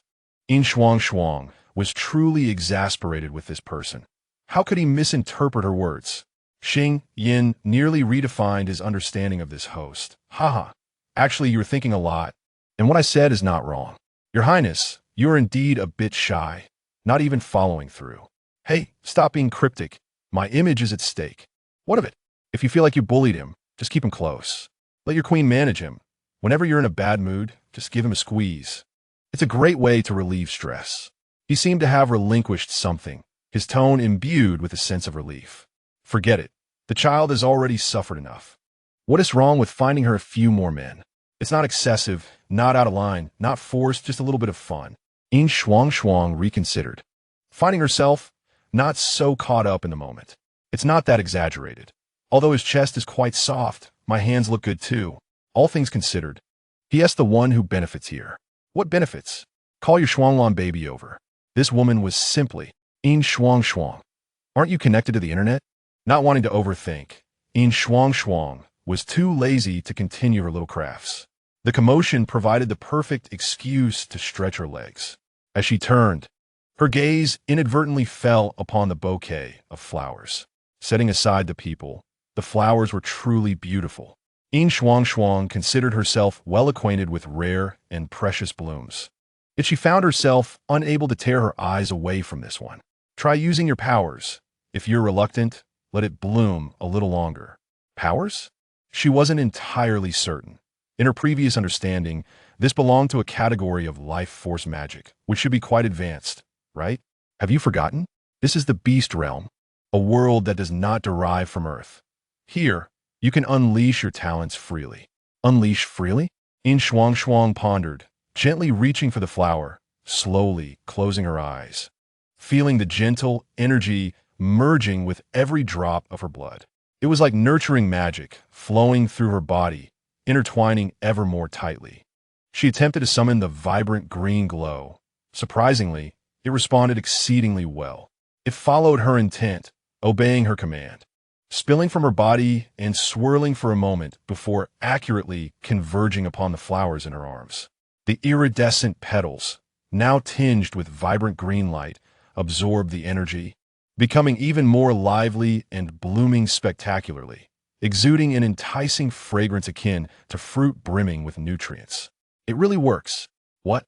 Bai entered just in time to hear her murmur, and upon seeing the flowers in her arms, his heart raced uncontrollably for a moment before he composed himself and naturally turned his gaze away, casually helping her tidy the yarn scattered on the carpet. Bai, can you teach me to use my powers? Yin Shuangshuang felt a surge of confidence, believing she was now formidable. Of course, Bai readily agreed, eager for Shuangshuang to surprise him. The two made their way to the entrance, where the spacious area was more suited for stretching their limbs. There was still much to develop in the realm of wood-based powers, particularly in terms of offensive capabilities. The leaf darts were too singular. She could try the vine she had summoned before. Rising, Yin Shuangshuang waved her hand, a vine as thick as 2 fingers coiling around her arm. She attempted to control it to sweep away the empty fruit shells on the stone table, but the reality was starkly different from her imagination. She didn't even graze the shells. Yin Shuangshuang. She tried again, but the results remained the same, her determination unyielding. Bai subtly curved his lips and gently reminded her, use a lighter touch. Noticing her slight improvement, he encouraged Yin Shuangshuang to ease off a bit more, and finally, the force she exerted was just enough to allow her to lift the fruit shell. What was the principle behind this? So, her current predicament was that her control over the vine was quite limited. She had to choose between power and precision. Seeking Bai advice, she inquired if there was any solution. Bai replied simply, causing her face to brighten. Really? How do I do that? Level up. You're killing me, leveling up. All right. Bai saw no issue and explained, the higher the beast rank, the more adept you become at controlling your powers. Yin Shuangshuang sighed deeply, meaning she couldn't manage that just yet. Fine, I'll practice my accuracy first. Having been taught twice by Shuanglan, she planned to practice a little each day, believing improvement would come in due time. Bai stayed with her for a while, not idle himself, manipulating fireballs for her to use as moving targets. When the fireballs collided with the leaves, they transformed into wisps of smoke, reminiscent of a shooting game, albeit in a holographic mode. Ichan had just finished eating and was heading home when he spotted Luo Lian squatting in front of his cave, lost in thought. Surprised, he approached and asked, Luo Lian, what's wrong? Luo Lian looked up in a daze, his gaze unfocused as he surveyed his surroundings, only then realizing he had unknowingly wandered here. He was quite sure what was wrong with him. His right hand still pressed against his chest, he looked at Ichan and softly uttered, she likes the flowers I gave her. As she spoke, an indelible smile lingered in her eyes, a reminiscence that refused to fade. There was no need for her to elaborate. for both were acutely aware of the unspoken understanding between them. Yichan inquired with a playful grin. Has Yin Shuang accepted you? Not yet. I have yet to give her the crystal. The chaos of that moment had left him in a daze, his mind a blank slate, preoccupied solely with escape. Why had such an incident occurred? He typically did not experience numbness in his legs, yet she had caught him in that state. Did her actions signify affection? His body felt so warm. Was he perhaps feverish? What is wrong with you? Are you unwell?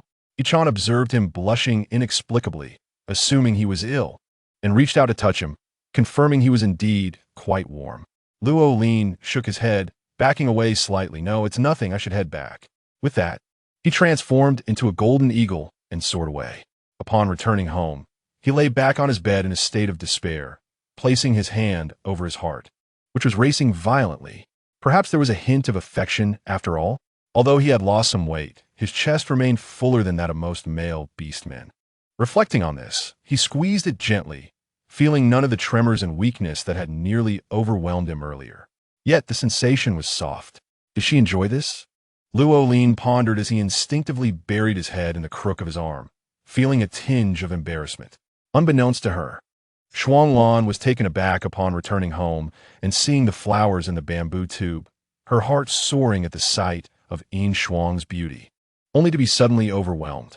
However, he quickly composed himself, a smile gracing his face as he pulled the person following behind by EC into his embrace and showered her with kisses, asking, "Did you miss me?" Yin Shuang was startled, but upon seeing his smiling face, her spirits lifted considerably. "What about you? Did you miss me?" "Of course, I think about you every moment. I miss you terribly. Did you think I would return so late?" Shuanglan chuckled, acknowledging his fault, promising not to repeat it. "But dear, I brought you something wonderful." "What is it?" Yin Shuang assumed it was another piece of jewelry.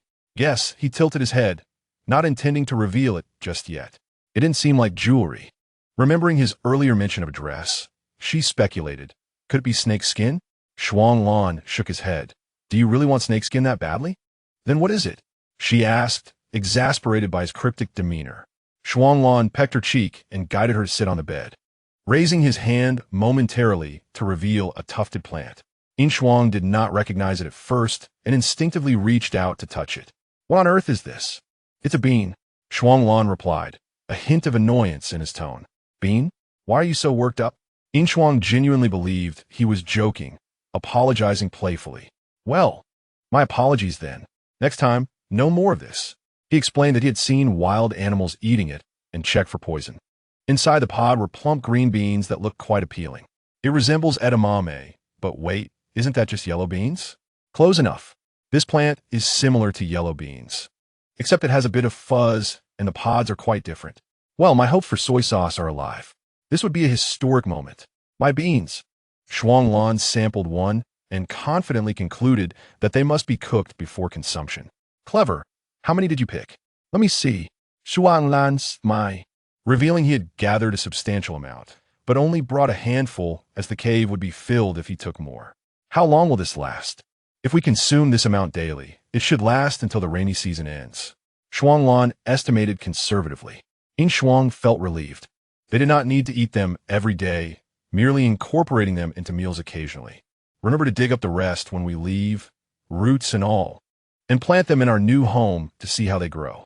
She was still thinking about soy sauce, debanjiang, and fermented black beans, all essential condiments. Shuanglan took note and began to peel the beans. Bai Ec was preparing to cook noodles and would add the beans once they were ready. Bai Ec nodded, "I will cook them shortly." Later, they enjoyed a plate of chilled edamame. Although it felt somewhat lacking in seasoning, the addition of chili brought out delightful flavors. Yin Shuang preferred the chilled version, and Shuanglan and Bai Ec shared her sentiment. Ultimately, they unanimously decided that edamame would be prepared this way in the future. As the sun set, she grew drowsy, and after washing up, she fell into a deep slumber while the light still lingered. Shuanglan observed her sleeping form, pondering why she had retired so early. "Where did she go today?" Bai Ec shook his head, "Nowhere." The flowers on the bedside cast silhouettes in the dim light, their stunning colors and luster concealed, yet their exquisite shapes remained beautiful. Gazing at this scene, Shuanglan felt a pang of longing, and then lowered his head, striving to divert his restless gaze. No, she would feel disheartened. After all, she was merely a golden eagle, unable to stir any significant turmoil, and it was not worth his while to contend with a few flowers. In contrast to Shuanglan's inner turmoil, Bai Yi remained indifferent, his gaze scarcely lingering on the bouquet, his heart and mind solely occupied with Yin Shuang. At times, Shuanglan found solace in this. Knowing that Bai Yi neither competed nor coveted, he accepted whatever Yin Shuang offered and remained unperturbed by what she did not. Yet, it was precisely this trait that occasionally made Shuanglan feel wary. Bai Yi took every smile and gesture from Yin Shuang with utmost seriousness, even interpreting her apparent jest as a command to be diligently followed, never uttering a word of refusal. Did she not feel touched by such foolish yet fervent affection? Standing at the intersection of light and shadow, the soft glow behind him accentuated his features, concealing the complexity hidden beneath his white lashes. A smile crept upon his lips. It was all right, for Shuanglan was first, Shuanglan was the most special one. Why should he fret over matters that would never come to pass? So many beastmen adored her, captivated by her beauty. Shuanglan had boasted more than once about how remarkable his partner was, how she cherished him, claiming no beastman was luckier than he. But now, he mused, perhaps such proclamations were unnecessary. There was no need to flaunt before others or strive for their acknowledgement. In the past, he had desperately sought to prove something to others, to demonstrate how much Yin Shuang loved and cared for him. Yet this was knowledge only Shuanglan needed to possess. This love itself was grand and magnificent, requiring no embellishments. The envy of others paled in comparison to the gentle smile Yin Shuang offered him. Perhaps he should learn from Bai Yi and invest more energy into his partner. Early the next morning, Luo Lin stood before Yichan, his body slightly stiff as he allowed Yichan's gaze to roam over him. Perhaps you should change your outfit? I didn't notice it before, but now it seems that such a dull color is unfit for today. Yichan struggled to articulate, feeling it obscured his appearance. Hey, Bai Yi is also quite a reserved person, yet he looks so spirited in his attire.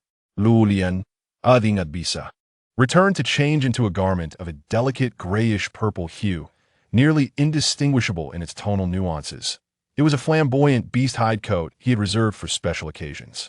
He had acquired it during a prior journey to the central continent, enticed by the exuberance of an orc, yet had worn it only once thereafter. The curious glances from onlookers had made him feel oddly conspicuous, prompting him to change back shortly after. "What are you two doing?" Tian Shui inquired, observing them standing face to face in silence, curiosity evident in his tone. Yichan glanced over, initially inclined to dismiss the inquiry, but suddenly recalled something, gesturing towards him. Lin, do you have any free time lately? What are you up to?" Tian Shui responded, instantly on guard, hesitating. Yichan waved his hand dismissively, muttering, "Why are you still wary of someone you know so well? Isn't she close to Yin Shuangshuang? Do you have any idea what kind of attire she prefers for a partner?" Upon hearing this, Tian Shui relaxed slightly, then scrutinized the space between them. Ultimately focusing on Lu Lian. Without a hint of subtlety, he assessed him, bluntly stating, "Are you pursuing her?" Luo Lian was taken aback, utterly astonished. "How did you know? Is it that obvious?"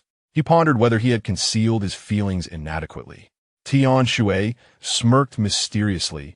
"Would you like to take a look at yourself by the lake? It's apparent." Yichan chuckled. "I mentioned it before, but you wouldn't believe me. You look like a flamboyant peacock, and if you had a splendid tail, it would be fanned out by now." Luo Lian found himself at a loss for words, realizing this was a common secret known to all. "Hey, do you know?" Tian Shui shook his head, probably not entirely clear, but Yin Shuangshuang doesn't really dislike any specific attire. She rarely repeats her outfits, so she should be accepting of most styles. However, exercising some discretion would certainly be wise. Both of them felt somewhat disheartened, lacking concrete preferences. Nevertheless, the conversation shifted as they both turned towards Luo Lian. Tian Shui patted Luo Lian's arm, stating, "Yin Shuangshuang explicitly mentioned that she likes your appearance." Without waiting for a response, he turned and left, leaving behind a metaphorical intercontinental missile. Ichan was stunned. So, she has already taken a liking to him? Luo Lian's mind was still trying to process Tian Shui's words. She likes my face? Wait, she likes me? What more is there to say?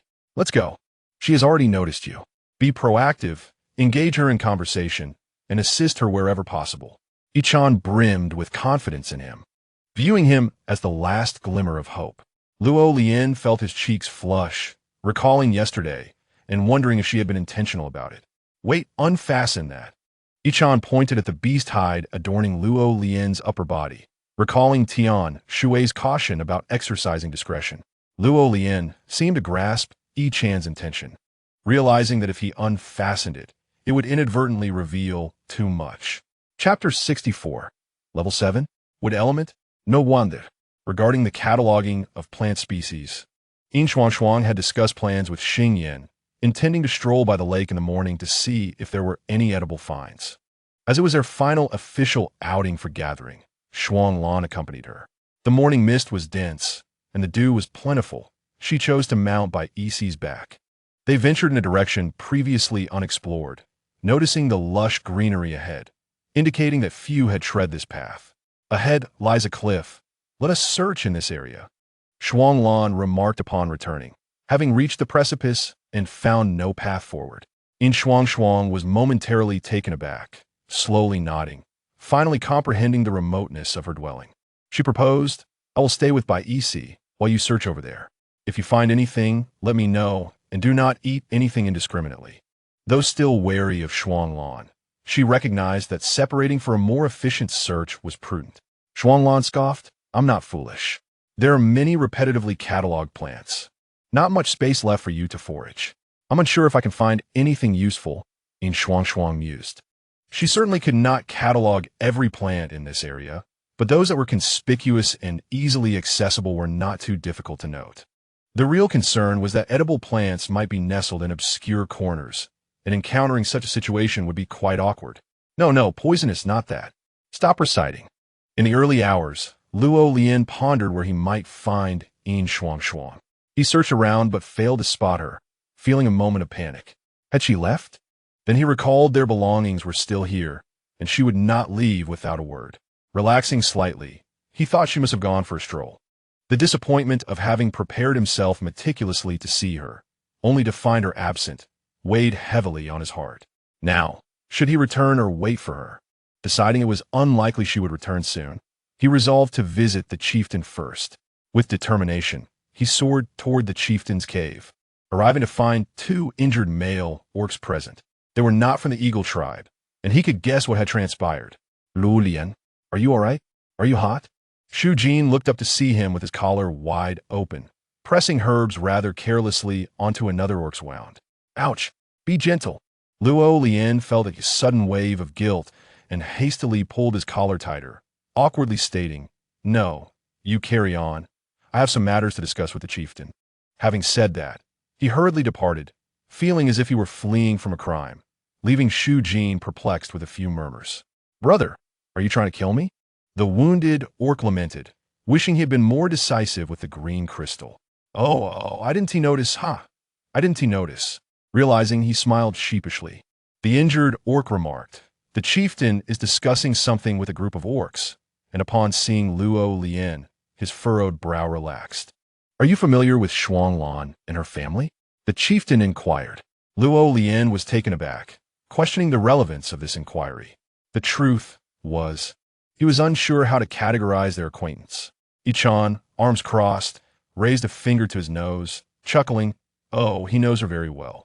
The chieftain shot him a disapproving glance, clearly unamused by his levity. Is something amiss? Luo Lian, unfazed by the teasing, was simply puzzled as to why the chieftain had suddenly brought up Shuanglan. After a moment's contemplation, the chieftain spoke slowly. The wandering beasts are targeting them. This revelation surprised the surrounding orcs. Targeting them? Did Shuanglan offend the wandering beasts? It was not entirely implausible. Why? Did Shuanglan cross someone, seeking revenge? Had he indeed visited the wandering beast city? How would I know? The wandering beasts like to flaunt their power every so often. I'm used to it. Could it be that they are after Yin Shuangshuang? She is quite beautiful. Ichan lowered his head, his expression darkening momentarily before he quickly regained composure. Turning to address everyone with a smile, speculating here is pointless. Let us just ask directly. Hey, you have a good relationship with Shuanglan, don't you? Do you know? An orc asked him. Ichan shrugged. If I knew, would I still be standing here? Perhaps he caused some trouble. And didn't we encounter a group of wandering beasts on our way to the tribe? They are likely here for revenge. Really fierce? Someone chuckled. They have come to the wrong place. Shuanglan is at level 8 now. He is not to be trifled with. Luo Lien caught Ichan's eye and turned toward the chieftain, stating, I don't have much interaction with them. I only spar with Shuanglan once. Level 8 is indeed formidable. The chieftain acknowledged with a grunt. You all continue your discussion. I'm off to find Shuanglan.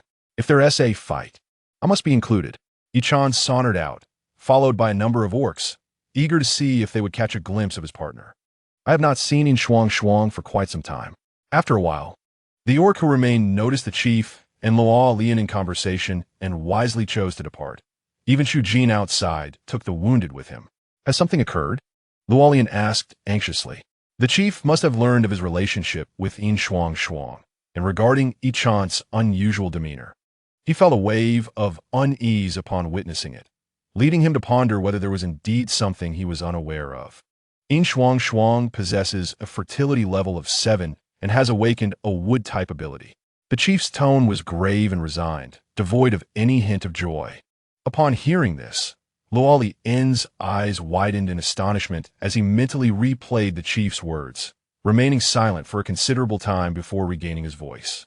So, the rogue beasts are coming for her.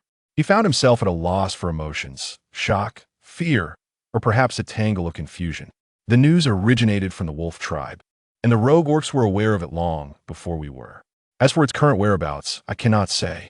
The chief was equally helpless. He had initially thought Yin Shuangshuang was merely attractive, perhaps with slightly enhanced fertility of 5 or 6. However, he never anticipated her uniqueness. Shuanglan, we must hasten our pace, lest we fail to protect our treasure and ultimately become mere bones beneath the feet of other orcs. A fertility level of 7, coupled with a wood-type ability. No wonder the rogue beasts have taken such drastic actions and mobilized numerous high-ranking orcs. It is no surprise that Shuanglan was so eager to find her a partner, specifically among the high-ranking orcs. The chief took his hand, placing something into it, and urged him to seek out the others, clarifying everything once found. Me or Fei Si is soon to arrive, and you and Ichan must accompany them as far away as possible, never to return. It would be impossible to claim that he was indifferent towards Yin Shuangshuang. However, at nearly 200 years of age, having witnessed much and endured even more, he understood the gravity of this matter, beyond the realm of mere strength. No matter how tempting, it is wise not to entertain foolish thoughts. This admonition resonated like a final plea, leaving Luo Lien in shock as he gazed at the chief. There shall be no trouble, for although Mir Fei Si has already reached the 9th tier, he is unlike the other rogue beasts. Safeguard Yin Shuangshuang and protect yourself. You need not go to such lengths.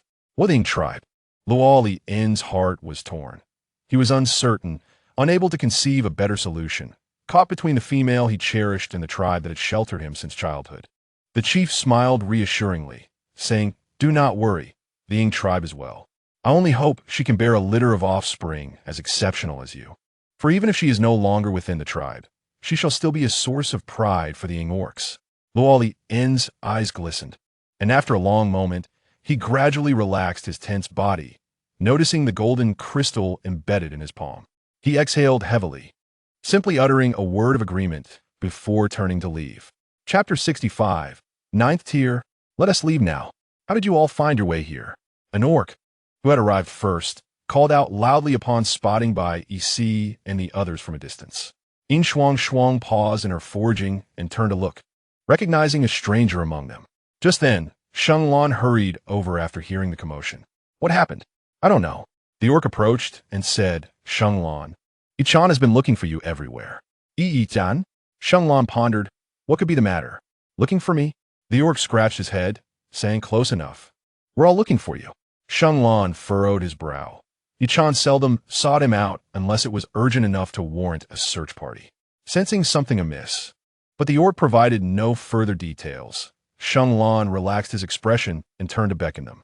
Let us go home. Yichan is here. Yin Shuangshuang's eyes flickered as she noticed his relaxed tone, yet her gaze remained serious. After a moment's hesitation, she said nothing, instead patting Bai Yi on the head, urging him to follow. How did you find us? Oh, there's south no place to run. It's just this vast area. The orc waved dismissively. Shuanglan pushed aside the underbrush and asked, what does he want with us? Why the urgency? Oh, just a couple of questions. You may not know, but rogue beasts have appeared within our tribe as hunting grounds over the past couple of days, even stealing some crystals traded at the gathering from several tribes. Rogue beasts? Yin Shuangshuang felt a tightness in her chest, looking up at Shuanglan, who did not turn his head. She made an effort to calm herself. Bai Yi gently nudged her palm with the tip of his tail, offering silent comfort as he listened to their conversation. So brazen? The orc's face was filled with indignation. Indeed, far too arrogant. Some orcs speculate they might be targeting you. Yichan came with us to inquire. Us? Shuanglan murmured, his eyes heavy with wariness. They are pursuing us? At that moment, Yin Shuangshuang fell into a profound silence, her gaze fixated on the white spot on Bai Yi's ear, her fingers unconsciously brushing against the fur at the tip of his tail. The memories of their last encounter with rogue beasts lingered vividly in her mind. This time, they likely came for her. The thought made her lips press together in unease, as she truly wished to avoid such perilous experiences again. The orc continued, yes. Yichan said it must be your fault. The rogue beasts are seeking revenge. The orc was entirely oblivious to the unease in the air. So vengeful? They followed us all the way here? Seeking revenge? Yin Shuangshuang finally spoke, raising her gaze. The two ahead turned to look at her. Vengeance? Indeed.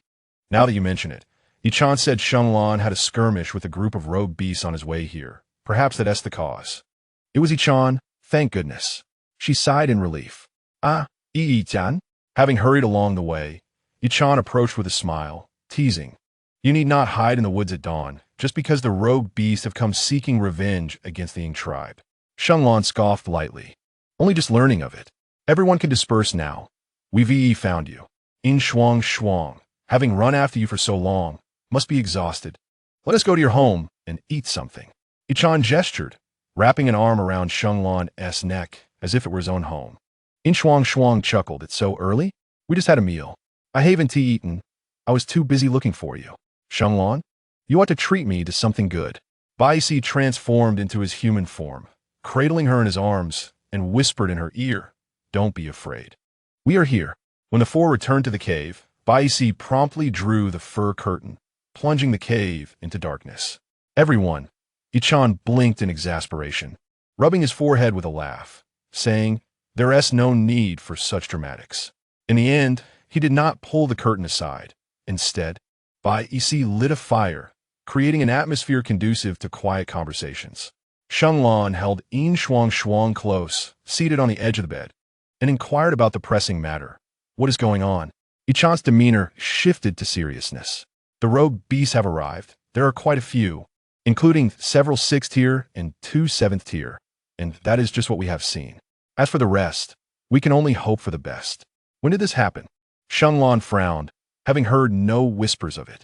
I only learned this morning, Yichan replied. The chief kept his secret. However, I estimate it has occurred within the past couple of days. How did your chief know they were targeting us? He saw confirmation on this point.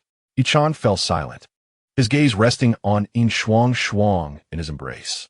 Shuanglan, sensing the shift, called out warningly, Yichan, I know, trust me.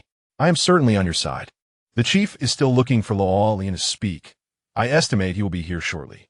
Shuanglan, I am uncertain of the secrets surrounding Yin Shuangshuang, but I must inform you that the rogue beasts that have come this time certainly include 8th tier. You should prepare yourself. Yichan was growing increasingly frustrated, as he had also planned to assist Luolian in pursuing Yin Shuangshuang. I am aware, but Yin Shuangshuang must not be taken away. He hardly dared to imagine what would happen if he failed to protect Shuangshuang. No, he could not wait any longer. He decided that once Luolian arrived, He would have him take by Isi and Yin Shuangshuang away first. As for himself, he could not rest until he uncovered the true nature of those wandering beasts. I have an ominous premonition. Do not frighten yourself. Whether it is an 8th tier or not, no one has seen it before. It is all just Ichan speculation. Do not panic. Yin Shuangshuang frowned, insisting, no, it is not that. I cannot articulate it, but my heart feels uneasy. Xing Yin softened his tone, comforting her. It is all right. Do not be afraid. You have 3 husbands, all high-tier orcs. If we cannot fight, we can certainly run away. There is no need to rush. After a prolonged silence, Ichan softly spoke. I will go with you. Shuanglan asked, what did you say? The other 2 raised their heads, wondering what was happening. I said I would go with you. It would be safer on the road. Ichan turned his head awkwardly, raising his voice slightly. We will look after you? How do you speak? At the very least, I am 6th tier. Who knows? I might become 7th tier one day. How could it be your turn to look after me? Have you thought this through? Suddenly, a bright light illuminated the cave, interrupting Shuanglan's words, which then faded back into darkness. Luolian had arrived.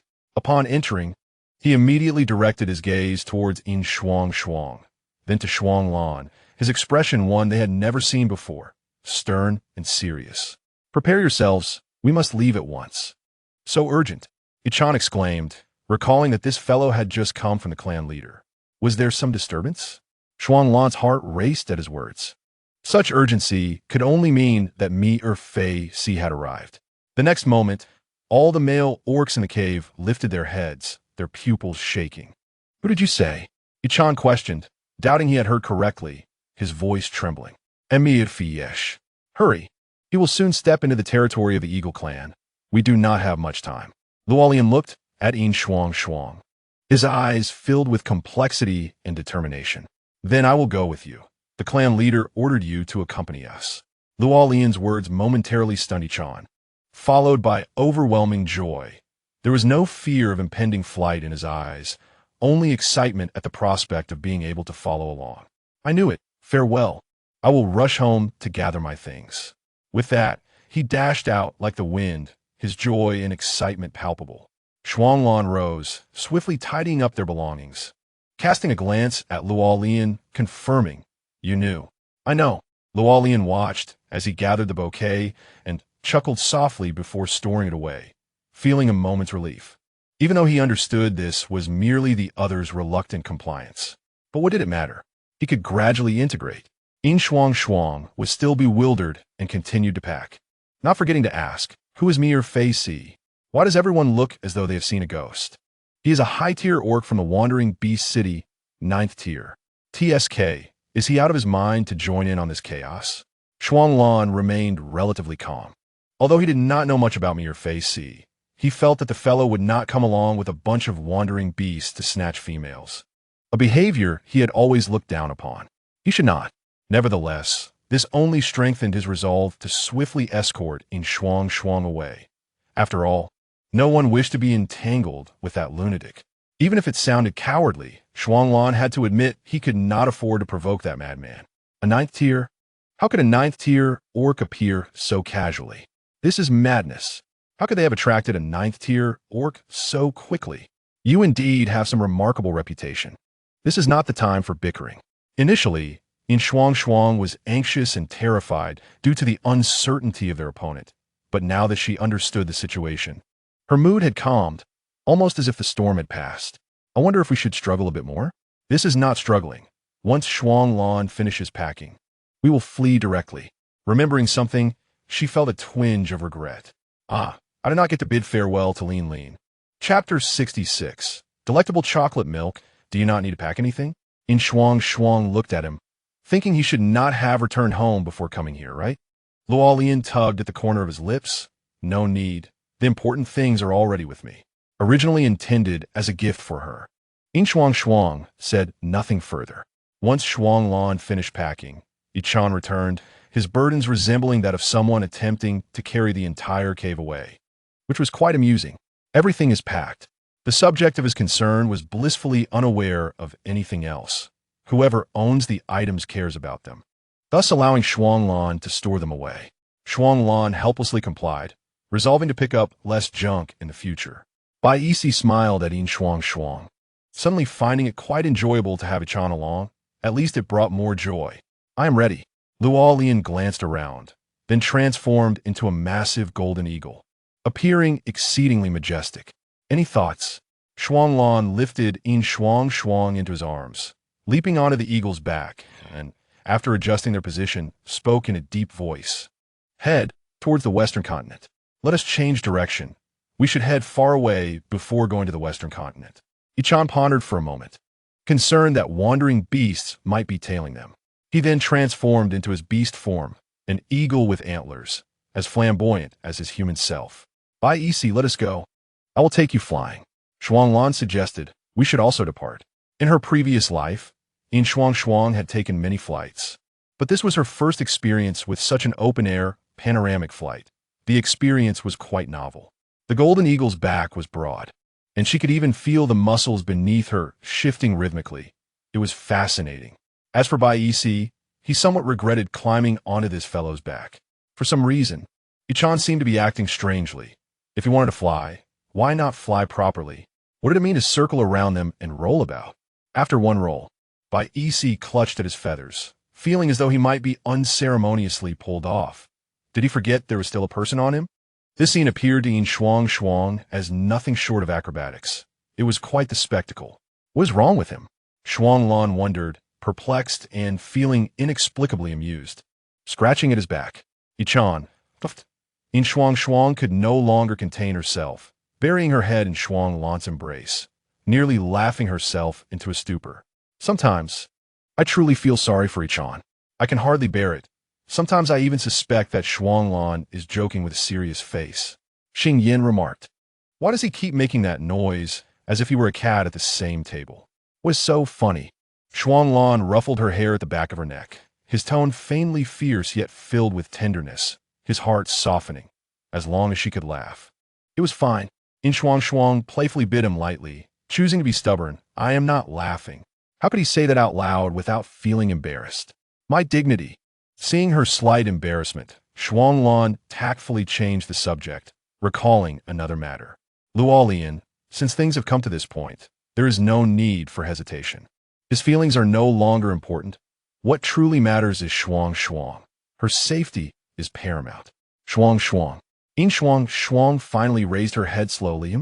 Shuanglan held her a bit tighter, saying, when we find a tribe to rest, let us have Luolian mark us, shall we?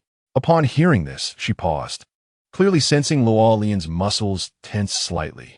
Although he spoke of generosity, his body's response was exceedingly honest. Yin Shuangshuang remained silent, nodding slowly, her gaze somewhat vacant. Her original plan had been to take her time, allowing Shuanglan and Bai Yixi to adjust, but given the current circumstances, that was evidently no longer feasible.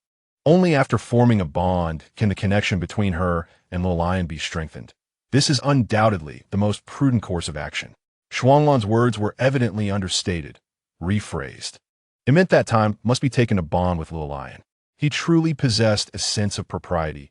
Yin Feng thought perhaps her initial decision was indeed the right one. As long as she refrained from disrupting the rules of their small family, Shuanglan could manage everything excellently.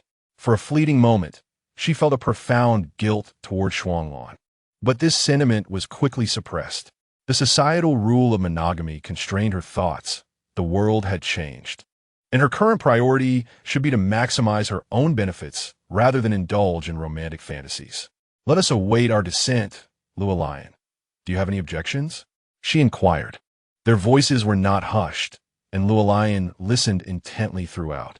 After Shuanglan posed that question, his heart hung in suspense.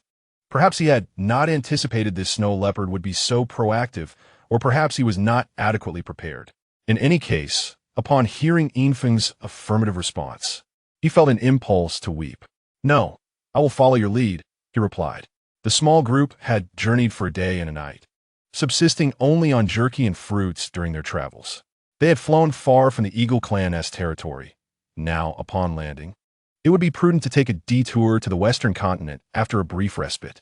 Shuanglan contemplated having Luolian search for a nearby clan, though he did not intend for them to stay within it. Yingfeng's appearance was too conspicuous. and he could not guarantee that if any wandering beast were to track them down, they would not discover something. Preparedness was essential. He chose a modest herbivorous beastman clan, allowing Luolian to take her inside. He draped a piece of white beast skin over Infong, pushing her gently into Luolian's embrace, pretending that his companion was peacefully asleep as they passed by. By Isi and Ichan had ventured off in search of a cave, and he was uncertain of their circumstances, though he felt no concern, keeping a close watch on Luolian and Infong from the shadows. He observed as Luolian conversed with the two guarding beastmen, and they were quickly permitted entry without any incidents. Inside, Luolian cradled Infong and followed one of the beastmen towards the shaman's cave. "What brings you to such a remote place?" the beastman inquired, puzzled as to how a seventh-tier beastman would visit such an obscure locale with a female companion. Luolian replied, "I was simply bored and wanted to explore." In truth, he might have been better off asking Shuanglan, as that fellow was well known for his wanderlust. "Oh, it seems everyone enjoys wandering about, much like that seventh-tier Shuanglan, who loves to roam across the continent." Luolian noted this, while Infong quietly nestled her head into his chest, suppressing laughter that caused her to tremble. "Is your companion unwell? Is she cold?" the beastman observed, showing concern for her well-being. Luolian tightened his hold on her, explaining she had a fever earlier, but she has already consumed some green crystals, so she should be on the mend. "Very well, follow me. We shall arrive shortly," the beastman stated, no longer probing further, believing there was no cause for concern. He never considered why a seventh-tier beastman's companion would experience a fever in such a secluded area. The clan shaman was surprised to see a female, as she was quite elderly, her deep-set eyes betraying no emotion even upon encountering the unfamiliar faces of Luolian and Infong. Luolian explained his purpose, requesting a marking. The shaman glanced at Infong, her gaze briefly lingering on the exposed tips of her white hair before casually shifting away. Without uttering a word, she inscribed 2 beast teeth marks beneath Luolian's collarbone. Throughout the process, Infong observed quietly. The shaman's technique was remarkably adept, appearing more seasoned than that of the shaman from the Wolf clan. She recalled the markings from Shuanglan's group, vaguely remembering that such markings seemed to vanish after forming a bond. The marking was completed swiftly.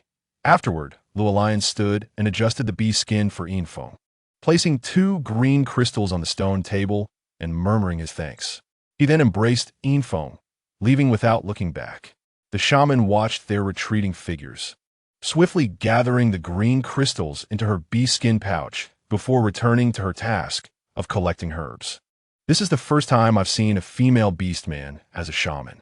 While she had not encountered many shamans, it was indeed difficult to imagine a noble female beastman engaging in such laborious work according to the rules of the beast world. Yet, it was also possible that she had her own aspirations. Reflecting on this, she felt a newfound admiration for the shaman, realizing that Infong herself would never possess such determination. Luolian shook his head. "This is my first encounter as well, but I have heard that there are female shamans in the northern continent. It seems it is not impossible." The northern continent?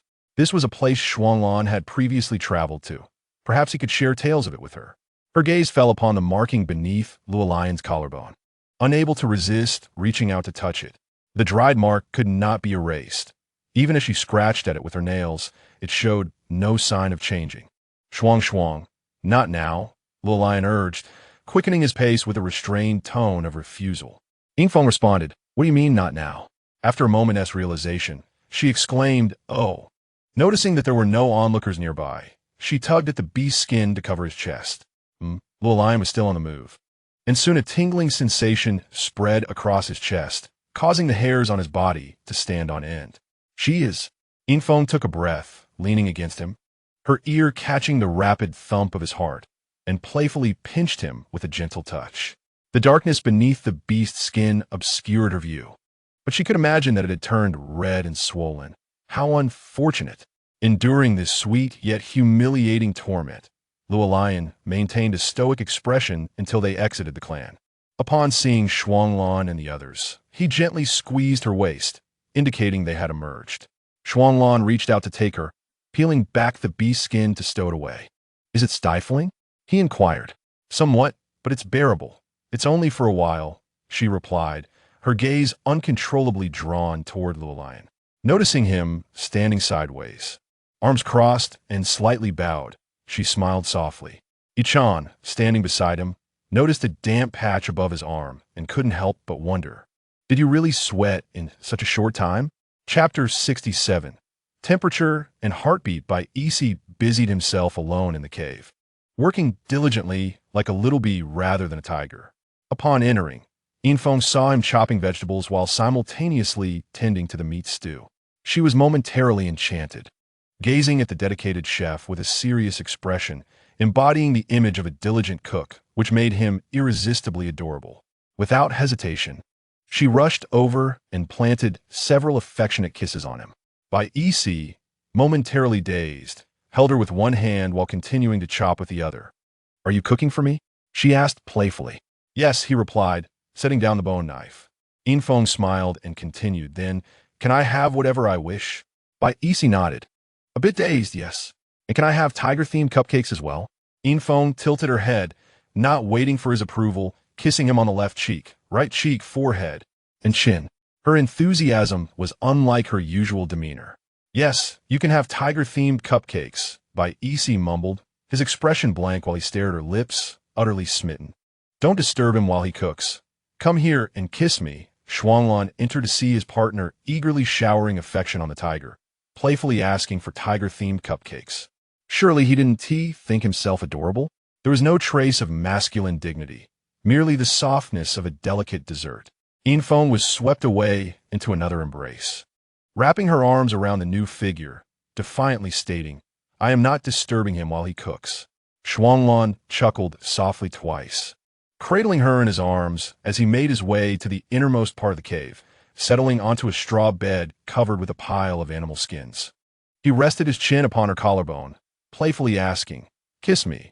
What do you want to eat? A little cake? Then why not indulge in a leopard-themed cake? Yin Shuangshuang remarked to herself, I knew this little rascal would have his own opinions, so eager to compete, no wonder others can't contend with him. It doesn't matter. The Empress has always been favored, she teased, pinching his cheek. Ah, are you saving it for later? No way, we must eat it now. Hurry up. With that, she pouted and raised her face. Yin Shuang, feeling helpless, repeated the previous kiss technique, finally planting soft pecks on his lips, the sound echoing delightfully. Are you satisfied now? Of course. Shall we keep watch together tonight? Ichan gazed at Shuanglan, a hint of surprise crossing his face. But he quickly understood when he saw Bai Isi emerge from the cave. All right, I'll take the front watch. Inside the cave, Yin Shuang sat cross-legged on the bed, observing the somewhat flustered Lorian as he busily poured water and arranged the animal skins. When people feel awkward, they often appear overly occupied. Yet they hardly know what they are busy with. Aren't you going to sleep with me? The sudden question startled Lorian, causing him to tremble slightly as he raised his gaze to her. Under the dim light, she appeared languid, a stark contrast to her daytime demeanor. Yet, Lorian was utterly captivated, unconsciously taking a seat on the bed, his feet sinking into the plush animal skin carpet, making him feel as though he were walking on clouds. Yin Shuang noticed his coyness, his back to her, making him seem vulnerable. With the enemy retreating, she quietly approached, casually wrapping her arms around his waist. In that embrace, she suddenly realized how slender his waist was. As her cool fingertips caressed his skin, a shiver coursed through him. So sensitive, she mused. Lorian, hesitant to move, merely felt her hands gradually ascend. When her fingers pressed against his chest muscles, he experienced a peculiar sensation that softened his body, prompting him to instinctively raise his head. Yin Shuang was nearly overwhelmed with beauty, and in that moment, she truly understood the delights of intimacy with a man. Who could fathom the potent allure of such delicate softness spilling through one's fingers? Lorian straightened slightly, placing his hand over hers, generously exposing his body, akin to a devoted male mantis willing to offer everything to his partner. His fingers traced down, hooking onto the animal skin at his waist. When passion surged, she instinctively grasped him. Lorian was taken aback by her boldness. This was the first time Yin Shuangshuang had seen such intimacy up close. A sensation entirely different from that with Shuanglan and the others. Do you usually act this way? Lorian bit his lip, wanted to withdraw her hand. Yet he couldn't bring himself to do so. No, I don't. She then raised her hand to touch his chest, asking, what about here? Lorian shook his head, indicating he wouldn't. Yin Shuang felt her cheeks flush, but backing down now seemed embarrassing. Where was the majesty of the head of the family? Clearly, Lorian was at a disadvantage in this regard. With a little pressure, he might even be reduced to tears. With that thought, she rose, urging Lorian to lie down on the bed. As their weights pressed down, the bed noticeably sank. At that moment, his black hair cascaded down, and though his skin tone concealed any blush, his breath was fervently warm. Yin Shuang removed her clothing. The smoothness of their skin meeting filled the last gap between them. Lorian placed his hand on her thigh, primal desires stirring within him, yet he restrained himself, gazing at her silvery hair. Lorian had emptied his thoughts, completely entranced. Even when she toyed with his only vulnerability, he could only breathe softly. Suddenly, the person atop him shifted. The intimacy during such moments was far more captivating than mere playful banter, and Lorian nearly lost his ability to think.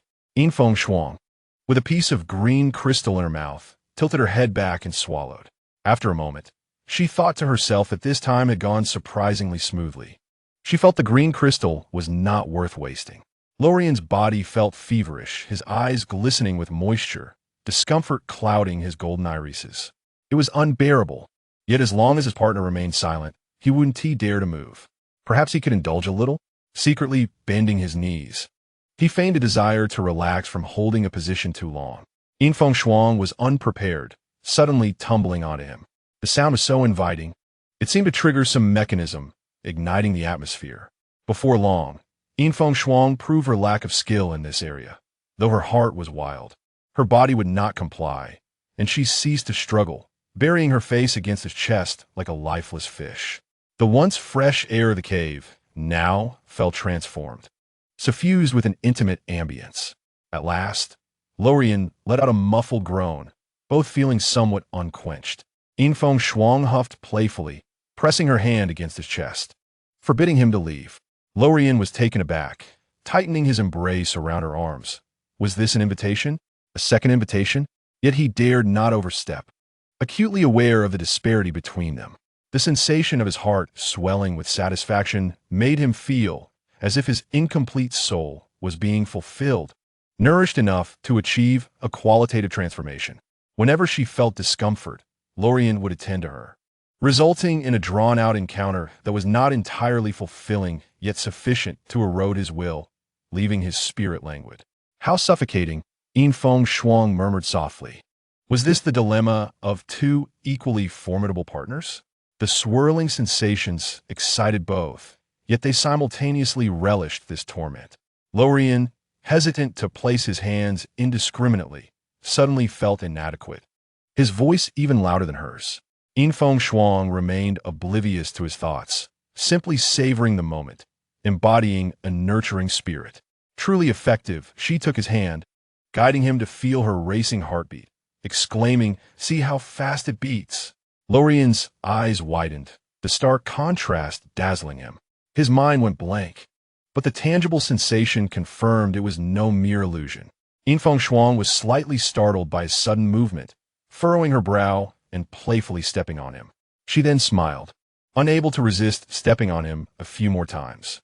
Yours is soft too. Chapter 68. Me, air feisty. Nothing can be relied upon.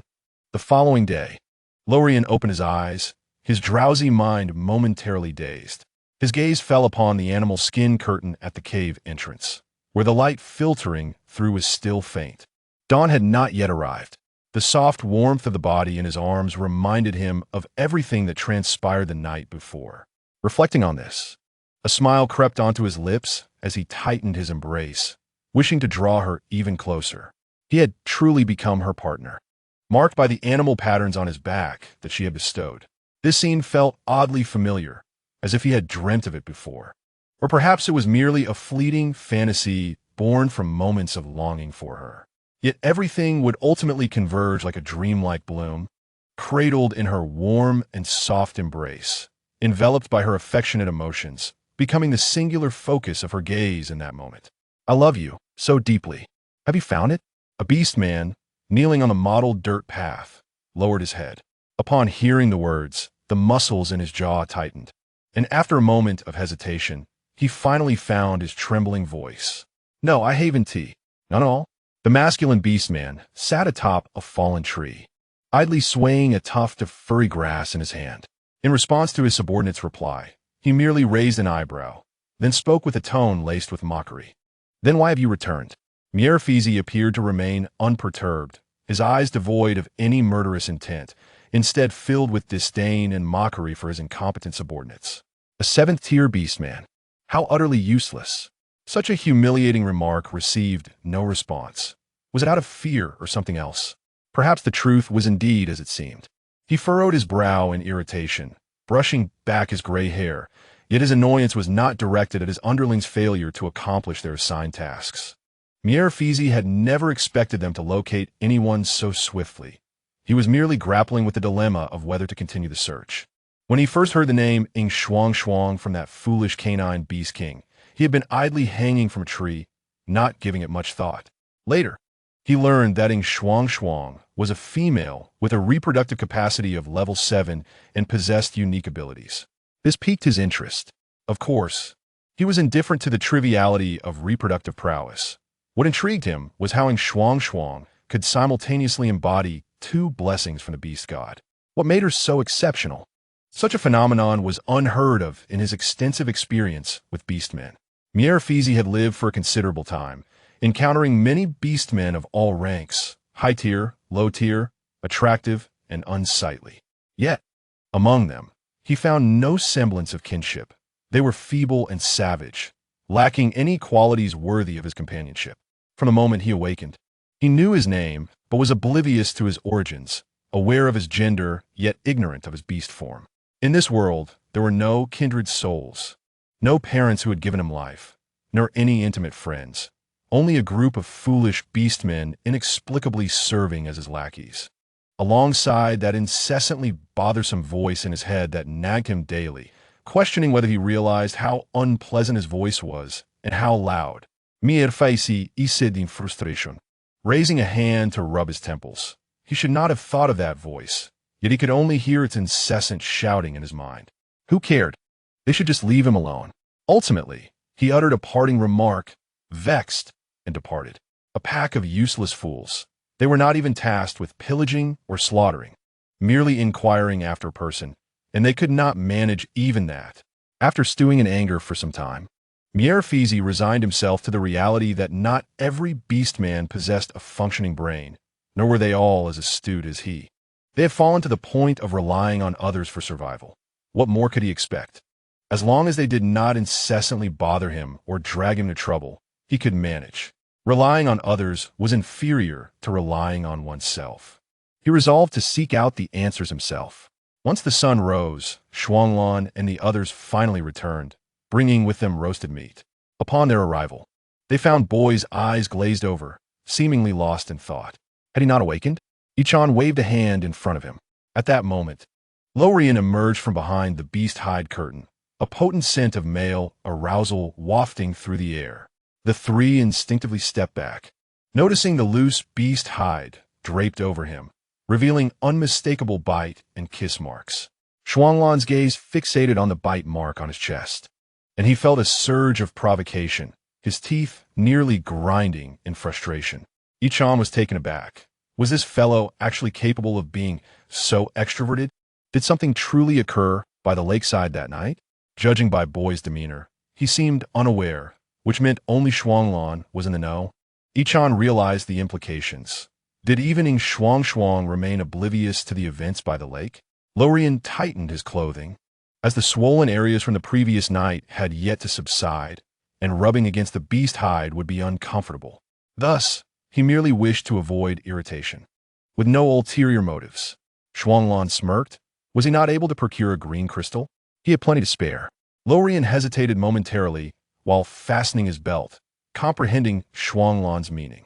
After considerable thought, he decided to retort, saying, "It seems you have a penchant for meddling in affairs that do not concern you. This was given to me by Shuangshuang. I intend to keep it." To Shuanglan, this translated to 4 words: meddling in others' business. Was this not an outright provocation? Displaying such arrogance in the morning, not realizing who he was showing off to, and now he dared to retort. Compared to him, Boy was far too naive. The outsider Ichan glanced left and right, scratching his head, awkwardly linking his arm through Boy's neck, saying, "Let us go. This is not our concern."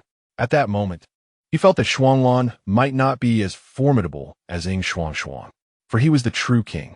After being pulled away a short distance, Boy broke free from his grasp, declaring, "I must go tend to Shuangshuang." Tend to Shuangshuang? It appeared that he was indeed the one vying for affection. Ichan seemed to grasp Boy's method of competing for attention. Lorian, on the other hand, was not inclined to escalate matters. He had no desire to quarrel with Shuanglan. Shuanglan felt similarly. Despite his irritation towards the golden eagle, he had already integrated into this family. A mere verbal sparring session sufficed. He had no intention of engaging in a life-or-death struggle with him. Upon glancing back, he saw Boy had already disappeared into the cave. Ah, how clever! Seizing an opportunity, was he? He had anticipated that none would be easy to deal with. Before long, Boy finished tidying up his temporary dwelling and prepared to set off. The journey to the western continent would take at least 10 to 20 days, even with a shortcut across the central continent. Yin Shuangshuang found it incredible. Heavens, such a long time. Then why not stay in the central continent? Shuanglan shook his head. It is not yet time. They needed to find another beast husband. Otherwise, Shuangshuang's powers could easily attract the attention of various tribes. "Are you not going to ask your husband how many little husbands he plans to find for you?" Xingyan suddenly inquired. He might not know himself. Given his temperament, he would prefer to minimize the number of them while ensuring my safety. Yin Shuangshuang replied. Her focus momentarily diverted from Shuanglan's matter. After a brief silence, she was uncertain whether to admire Shuanglan or to pity herself. "So, you are indeed the passive type. What do you mean by that?" "Sometimes I feel as though you have developed a bridge effect toward Shuanglan, thinking you love him so much that you comply with him in everything." Xingyan was uncertain if this was a suitable observation, realizing it could come off as somewhat provocative. "Forget it. Take it as you will." "No, Yin Shuangshuang interrupted, taking a moment to rephrase her thoughts before stating, "I do not deny that I genuinely like him, but I am fully aware that this is not merely a bridge effect. If you consider the actions Shuanglan has taken from beginning to end, can you point out a single error? Rather than saying I'm overly reliant on him, it would be more accurate to say he is exceptionally considerate, executing every task impeccably, aligning with my desires to the point where I cannot find fault." Yin Shuangshuang occasionally reminded herself to stay grounded, only to realize she had always been quite aware. She was simply too in tune with Shuanglan, so much so that it felt almost surreal. This deep-rooted unease occasionally stirred within her, yet she consistently managed to self-regulate. After calming down, she suddenly recognized that she had been worrying unnecessarily. Her life had always been a series of fortunate events. If she were to live in constant fear, what meaning would that hold? She had enjoyed a life of free flight for 19 years. Thus, what harm would there be in experiencing a life where someone cared and events were arranged? Chapter 69. The Eagle Clan Values Their Young. The view from high above was indeed splendid, albeit the wind was too fierce, forcing Yin Shuangshuang to be snugly wrapped in beast hide, tightly embraced by Shuanglan. Despite this, she attempted to peek her head out to gaze below. Though she could not enjoy the freedom of the spiraling eagle beside her, she could still catch glimpses of the scenery. "Do you enjoy flying?" Observing her cautiously extending her head, Shuanglan could not help but smile, his tone affectionate as he inquired. Yin Shuangshuang winced against the wind, contemplating that it would be quite amusing if her skin were to crack from the gusts. Subsequently, she buried her head beneath the animal hide and, after a while, replied in a muffled voice, "I like it." She yearned to experience the exhilarating sensation of soaring freely above the skies. The journey from Dongdalu to Shidalu was quite distant. Even reaching the fringes would take considerable time. Moreover, with the need to pause occasionally for rest. Yin Shuangshuang estimated that the journey would likely take much longer than anticipated. However, this was not a concern. Shuanglan remarked, "Although we won't pass through the heart of the central continent, the outskirts are still quite pleasant.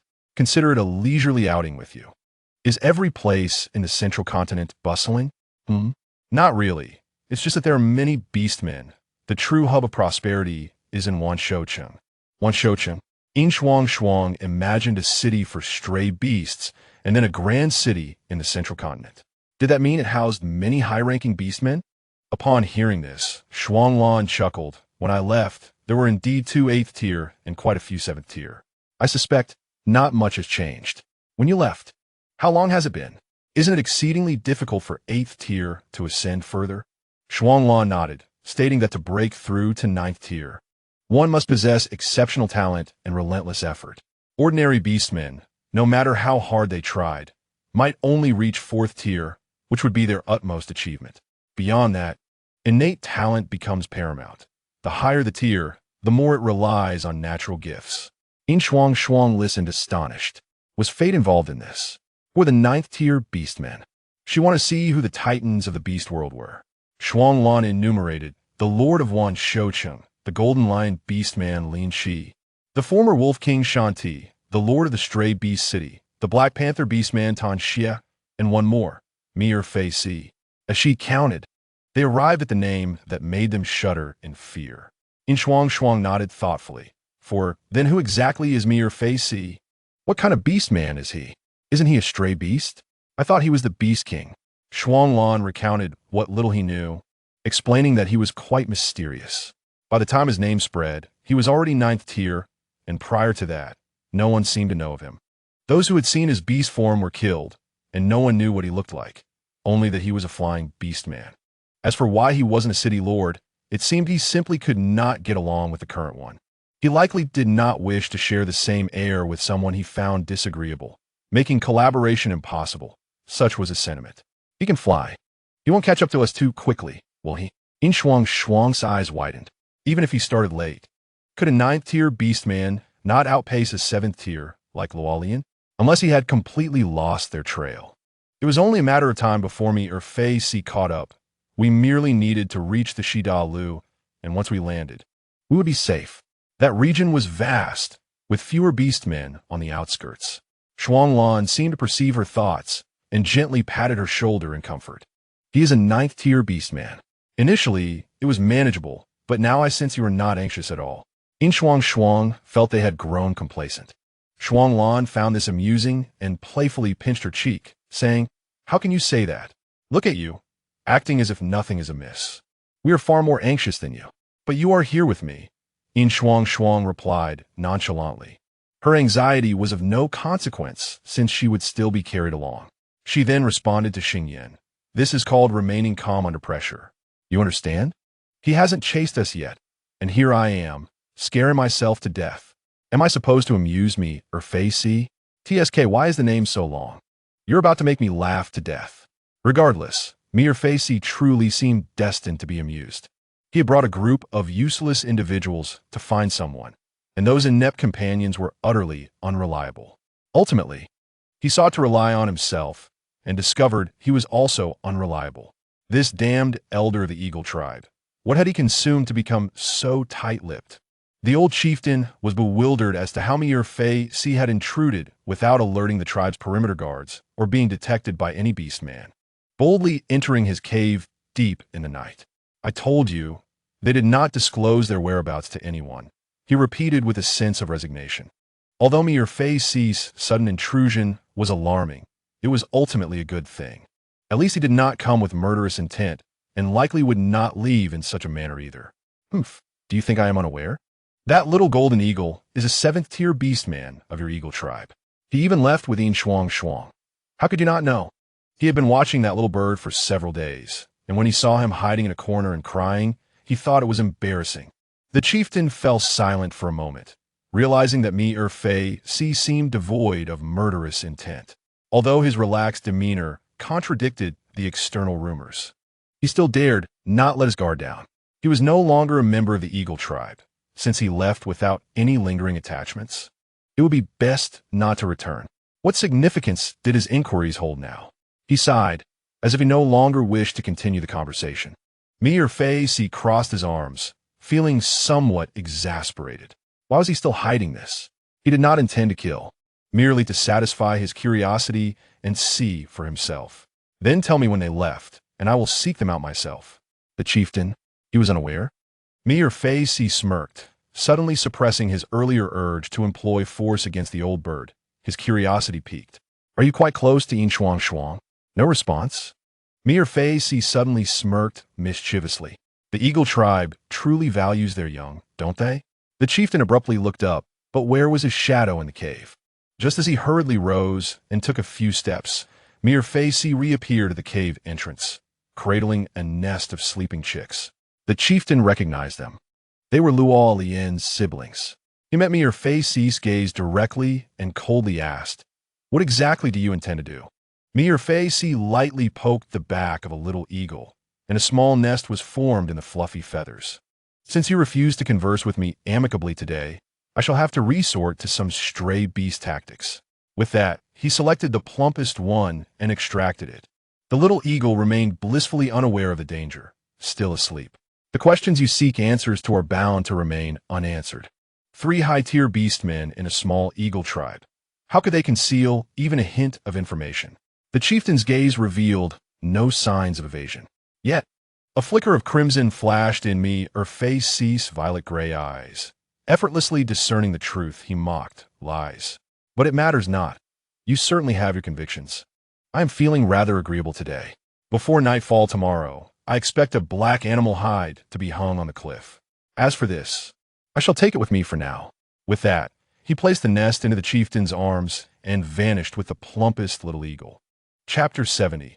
The ubiquitous clamor, the fledgling, barely out of its shell, had yet to fully grow its feathers before being abducted. Awakening to find itself in the den of a villain, it opened its beak to shriek, as if unable to close it. After a long while, Mir Fei's eyelid twitched. Why did he insist on bringing back a debt-collecting bird? It had been wonderfully serene, and now it was merely tormenting him. He began to reason with himself. Did Yin Shuangshuang really have to be sought after? Did he truly need to see what she looked like? Stop squawking. The little fledgling, G. Mir Fei covered his face. He had brought back an ancestor. Yin Shuangshuang, I have endured so much suffering just to see you. Yin Shuangshuang herself was blissfully unaware that someone had gone through great hardship to meet her. She nestled comfortably against a broad chest, closing her eyes in feigned slumber. The voice of the horned eagle beside her had quieted down, no longer chattering incessantly. She patted Shuanglan and asked, "Where's the tail?" As she spoke, a fluffy tail swished over, gently resting upon her. Yin Shuangshuang reached out and embraced the fluffy creature. Its fur a delightful cloud, infused with a refreshing fragrance. Where could this scent possibly originate? She recalled the wild snow leopards that often playfully nibbled on their own tails and found herself curious about the sensation of having one's tail in their mouth. Thus, she playfully bit down gently, only to find her mouth filled with fur. "Haha, are you foolish?" Shuanglan observed her every action, feeling both amused and charmed by her adorably daft demeanor. "Why are you nibbling on my tail?" Yin Shuangshuang wiped her mouth, grateful that he did not shed fur, and replied, "I was merely curious as to why you often hold your tail in your mouth. Is it too long? Indeed, it drags on the ground and gets dirty." Shuanglan explained. He meticulously groomed his fur daily, especially his tail, often using fragrant flowers to freshen it. It required special care. Dirty? That makes sense. By the way, do you ever get startled by your own tail? Like turning into a playful leopard or chasing after it? The image that danced in her mind was utterly entertaining. Shuanglan looked momentarily flustered. "I do not." After a brief pause, he added, "I suppose it's something I could do." "I believe that too. But you hardly seem the type to be frightened by your own tail." Xingyin interjected, "That must be from childhood. Young felines are often quite lively." Perhaps Shuanglan was one of them. What caused the change as he grew older? She mused, though he remained endearing. If he were too lively, she would certainly find it troublesome. It was preferable for a queen to maintain a composed and dignified demeanor. "Let's find a place to rest this evening." After a day of flying, Lorien and E must be exhausted. she considered. She also occasionally needed to address her physiological needs. Shuanglan had no objections. Indeed, a 6th or 7th tier beastman had impressive endurance, capable of flying for 3 days without fatigue. His primary concern was for Yin Shuangshuang, whose body might struggle with such exertion. They would fly for the next couple of days, landing once they reached areas with fewer beastmen in the central continent. They headed to a cliff where a piece of dark beast hide was hung. As dusk approached, the Eagle clan finally stirred. The beastmen, who had been lingering near their tribe, contemplated how to report back, only to look up and see a falcon hanging a piece of dark hide on the cliff. Elation surged within them, and they turned to hastily return and spread the news. Meyer's furrowed brow relaxed, all right. In no time, he had taken the little bald bird into his arms. As expected of the leader, how swift. The clan leader remained seated at the stone table, waiting for the return of the missing chick, which was nestled in a small nest before him. Speak, when did it leave? Meyer asked, holding the little bald bird. After a brief silence, the leader responded, 2 days ago. 2 days ago? That was when he was absent. Meyer tossed the chick into the nest and turned to leave. The leader caught the chick, noting its young age, and worried that Meyer's earlier frustration might have harmed it. Though he appeared worried about Meyer's demeanor, it seemed that he was merely curious about Yin Shuangshuang and had no intention of causing her harm. Where then did the rumors originate? Unbeknownst to Meyer, he had been misled and returned to the beast city of wanderers. Despite his ability to teleport, it would be challenging to catch up with Yin Shuangshuang without a clear direction, so he sought assistance.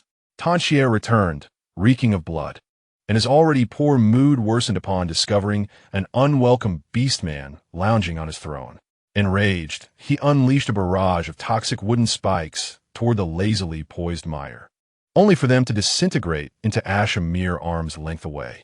Throughout, Meyer did not even flinch, and, as the black ash settled, he smirked. Why are you still so weak? Tanxie's expression darkened. Though irritated by Meyer's words, he refrained from losing his composure. What brings you back? Meyer frowned, his disdain palpable. I lost track of him, Tanxie replied, his tone exasperated. Upon hearing this, Tanxie blinked in surprise and then erupted in laughter. You lost him? Ha ha ha. Meyer retorted. Your laughter is more unpleasant than your cries. How did you manage that? And you look horrid. Good thing you weren't the one chasing him. If Yin Shuangshuang saw you, she'd probably run even faster, Tanxie mocked. Silence. I am not ugly. Meyer dismissed him, tired of the banter. Tell your people to search for him, but do not harm him. Inform me immediately if you find him. As for myself, I shall retire. Tanxie raised an eyebrow, elongating his tone. Are you interested? It didn't sound like teasing, but rather a taunt. Meyer remained unfazed, turning to leave without acknowledging him. Without beast patterns, does she truly fancy you? Tanxie continued, intending to provoke him, but Meyer remained indifferent.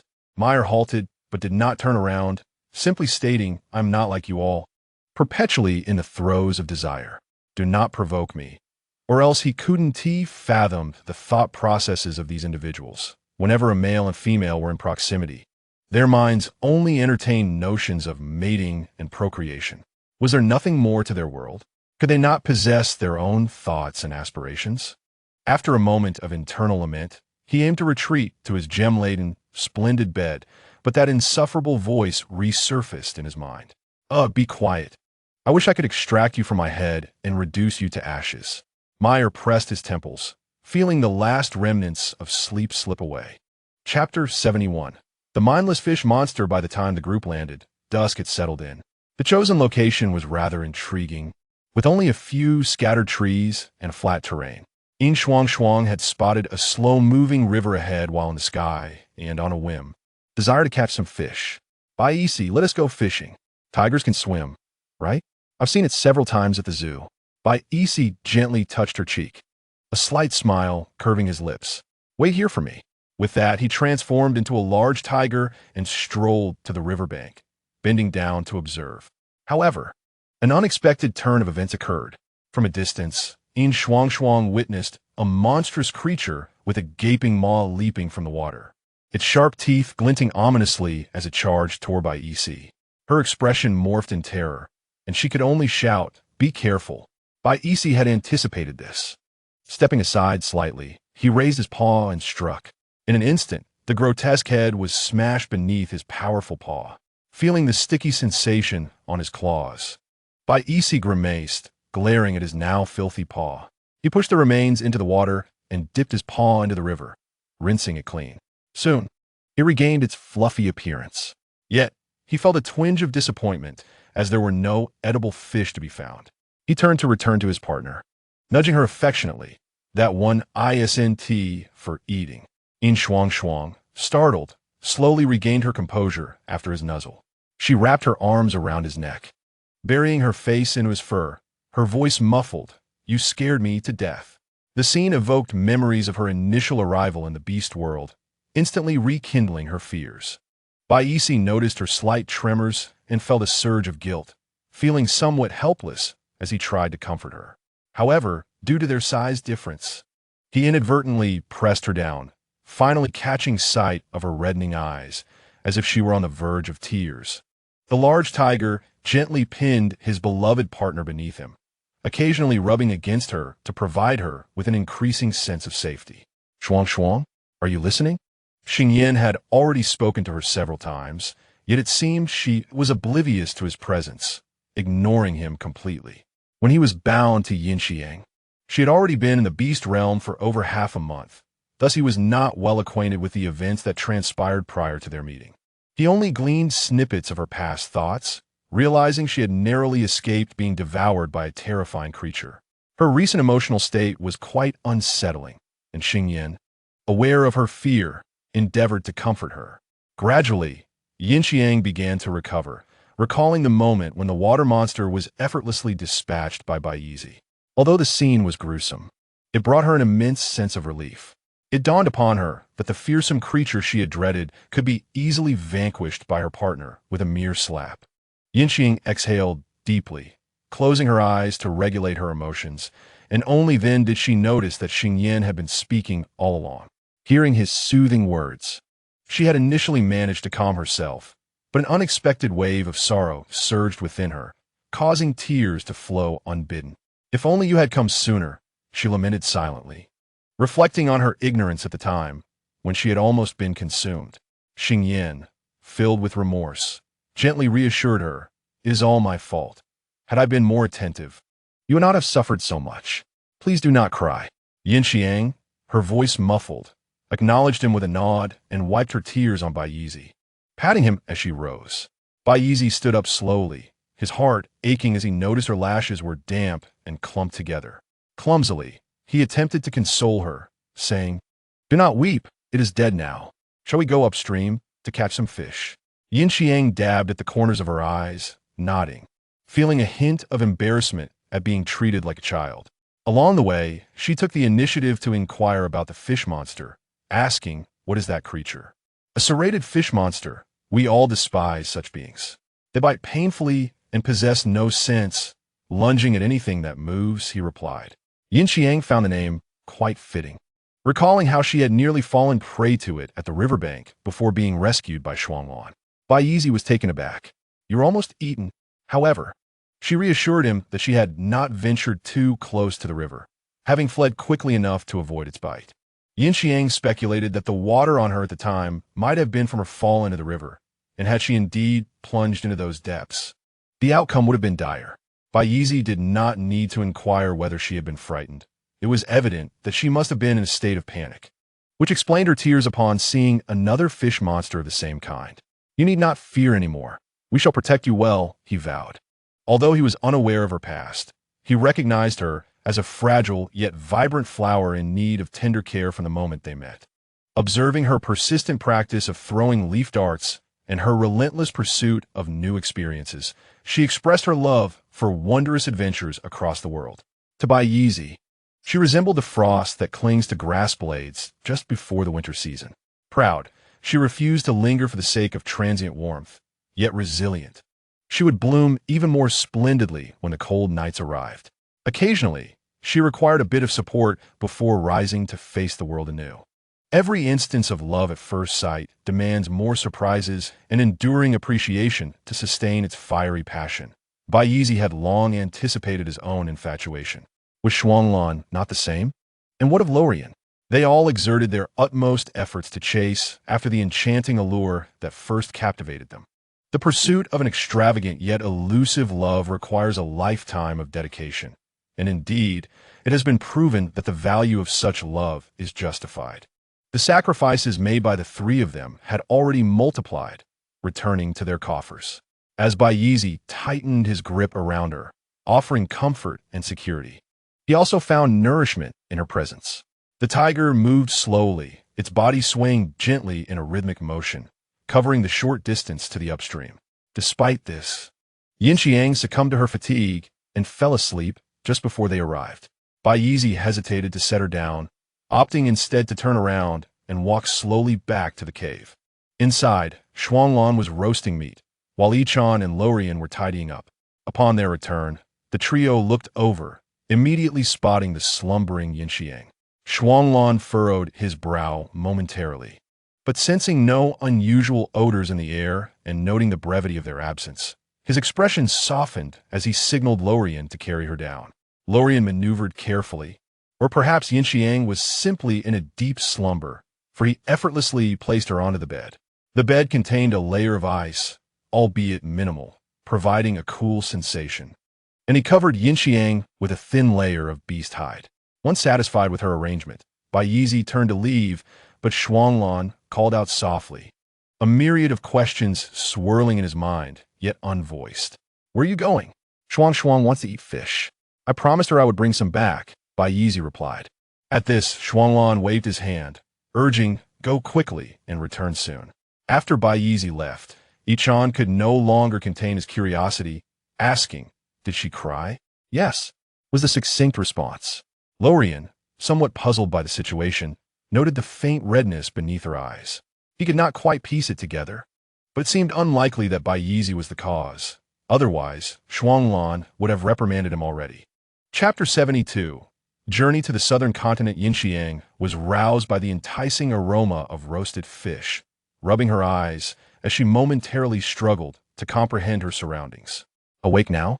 Come eat some fish," Shuanglan encouraged, leaning close to her with a tender gaze. "Have I slept for a long time?" she inquired as she gradually sat up, recalling how she had dozed off, astonished that the gentle swaying of the tiger's back could lull her to sleep. It was even more amusing that such emotion worked on her. "Where's Bai Yizi? I don't see this big tiger anywhere." Lorien handed her a cup of water, explaining, "He went to bathe, and Yichan went to gather wood." With this information, Yin Shuangshuang chose not to ask further. It was common for most beastmen to transform into their animal forms while bathing, a practice Bai Yizi had often indulged in. As Shuanglan waited for her to finish preparing to get off the bed, he swept her into his arms, leaning close to her ear to whisper, "Are you tired from flying in the sky all day?" "Tired?" Yin Shuangshuang instinctively glanced at Lorien, who seemed to have exerted himself the most. "Thankfully, the evening breeze was so pleasant that I accidentally dozed off." "Is it quite late now?" Shuanglan shook his head, assuring her, "Not late. The fish will be ready soon." In truth, they had already roasted several, and Yin Shuangshuang had awakened just as they were preparing the last one. The fish that Lorien held looked rather small, about the length of her arm, flat and narrow. As it cooked, the fish was coated with seasoning, its skin turning a crisp golden brown. Suddenly, she recalled a pressing question. "Did you remove the entrails and scales?" "Rest assured, I discarded everything. I dislike that flavor. And since this fish has few bones and tender meat, it was essential to remove the unpleasant innards to preserve the taste," he replied. Before long, the roasted fish was placed in Yin Shuangshuang's hands. The tantalizing aroma made her mouth water, and after blowing on a couple of times, she eagerly took a bite. The exterior was crispy while the interior remained succulent and juicy, with only a subtle fishy taste, though a bit hot to the tongue. Lorien, concerned she might burn herself, gently advised, "Take your time." "Delicious," she exclaimed, enjoying the unique flavor of the roasted fish, which, while not as strong as braised fish, possessed a delightful essence of its own. "Hurry and eat. It will lose its warmth and flavor," Shuanglan interjected, sewing the beast hide in hand. Yin Shuangshuang noted that although the cave was dimly lit, she could still discern the color of the hide, short-haired and white. "What are you sewing?" she asked. Shuanglan tied off the thread and replied, "I am making you a piece of beast hide clothing to keep you covered, white in color just like you." A cloak? A hooded cape? The two looked at her, puzzled. "What cloak?" Yin Xiang smiled, recalling a beautiful explanation. "When you wear it and the wind blows, it will flutter, taking on the shape of the wind, as if you were draped in the essence of the breeze." "Is this what a cloak is?" Shuanglan felt a surge of delight in his heart. "Do you like it? How could I dislike anything you make?" Shuanglan was aware of a few garments she detested wearing, and among those, the ones I cherished most were precisely those she found unappealing. "Is that so?" "Oh, those heavy-looking outfits." Yin Fangfang sighed in resignation. Wearing such attire would hinder her ability to walk gracefully. Given her daily excursions through dense woods, such clothing would undoubtedly be a hindrance. Lorian raised her hand and timidly suggested, "I can carry you. No need to walk." Ultimately, after Shuanglan's persistent entreaties and Lorian's occasional interjections, Yin Fangfang acquiesced. "I genuinely mean it. They do look splendid when worn, but they are cumbersome." Xing Yin chuckled, as if you were particularly enthusiastic about your missions. Yin Fangfang had consumed 2/3 of the grilled fish, not out of satiety, but because it had grown cold. She had no appetite for cold grilled fish, thus she tossed it to Shuanglan. She then turned her attention to the sizzling grilled meat, momentarily feigning concern about potential breakouts before resuming her enthusiastic consumption. By the riverbank, Baici climbed up, his damp fur dripping with a faint red liquid. Behind him, the river was littered with the carcasses of monstrous fish, staining the water crimson, which lingered for a while before gradually dispersing. He, feeling somewhat agitated, scampered upstream for a bath, still reeking of the blood of those fish monsters. He resolved to learn from Shuanglan and find a cluster of flowers to mask his scent. Yichon, clutching a bundle of firewood, noticed the diminutive figure of Baici and the grim scene behind him. Curiously, he swooped down. "Baici, is it you?" Baici glanced at him, then wordlessly continued upstream, with Yichon trailing closely behind. He suspected that perhaps one of those fish monsters had bitten Baici's bell. Otherwise, he couldn't fathom why he was in such a frenzied state. Before long, the cleansed tiger emerged, flames instantly enveloping its body, and after a brief moment, its fur was dried, yet when its eyes met Yichon's, it inexplicably turned its head with a smile. "What are you laughing at? Am I that amusing?" Doubtful, Baici turned away and caught sight of his reflection in the water. His fur was indeed frizzy. "You should head back. I have matters to attend to." With that, Baici scampered off. Yichon tilted his head slightly, clutching the firewood as he soared towards the cave, realizing he must inform Shuanglan and Lorian so they could all share a laugh. Tanxia, feeling rather bored, rested his chin on his hand, idly playing with the animal skin clothes on his body while observing the orc below. "So, the southern continent?" "Indeed. According to the orc from that small tribe, 2 orcs did pass through their territory, heading to get marked." Tanxia grew puzzled again. "But what of Yin Fangfang's other 2 orc husbands? Are you certain it was Yin Fangfang?" "No, the female orc was wrapped up. Her face was obscured. They mentioned she was unwell." Upon hearing this, Tanxia scoffed. "Is that all? Nothing more?" "No, that's it." "Then why not go search for her?" Although Mir Fizi had warned him repeatedly against approaching Yin Fangfang, how could he possibly let go of a female orc with a level 7 fertility awakening? He speculated that even if he did not take action, many others would be eager to pursue her. "Marked? That is splendid. Wait, inform Mir Fizi that Yin Fangfang has been to that small tribe, along with the rest." The subordinate understood. Not a word more should be spoken. "Shuanglan, don't mess around." Yin Fangfang had dozed off for a bit in the evening, but now she found herself unable to sleep. However, her insomnia conveniently aided the snow leopard. "Oh no, Baici was still nearby. I haven't eaten." His tiny voice ignited a blush on Yin Fangfang's face. Why did he always choose to engage in such antics beside Baici? Suddenly, a hand wrapped around her waist, startling Yin Fangfang. It was Baici. Chapter 73. The Sea Tribe orcs are quite handsome. Yin Fangfang was nearly terrified. This simply would not do. How could she face the next day? Shuanglan paused, then chuckled, ultimately choosing to spare her. "I won't disturb you." "Damn Baici." Yin Fangfang sighed with relief, her legs instinctively curling up. Baixi's breath was somewhat heavy behind her, and she could sense him brushing against her back ever so lightly. Time passed, though not excessively long, and both settled down. Though now it was Yin Fangfang who felt a bit overheated. A low chuckle emerged from Shuanglan, who seemed to find amusement in the situation, clearly wanting to intervene. Yin Fangfang, what?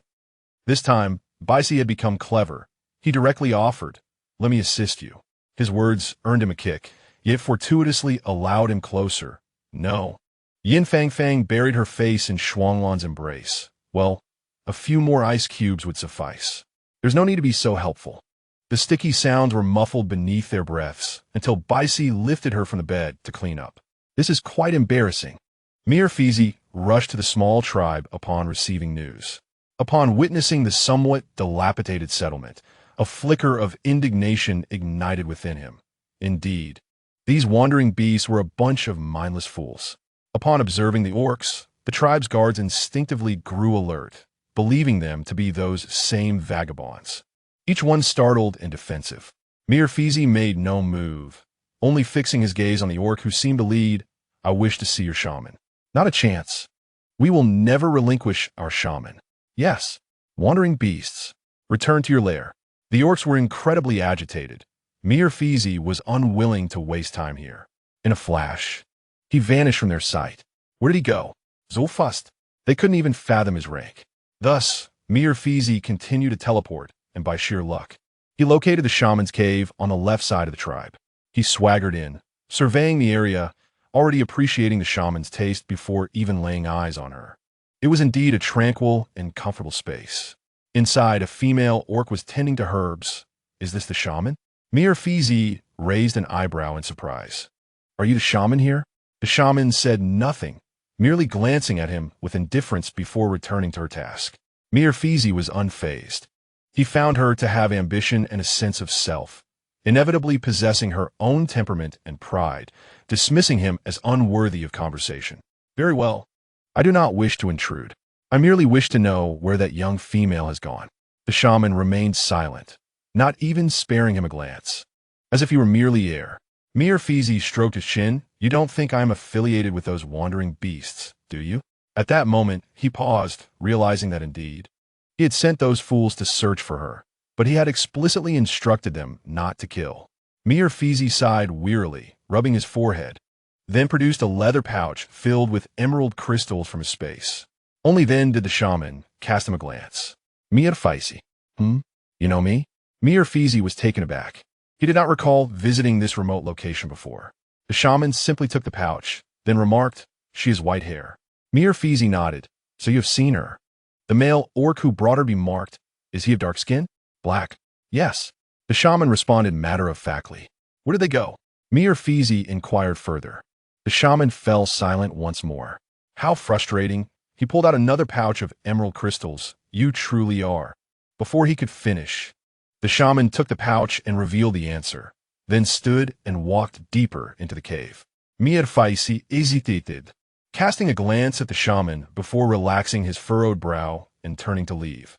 It seemed a significant figure had emerged in this small place. What could she possibly want with so many emerald crystals? She bore no scent of any male orc, indicating she had no partner. How intriguing it is. The closer one gets to Enfrost, the more delightful surprises one discovers.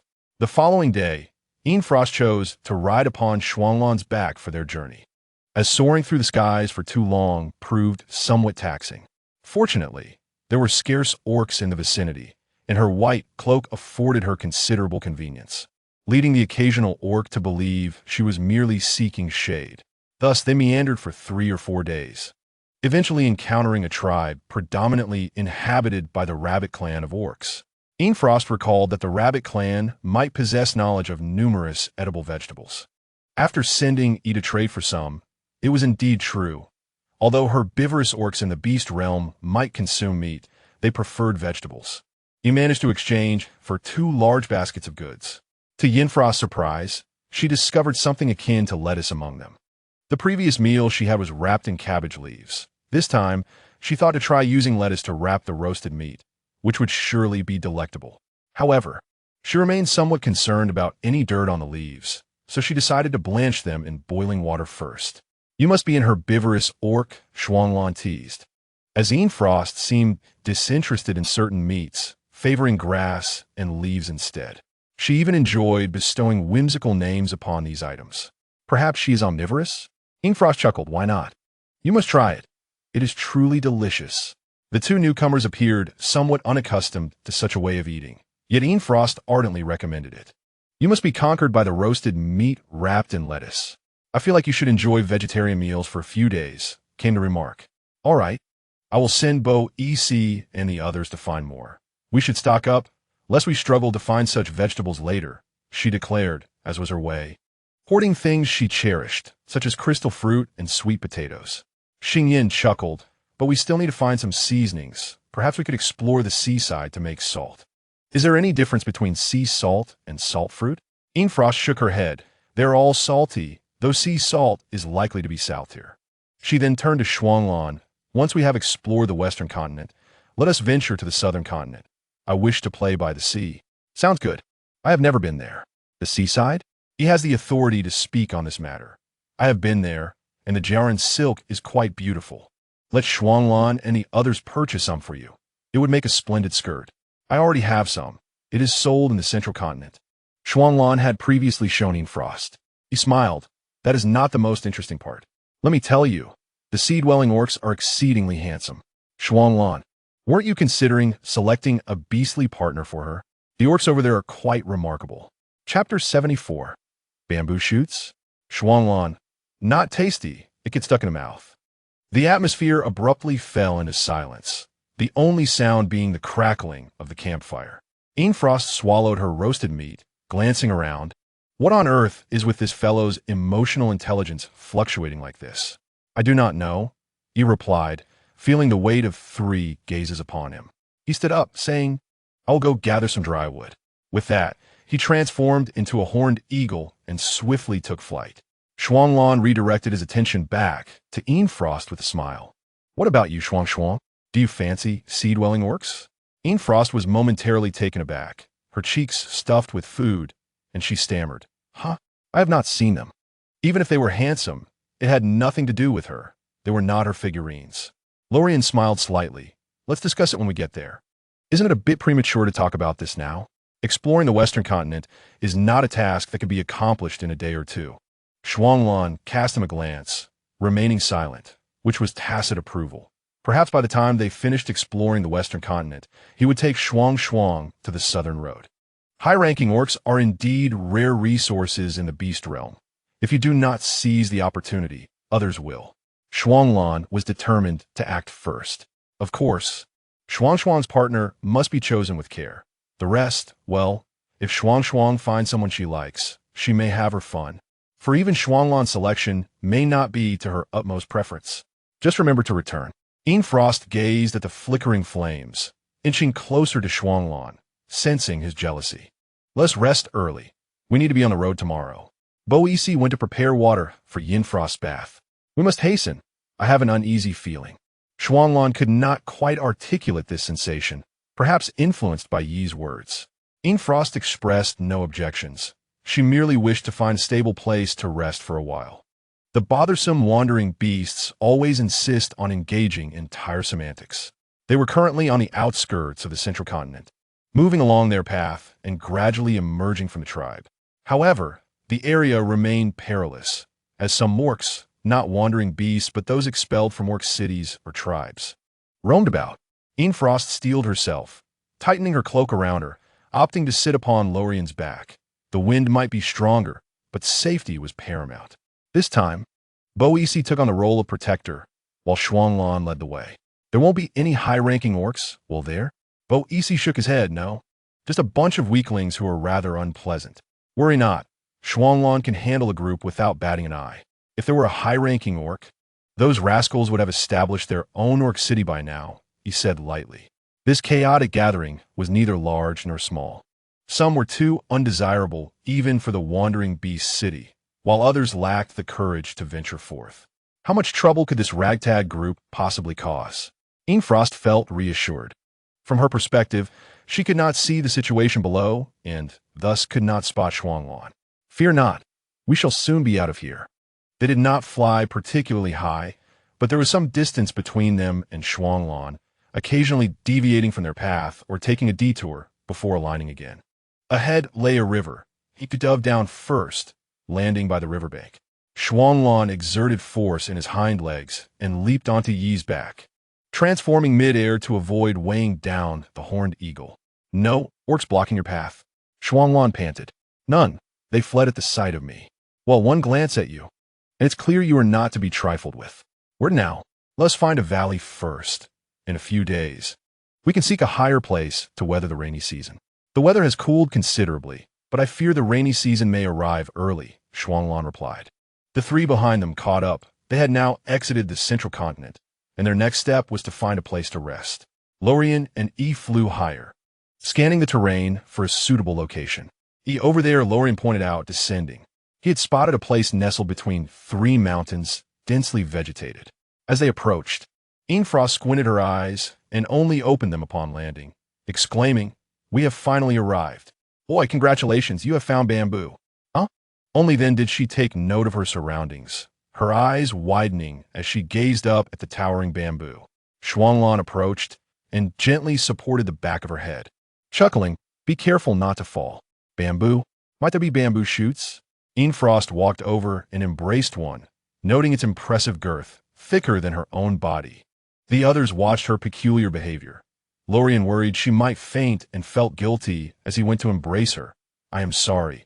I will fly more steadily next time." Frost, bewildered, exclaimed, "Huh? Oh no. I merely want to see how big this was." It turned out she had to exert all her strength to barely wrap her arms around it. It was indeed a supersized bamboo. "You are quite fortunate. The shoots have yet to grow. In a while, we can dig them up." Xingyin shared the good news. Frost froze for a moment, elated enough to almost leap into the air, startling Lorien. "What is the matter?" "Haha, I am sorry, I just suddenly thought of something." With that, she winked at Shuanglan. Shuanglan curved his lips, attempting to suppress his rising smile as he approached. "Have you found something else to eat?" Hum. Joyful anticipation filled the air, as one mused that in due time, fungi would grace this place, inviting delightful indulgence, my dear princess. "Indeed, I anticipated that we are a blissful household," replied Xingyin, showering praise. "When the time comes, let your husband gather them for you," he added, casting a glance at Shuanglan. As the rainy season persisted, Shuanglan shook his head, acknowledging that while the rain could cease momentarily, such moments were fleeting and ineffective for substantial endeavors. He cradled Feng in his arms and ventured into the bamboo grove. Turning back to the others, "I shall take her to explore within. You may proceed to excavate the cave." Bai Yizi, understanding their intent, did not linger and led the remaining two to seek an appropriate location. "Now, if you have any secrets to share, do so here," Shuanglan suggested, pausing as he gently squeezed her thigh with affection. Feng met his gaze and smiled, her eyes sparkling with understanding. "This is bamboo. You can eat it when it's young," she informed him. Shuanglan was aware, yet found it unpalatable, bitter, and numbing. "It seems you have yet to discover a proper method to enjoy it," Feng teased. Amused by his reaction, Shuanglan's furrowed brow relaxed slightly. "Stop laughing. Is it truly that amusing?" Feng composed herself and playfully squeezed his face. "Silly, you didn't cook it?" "Of course it wouldn't taste good.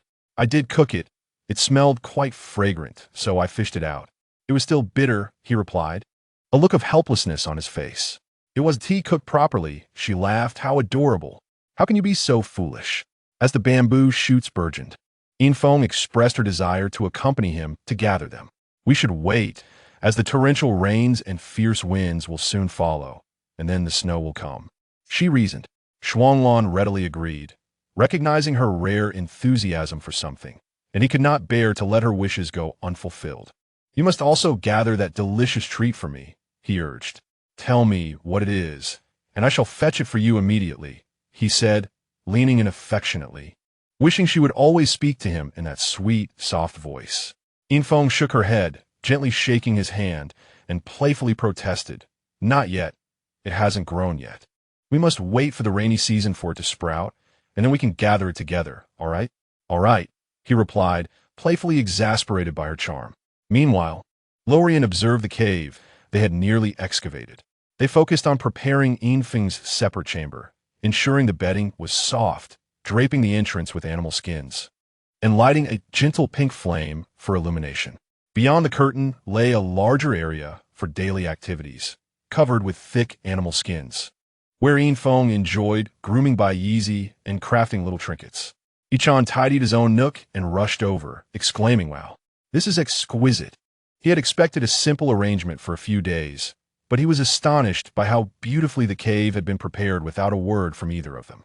Perhaps this was the reason he struggled to find a partner. While he excelled in many areas, he could not fathom the finer details of such endeavors. Lorien chuckled as he took a glance. "Your space is indeed rustic. Well, it's just a temporary place to rest. We'll be moving soon, so why bother?" Ichan shrugged dismissively. Just then, Yinfeng and the others returned, and Lorien's gaze immediately fell on Yinfeng, who wore a smile, suggesting she had encountered something delightful. He then noticed Shuanglan, whose face bore a rosy hue. Lorien's attention flitted between the two, curious about what Yinfeng had done to cause Shuanglan's blush. "Yinfeng," she looked up at him, her smile broadening as she approached. "What's the matter? Is the cave ready? Let me see. Yes, it's all set. Bai Yeezy is cooking inside. Let us go in first to see if there is anything you dislike, so we can adjust it," he replied. "Great," Ichan mused. Strolling over to Shuanglan, "What is going on with you?" He observed Shuanglan as if he were feverish, sensing something was amiss. Shuanglan shot him a glance. "It's nothing." How could he admit that today he discovered his partner was a bold and spirited female? Usually, it was he who made Yinfeng blush and flutter her heart. How had the tables turned? Moreover, he had only intended to steal a glance, yet his actions had been so forceful. Who had taught her such boldness? Bai Yeezy? Unlikely. Perhaps it was Lorien. Oblivious to the potential danger, Lorien guided Yinfeng around their new home. "Do you like it?" he asked. Yinfeng nodded, though she noted the dim lighting, reliant solely on the flames. Prolonged exposure wouldn't be good for her eyes. She envisioned bamboo, imagining a bamboo house. This way, Shuanglan could transport it within his space, allowing them to move seamlessly without needing to excavate caves elsewhere. Without hesitation, she pulled Lorien outside, just as Shuanglan and Ichan entered. "Come here. I've thought of a new idea. What if we build a house? It could fit inside Shuanglan's space, making it quite convenient." Upon hearing this, the male beastmen exchanged glances, recognizing the merit in her suggestion. They were familiar with houses, as larger tribes constructed them from stones. Turning to alternative means when caves were insufficient. "My mother's house is made of stone," Shuanglan remarked. Yinfeng's eyes sparkled. "Exactly. There are stone houses and wooden houses, which are made from timber." Shuanglan directly inquired, "Shall we use bamboo from outside?" "Bamboo? Isn't it's just the green grass growing in this area?" Ichan questioned, unfamiliar with the term. "What green grass?" Yinfeng blinked, surprised he had never seen it. "Ah, it's bamboo.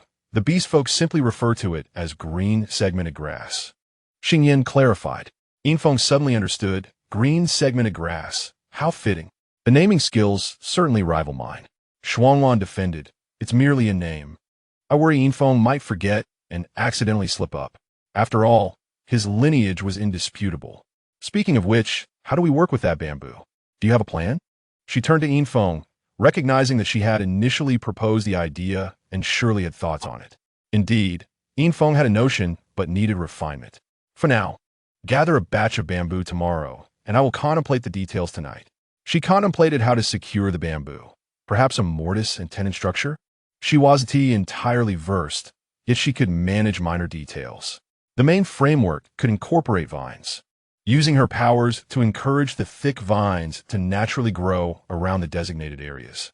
Moreover, they could stay in the cave during inclement weather. Meanwhile, in a certain locale of the western continent, Mir Faizi had found the highest mountain and excavated a cave for temporary refuge. Having arrived in the western continent, they likely traversed directly across the central continent to reach this spot.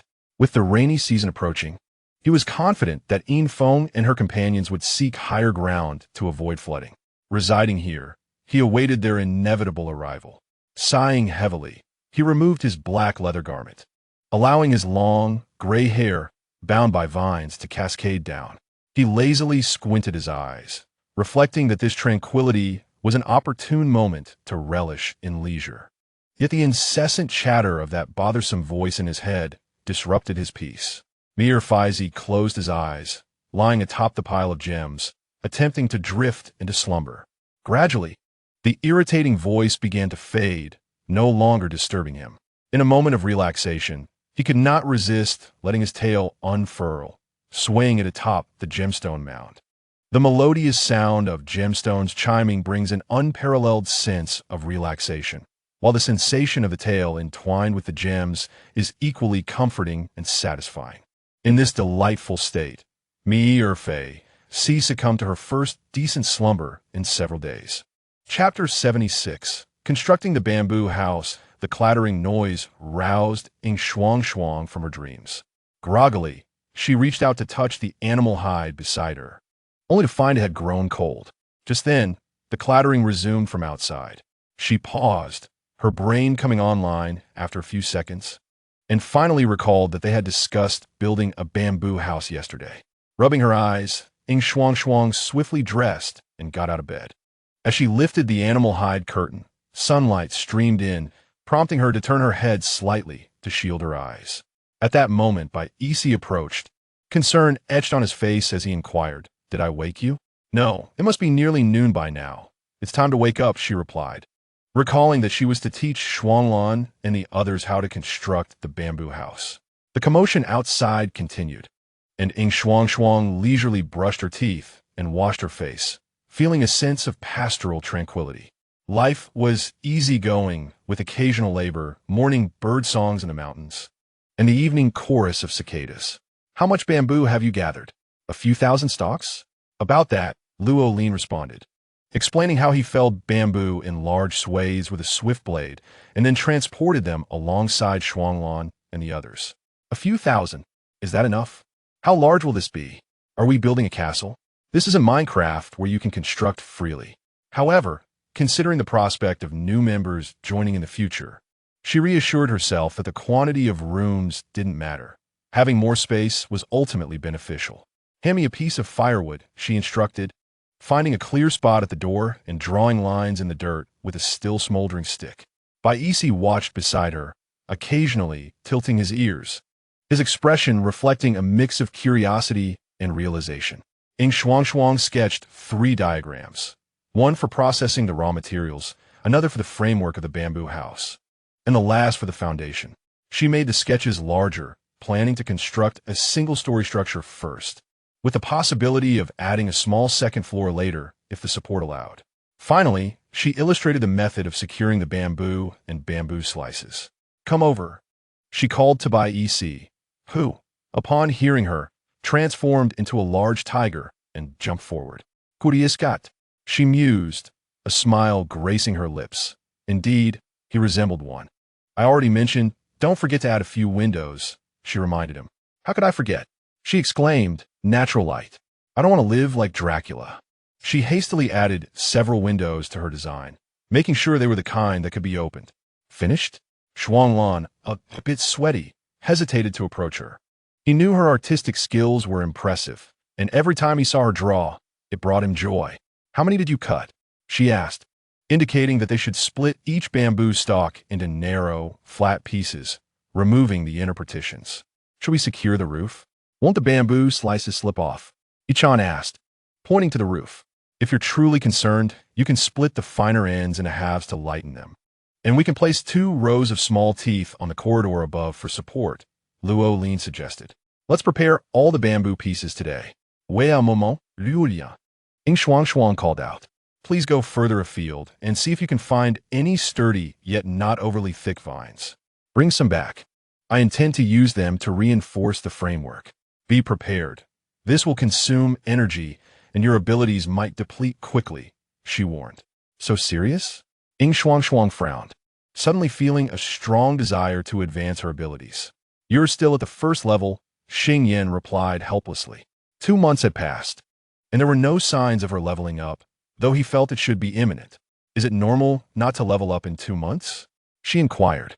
"Wait, I seem to have forgotten something. Is it normal? I don't know if it's normal not to level up in 2 months, but I do know that going without your period for 2 months is certainly not normal. Yin Shuangshuang had always had irregular cycles, with delays or advances being commonplace.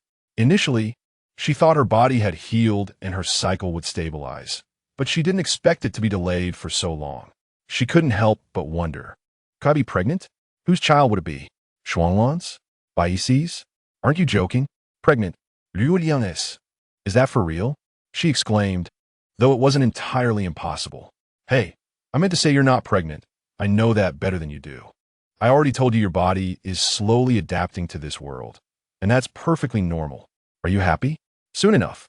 You might only have to deal with your period once a year. Yin Shuangshuang was taken aback. She recalled having heard this before, but had forgotten in her moment of panic. Could it really happen so quickly? Xingyin chuckled. Don't worry. If there is anything wrong with your body, I'll notify you immediately.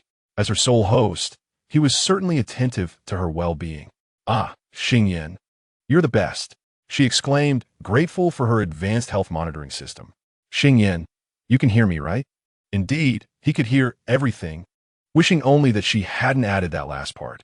Baici and Shuanglan switched roles, taking turns to cook while Yin Shuangshuang assisted. As the construction of the bamboo house commenced, she felt somewhat unhelpful and opted to wash the vegetables instead. Luo Lin's abilities were essential for cutting bamboo. His wind blade worked wonders for slicing both the bamboo and the inner partitions, leaving the little bird to sadly finish the bulk of the work. Yin Shuangshuang busied herself preparing fruit juices, rolling them up with small vines to deliver, fulfilling her role in logistics for the day. By the end of the day, a significant pile of bamboo had been transformed into neatly stacked bamboo slices. After laboring for so long, everyone was sweaty and rushed to the water's edge for a bath. Shuanglan seized the opportunity to take Yin Shuangshuang, who had been poking at a small mat, along with him. Hey, what are you doing? Shuanglan nuzzled against her, declaring, now you're dirty too. We should wash together. Yin Shuangshuang raised her hand and playfully tapped his fluffy head, producing a surprisingly loud sound. Luo Lin and the others observed, but said nothing. In such moments, whoever took the initiative prevailed. If one were to disrupt the harmony, they might find themselves on the receiving end of chaos as well, which was not worth it. Upsetting Yin Shuangshuang would not do. Shuanglan led her to a small pond, where the water was shallow and crystal clear, perfect for bathing. It's a bit cold, he reassured her, gently patting her back. Let's try again. It should be warmer now. Once an orc reaches the 8th level, their capabilities begin to influence their partner, so perhaps during the cold season, it wouldn't be too chilly for Yin Shuangshuang. Dipping her foot into the water, she found it much improved. At least it wouldn't send her shivering. I told you it would be fine, he said, lifting the animal hide skirt from his waist and gradually pulling off Yin Shuangshuang's clothing, his demeanor calm and unhurried. Feeling a bit awkward, she leaned closer to him, blushing as she exclaimed, are we still going to wash? Seeing her reaction, Shuanglan chuckled softly, replying, of course. Weevee worked up quite a sweat. It will take time to wash thoroughly. Then why are you rubbing against me? Since we'll be washing anyway. Let us do it together. I'll help you wash, inside and out, every inch, he said, unabashedly ignoring her protests. His strong, white arms encircled Yin Shuangshuang's waist, and with a gentle tug, he lifted her and eased her into the water. Chapter 77. The little bird loves its master Xingyin. You don't even know the name of your planet? It's 78,414. Yin Shuangshuang. Now I know. What are the coordinates? Starry words. Ah, it seems you cannot survive without me. 4009. Should you stray further off course, even I, Xingyin, cannot save you. Being awakened by hunger is Yin Shuangshuang's fate. In the cave, the flickering firelight cast dancing shadows. She stirred her body, having consumed 2 green crystals, yet still felt a lingering sense of weakness. Truly divine strength. It must be quite late now, as the outside world remained silent. Only Shuanglan and Luolian were gathered by the campfire, a bowl of partially cooked noodles resting beside them. Before she could approach, Luolian had already reached out to embrace her. Noticing her weary appearance, he furrowed his brow, casting a disapproving glance at Shuanglan before inquiring with genuine concern. Do you feel any better? Yin Shuangshuang nodded slowly, expressing, I am hungry. In truth, she still felt somewhat drowsy. She merely wished to eat something before returning to sleep. Shuanglan had just poured the noodles into the pot to continue cooking and was now stirring it. After consuming 2 water crystal fruits, she bypassed Shuanglan and settled into Luo Lian's embrace, glaring at him fiercely. Oomph, such a lack of restraint. As if living today means there is no tomorrow. Must everything be consumed? Let us see how he manages the work tomorrow. Shuanglan had been keeping an eye on her from the corner of his eye. Upon seeing her irritation, he raised his gaze. Their eyes meeting in a moment of collision. He smirked slightly, suddenly blinking, mischief evident on his face. How could he be like this? Clearly, her thoughts during the last advancement were spot on. This was the encounter with the silver demon, the little bird. One cannot sleep alone tonight. I demand your company. She absolutely refused to stay with Shuanglan this evening. Luo Lian, stunned, nodded, his heart bubbling with joy at her desire to sleep with the little bird. Shuanglan was unperturbed, understanding that he had indeed exhausted her today. It was no wonder she was reluctant to engage with him. His fullness did not equate to her satisfaction. He would be more mindful next time. Yin Shuangshuang's hunger was alleviated by the steaming sweet potato noodles. But soon she felt sleepy again. Yawning, she bit into a prickly fruit while gazing at the fire.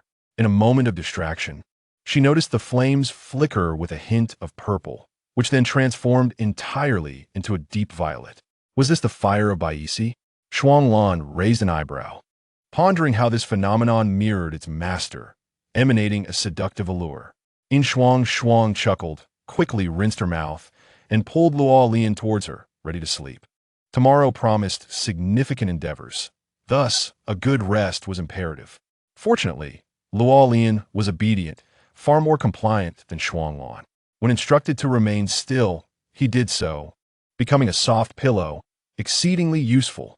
What about your foundation? Starry Words inquired. Yin Shuangshuang divided the vines in her hands, pausing at the question. It should be disposable, right? Can it really be disposable? He struggled to envision such a scenario. If that's the case, won't we always need to lay a foundation before securing the house? Oh, there are always more solutions than problems. At worst, we can make a double-layered floor. Shuanglan approached, observing her neatly arranged segments of vine. He smiled and complimented, Shuangshuang, you are so meticulous. Yin Shuangshuang tilted her head, suggesting, shall we find another place to build first? Isn't the rainy season approaching? It would be wise to construct at a higher elevation. Primarily, establishing another foundation seemed cumbersome. She considered building directly at the location where they intended to reside. Shuanglan agreed, reasoning that transporting bamboo was convenient for him regardless of location. I'll go find Ichan. Once we locate a suitable spot, I will bring you along. All right. As Yin Shuangshuang felt there was nothing left for her to do, she retrieved her small felt and began to poke at it. In her hand was a brown little sculpted head. The mouth was particularly challenging to craft, as the color was difficult to find. Thus, she mixed 2 shades of fur, blending and regrouping them to create a deeper, darker yellow for the beak. Luo Lian's fur was unsuitable for felt crafting, so she had to pull fur from other animal skins that closely matched his color. The decision to make the little felt was a mistake, as she suddenly realized not all beastmen possess fur, especially those cold-blooded ones. If one day Shuanglan were to find one, she wouldn't be able to acquire their fur for her little felt. Luo Lian had already witnessed her diligently poking at the little ball and recognized that the color was intended for him. Thus, he frequently drifted over to take a glance, then averted his gaze, pretending to pass by. There were still plenty of pink pearls, which Yin Shuangshuang carefully selected, choosing one of similar size to those adorning their necks for the necklace. The rounded, bead-like eyes of the little bird dangled from the necklace, swaying cutely. The more she looked, the more satisfied she became, beckoning Luo Lian to come and try it on. Luo Lian paused, turning to see the necklace in her hand. His golden eyes sparkled with excitement, and he hurriedly approached, bending down slowly to her level. Yin Shuangshuang couldn't help but smile, reaching out to stroke his long hair. Unexpectedly, he grasped her hand, tilting his head to lean against it, closing his eyes to nuzzle. Yin Shuangshuang's face instantly flushed. Why can't you eat so lavishly all the time? She almost shyly withdrew her hand, urging, all right, lower your head. Let me put on you. Though he usually appeared restrained and obedient, why did he transform into this demeanor when near her? A dark-skinned succubus. If only he had a tail ending in a little heart wrapped around her wrist, it would be even more fitting. She could not dwell on such thoughts. Yin Shuangshuang dispelled her musings and earnestly placed the necklace around his neck. Luolian's neck was slightly longer than those of Shuanglan and Bai Yi, so she had intentionally crafted it shorter, loosely fitting beneath his Adam's apple. The intertwining brown and black furs enveloped the pink pearls, creating an alluring appearance. No, the more she looked, the more inappropriate it seemed. Luolian gingerly touched the little bird's head on the necklace, his expression a mix of excitement and an indescribable satisfaction. My master is too good to me, he thought, completely transformed into his master's little bird, having received a mark and now a necklace to signify his identity. His mind was consumed with thoughts of his master, filled with adoration and loyalty. As her astonished gaze lingered on him, Luolian bashfully yet boldly guided her hand toward himself. His slightly arched back straightened, allowing her to brush her fingers against him with the slightest movement. The little bird was unwavering, eagerly offering his loyalty and everything he possessed. Chapter 78. Yes, it is your little white wolf. In the dimly lit interior, Yin Shuangshuang lay nestled in Luolian's embrace, a thin layer of bee skin draped over her waist. She simply closed her eyes to rest, while Luolian had truly fallen asleep. However, it wasn't long before Bai Yi entered, lifting the curtain. Upon seeing them asleep, he softened his footsteps. It was not yet noon, and Bai Yi frowned, detecting an unpleasant scent in the air, unmistakably caused by that golden eagle. Yin Shuangshuang opened her eyes to see him wearing a fierce expression directed at her. Surprised by this unfamiliar sight, she momentarily froze. Bai Yi quickly composed himself, adopting an innocent demeanor as he gazed at her. You didn't see that, did you? He awkwardly approached, climbing onto the bed with care, leaning closer to explain softly. I wasn't scolding you. Oh, Yin Shuangshuang understood, realizing he was scolding Luolian for holding her. Poor little bird, bullied by the entire world. She reached out to caress his cheek, pulling him closer for a few gentle pecks. In truth, the big cat was also pitiable. As her arms tightened around Luolian's waist, he stirred awake, instinctively nudging closer, desiring the same affectionate closeness as before. Upon opening her eyes to meet the emerald gaze of Bai Yi, he was momentarily taken aback. Instinctively, he reached out to touch the person nestled in his embrace, Shuangshuang. How did she even get in here? Had she not just been asleep for a brief moment? Are you still tired? She inquired. Luolian shook his head, realizing she cannot see him, and then spoke. I've had enough rest. Are you still weary? No, she replied. Bai Yi questioned. Why does Shuanglan seek such a formidable adversary? Are you hungry? He mirrored her concern, though he rarely expressed such sentiments. Not hungry, she answered, having consumed quite a bit that morning. With nothing much to do at home aside from engaging in minor crafts, it seemed her time was mostly spent eating and drinking. Hu was disheartened, feeling overlooked, yet he resolved to strive for attention. But I am weary. I want Shuangshuang to accompany me to sleep.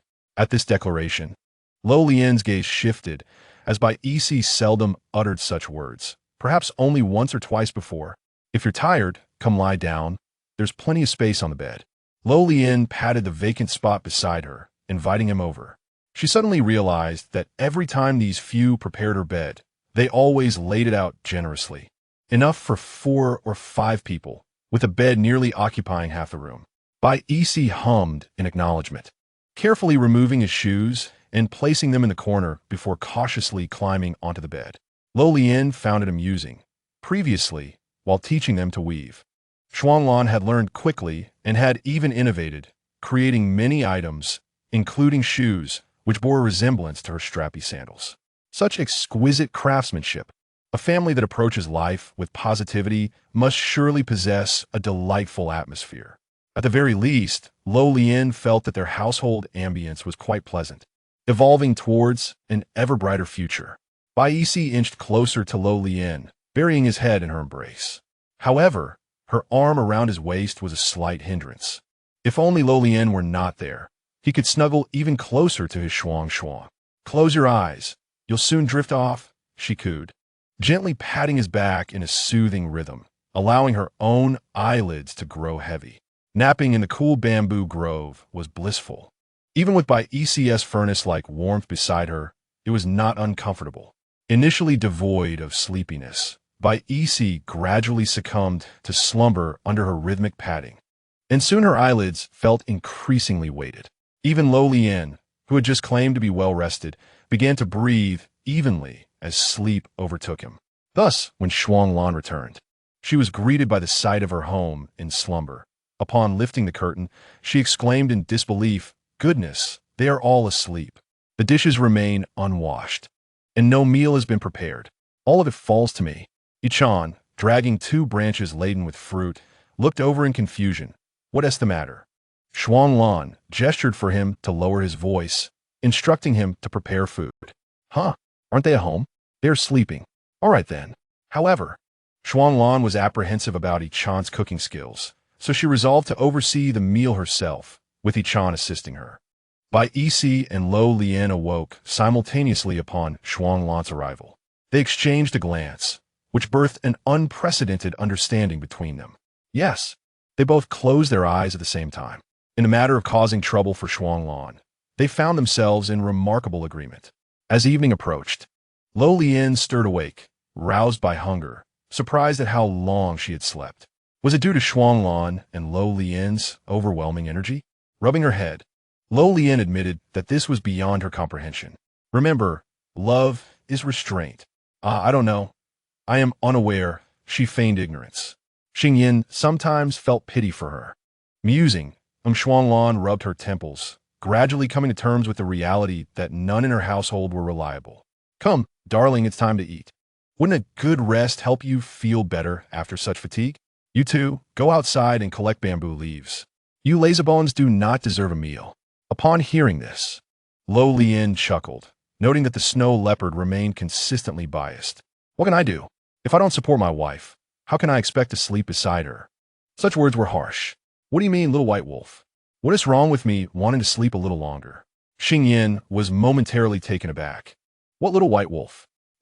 Whoever fancies the little white wolf is the little white wolf. Then did you make it for me?" "No, not yet." At this juncture, Xingyin could not suppress a chuckle. "So, when you plan to make me my little white wolf?" Lo Lian joyfully savored the roasted meat. "We'll discuss it after the bamboo house is built. After all, you must stay by my side. Indeed, bound to you for a lifetime.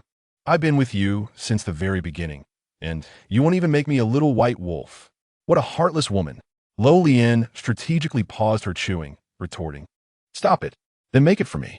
She had not intended to rush her, yet since she had spoken, he decided to seize the opportunity to alleviate her boredom. Lo Lian continued to relish her meal. "Even if I made it, you couldn't wear it. That little white wolf would still be mine." "TSK, yes. It is your little white wolf. Wearing it would bring him joy." After their conversation, Lo Lian redirected her attention to the two who had ventured out. "Have you found the place?" "Yes, and let me tell you, it is breathtaking. There's this enormous tree, with leaves that are actually pink." When Shuanglan saw it, she immediately declared it the perfect spot. Ichan's tone was exaggerated, his expression one of longing. Lo Lian laughed. "Just one tree? Surely not. There are dozens." He gestured in a circle, cradling his hands in the center. "The bamboo house will be built right here, quite lovely, and there's even a small hill." Shuanglan silenced him with a sweet potato. "You talk too much. Soil, why didn't you peel it?" Chapter 79. The profligate tiger. I always say he can be exasperatingly clueless at times. Every word he utters is a reflection of Shuanglan's thoughts, Xingyin remarked. Lo Lian stifled a laugh, gently coaxing, "Oh dear, why does Shuanglan always manage to choose things that resonate so deeply with me? You don't talk in your sleep at night, do you?" Pink is beautiful, isn't it? Is it not?" Upon hearing this, Lo Lian became animated, questioning, "Can you not see such an obvious thing?" Shuanglan smiled, her lips curving. "Well, what more is there to say?" With her eyes sparkling, she would often check her reflection while washing her face, feeling a satisfaction that radiated from within. She simply adored beautiful things. Pink was the best. Of course, how many had pink eyes? Since childhood, she had found her pink eyes enchanting. Despite the struggles, she had never felt discontented with her appearance. Each day, influenced by her condition, she would gaze into the mirror closely, admiring her beauty, which lifted her spirits throughout the day. If you like it, I'll find you more. Even better, then I want a pair of pink shoes. Shuanglan paused, surveying her from head to toe. If I make them, will you wear them? I've never seen you wear pink. Aren't you supposed to love pink? Lo Lian pouted. Well, if I wear them, they might blind others with their brilliance. Adorned with jewels and pearls, pure luxury, runway-worthy. All right, I'll make you something simpler, okay? Those pairs look wonderful. You simply refuse to wear them, insisting on finding a way to make me wear them. Red looks good too. Bai Isi timidly raised his hand, genuinely believing red suited Shuangshuang. Lo Lian nodded. And blue. After some contemplation, Lo Lian realized that with her fair skin and shapely figure, she could pull off any outfit effortlessly. She was born to be a fashion model. Then make a few more pieces. Whenever I have the time, I'll wear them. Yin Shuangshuang proposed that she would take as much as she desired. At worst, they could let it gather dust, for they must never dampen their enthusiasm. Bai Isi readily agreed, adding that he had created many pieces but felt they paled in comparison to those made by Shuanglan, which he had not shown her. Yichan glanced over. Having seen one of Bai Isi's creations before, a lovely grayish-purple dress. Did he not discard it? Yichan questioned. His skepticism piqued, for even Shuanglan, who typically collected things, seemed unaware. Bai Isi nodded, stating it was unsightly and thus discarded. Yichan covered his face, conceding that it was normal to be capricious at the 7th tier. Shuanglan shot him a sideways glance, already having declared him a spendthrift. What? You threw it away? Why? Yin Shuangshuang was taken aback, perplexed by his statement of having made many things only to discard them. She had not even seen a hair of the clothing. Bai Isi bit his bamboo stick, his gaze flickering, admitting it was unattractive. Despite his relentless practice, he could not reach Shuanglan's level. He felt that presenting his creations to Shuangshuang would be an injustice to her. After all, she possessed many beautiful garments and need not force herself to wear something she found lacking or unappealing. Lorian was different. He too could craft, and his skills were commendable, rivaling the quality of the garment Shuangshuang wore. However, he was currently preoccupied, though he had prepared the animal hide. His concern lay in Shuangshuang's preference for the clothes made by Shuanglan, as she had been accustomed to them. He realized that Bai Isi's lack of skill was indeed a source of unnecessary worry. In a fleeting moment, an idea struck him. Shuanglan was remarkably proficient in various fields. He excelled in combat, was an exceptional cook, possessed a sharp intellect, and his appearance was equally commendable. His tailoring skills were unparalleled, making it difficult for anyone to surpass him. Although Lorian had no intention of vying for his favor, the presence of such a flawless individual created an undeniable sense of competition. He found himself inevitably comparing himself to Shuanglan, feeling a pang of inadequacy upon their first encounter, which he initially attributed to his own sensitivity. However, after spending time together, he confirmed his suspicions. He wondered if any up-and-coming talents might emerge. Yin Shuangshuang had not anticipated such depth in the discussion of clothing. Ah, Shuanglan is indeed impressive, but comparisons are unfair. Let me see what you create next. I may decide to wear it. Really? Truly. She dared not jest lest he take her words literally. How unsightly could it be? I want to see. Yichan has declared it not unattractive. Let us spare our tiger-striped bread, shall we? The following day, Yin Shuangshuang was escorted to the chosen site atop a somewhat distant mountain. The trees on the mountain were lush, yet the summit was somewhat bare. What could this mean? An old bald hill?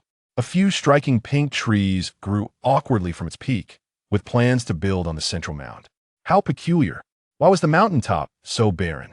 She pondered whether these trees could be poisonous or something akin to a forest killer. She hurried over, lightly touching the bark with her fingertip. What is the verdict? Rest assured, it's not toxic, but the tree is dense, unsuitable for burning, and its fruit is inedible. A beautiful waste, perhaps? What do you mean by beautiful waste? It clearly earns its keep by its appearance. Perhaps the surrounding trees are too ashamed of their looks to stand too close. Yin Shuangshuang pouted, asserting that aesthetic value holds merit. Xing Yin completely understood her perspective. All right, My apologies for unintentionally offending our princess. Humph. Shuanglan called her over. He needed her help with the framework.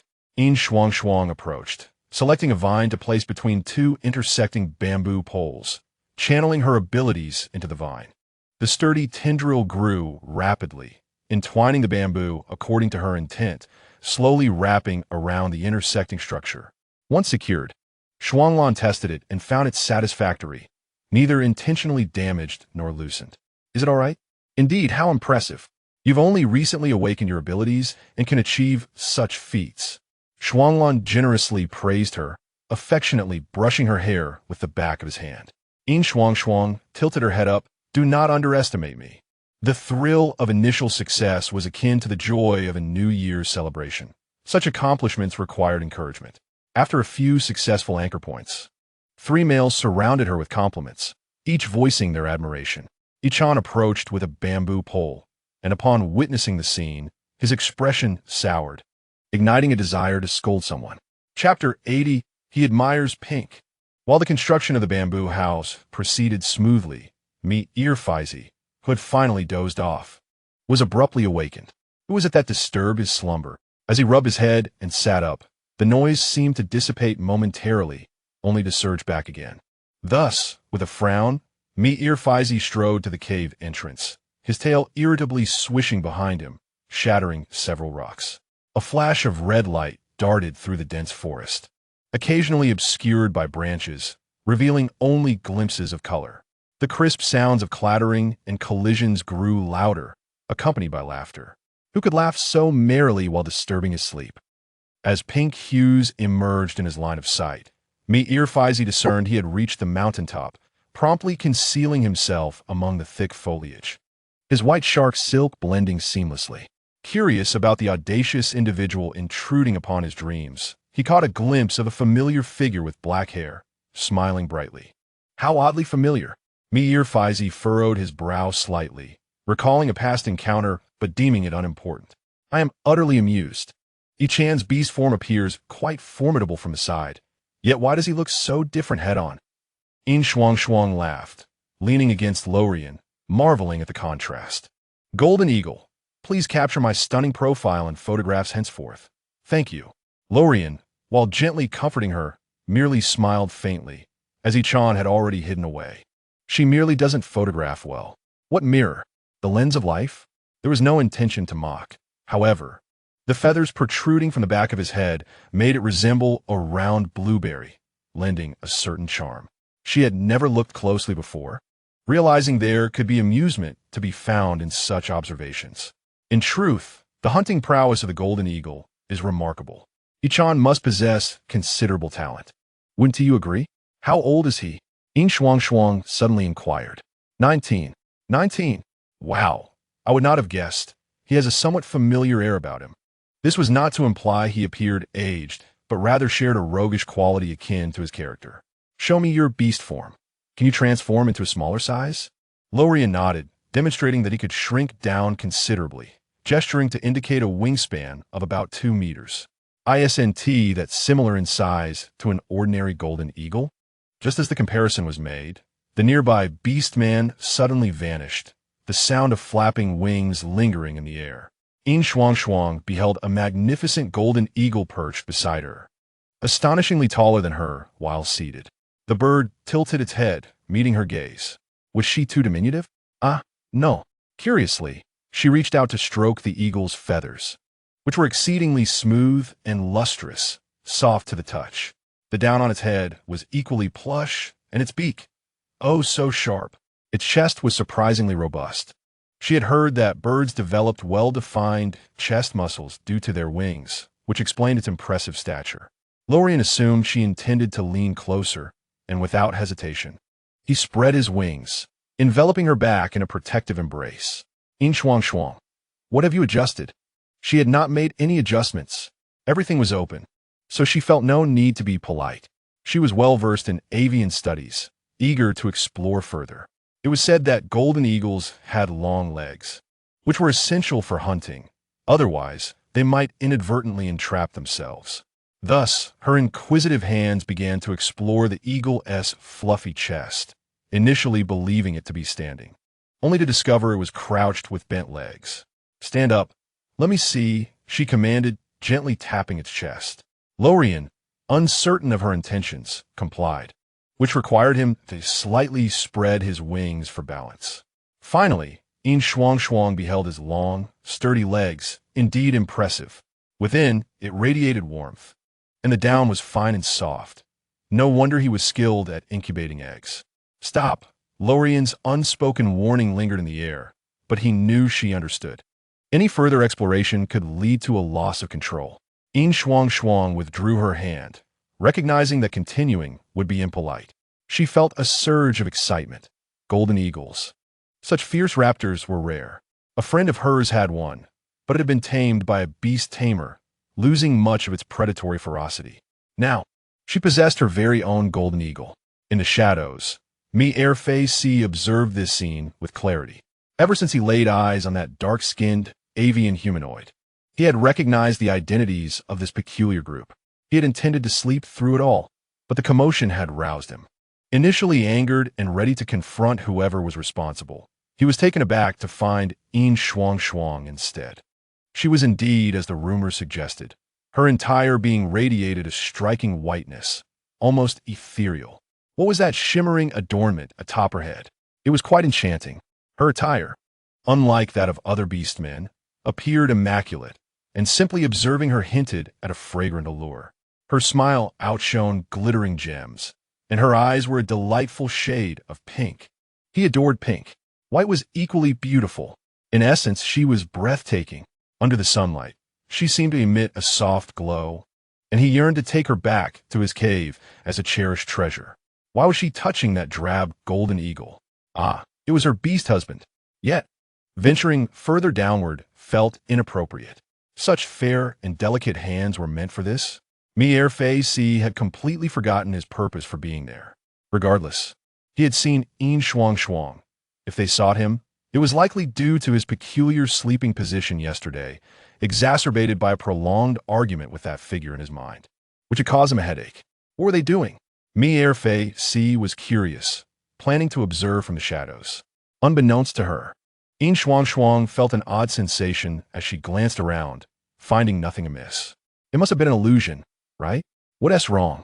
Lorien, having returned to his human form, noticed her scanning the surroundings and followed suit, finding nothing unusual, prompting his curiosity. Yin Shuangshuang shook her head, dismissing it. "It's nothing. Let us go help." Indeed, when one had idle time, one's thoughts could wander. She needed to occupy herself. Just then, she remembered that Bai Isi needed assistance with delivering something, and she was perfectly positioned to lend a hand. Among the 4 male beastmen, only Shuanglan possessed spatial abilities, making everything he did convenient.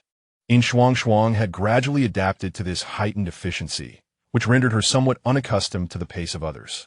She suddenly realized this was the standard for beastmen, and they were indeed far superior to the majority. How lofty she had become. Yin Shuangshuang covered her face, acknowledging that she needed to strive to adapt without relying on Shuanglan. He could not remain by her side at all times. Chapter 81. Are you advancing?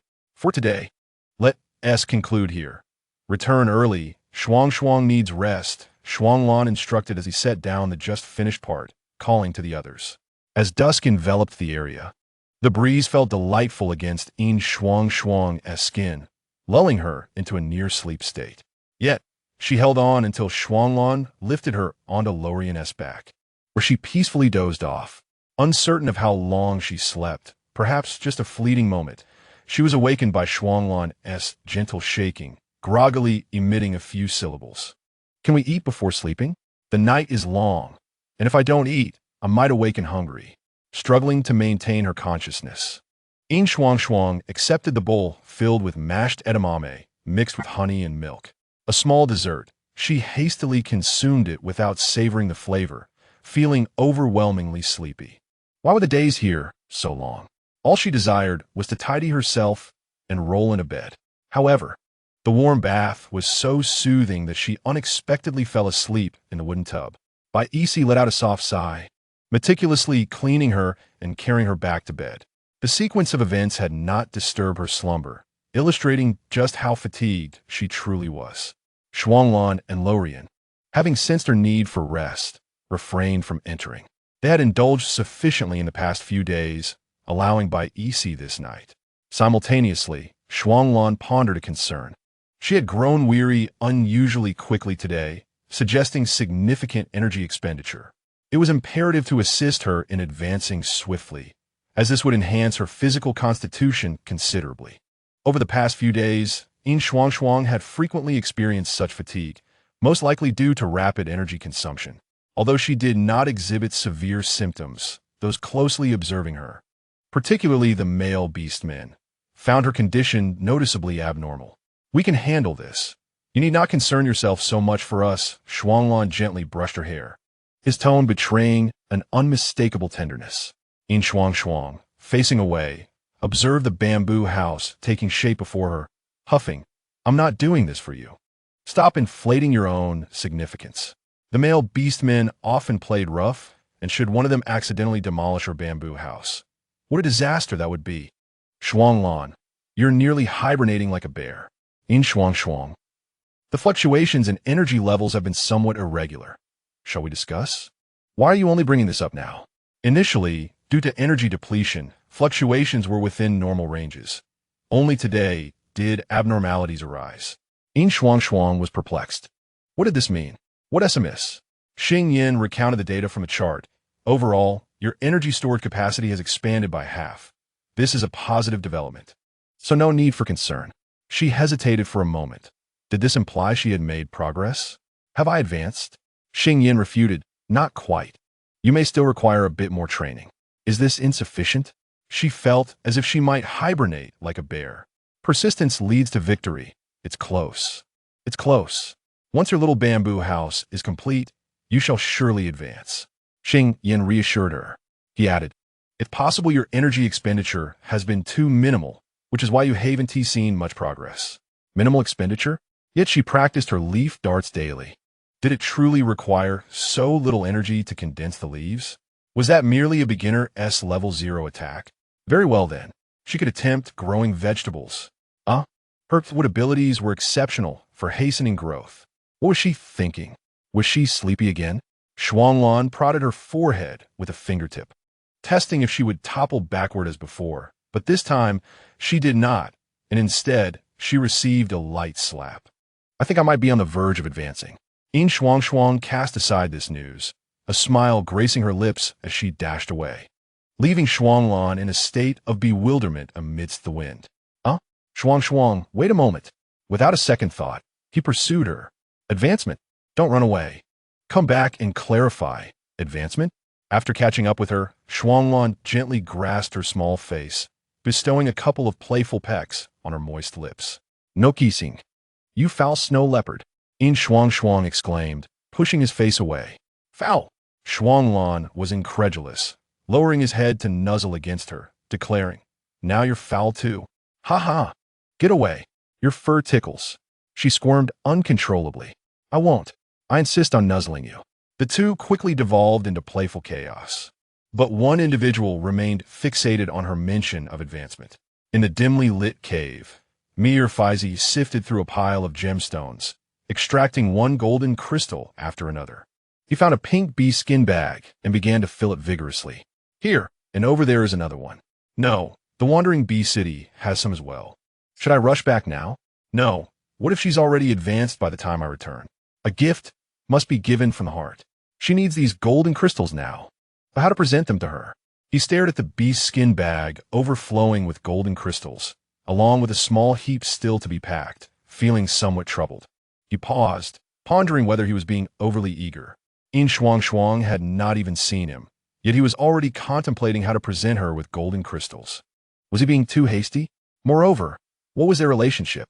Why should he concern himself with such matters? "Forget it. I'll give it to her tonight." Such a special Orku needed golden crystals. How could he let trivial reservations hinder significant matters?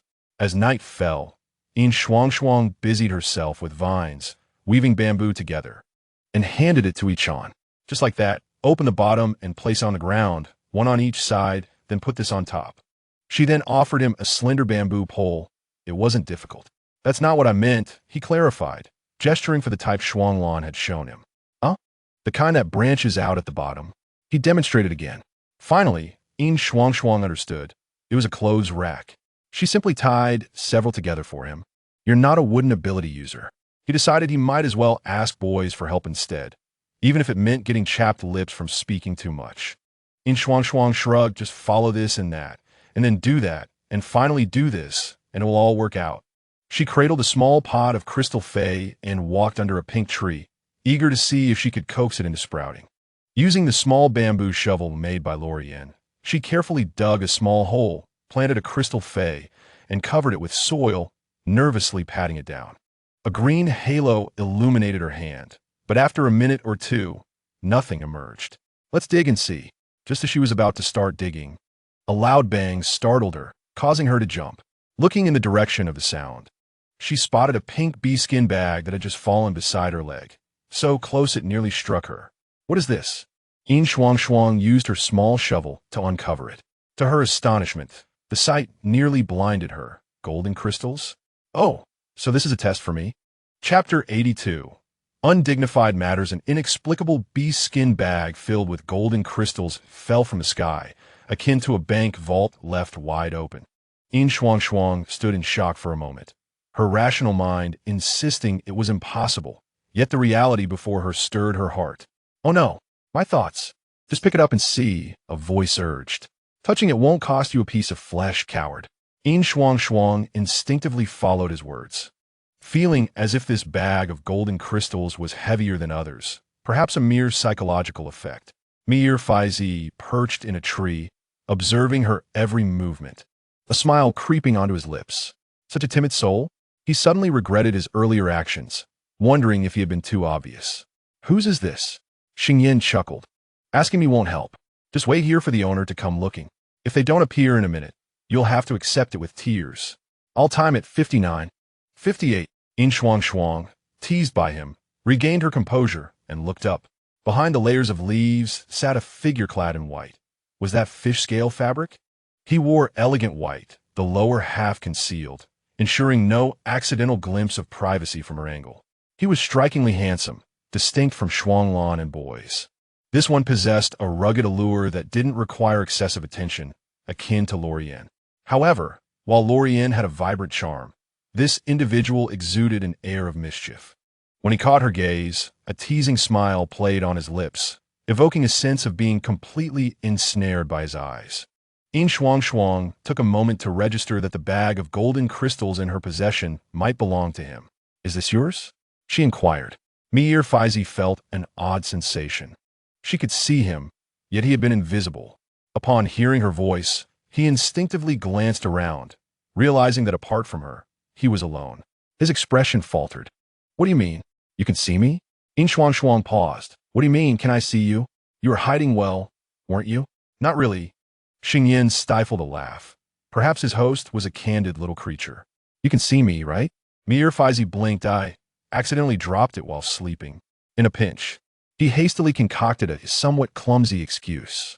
Yin Shuangshuang did not wish to engage in further trivialities. She simply frowned slightly. Be more careful next time. It nearly hit me. Nearly hit you? Then they're yours now. Consider my compensation. Nearly hit. That's a good excuse, she thought. Wait, are you serious? She pointed at herself. Ignore him. He's just being foolish.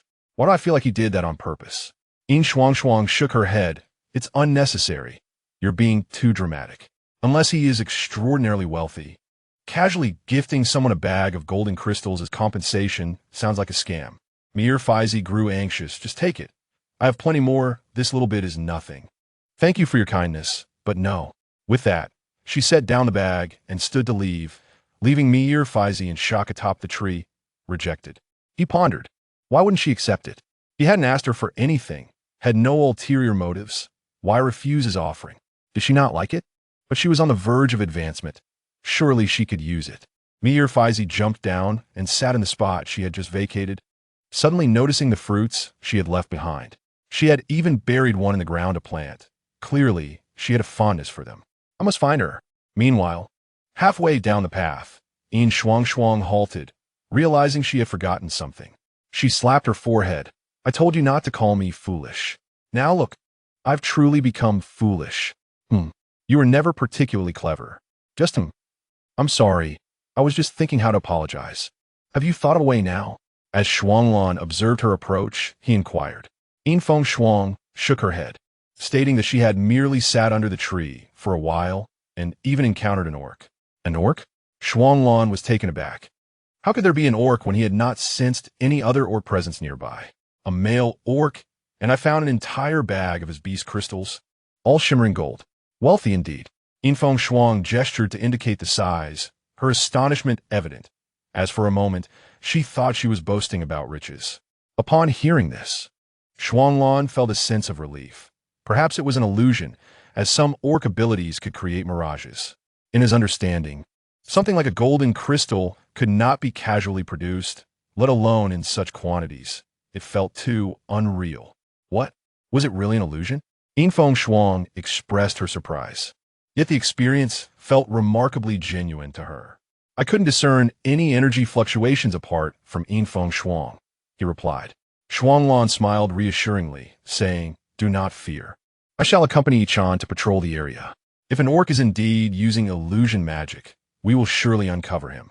Yin Shuang agreed, indifferent to the identity of the individual, as long as they posed no threat to her. Once she departed, the smile on Shuanglan's face gradually faded. His lips pressed into a flat line, an impending storm brewing in his eyes. For the first time, Shuanglan found Yin Shuang ensnared in the unknown without his awareness. He began to doubt his own vigilance. Had he truly grown complacent in his comfortable existence, losing the alertness expected of a high-ranking orc? Regardless, that orc should not have provoked Shuangshuang, especially with those beast crystals, as if he feared others would not recognize his sordid intentions. Lacking the courage to openly express his affections, he resorted to lurking in the shadows to entice Shuangshuang. What potential could such a feeble orc possess?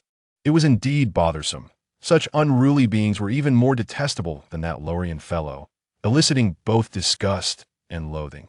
Fortunately, Shuangshuang had recently exhibited a nonchalant attitude. Based on his understanding, she might actually find those beast crystals intriguing. How delightful was that his dear one trusted him enough to inform him immediately, indicating that the individual had failed to win her favor. Perhaps he even found the situation perplexing. If another orc like Lorian were to appear, Shuanglan mused, he might struggle to contain himself. Did he think that petty schemes would earn him Shuang's admiration? Such naivety was laughable. The other individuals expressed astonishment upon hearing that other orcs were hidden nearby. They had been residing there for several days and had thoroughly searched the entire mountain. How could there still be other orcs? Yin Shuang was uncertain, but sensed that the orc was quite powerful. Let us keep watch. He may return. After searching 2 or 3 times without success, 2 possibilities emerged. Either the orc had already departed, or he was exceptionally skilled at concealing himself right under their noses.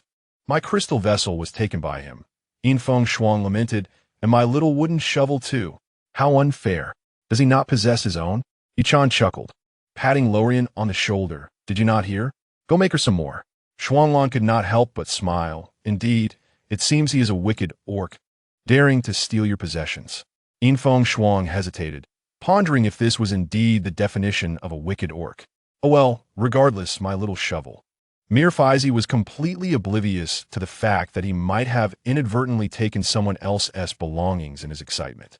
He placed a small pot in his space, searching for more of that item. Where could it be? He wondered, realizing that the fruit they sought did not grow in that vicinity. Suddenly, he recalled that Yin Shuang and her companions had come from the Eagle clan tribe. Perhaps they had picked it there. Some fruits indeed preferred to grow in specific locations. With this thought, Mirfaizi hurried back to the Eagle clan tribe, intending to search the area without entering. Basil, it resembles something, he mused.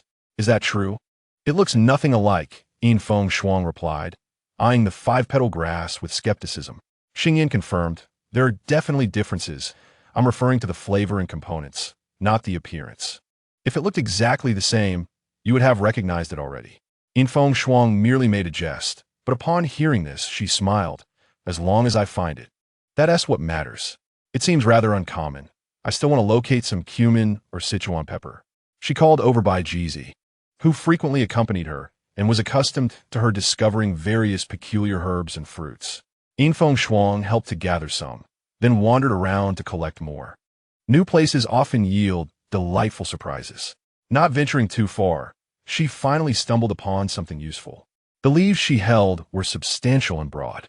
Had she not felt them and been informed by Xingyin that they were edible, she would not have given them a second glance. To be precise, the roots are edible. Edible roots? That could potentially tie in with staple foods. She examined the plant. The visible portion was slightly taller than herself, while the underground part remained uncertain. Fearing she might unearth something adorable while digging, she dashed back to find Bai Jizi. Wait a moment, Bai Jizi, over there. I found something substantial. Bai Jizi straightened up, wrapping his arms around her to shield her from the thorny branches. Where? Over there. Let us go. The two stopped in front of the plant. The roots are edible. Let us see if you can dig it out. Bai Jizi guided her back a few steps, then grasped the leaf stem firmly and pulled vigorously. The soil loosened, and several pale, elongated objects sprang forth. Bai Jizi picked them up and presented them to her. Just these? Yin Shuangshuang inquired, grasping one of the slender roots. What is this? I've never seen it before. Bai Jizi's technique resembled that of digging cassava, but this was not cassava. Ha! It resembles a radish, Yin Shuangshuang exclaimed, astonished. Just this? A radish? How peculiar! Radishes are not supposed to look like this. It's too abstract. I didn't say it was a radish, merely that it resembles one. It doesn't taste like a radish. Eaten raw, it offers a sweet and crisp sensation, and when cooked, it remains juicy, Xingyin explained. Isn't that different? Regardless, it was still quite delightful, as this meant she could enjoy radish stew. Braised radish is delicious too. It pairs wonderfully with rice. Though rice was presently unavailable, it did not diminish her excitement. Observing her enthusiasm, Bai Jizi began to search the area for more, gathering them all. This plant was indeed scattered. They were not clustered together, but rather a few steps apart, sometimes even a dozen steps away. After collecting a substantial amount, they realized they could not carry everything back. There is nothing to be done. Let us hope everyone can lend a hand. Let us return to find Shuanglan. Upon hearing this, Bai Jizi no longer packed them individually. He simply left the basket behind, waiting for Shuanglan to arrive and take it back. Inside the cave, Shuanglan was preparing lunch. He was roasting meat, with a small stone pot nearby containing a mixture of milk fruit juice and honey water. He was about to cut some fruit to add to it. Just then, Bai Jizi returned, and Shuanglan gestured for him to watch the fire. Why are you back so early? Where's Shuangshuang? She found a lot, but couldn't he bring it all back? Bai Jizi replied. Shuanglan nodded. Then you can roast the meat while I pack up. Don't forget the small pot beside you. Chop some fruit to add in. No need to add extra honey. Understood. Outside the cave, Yin Shuangshuang sat on a small stone stool, extending her arms to embrace Shuanglan as he emerged. Haven't they returned yet? The bamboo house is in its final stages of completion. Recently, everyone has felt less urgency, allowing the two of them to perfect the remaining tasks while Shuanglan and Bai Isi attend to household chores. Shuanglan nodded, stating that they would finish this afternoon and could move things in tomorrow, making it possible to reside there soon. It seemed as if it would happen within a day or two, and Yin Shuang felt no rush. She led Shuanglan toward a nearby grove. As they traversed the bamboo forest, Yin Shuang expressed her belief that there would be plenty of food around. Why not come out to search for it over the next few days? She suggested. Won't that be tiring? Not really. Every time we go out, it's you all carrying and supporting me. I don't feel exhausted at all. Yin Shuang felt she was becoming quite dependent. Shuanglan chuckled. Should I let you walk for a bit? Shuanglan. All right. I'm just joking. How could I bear to let you traverse such rugged paths? The way she raised her eyebrows and glared at him was genuinely amusing, as Shuanglan often teased her. Suddenly, Yin Shuang laughed. You better carry me, or I will find someone else to do it. Are you trying to make me angry? My dear, I was just joking. I truly meant it. More genuine than pearls. Shuanglan recognized she was teasing, but willingly played along. What do you mean more genuine than pearls? How do you even know that phrase? I learned it from you. Don't mimic me. Yin Shuang playfully tapped his back, calling out. Shuanglan continued to imitate her. Don't mimic me. Chapter 84. second tier that night, Yin Shuang suddenly felt an unusual warmth coursing through her body. Initially thinking it was due to Shuanglan's lack of ice, so she leaned closer to the ice bucket. After 3 to 5 minutes, however, the sensation intensified rather than diminished. Her body felt even hotter. "Call your husband over. You're about to ascend a tier." A gentle and calm voice from Xingyan brought her back to composure. Ascend? Now? She buried her face in her arm and soon called out, "Shuanglan." Her voice was not loud, but within 2 seconds, someone pushed aside the animal skin curtain. It wasn't Shuanglan, it was Bai Yi.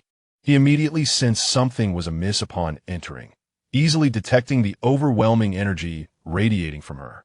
Frowning with concern, he approached and lifted Yin Shuang from the bed, gently patting her back in comfort. "Don't be afraid. This is the process of ascending a tier." Ascending from the first tier to the second often caused panic due to uncertainty, but Bai Yi was not worried about her ability to ascend. He was more concerned about her current discomfort, as her cheeks flushed with heat. "Don't be afraid. The heat is normal. Try to let Bai Yi comfort you." This was akin to how she calmed Shuanglan. The energy coursing through her needed a stable anchor. Without waiting for her to speak, Bai Yi began to channel his abilities to soothe her. Perhaps because they were partners, his fiery energy infused in her body effectively calmed her restless nerves. "More. A little more," Yin Shuang murmured softly, nuzzling his neck. He lay back on the bed with her. Shuanglan and Lorian were still busy at the bamboo house, but would return soon. Yin Shuang's condition stabilized somewhat. She had grown quite dependent on Bai Yi, but he remained unhurried, steadily channeling his energy into her, though it felt as if something was missing. Bai Yi suddenly felt something wrapping around his calf. Looking down, he saw a vibrant green vine emitting a soft glow in the dim cave. She was losing control. With a gentle sigh, Bai Yi grasped her hand and brought it to himself, slowly unwrapping the animal skins draped over them. The sensation of their skin touching brought Yin Shuang an extraordinary comfort, and she finally found an outlet for her pent-up energy, the vine wrapping around Bai Yi in spirals, as if yearning to meld completely with him. "Oh, it's still hot. Not enough." Bai Yi recalled feeling similarly when he ascended to the second tier, but he had chosen to hunt wild beasts in the forest to release his restless energy. He remembered Shuanglan's ascent to the 8th tier and realized that there were multiple ways to calm her. Perhaps he knew what to do. As soon as Shuanglan and Lorian returned, they sensed something was off and exchanged glances. Shuanglan entered first, clearly hearing the sounds within, lifting the animal skin curtain to step inside. Lorian, aware of what was happening, went directly to find the food prepared by Bai Yi. Shortly after, Shuanglan emerged, his expression unreadable but not particularly pleasant. The two quietly finished their late-night snack and, in tacit agreement, exited the cave. Another night without returning home to sleep. The next afternoon, Yin Shuang finally awoke. Once she regained some clarity, she noticed Bai Yi beside her.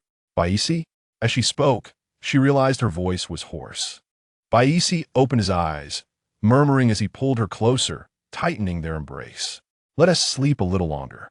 He had just reclined when he hoped Yin Shuang would join him for a bit more rest, treating it as a midday nap. Yin Shuang obediently stayed still. At that moment, Xingyan spoke. "You have ascended to the second tier. Having several strong partners is indeed advantageous. Last night, it was a dream?" She didn't clearly remember, only that it had been particularly wild and unabated. "Indeed, it was not a dream. How do you feel? What differences do you notice at the second tier?" Upon hearing this, Yin Shuang took a moment to reflect before responding. "I feel more energetic. You have become more beautiful." "Really?" The mention of this made her wide awake. Had she truly become more attractive? Xingyan chuckled, amused by her puppy-like excitement. "Yes, indeed. Your skin has improved. You won't have any skin issues moving forward, all right?" Upon hearing this, Yin Shuang felt a twinge of disappointment. But I didn't have any skin issues before." "You've grown taller." "Really? How much taller?" Growing taller was a good thing. She had yet to discover any drawbacks to it. 2 centimeters. "You are now 173 centimeters tall." "Sweetheart, can I reach 180 centimeters?" Her laughter abruptly halted as he responded with a single word. "Yes." Yin Shuang pouted. "Old man system."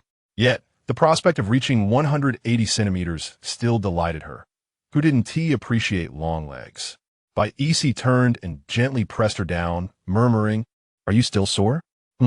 Not sore." She wrapped her arms around by EC's slender waist, her hands exploring. So tight, so slender, and very agile.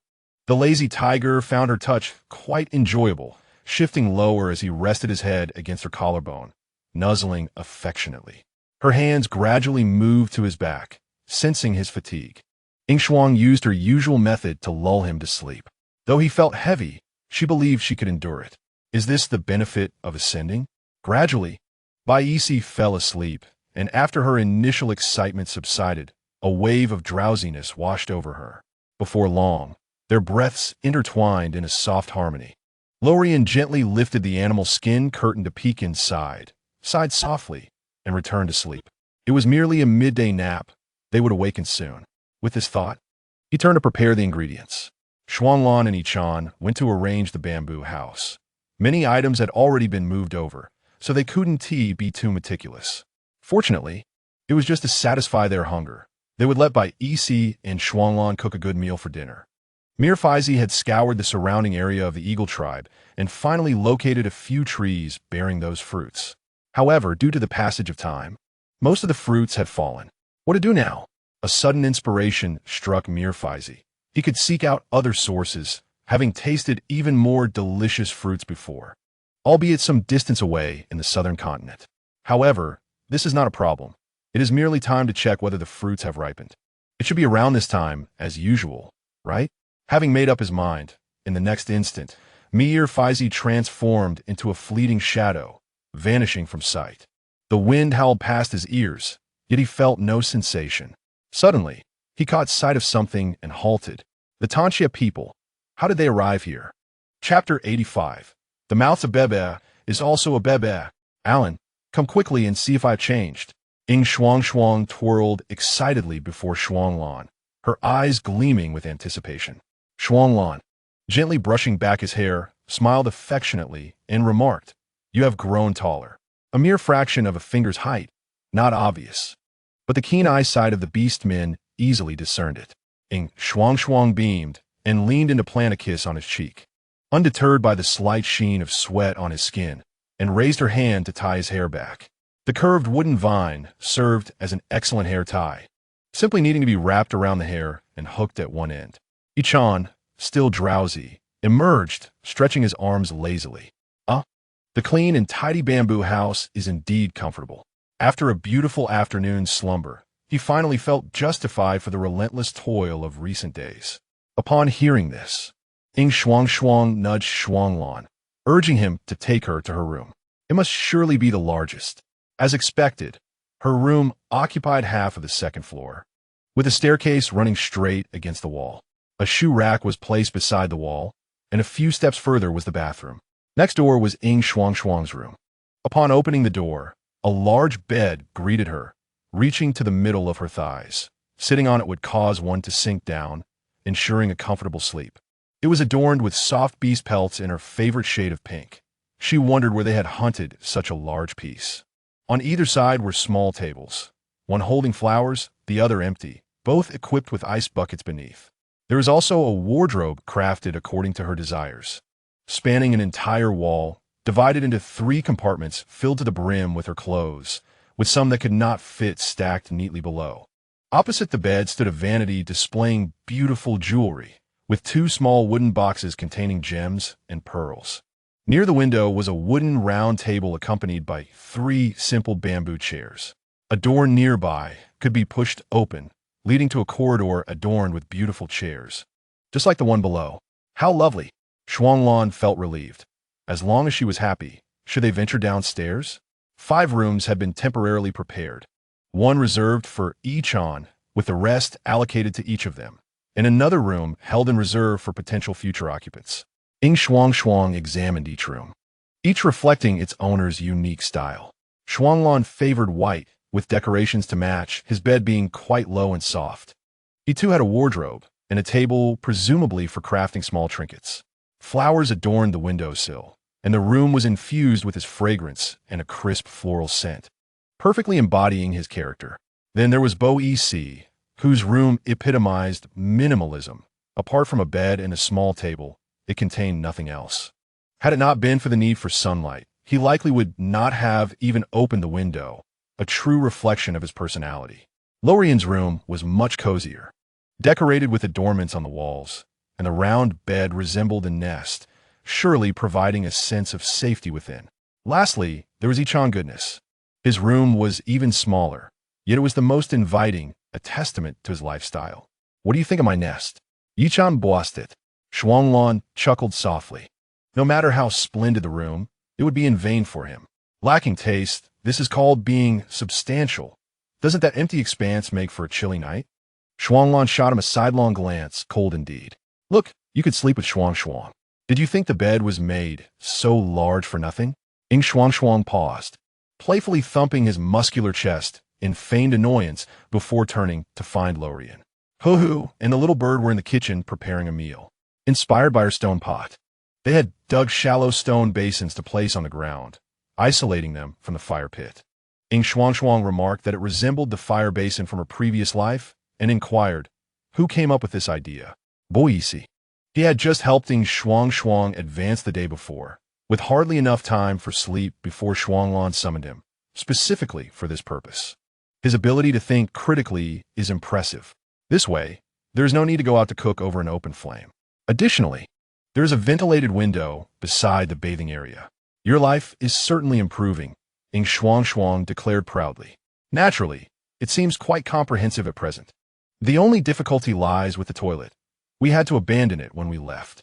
There was no way to move it. Oh, a bit of inconvenience is acceptable as long as it proves useful. Yin Shuangshuang was unconcerned, preferring not to do the labor herself, and would think of solutions later. As days passed, the temperature had already begun to drop, making it quite pleasant compared to the sweltering days upon arrival. Now, there was hardly a need for ice buckets to cool down. A thin layer of beast pelts sufficed for sleeping at night. That evening, just after dinner, the first drop of rain fell, quickly followed by a steady downpour. By the time Yin Shuangshuang finished her bath and pushed open the window, a light rain had begun outside. The previous days had only seen such light rain, which would soon intensify. Lorian helped her close the window to prevent raindrops from touching her. Yin Shuangshuang turned to Nestle into his embrace, asking, how heavy is it? It could flood our previous little cave in just one day. How frightening. Is it not worse than a torrential downpour? Lorian lifted her and carried her to the bed, saying, sleep now. The rain will likely cease by morning. So soon? Is this merely a warning? To be honest, had it not been for the approaching rainy season, many beastmen might have mistaken it for just a regular light rain. Indeed, after a few days, they might not even be able to go outside. Is there anything else you wish to discuss with us? After these days, it will be difficult. Lorian lowered his voice, gently placing her upon the bed. He then stood to remove the layer of beast pelt clothing and climbed onto the bed. Yin Shuangshuang was enveloped in his arms, her head resting on his chest, listening to the rhythm of his strong heartbeat while his arms embraced her waist. It is amusing. When he sleeps with Bo EC, the latter prefers to hide in her embrace. When sleeping with Shuanglan, she initially finds herself in his arms, but upon waking, she is turned over. Only with Lorian does she always remain nestled within his arms, unchanged. Perhaps it is due to the special magic of a maternal figure. You are simply enamored with his muscles. How can you say that? I merely make the best use of what I have. What is wrong with using a bear of such size as a pillow? Xingyan commented. Be good, and do not lick him all over before making such remarks. Yin Shuangshuang was rendered speechless with indignation, insisting, you are slandering me. I am very well behaved when I sleep. Having an abebe while sleeping is entirely normal, dear. The mout's abebe is also a bebe. Lorian observed her peculiar expression and asked, what is wrong? Are you uncomfortable sleeping this way? But do you not like yourself? Yin Shuangshuang shook her head, defiantly opening her mouth to bite him. Ouch. Chapter 86. A half-day tour of the bamboo forest the next day, when Lorian arose. His chest bore the marks of her affection, clear bite marks and kiss imprints. Yin Shuangshuang thoughtfully helped him dress, tightening his clothing, and said, my dear, do you know? Your body belongs to me. In the future, you must not easily show it to others. Let us wear our clothes properly, shall we? Luo Lian was completely captivated by a single word from Yin Shuangshuang, feeling utterly disoriented. She merely wished to conceal the marks on him from the other two, so they wouldn't come to pester her later in the evening. Quickly, get up. Go tell Shuanglan that I want to eat rice noodles. Yin Shuangshuang, however, lay back down, thinking it was too early to wake up. Luo Lian's lips curled into a soft smile as he reached out to caress her hair before heading to the bathroom. The rain outside had ceased and the sun emerged, creating a rare moment of brightness during the rainy season, though it was likely to rain again by afternoon. Shuanglan tossed ingredients into the pot and suddenly recalled a question.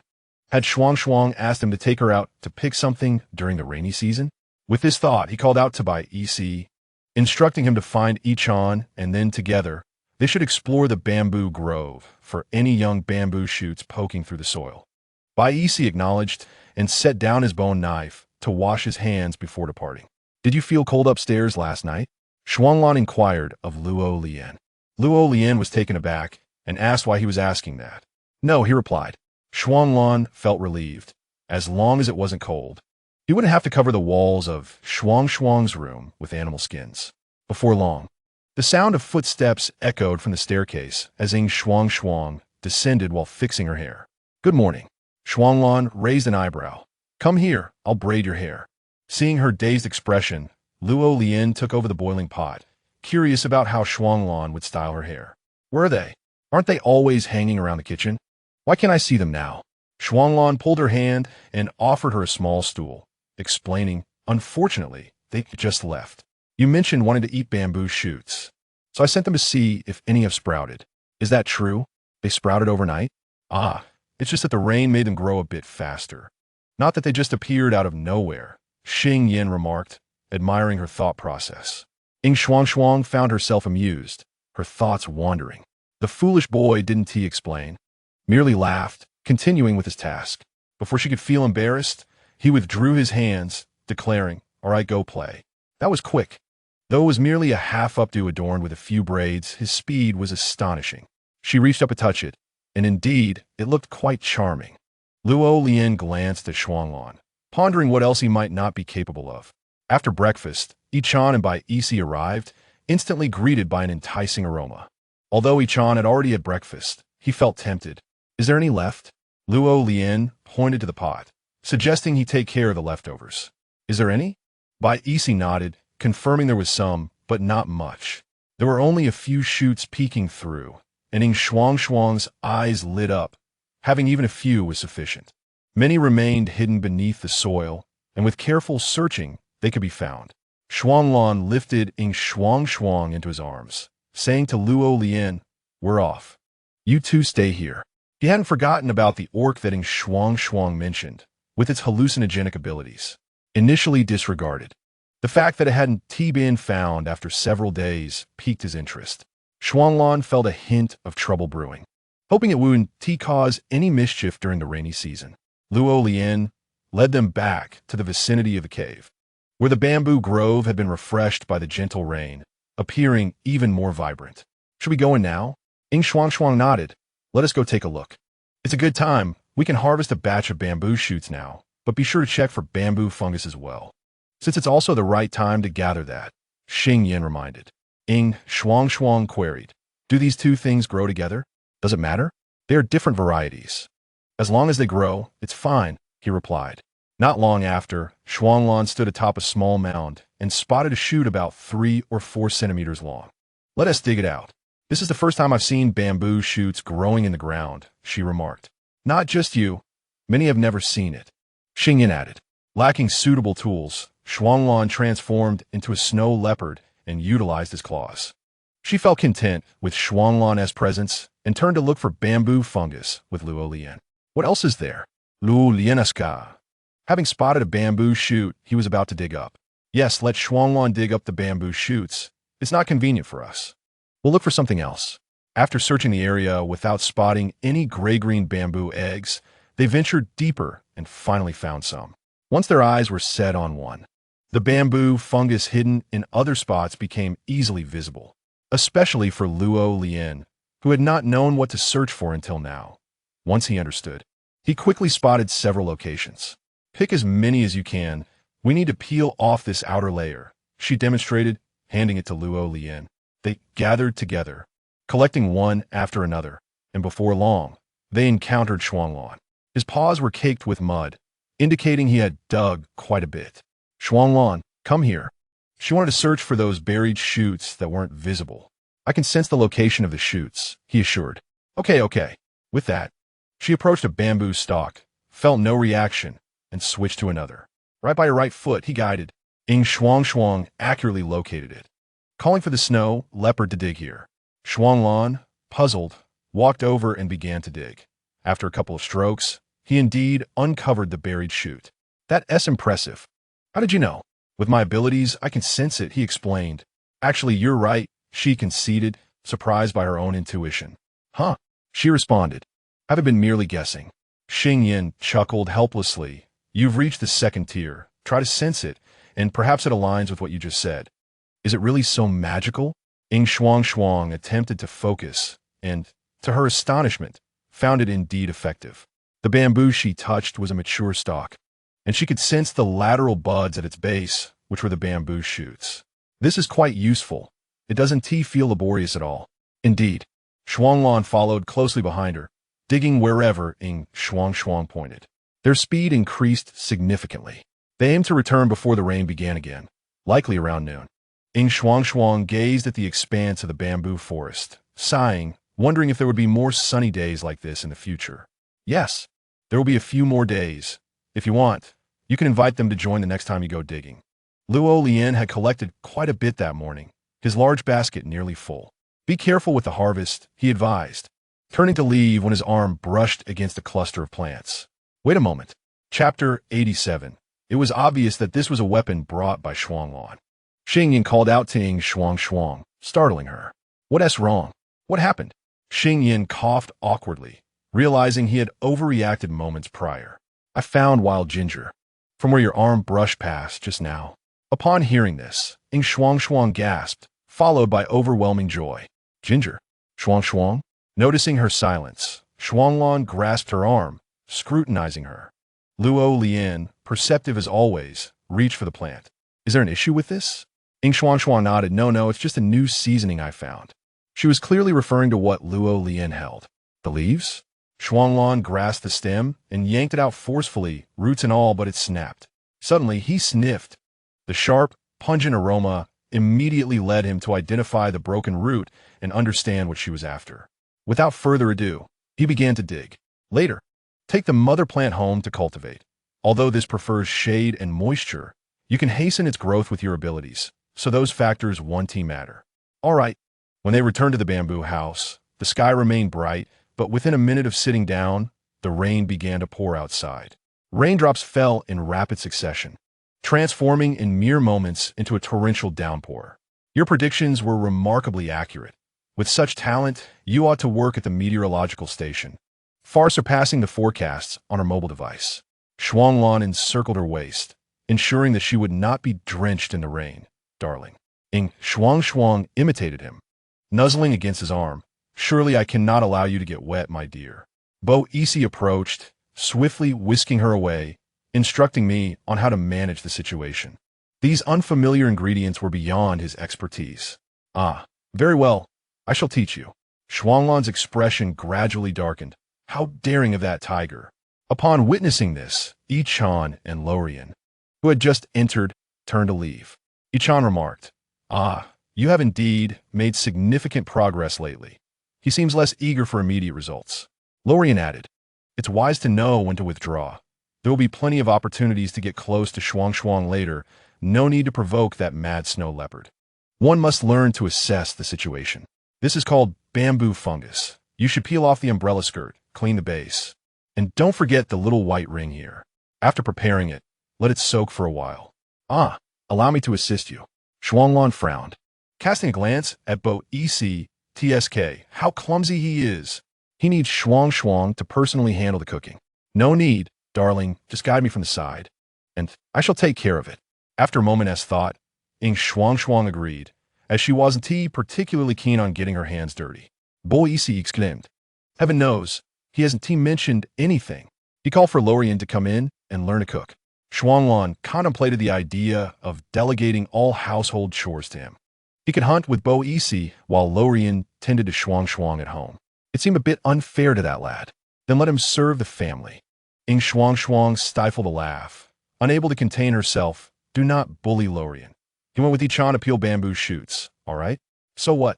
He could learn a few more dishes from you, and that would be a bargain for him. Shuanglan scoffed, unable to discern priorities. That foolish bird. He may just have a larger chest. If Shuangshuang truly bears children in the future, let him take care of them all. He would surely relish the prospect, perhaps even shedding happy tears in the middle of the night. I had long recognized his sharp tongue. I never expected him to hit the nail on the head. You're not to be outdone, either. None of them are particularly virtuous. My poor little bird is subjected to such bullying. Such a pitiful darling. Upon entering, Lorian sensed that the atmosphere was amiss and thought, indeed, they were venting their ire upon me. He unconsciously leaned closer to Yin Shuangshuang. You will be responsible for cooking in the future. To his surprise, Bo Isi disagreed. I want to cook too. What is going on? Why is everyone vying for his tasks? Yin Shuangshuang facepalmed. Let us revert to the previous arrangement. Whoever is free will cook. Shuanglan glanced over. Actually, each of you has a unique flavor in your cooking. I enjoy all of it. Yin Shuangshuang spoke the truth. Shuanglan excelled at spicy dishes, while Bo Isi was more adept at soups. Lastly, there was Lorian, whose cooking seemed to always taste delightful. It appeared that Shuanglan's decision was not without merit. I am willing to cook. The little bird enjoys preparing meals for the host. After saying this, he turned to Bo Isi. You and Shuanglan can manage the other tasks. I can handle the cooking by myself. Bo Isi retorted, You may not have issues, but I do. He fell silent, his gaze fixed intently on Yin Shuangshuang. She waved her hand dismissively. I already stated that whoever is free will cook. Is this such a light task? Everyone is competing for it. It was truly incomprehensible. For someone like her, after trying it out of interest for a while, she realized it was just that her enthusiasm for cooking lasted merely 2 months. Yet her love for eating was eternal. Ichan's mindset was quite sound. Every time he was asked to cook, it felt like a death sentence to him. He would rather take on all the physical labor than cook. This was partly due to his aversion to such meticulous tasks, and partly because his cooking was notoriously unpalatable. Reflecting on this, she suddenly understood why Ichan chose to follow them. It was both admiration for Shuanglan and the prospect of free meals, was it not? Lost in thought, she stepped outside and discovered Ichan sitting on a small stool, peeling bamboo shoots. Hey, why are you out here? Yin Shuangshuang shrugged. Those three were arguing over who would cook, so I came out to hide. Is it as you imagined? Ichan questioned, confused. Is cooking truly enjoyable and delightful? I don't know, but I certainly enjoy eating. Yin Shuangshuang glanced at the basket full of bamboo shoots, marveling at their size. Ichan raised his hand. This one is even larger, by the way. Can this be eaten? It looks bitter. Yin Shuangshuang stared at him incredulously. How do you know what it tastes like? Ichan opened his mouth, but fell silent. It was evident that he had learned from her husband. What bad habits you have. Upon seeing Ichan leave, others immediately recognized him as someone brought out by Shuanglan. Xian-Ti intended to laugh, yet Xing Yin's remark struck her funny bone. Ichan, bewildered, asked, What is so funny? Hiss, she thought to herself. She won't tell Shuanglan, will she? But he had indeed bitten into it, and it was quite unpleasant. She regretted the first chew immediately. Yin Shuangshuang shook her head. I merely think, ha ha ha, you are quite similar to Shuanglan. Upon hearing this, Ichan felt pleased. Well, we do get along well. Scram, who gets along well with you? Did you just sneak a bite? Chapter 88, The Undercurrents Beneath the Dining Table. Ultimately, the situation concluded with Shuanglan delivering a verbal reprimand to Ichan. Yin Shuangshuang suddenly realized that Ichan seemed quite obedient to her Shuanglan. Should she also consider educating Shuanglan? He appeared entirely unaware that Ichan was emulating him. What a splendid idea, though I doubt you will last 3 seconds. What do you mean, I won't last 3 seconds? You will soften. Yin Shuangshuang choked. What? How can you be so certain? Yet it appeared to be true. The moment she assumed a serious demeanor, he would instinctively switch to a pitiful mode. Isn't it human nature to be soft-hearted towards felines? Perhaps it's best to leave it be. After all, he has his own sense of propriety. You've softened before even beginning your lecture. The peeled bamboo shoots needed to be cleaned, with any dirty parts cut away and then sliced. She intended to prepare some into dried bamboo shoots, so they needed to be blanched and sun-dried. Sun-dried? That might be a bit challenging, Shuanglan lamented. Oh, right, it's raining. The rainy season would persist for a considerable time, making sun-drying impossible. After the rainy season, there will be a few days of clear weather. Though it might be a bit chilly, will it be possible to dry them? Shuanglan was uncertain how long the drying would take and inquired. Yin Shuangshuang's eyes brightened. Isn't the windy season approaching? No, there will be a few days of transition. With this clarification, Yin Shuangshuang felt less worried. Then let us seize the few days of brief respite from the rain to gather more. After all, we're just staying at home. The whole family will go bamboo shoot hunting. Shuanglan sighed in resignation. We'd surely end up eating until we're sick. I truly do not enjoy bamboo shoots. Taste can differ from one's partner. It's disheartening.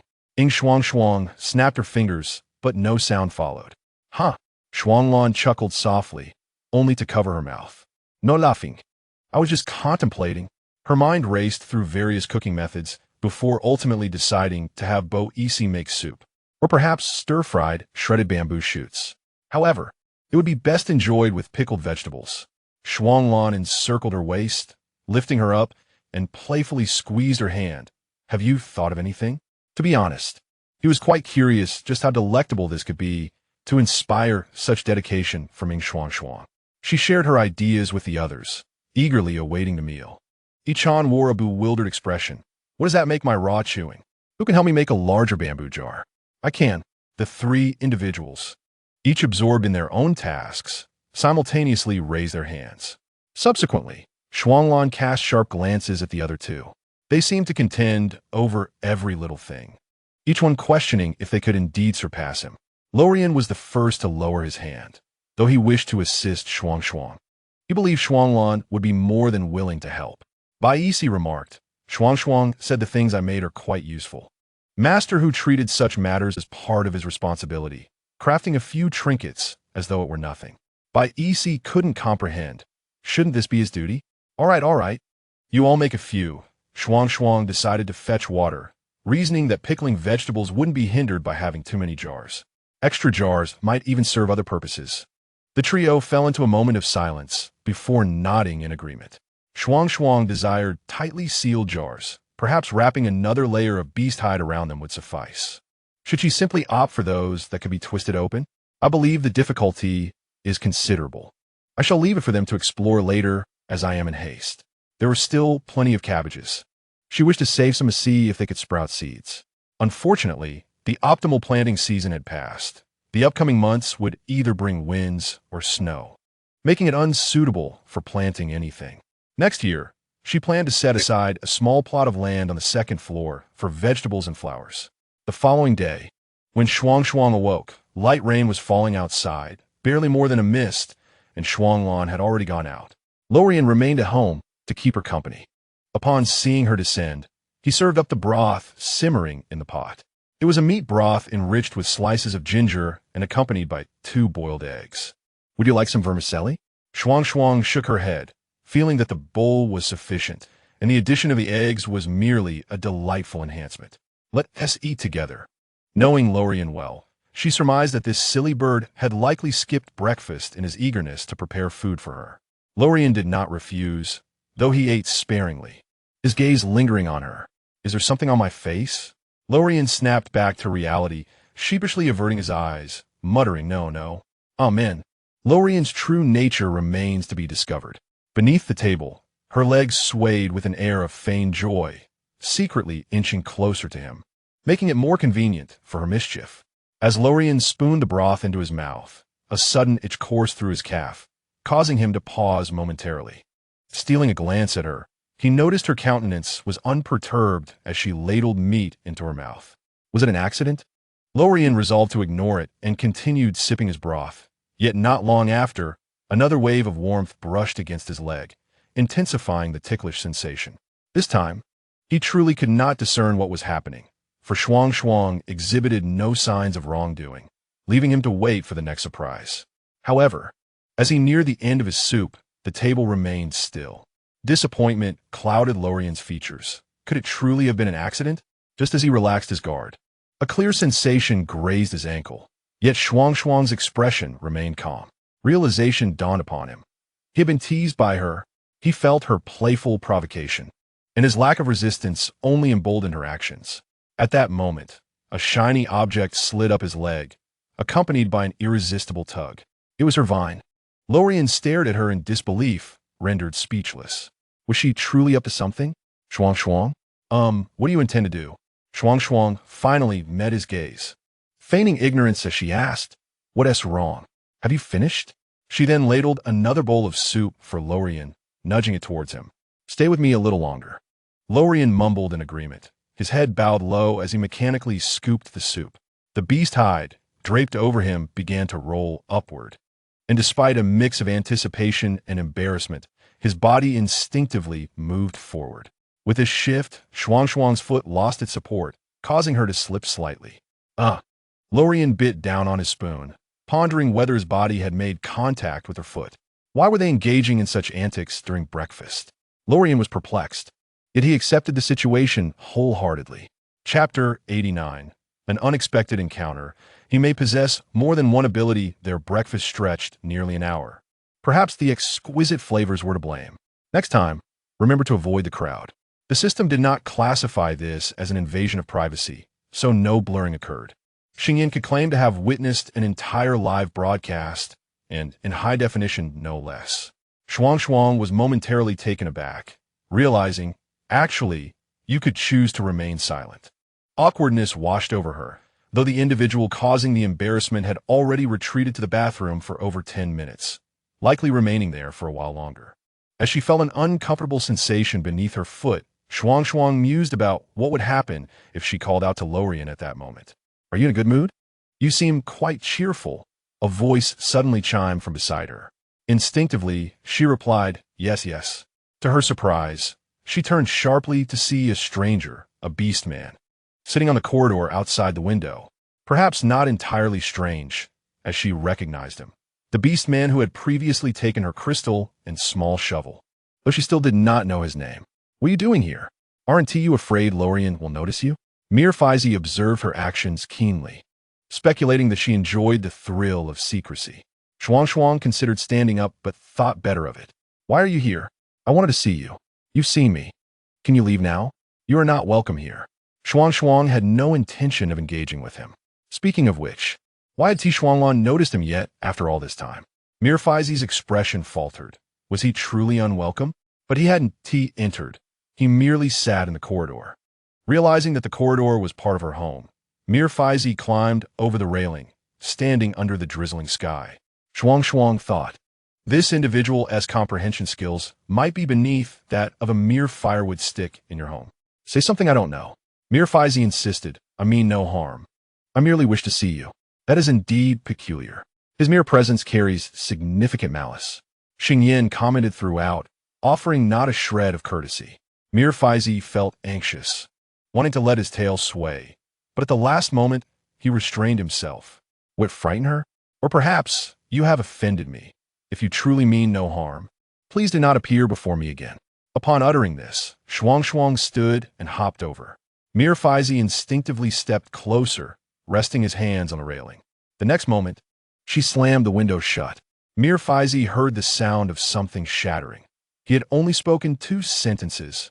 "Why? I merely intended to bring her some fruits." The dejected beastman stood outside in the rain for a while, until a door opened from within. It was that cowardly bird. Only then did he leave in discontent.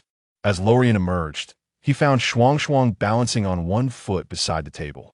Realizing something, he quickly apologized. "I'm sorry, I didn't expect." Shuangshuang waved her hand. "Hold me." The sight of her hopping on one foot was quite comical. Lorian stepped forward, wrapping his arms around her waist and carrying her back into the bathroom. While assisting her in washing her feet, Shuangshuang inquired, "Did you hear anything just now?" "No, I didn't hear anything at all," he replied, though he had been somewhat attentive to the outside. leaving the door ajar. Upon sensing any commotion, he would have rushed out immediately. Yin Shuangshuang expressed her surprise, noting the absence of any sound. Luo Lian hesitated and glanced at her, asking, "No, is something wrong?" As she was about to speak, she swallowed her words and instead said, "I asked you to close the window, didn't you hear?"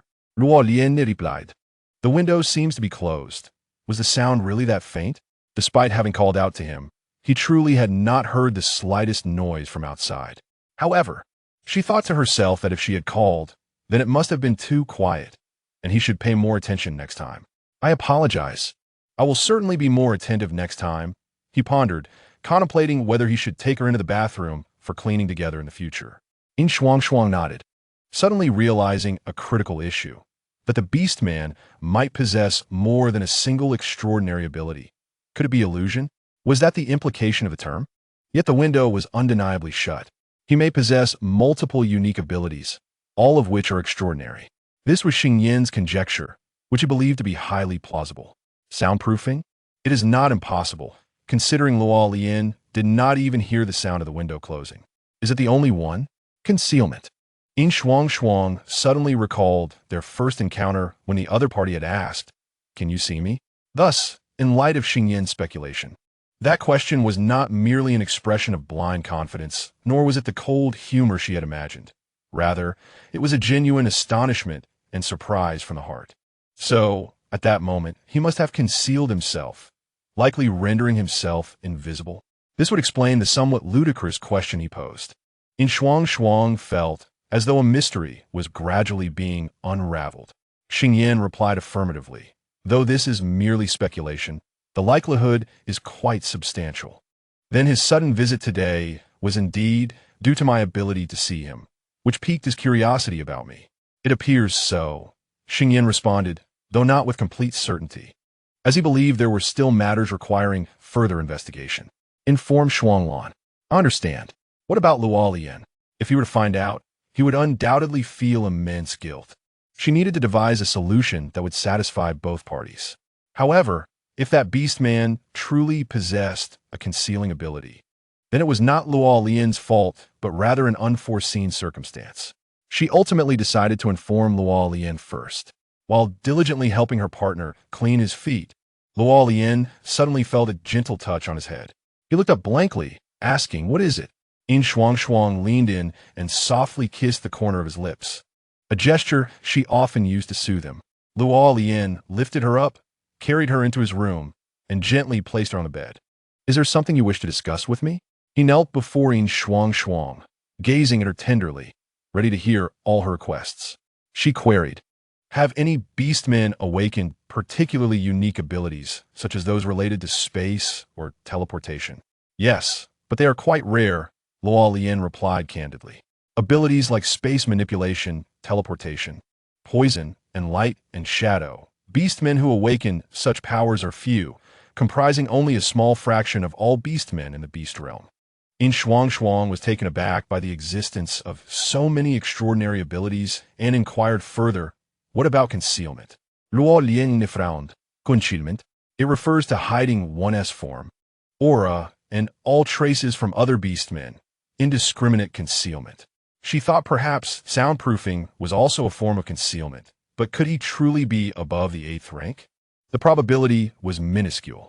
No, Luo Lian answered with conviction. Such a notion contradicts the rules of rank advancement among beastmen, completely disregarding the hierarchical distinctions among different beast ranks. Upon hearing this, Yin Shuangshuang felt a shiver run down her spine. No? Chapter 90. Tonight, he plans to launch a surprise attack. How could there be none? That fellow earlier exhibited both invisibility and soundproofing. What's going on? Yin Shuangshuang felt as though she might have encountered a ghost. That, Luo Lian observed her intently, listening to her words. At this moment, she found it difficult to continue. Could she really claim to have seen a ghost? However, Luo Lian sensed something was amiss. Did you just see something? His question was pointed. Yes, it's the beast man with the illusion ability that Shuanglan mentioned. I saw him again today. Luo Lian? He appeared? Right under my nose. His heart began to race. Perhaps he was also a high-ranking beast man. Yin Shuangshuang waved her hand in front of him, and nothing happened. I drove him away. There's nothing to fear. Luo Lian's apprehension was interrupted, and he stared at her in confusion. You drove him away? How did you manage that? Yin Shuangshuang nodded. Yes, I told him not to disturb me again. Had she known the fellow was so mysterious, she would have spoken more forcefully and told him to stay far away and not to bother her. Ah, I see. Shuangshuang did very well, but next time, you can call us. Luo Lian still worried, considering whether he should stay by her side from now on, thus preventing Shuangshuang from being alone with that elusive beast-man. Yet, thinking of this made him feel disheartened. That wicked snow leopard would undoubtedly object, along with that not-so-bright tiger. Yin Shuangshuang gently patted his head, reassuring him, don't worry. I don't sense any malice from him for the time being. There shouldn't be any trouble in the short term. When do you think he will come looking for you again? Yin Shuangshuang felt a pang of annoyance, gritting her teeth. Delete your horror films. I haven't watched any horror films. I'm merely suggesting that we seem to lack clarity regarding his intentions, Xingyan explained. In truth, he had a few vague hypotheses, but they were not yet fully formed. Luo Lian knelt between her legs, burying his head in her abdomen, speaking in a muffled tone. I am sorry. It is my fault. If it weren't for me, you wouldn't have encountered such a situation. Yin Shuangshuang felt a bit awkward, acknowledging that it was her own folly earlier in the morning that had led to the situation. Luo Lian's feelings were understandable. However, she couldn't blame herself. She merely wished to flirt with her husband, never anticipating such ghostly occurrences. Don't blame our little bird. You have taken excellent care of me.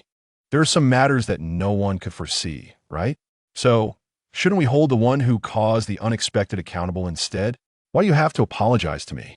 Yin Shuangshuang gently comforted him. She sensed that Luo Lian seemed overly cautious at home, as if he were too constrained, perhaps due to the immense pressure he placed on himself, leading to a persistent feeling of insecurity. Luo Lian remained motionless for a long while, eyes closed, nuzzling against her. So, mistakes can be forgiven, correct? Or is it only here? Mierxify's returned to his cave, throwing his entire body onto the pile of gemstones, remaining utterly still. His mind replayed the events of the day, pondering where he had gone awry. Why had he told himself never to appear before her again? Had he misspoken? Yet, he had merely sought a topic to engage her in conversation. She asked him questions, and he answered truthfully, expressing his genuine desire to see her. He had not lied. Had he truly offended her? Or had he crossed the line? Mierxify's gradually excavated a hole in the pile of gemstones beside him, as the voice in his head clamored incessantly. Was it unreasonable? Absolutely not. He had not intruded through the window. Did she despise him? Certainly not. It was merely that he had failed in some way, causing her displeasure. Stop talking. Silence. He clutched his head in agony, his body rolling slowly amidst the gemstone heap, the pain overwhelming. It had been a long time since he had felt such torment. He instructed you not to disturb her. Impossible. He refused. Mierxify's suddenly felt an intense anguish, a soul-deep suffering and fatigue drowning him, with the cavern filled with gemstones echoing in endless solitude. He lay upon the pile, allowing another part of himself to scratch and tear at his soul. So, was she truly not the one? However, Mierxify has exerted considerable effort. Who can enlighten him on the identity of Mierxify? Who shares his kindred spirit? Who would recognize him? Who could accept him? Mierxify rose to a seated position. Perhaps she was not correct, but at the very least, she was true to herself. Shuanglan and the others returned triumphantly, having nearly depleted the nearby bamboo, shoots, and mushrooms. Each person trudged home under the blazing sun, especially Yi-chan, whose smile radiated even brighter than the sun itself. Since tasting the unique bamboo shoots yesterday, he could not stop reminiscing about them. They were indeed delectable. Yet, upon stepping through the door, he sensed an unusual atmosphere. Shuanglan clicked his tongue, pushing Yi-chan's head aside. What was he doing lingering there? Showing off his foolishness? He was obstructing his view of his wife. Yin Shuangshuang waved at the three, finally welcoming their return. Shuanglan, feeling elated, took a few steps forward to sweep her into his arms and ascended the stairs. Did you miss me? Oomph. He knew she would struggle with his absence. Yin Shuangshuang freed her face from his lips, playfully pinching them, transforming him into a silly snow leopard. Shuanglan was unperturbed, persistently leaning in for a kiss, even with his mouth being pinched. Fei, no kissing me. By Isi, he is bullying me. Shuanglan was momentarily taken aback. And in the next moment, Bai Isi appeared at the top of the stairs, making his way down. Shuanglan froze. Had the work been completed? Yes. Yin Shuangshuang couldn't contain her laughter, releasing his uncooperative mouth to tap him lightly on the forehead. Enough of the banter. No fighting, okay? Shuanglan huffed. Why don't you call your little tiger cake to fight me? Yin Shuangshuang shot him a glare. Did he not know his own standing? I'm sorry, my dear. Shuanglan's eyes sparkled with mirth as he turned to continue ascending the stairs. Seizing the moment, she proudly tilted her head. Shuanglan cast a warning glance at Bai Isi, filled with unspoken understanding. Bai Isi pinched the bridge of his nose and turned toward the kitchen. When they had just returned, Shuangshuang was not merely unhappy. She seemed utterly despondent. Normally, she would bounce over to greet them, but today she sat listlessly in a chair, lost in thought. However, she appeared much improved now. Bai Isi pondered. Since Shuanglan had instructed him to inquire with Lorien, yet he had not seized the opportunity to confront him. Tonight, he would launch a surprise attack. Chapter 91. Is it you? Me F.I.S. Lorien was laying out cabbage and was about to seek out Bai Isi when he arrived on his own. There's more over there. Spread it out. What transpired today? Bai Isi inquired while working. Lorien paused momentarily, responding, The beastman we couldn't find before has returned today. The beastman we couldn't find, Bai Isi recalled. Did you see him? Lorien shook his head. No, only Shuangshuang saw him. What were you doing? Bai Isi asked. I let him stay home to look after Shuangshuang. And this is how he cares for her? Lorien opened his mouth but couldn't articulate it. It was my oversight. I shouldn't have left her side. Bai Isi diverted his gaze, realizing he had never encountered a beastman who was even less articulate than himself. Was she bullied? Shuangshuang said no. Bai Isi realized the implications. You didn't notice? I was oblivious. This was one aspect that perplexed him. In a moment of distraction, he recalled what Shuangshuang had mentioned, concealed. 8th tier? Bai Isi was not well versed in high-tier males, aside from a few prominent figures, specifically a handful of 9th tier in Shuanglan. Lorien shook his head. That seems unlikely.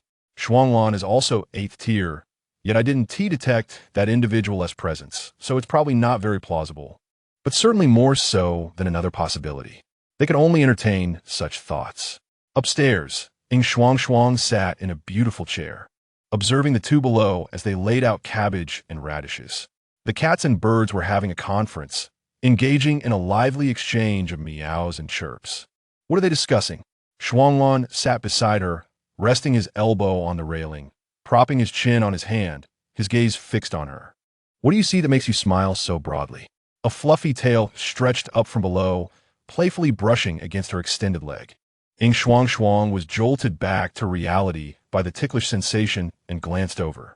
Her puzzled expression melted into a creamy, joyous smile upon seeing the fluffy tail, her favorite. Shuanglan relished the skilled kneading of her hands, his eyes closing in bliss. After a while, Yin Shuangshuang grew dissatisfied with merely holding the tail. Transform into a snow leopard. I shall groom you. With that, she rose to fetch a comb from her room. Shuanglan opened his eyes, exchanging a discreet glance with Lorien before retracting his gaze and transforming into an adorable snow leopard, lying on the ground. Ah, it is you. Me F.I.S. My dear, I have arrived. Yin Shuangshuang chirped excitedly, brandishing a comb and a beast hide pouch. She wondered if she could still comb out a significant amount of fur now. Oh, dear, perhaps I should weave a sweater from their fur? I have already accumulated half a bag. Why don't they shed much in summer? Is it to maintain the plush texture? Upon seeing her reach out, Shuanglan shook his ears. Sure enough, the next second, her hand smoothly turned, gripping his ear. Xingyin contemplated whether to create another system binding Shuanglan, aptly named the strategy for Yin Shuangshuang system, for this fellow would undoubtedly be a handful. Yin Shuangshuang gleefully stroked the fluffiness. Isn't this my silver gradient large cat? Inhaling deeply, it's fragrant. Today it smells fruity. I want to take a bite. Shuanglan, seizing the moment, flipped onto his back, the motion seamless, betraying no hint of mischief. Yin Shuangshuang felt a surge of accomplishment. See? I told you my cat petting skills are impeccable. Today's leopard is a sweet, fragrant fruit. She perched on the leopard's belly, her fingers curled like claws. Scratching beneath his chin, Purr Shuanglan was in pure ecstasy. He resolved to delegate household chores to Lorian, hunting to buy EC and Ichan, while he luxuriated in Shuangshuang's embrace, basking in her affection. Even after Yin Shuangshuang had her fill of petting, she continued to groom him, one stroke after another, urging him to roll over or lift his legs. There were no tangles, nor any loose fur. After a lengthy effort, she had only managed to extract 2 handfuls. Oh, this fellow must have been grooming himself. 2 handfuls will suffice. Eventually, I will accumulate enough for a sweater. At night, Shuanglan knocked on Lorian's door. Unable to sleep, Lorian sat cross-legged on the bed, unsurprised by his entrance. Do you know who it is? Shuanglan remained silent for 2 seconds before nodding in speculation. How long has he been here? Not long. Shuangshuang only spoke a few words with him. Shuanglan confirmed this.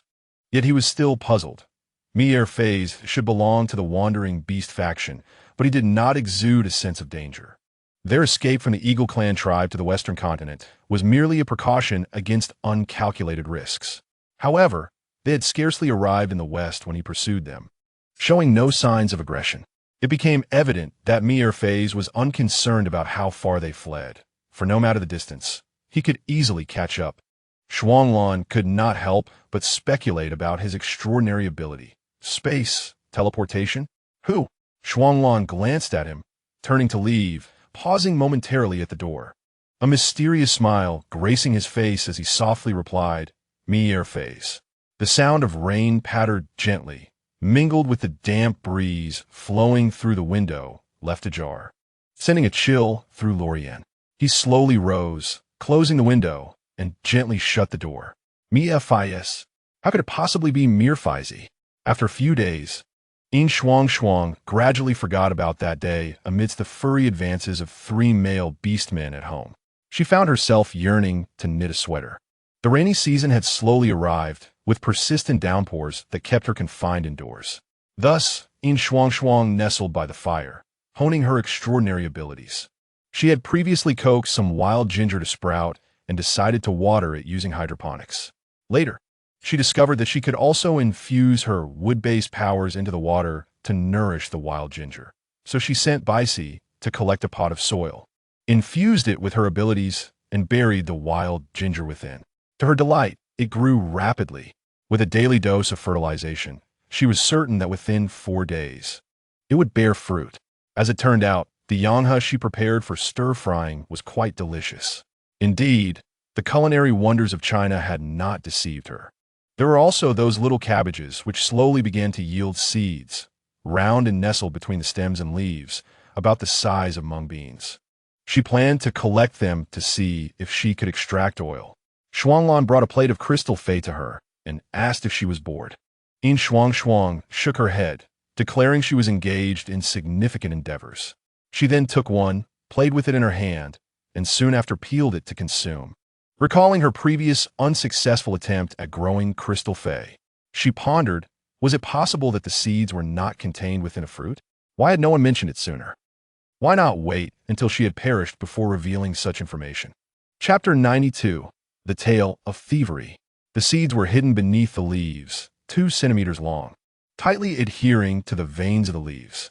Not every leaf bore seeds, so it was normal for some to be overlooked. Xingyan had simply not had the chance to inform her at the time, and due to a series of events, coupled with her own lack of intention, the matter had been left unresolved. However, relying on this to obtain crystal fei was no simple task. Why? The power was insufficient, and this tree needed to grow for a decade before bearing fruit.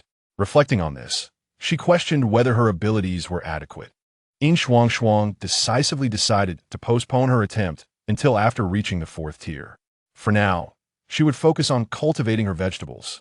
Noticing her daze, Shuanglan pulled her into his embrace, asking what she was thinking so intently about. She wished to ascend and indulge in endless crystal fei. Let us make candied fruits. Shuanglan, puzzled, inquired what candied fruits were. They were essentially dried fruits. Many fruits could be transformed into candied varieties. Although lacking sugar, honey would suffice.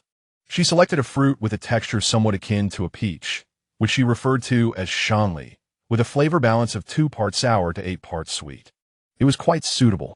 After washing and peeling them, she marinated them in a suitable amount of honey. Once they released their juices, she boiled them to soften, eventually laying them out on a clean stone slab. How to dry them? Shuanglan called Bai Si, who was tidying up with Yichan, instructing him to use his abilities to dry the fruit. Bai Si complied, controlling the heat to roast the fruit, observing as the moisture gradually evaporated and the size diminished until Yin Shuangshuang called for him to stop. Is it possible to do this? Yin Shuangshuang was astonished. Was this not a walking oven? And an air fryer too. The room was filled with a rich, fruity aroma. Afraid of the heat, she asked Shuanglan to taste it first. How is it? The white-haired beast man stuffed 2 in his mouth at once, exclaiming it was delicious and sweet. Bai Si fed her one, and it was perfectly tender, chewy, with just the right sweetness, not overly cloying. It was ideal for a little snack. Shuanglan brought a plate to hold the fruits and offered to take them upstairs for her. Bai Si, you stay here. He retrieved 2 baskets of fruits from his space. Yichan, who had sneaked over, asked what they were doing. You stay too. The ensuing workload was self-evident. Right? Little bird, hurry and taste the new snacks. Lorian, washing clothes, turned to see. Yin Shuangshuang stood at the door with a plate, and he rose to wipe his hands, warmly asking if there was more delicious food. Yes, try it. It's sweet and very tasty. Yin Shuangshuang was quite satisfied with her creation. Today it was candied fruit, tomorrow would bring other snacks. Was her perfect life not within reach? Lorian bit into the candied fruit she offered, and the sweet flavor spread delightfully in his mouth, amplifying his already cheerful mood. I like this. It's very delicious, he replied. However, it wasn't just the candied fruit he enjoyed. It was the fact that she remembered to share with him and was eager to do so. Yin Shuangshuang felt a wave of happiness. Her first attempt at making candied fruit had been a resounding success, receiving unanimous praise. Wait, what about Yichan? It doesn't matter. He would eat anything anyway. She opened the window of her room for some fresh air and set the candied fruit on the sill to cool while she sat at the table and knitted. Why not let Lorian do this? For a moment, Yin Shuangshuang did not grasp the implication, asking, which task? Knitting. I believe he is quite skilled at it. Xingyin noted that she seemed engrossed in her knitting, and those who knew her would think she was busy with work, while those unaware might assume she was merely passing the time. Yin Shuangshuang smiled silently. Lorian did indeed learn quickly and was adept with tasks like these. Sometimes, when he was not seen outside, he was surely in his room knitting. Isn't he just knitting? I'm merely passing the time, Yin Shuangshuang replied. Let us play cards or mahjong, suggested Xingyin. Upon hearing this, Yin Shuangshuang paused, suddenly thinking of Shuanglan. Do you think he knows about my situation? Xingyin laughed, and she realized, your situation? What situation? He has always known about your circumstances. As for the rest, he can only know if you tell him. If you don't inform him, he won't ask. He has been protecting her all along. Yin Shuangshuang was uncertain of her feelings. Acknowledging that sometimes in a moment of impulsiveness, she had considered revealing some things to him, but quickly calmed down, realizing that telling him held no real significance. There was no such expectation of honesty between partners, she felt. As long as events transpired, it was the best outcome. She believed she had no need to disrupt this balance, nor did she wish for Shuanglan to feel particularly moved by her honesty. Then don't take the initiative to tell him. After all, he accepts everything about you, encouraged Xingyin. All right, this topic faded into ambiguity, and Yin Shuangshuang redirected her focus to the sweater she was knitting. Suddenly, she noticed a dark object in her peripheral vision. It was moving slowly, allowing her eyes to adjust gradually. Realizing this, she startled herself and quickly turned to look. The mysterious black object snatched a piece of candied fruit and slipped away beneath the windowsill. What is that? It looks like a tail. Summoning her courage, Yin Shuangshuang stealthily approached, and the tail reemerged, pausing as if realizing something, before swiftly retreating. The sudden movement startled Yin Shuangshuang, and she involuntarily cried out. Lorien rushed in at once, frantically pulling her into his embrace, asking what was wrong. Don't be afraid. I'm here. Yin Shuangshuang gradually calmed down, having been frightened half to death, believing it was about to charge in. Just now, something was stealing my candied fruit. She pulled Lorien to inspect the plate. A portion of the candied fruit facing outside had been taken. How dare it steal from me? Who? Shuanglan and the others rushed over, and upon seeing that all was well, they too felt relieved. He stepped forward to assess the situation, his gaze locking onto Lorien. Lorien replied, it was a black tail. It couldn't possibly be a wild beast, could it? But that tail was rather large, and likely had a long section hidden from view. Lorien shook his head, stating that wild beasts had a distinct scent. It cannot be a wild beast. Suddenly, he was reminded of the mysterious beast man who had caused him sleepless nights. Was it him again? Shuanglan withdrew her gaze and looked at the plate of dried fruit, scoffing lightly at such a lack of ambition. She handed the plate to Yichan, who appeared utterly bewildered. What was she giving him? No, wait. It smelled delightful. Chapter 93. Who was about to be heartbroken again. The flustered thief returned to his cavern filled with treasures, a piece of fragrant dried fruit still dangling from the hook of his tail. Mierfizi's cheeks swelled as he chewed on the morsel, chiding himself for not being able to resist while simultaneously reveling in its sweetness. Next time, he mustn't munch on stolen treats. He swung his tail in front of him, lifted a hand to pluck the piece of dried fruit, and stuffed it into his mouth, savoring the deliciousness. How could she be so clever? She had concocted such a delightful treat, sweeter than any fruit he had tasted before, surpassing even honey in flavor. Yet, he seemed to have frightened her. Was his tail really that intimidating? Mierfizi wrapped his tail around himself, scrutinizing the familiar yet sometimes alien appendage.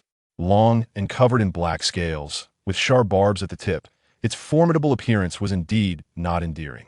He sighed, deciding to visit again tomorrow. Yin Fengshan had requested Shuanglan's company this evening. Emerging from the steamy bathroom, Shuanglan had already completed her grooming. I'm tired. Shuanglan's face brightened, and she happily followed. The pinkish-white flames flickered on the tray in the corner of the room, casting a warm glow. Yin Fengshan covered it with a lid and climbed into bed. Shuanglan followed closely behind. The quilt was infused with the fragrant warmth of her partner, which relaxed him immensely. He stretched out his arm, pulling her into his embrace, and nestled his tail into Yin Fengshan's hands, embracing sleep. Yin Fengshan was accustomed to holding his tail while sleeping, sometimes even using it as a pillow or footrest. The fluffy tail exuded a comforting scent, lulling Yin Fengshan into slumber. Seeing her sleep so peacefully, an involuntary tenderness surfaced on Shuanglan's face, relieved that the earlier incident had not affected her. Mierfizi had no intention of provoking him, yet this fellow insisted on approaching. He lowered his head and gently kissed the nape of his partner's neck, his lips brushing against the warm, delicate skin, releasing a satisfied sigh. He needn't lift a finger. Since he enjoyed the thrill of secrecy, let him indulge to his heart's content. The next day, Berries had prepared the dried fruit and packed it into bamboo jars. Using high heat to dry the fruit, Yin Fengshan decided to have him prepare dried bamboo shoots, blanching them to remove moisture before drying. Quite good. Having a male in the house is indeed beneficial. Yichan clutched his precious jar of dried fruit, as if it were the most cherished possession. Don't make that miserable face. It's not like you'll run out after you finish. Such a lack of ambition. Lorien smirked, finding it amusing as long as he wasn't the target of the scolding. Yin Fengshan observed his little expression, realizing that Lorien was indeed a little bird who thrived on mischief. Reflecting on their earlier scolding, Yin Fengshan suddenly found Lorien even cuter. Were you giggling just now? You laugh when scolding others, but not when scolding yourself. What are you laughing at, little bird? Yin Fengshan leaned closer, whispering. Lorien instantly wiped the smile off his face, awkwardly averting his gaze. And no, is it amusing to scold Yichan? She chuckled softly. Gradually, Lorien's lips curled into a smile as he fed her a piece of cut fruit. The two exchanged whispers, believing they were being discreet, though their antics were loud enough for the involved parties to hear. Yichan shot a glare at Lorien. Good friends are all fake. And you, Yin Shuangshuang interjected. Yin quickly wiped the smile off his face, and Yin Fengshan felt an inexplicable sense of guilt as if she had been called out. Despite the fact that Shuanglan was addressing Yin. Oh, I just remembered. I still have a bracelet to finish upstairs. I'll be right back. With that, Yin Fengshan swiftly made her exit. Yin was puzzled. Aren't we on the same team? Under the watchful eyes of the three males, Yin Fengshan feigned calmness as she ascended the stairs. On the table in the room lay the dried fruit berries had brought up that morning. Yin Fengshan lifted the lid, pinched a piece, and tasted it. Suddenly realizing it was a bit sticky, on a whim, she summoned a vine with her abilities. He let the vine feed her Mierfizi had returned that day. Perching on the rooftop, realizing it was unwise to remain unseen, he quietly descended. At the window's edge, he crouched down, peeking carefully. Knowing his invisibility did not work on Yin Fengshan, he gradually squatted down, poking his head out over the edge of the bed. Spotting Yin Fengshan with her back to him, he breathed a sigh of relief. He maintained that position until she stood up, feeling weary from sitting. Mierfizi's eyes widened in shock. She turned around, terrified. He quickly shrank back. Unexpectedly, Yin Fengshan moved toward the window, standing there in the breeze. If she leaned just a bit forward, she could see him without even bending down. Mierfizi dared not move or look at her, his heart racing. Yin Fengshan stood by the bed, enjoying the breeze and gazing into the distance, relaxing her eyes before turning to head downstairs. Mierfizi finally felt at ease. She was going downstairs. The timid beastman cautiously stood up, stretched his back, and noticed the dried fruit on the table. He glanced left and right, quietly sneaking inside, but felt it was inappropriate, so he backed out, stretching his tail to reach. He decided on 1, 2, or 3 pieces, just enough to avoid detection. Grabbing them, he slipped away. Meanwhile, Yin Fengshan suddenly remembered that she had left the dried fruit uncovered. She called for Yin to go upstairs while she snuggled comfortably in the fluffy embrace of the snow leopard. Where's Berries? I haven't seen him.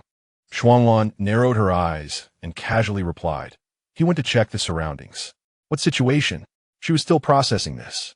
Water level. Upon hearing this, Yin Fengshan's eyes widened. Has the flood arrived so quickly? Yes, this is the 3rd round. Shuanglan was already accustomed to this. 3 rounds were still early, with many more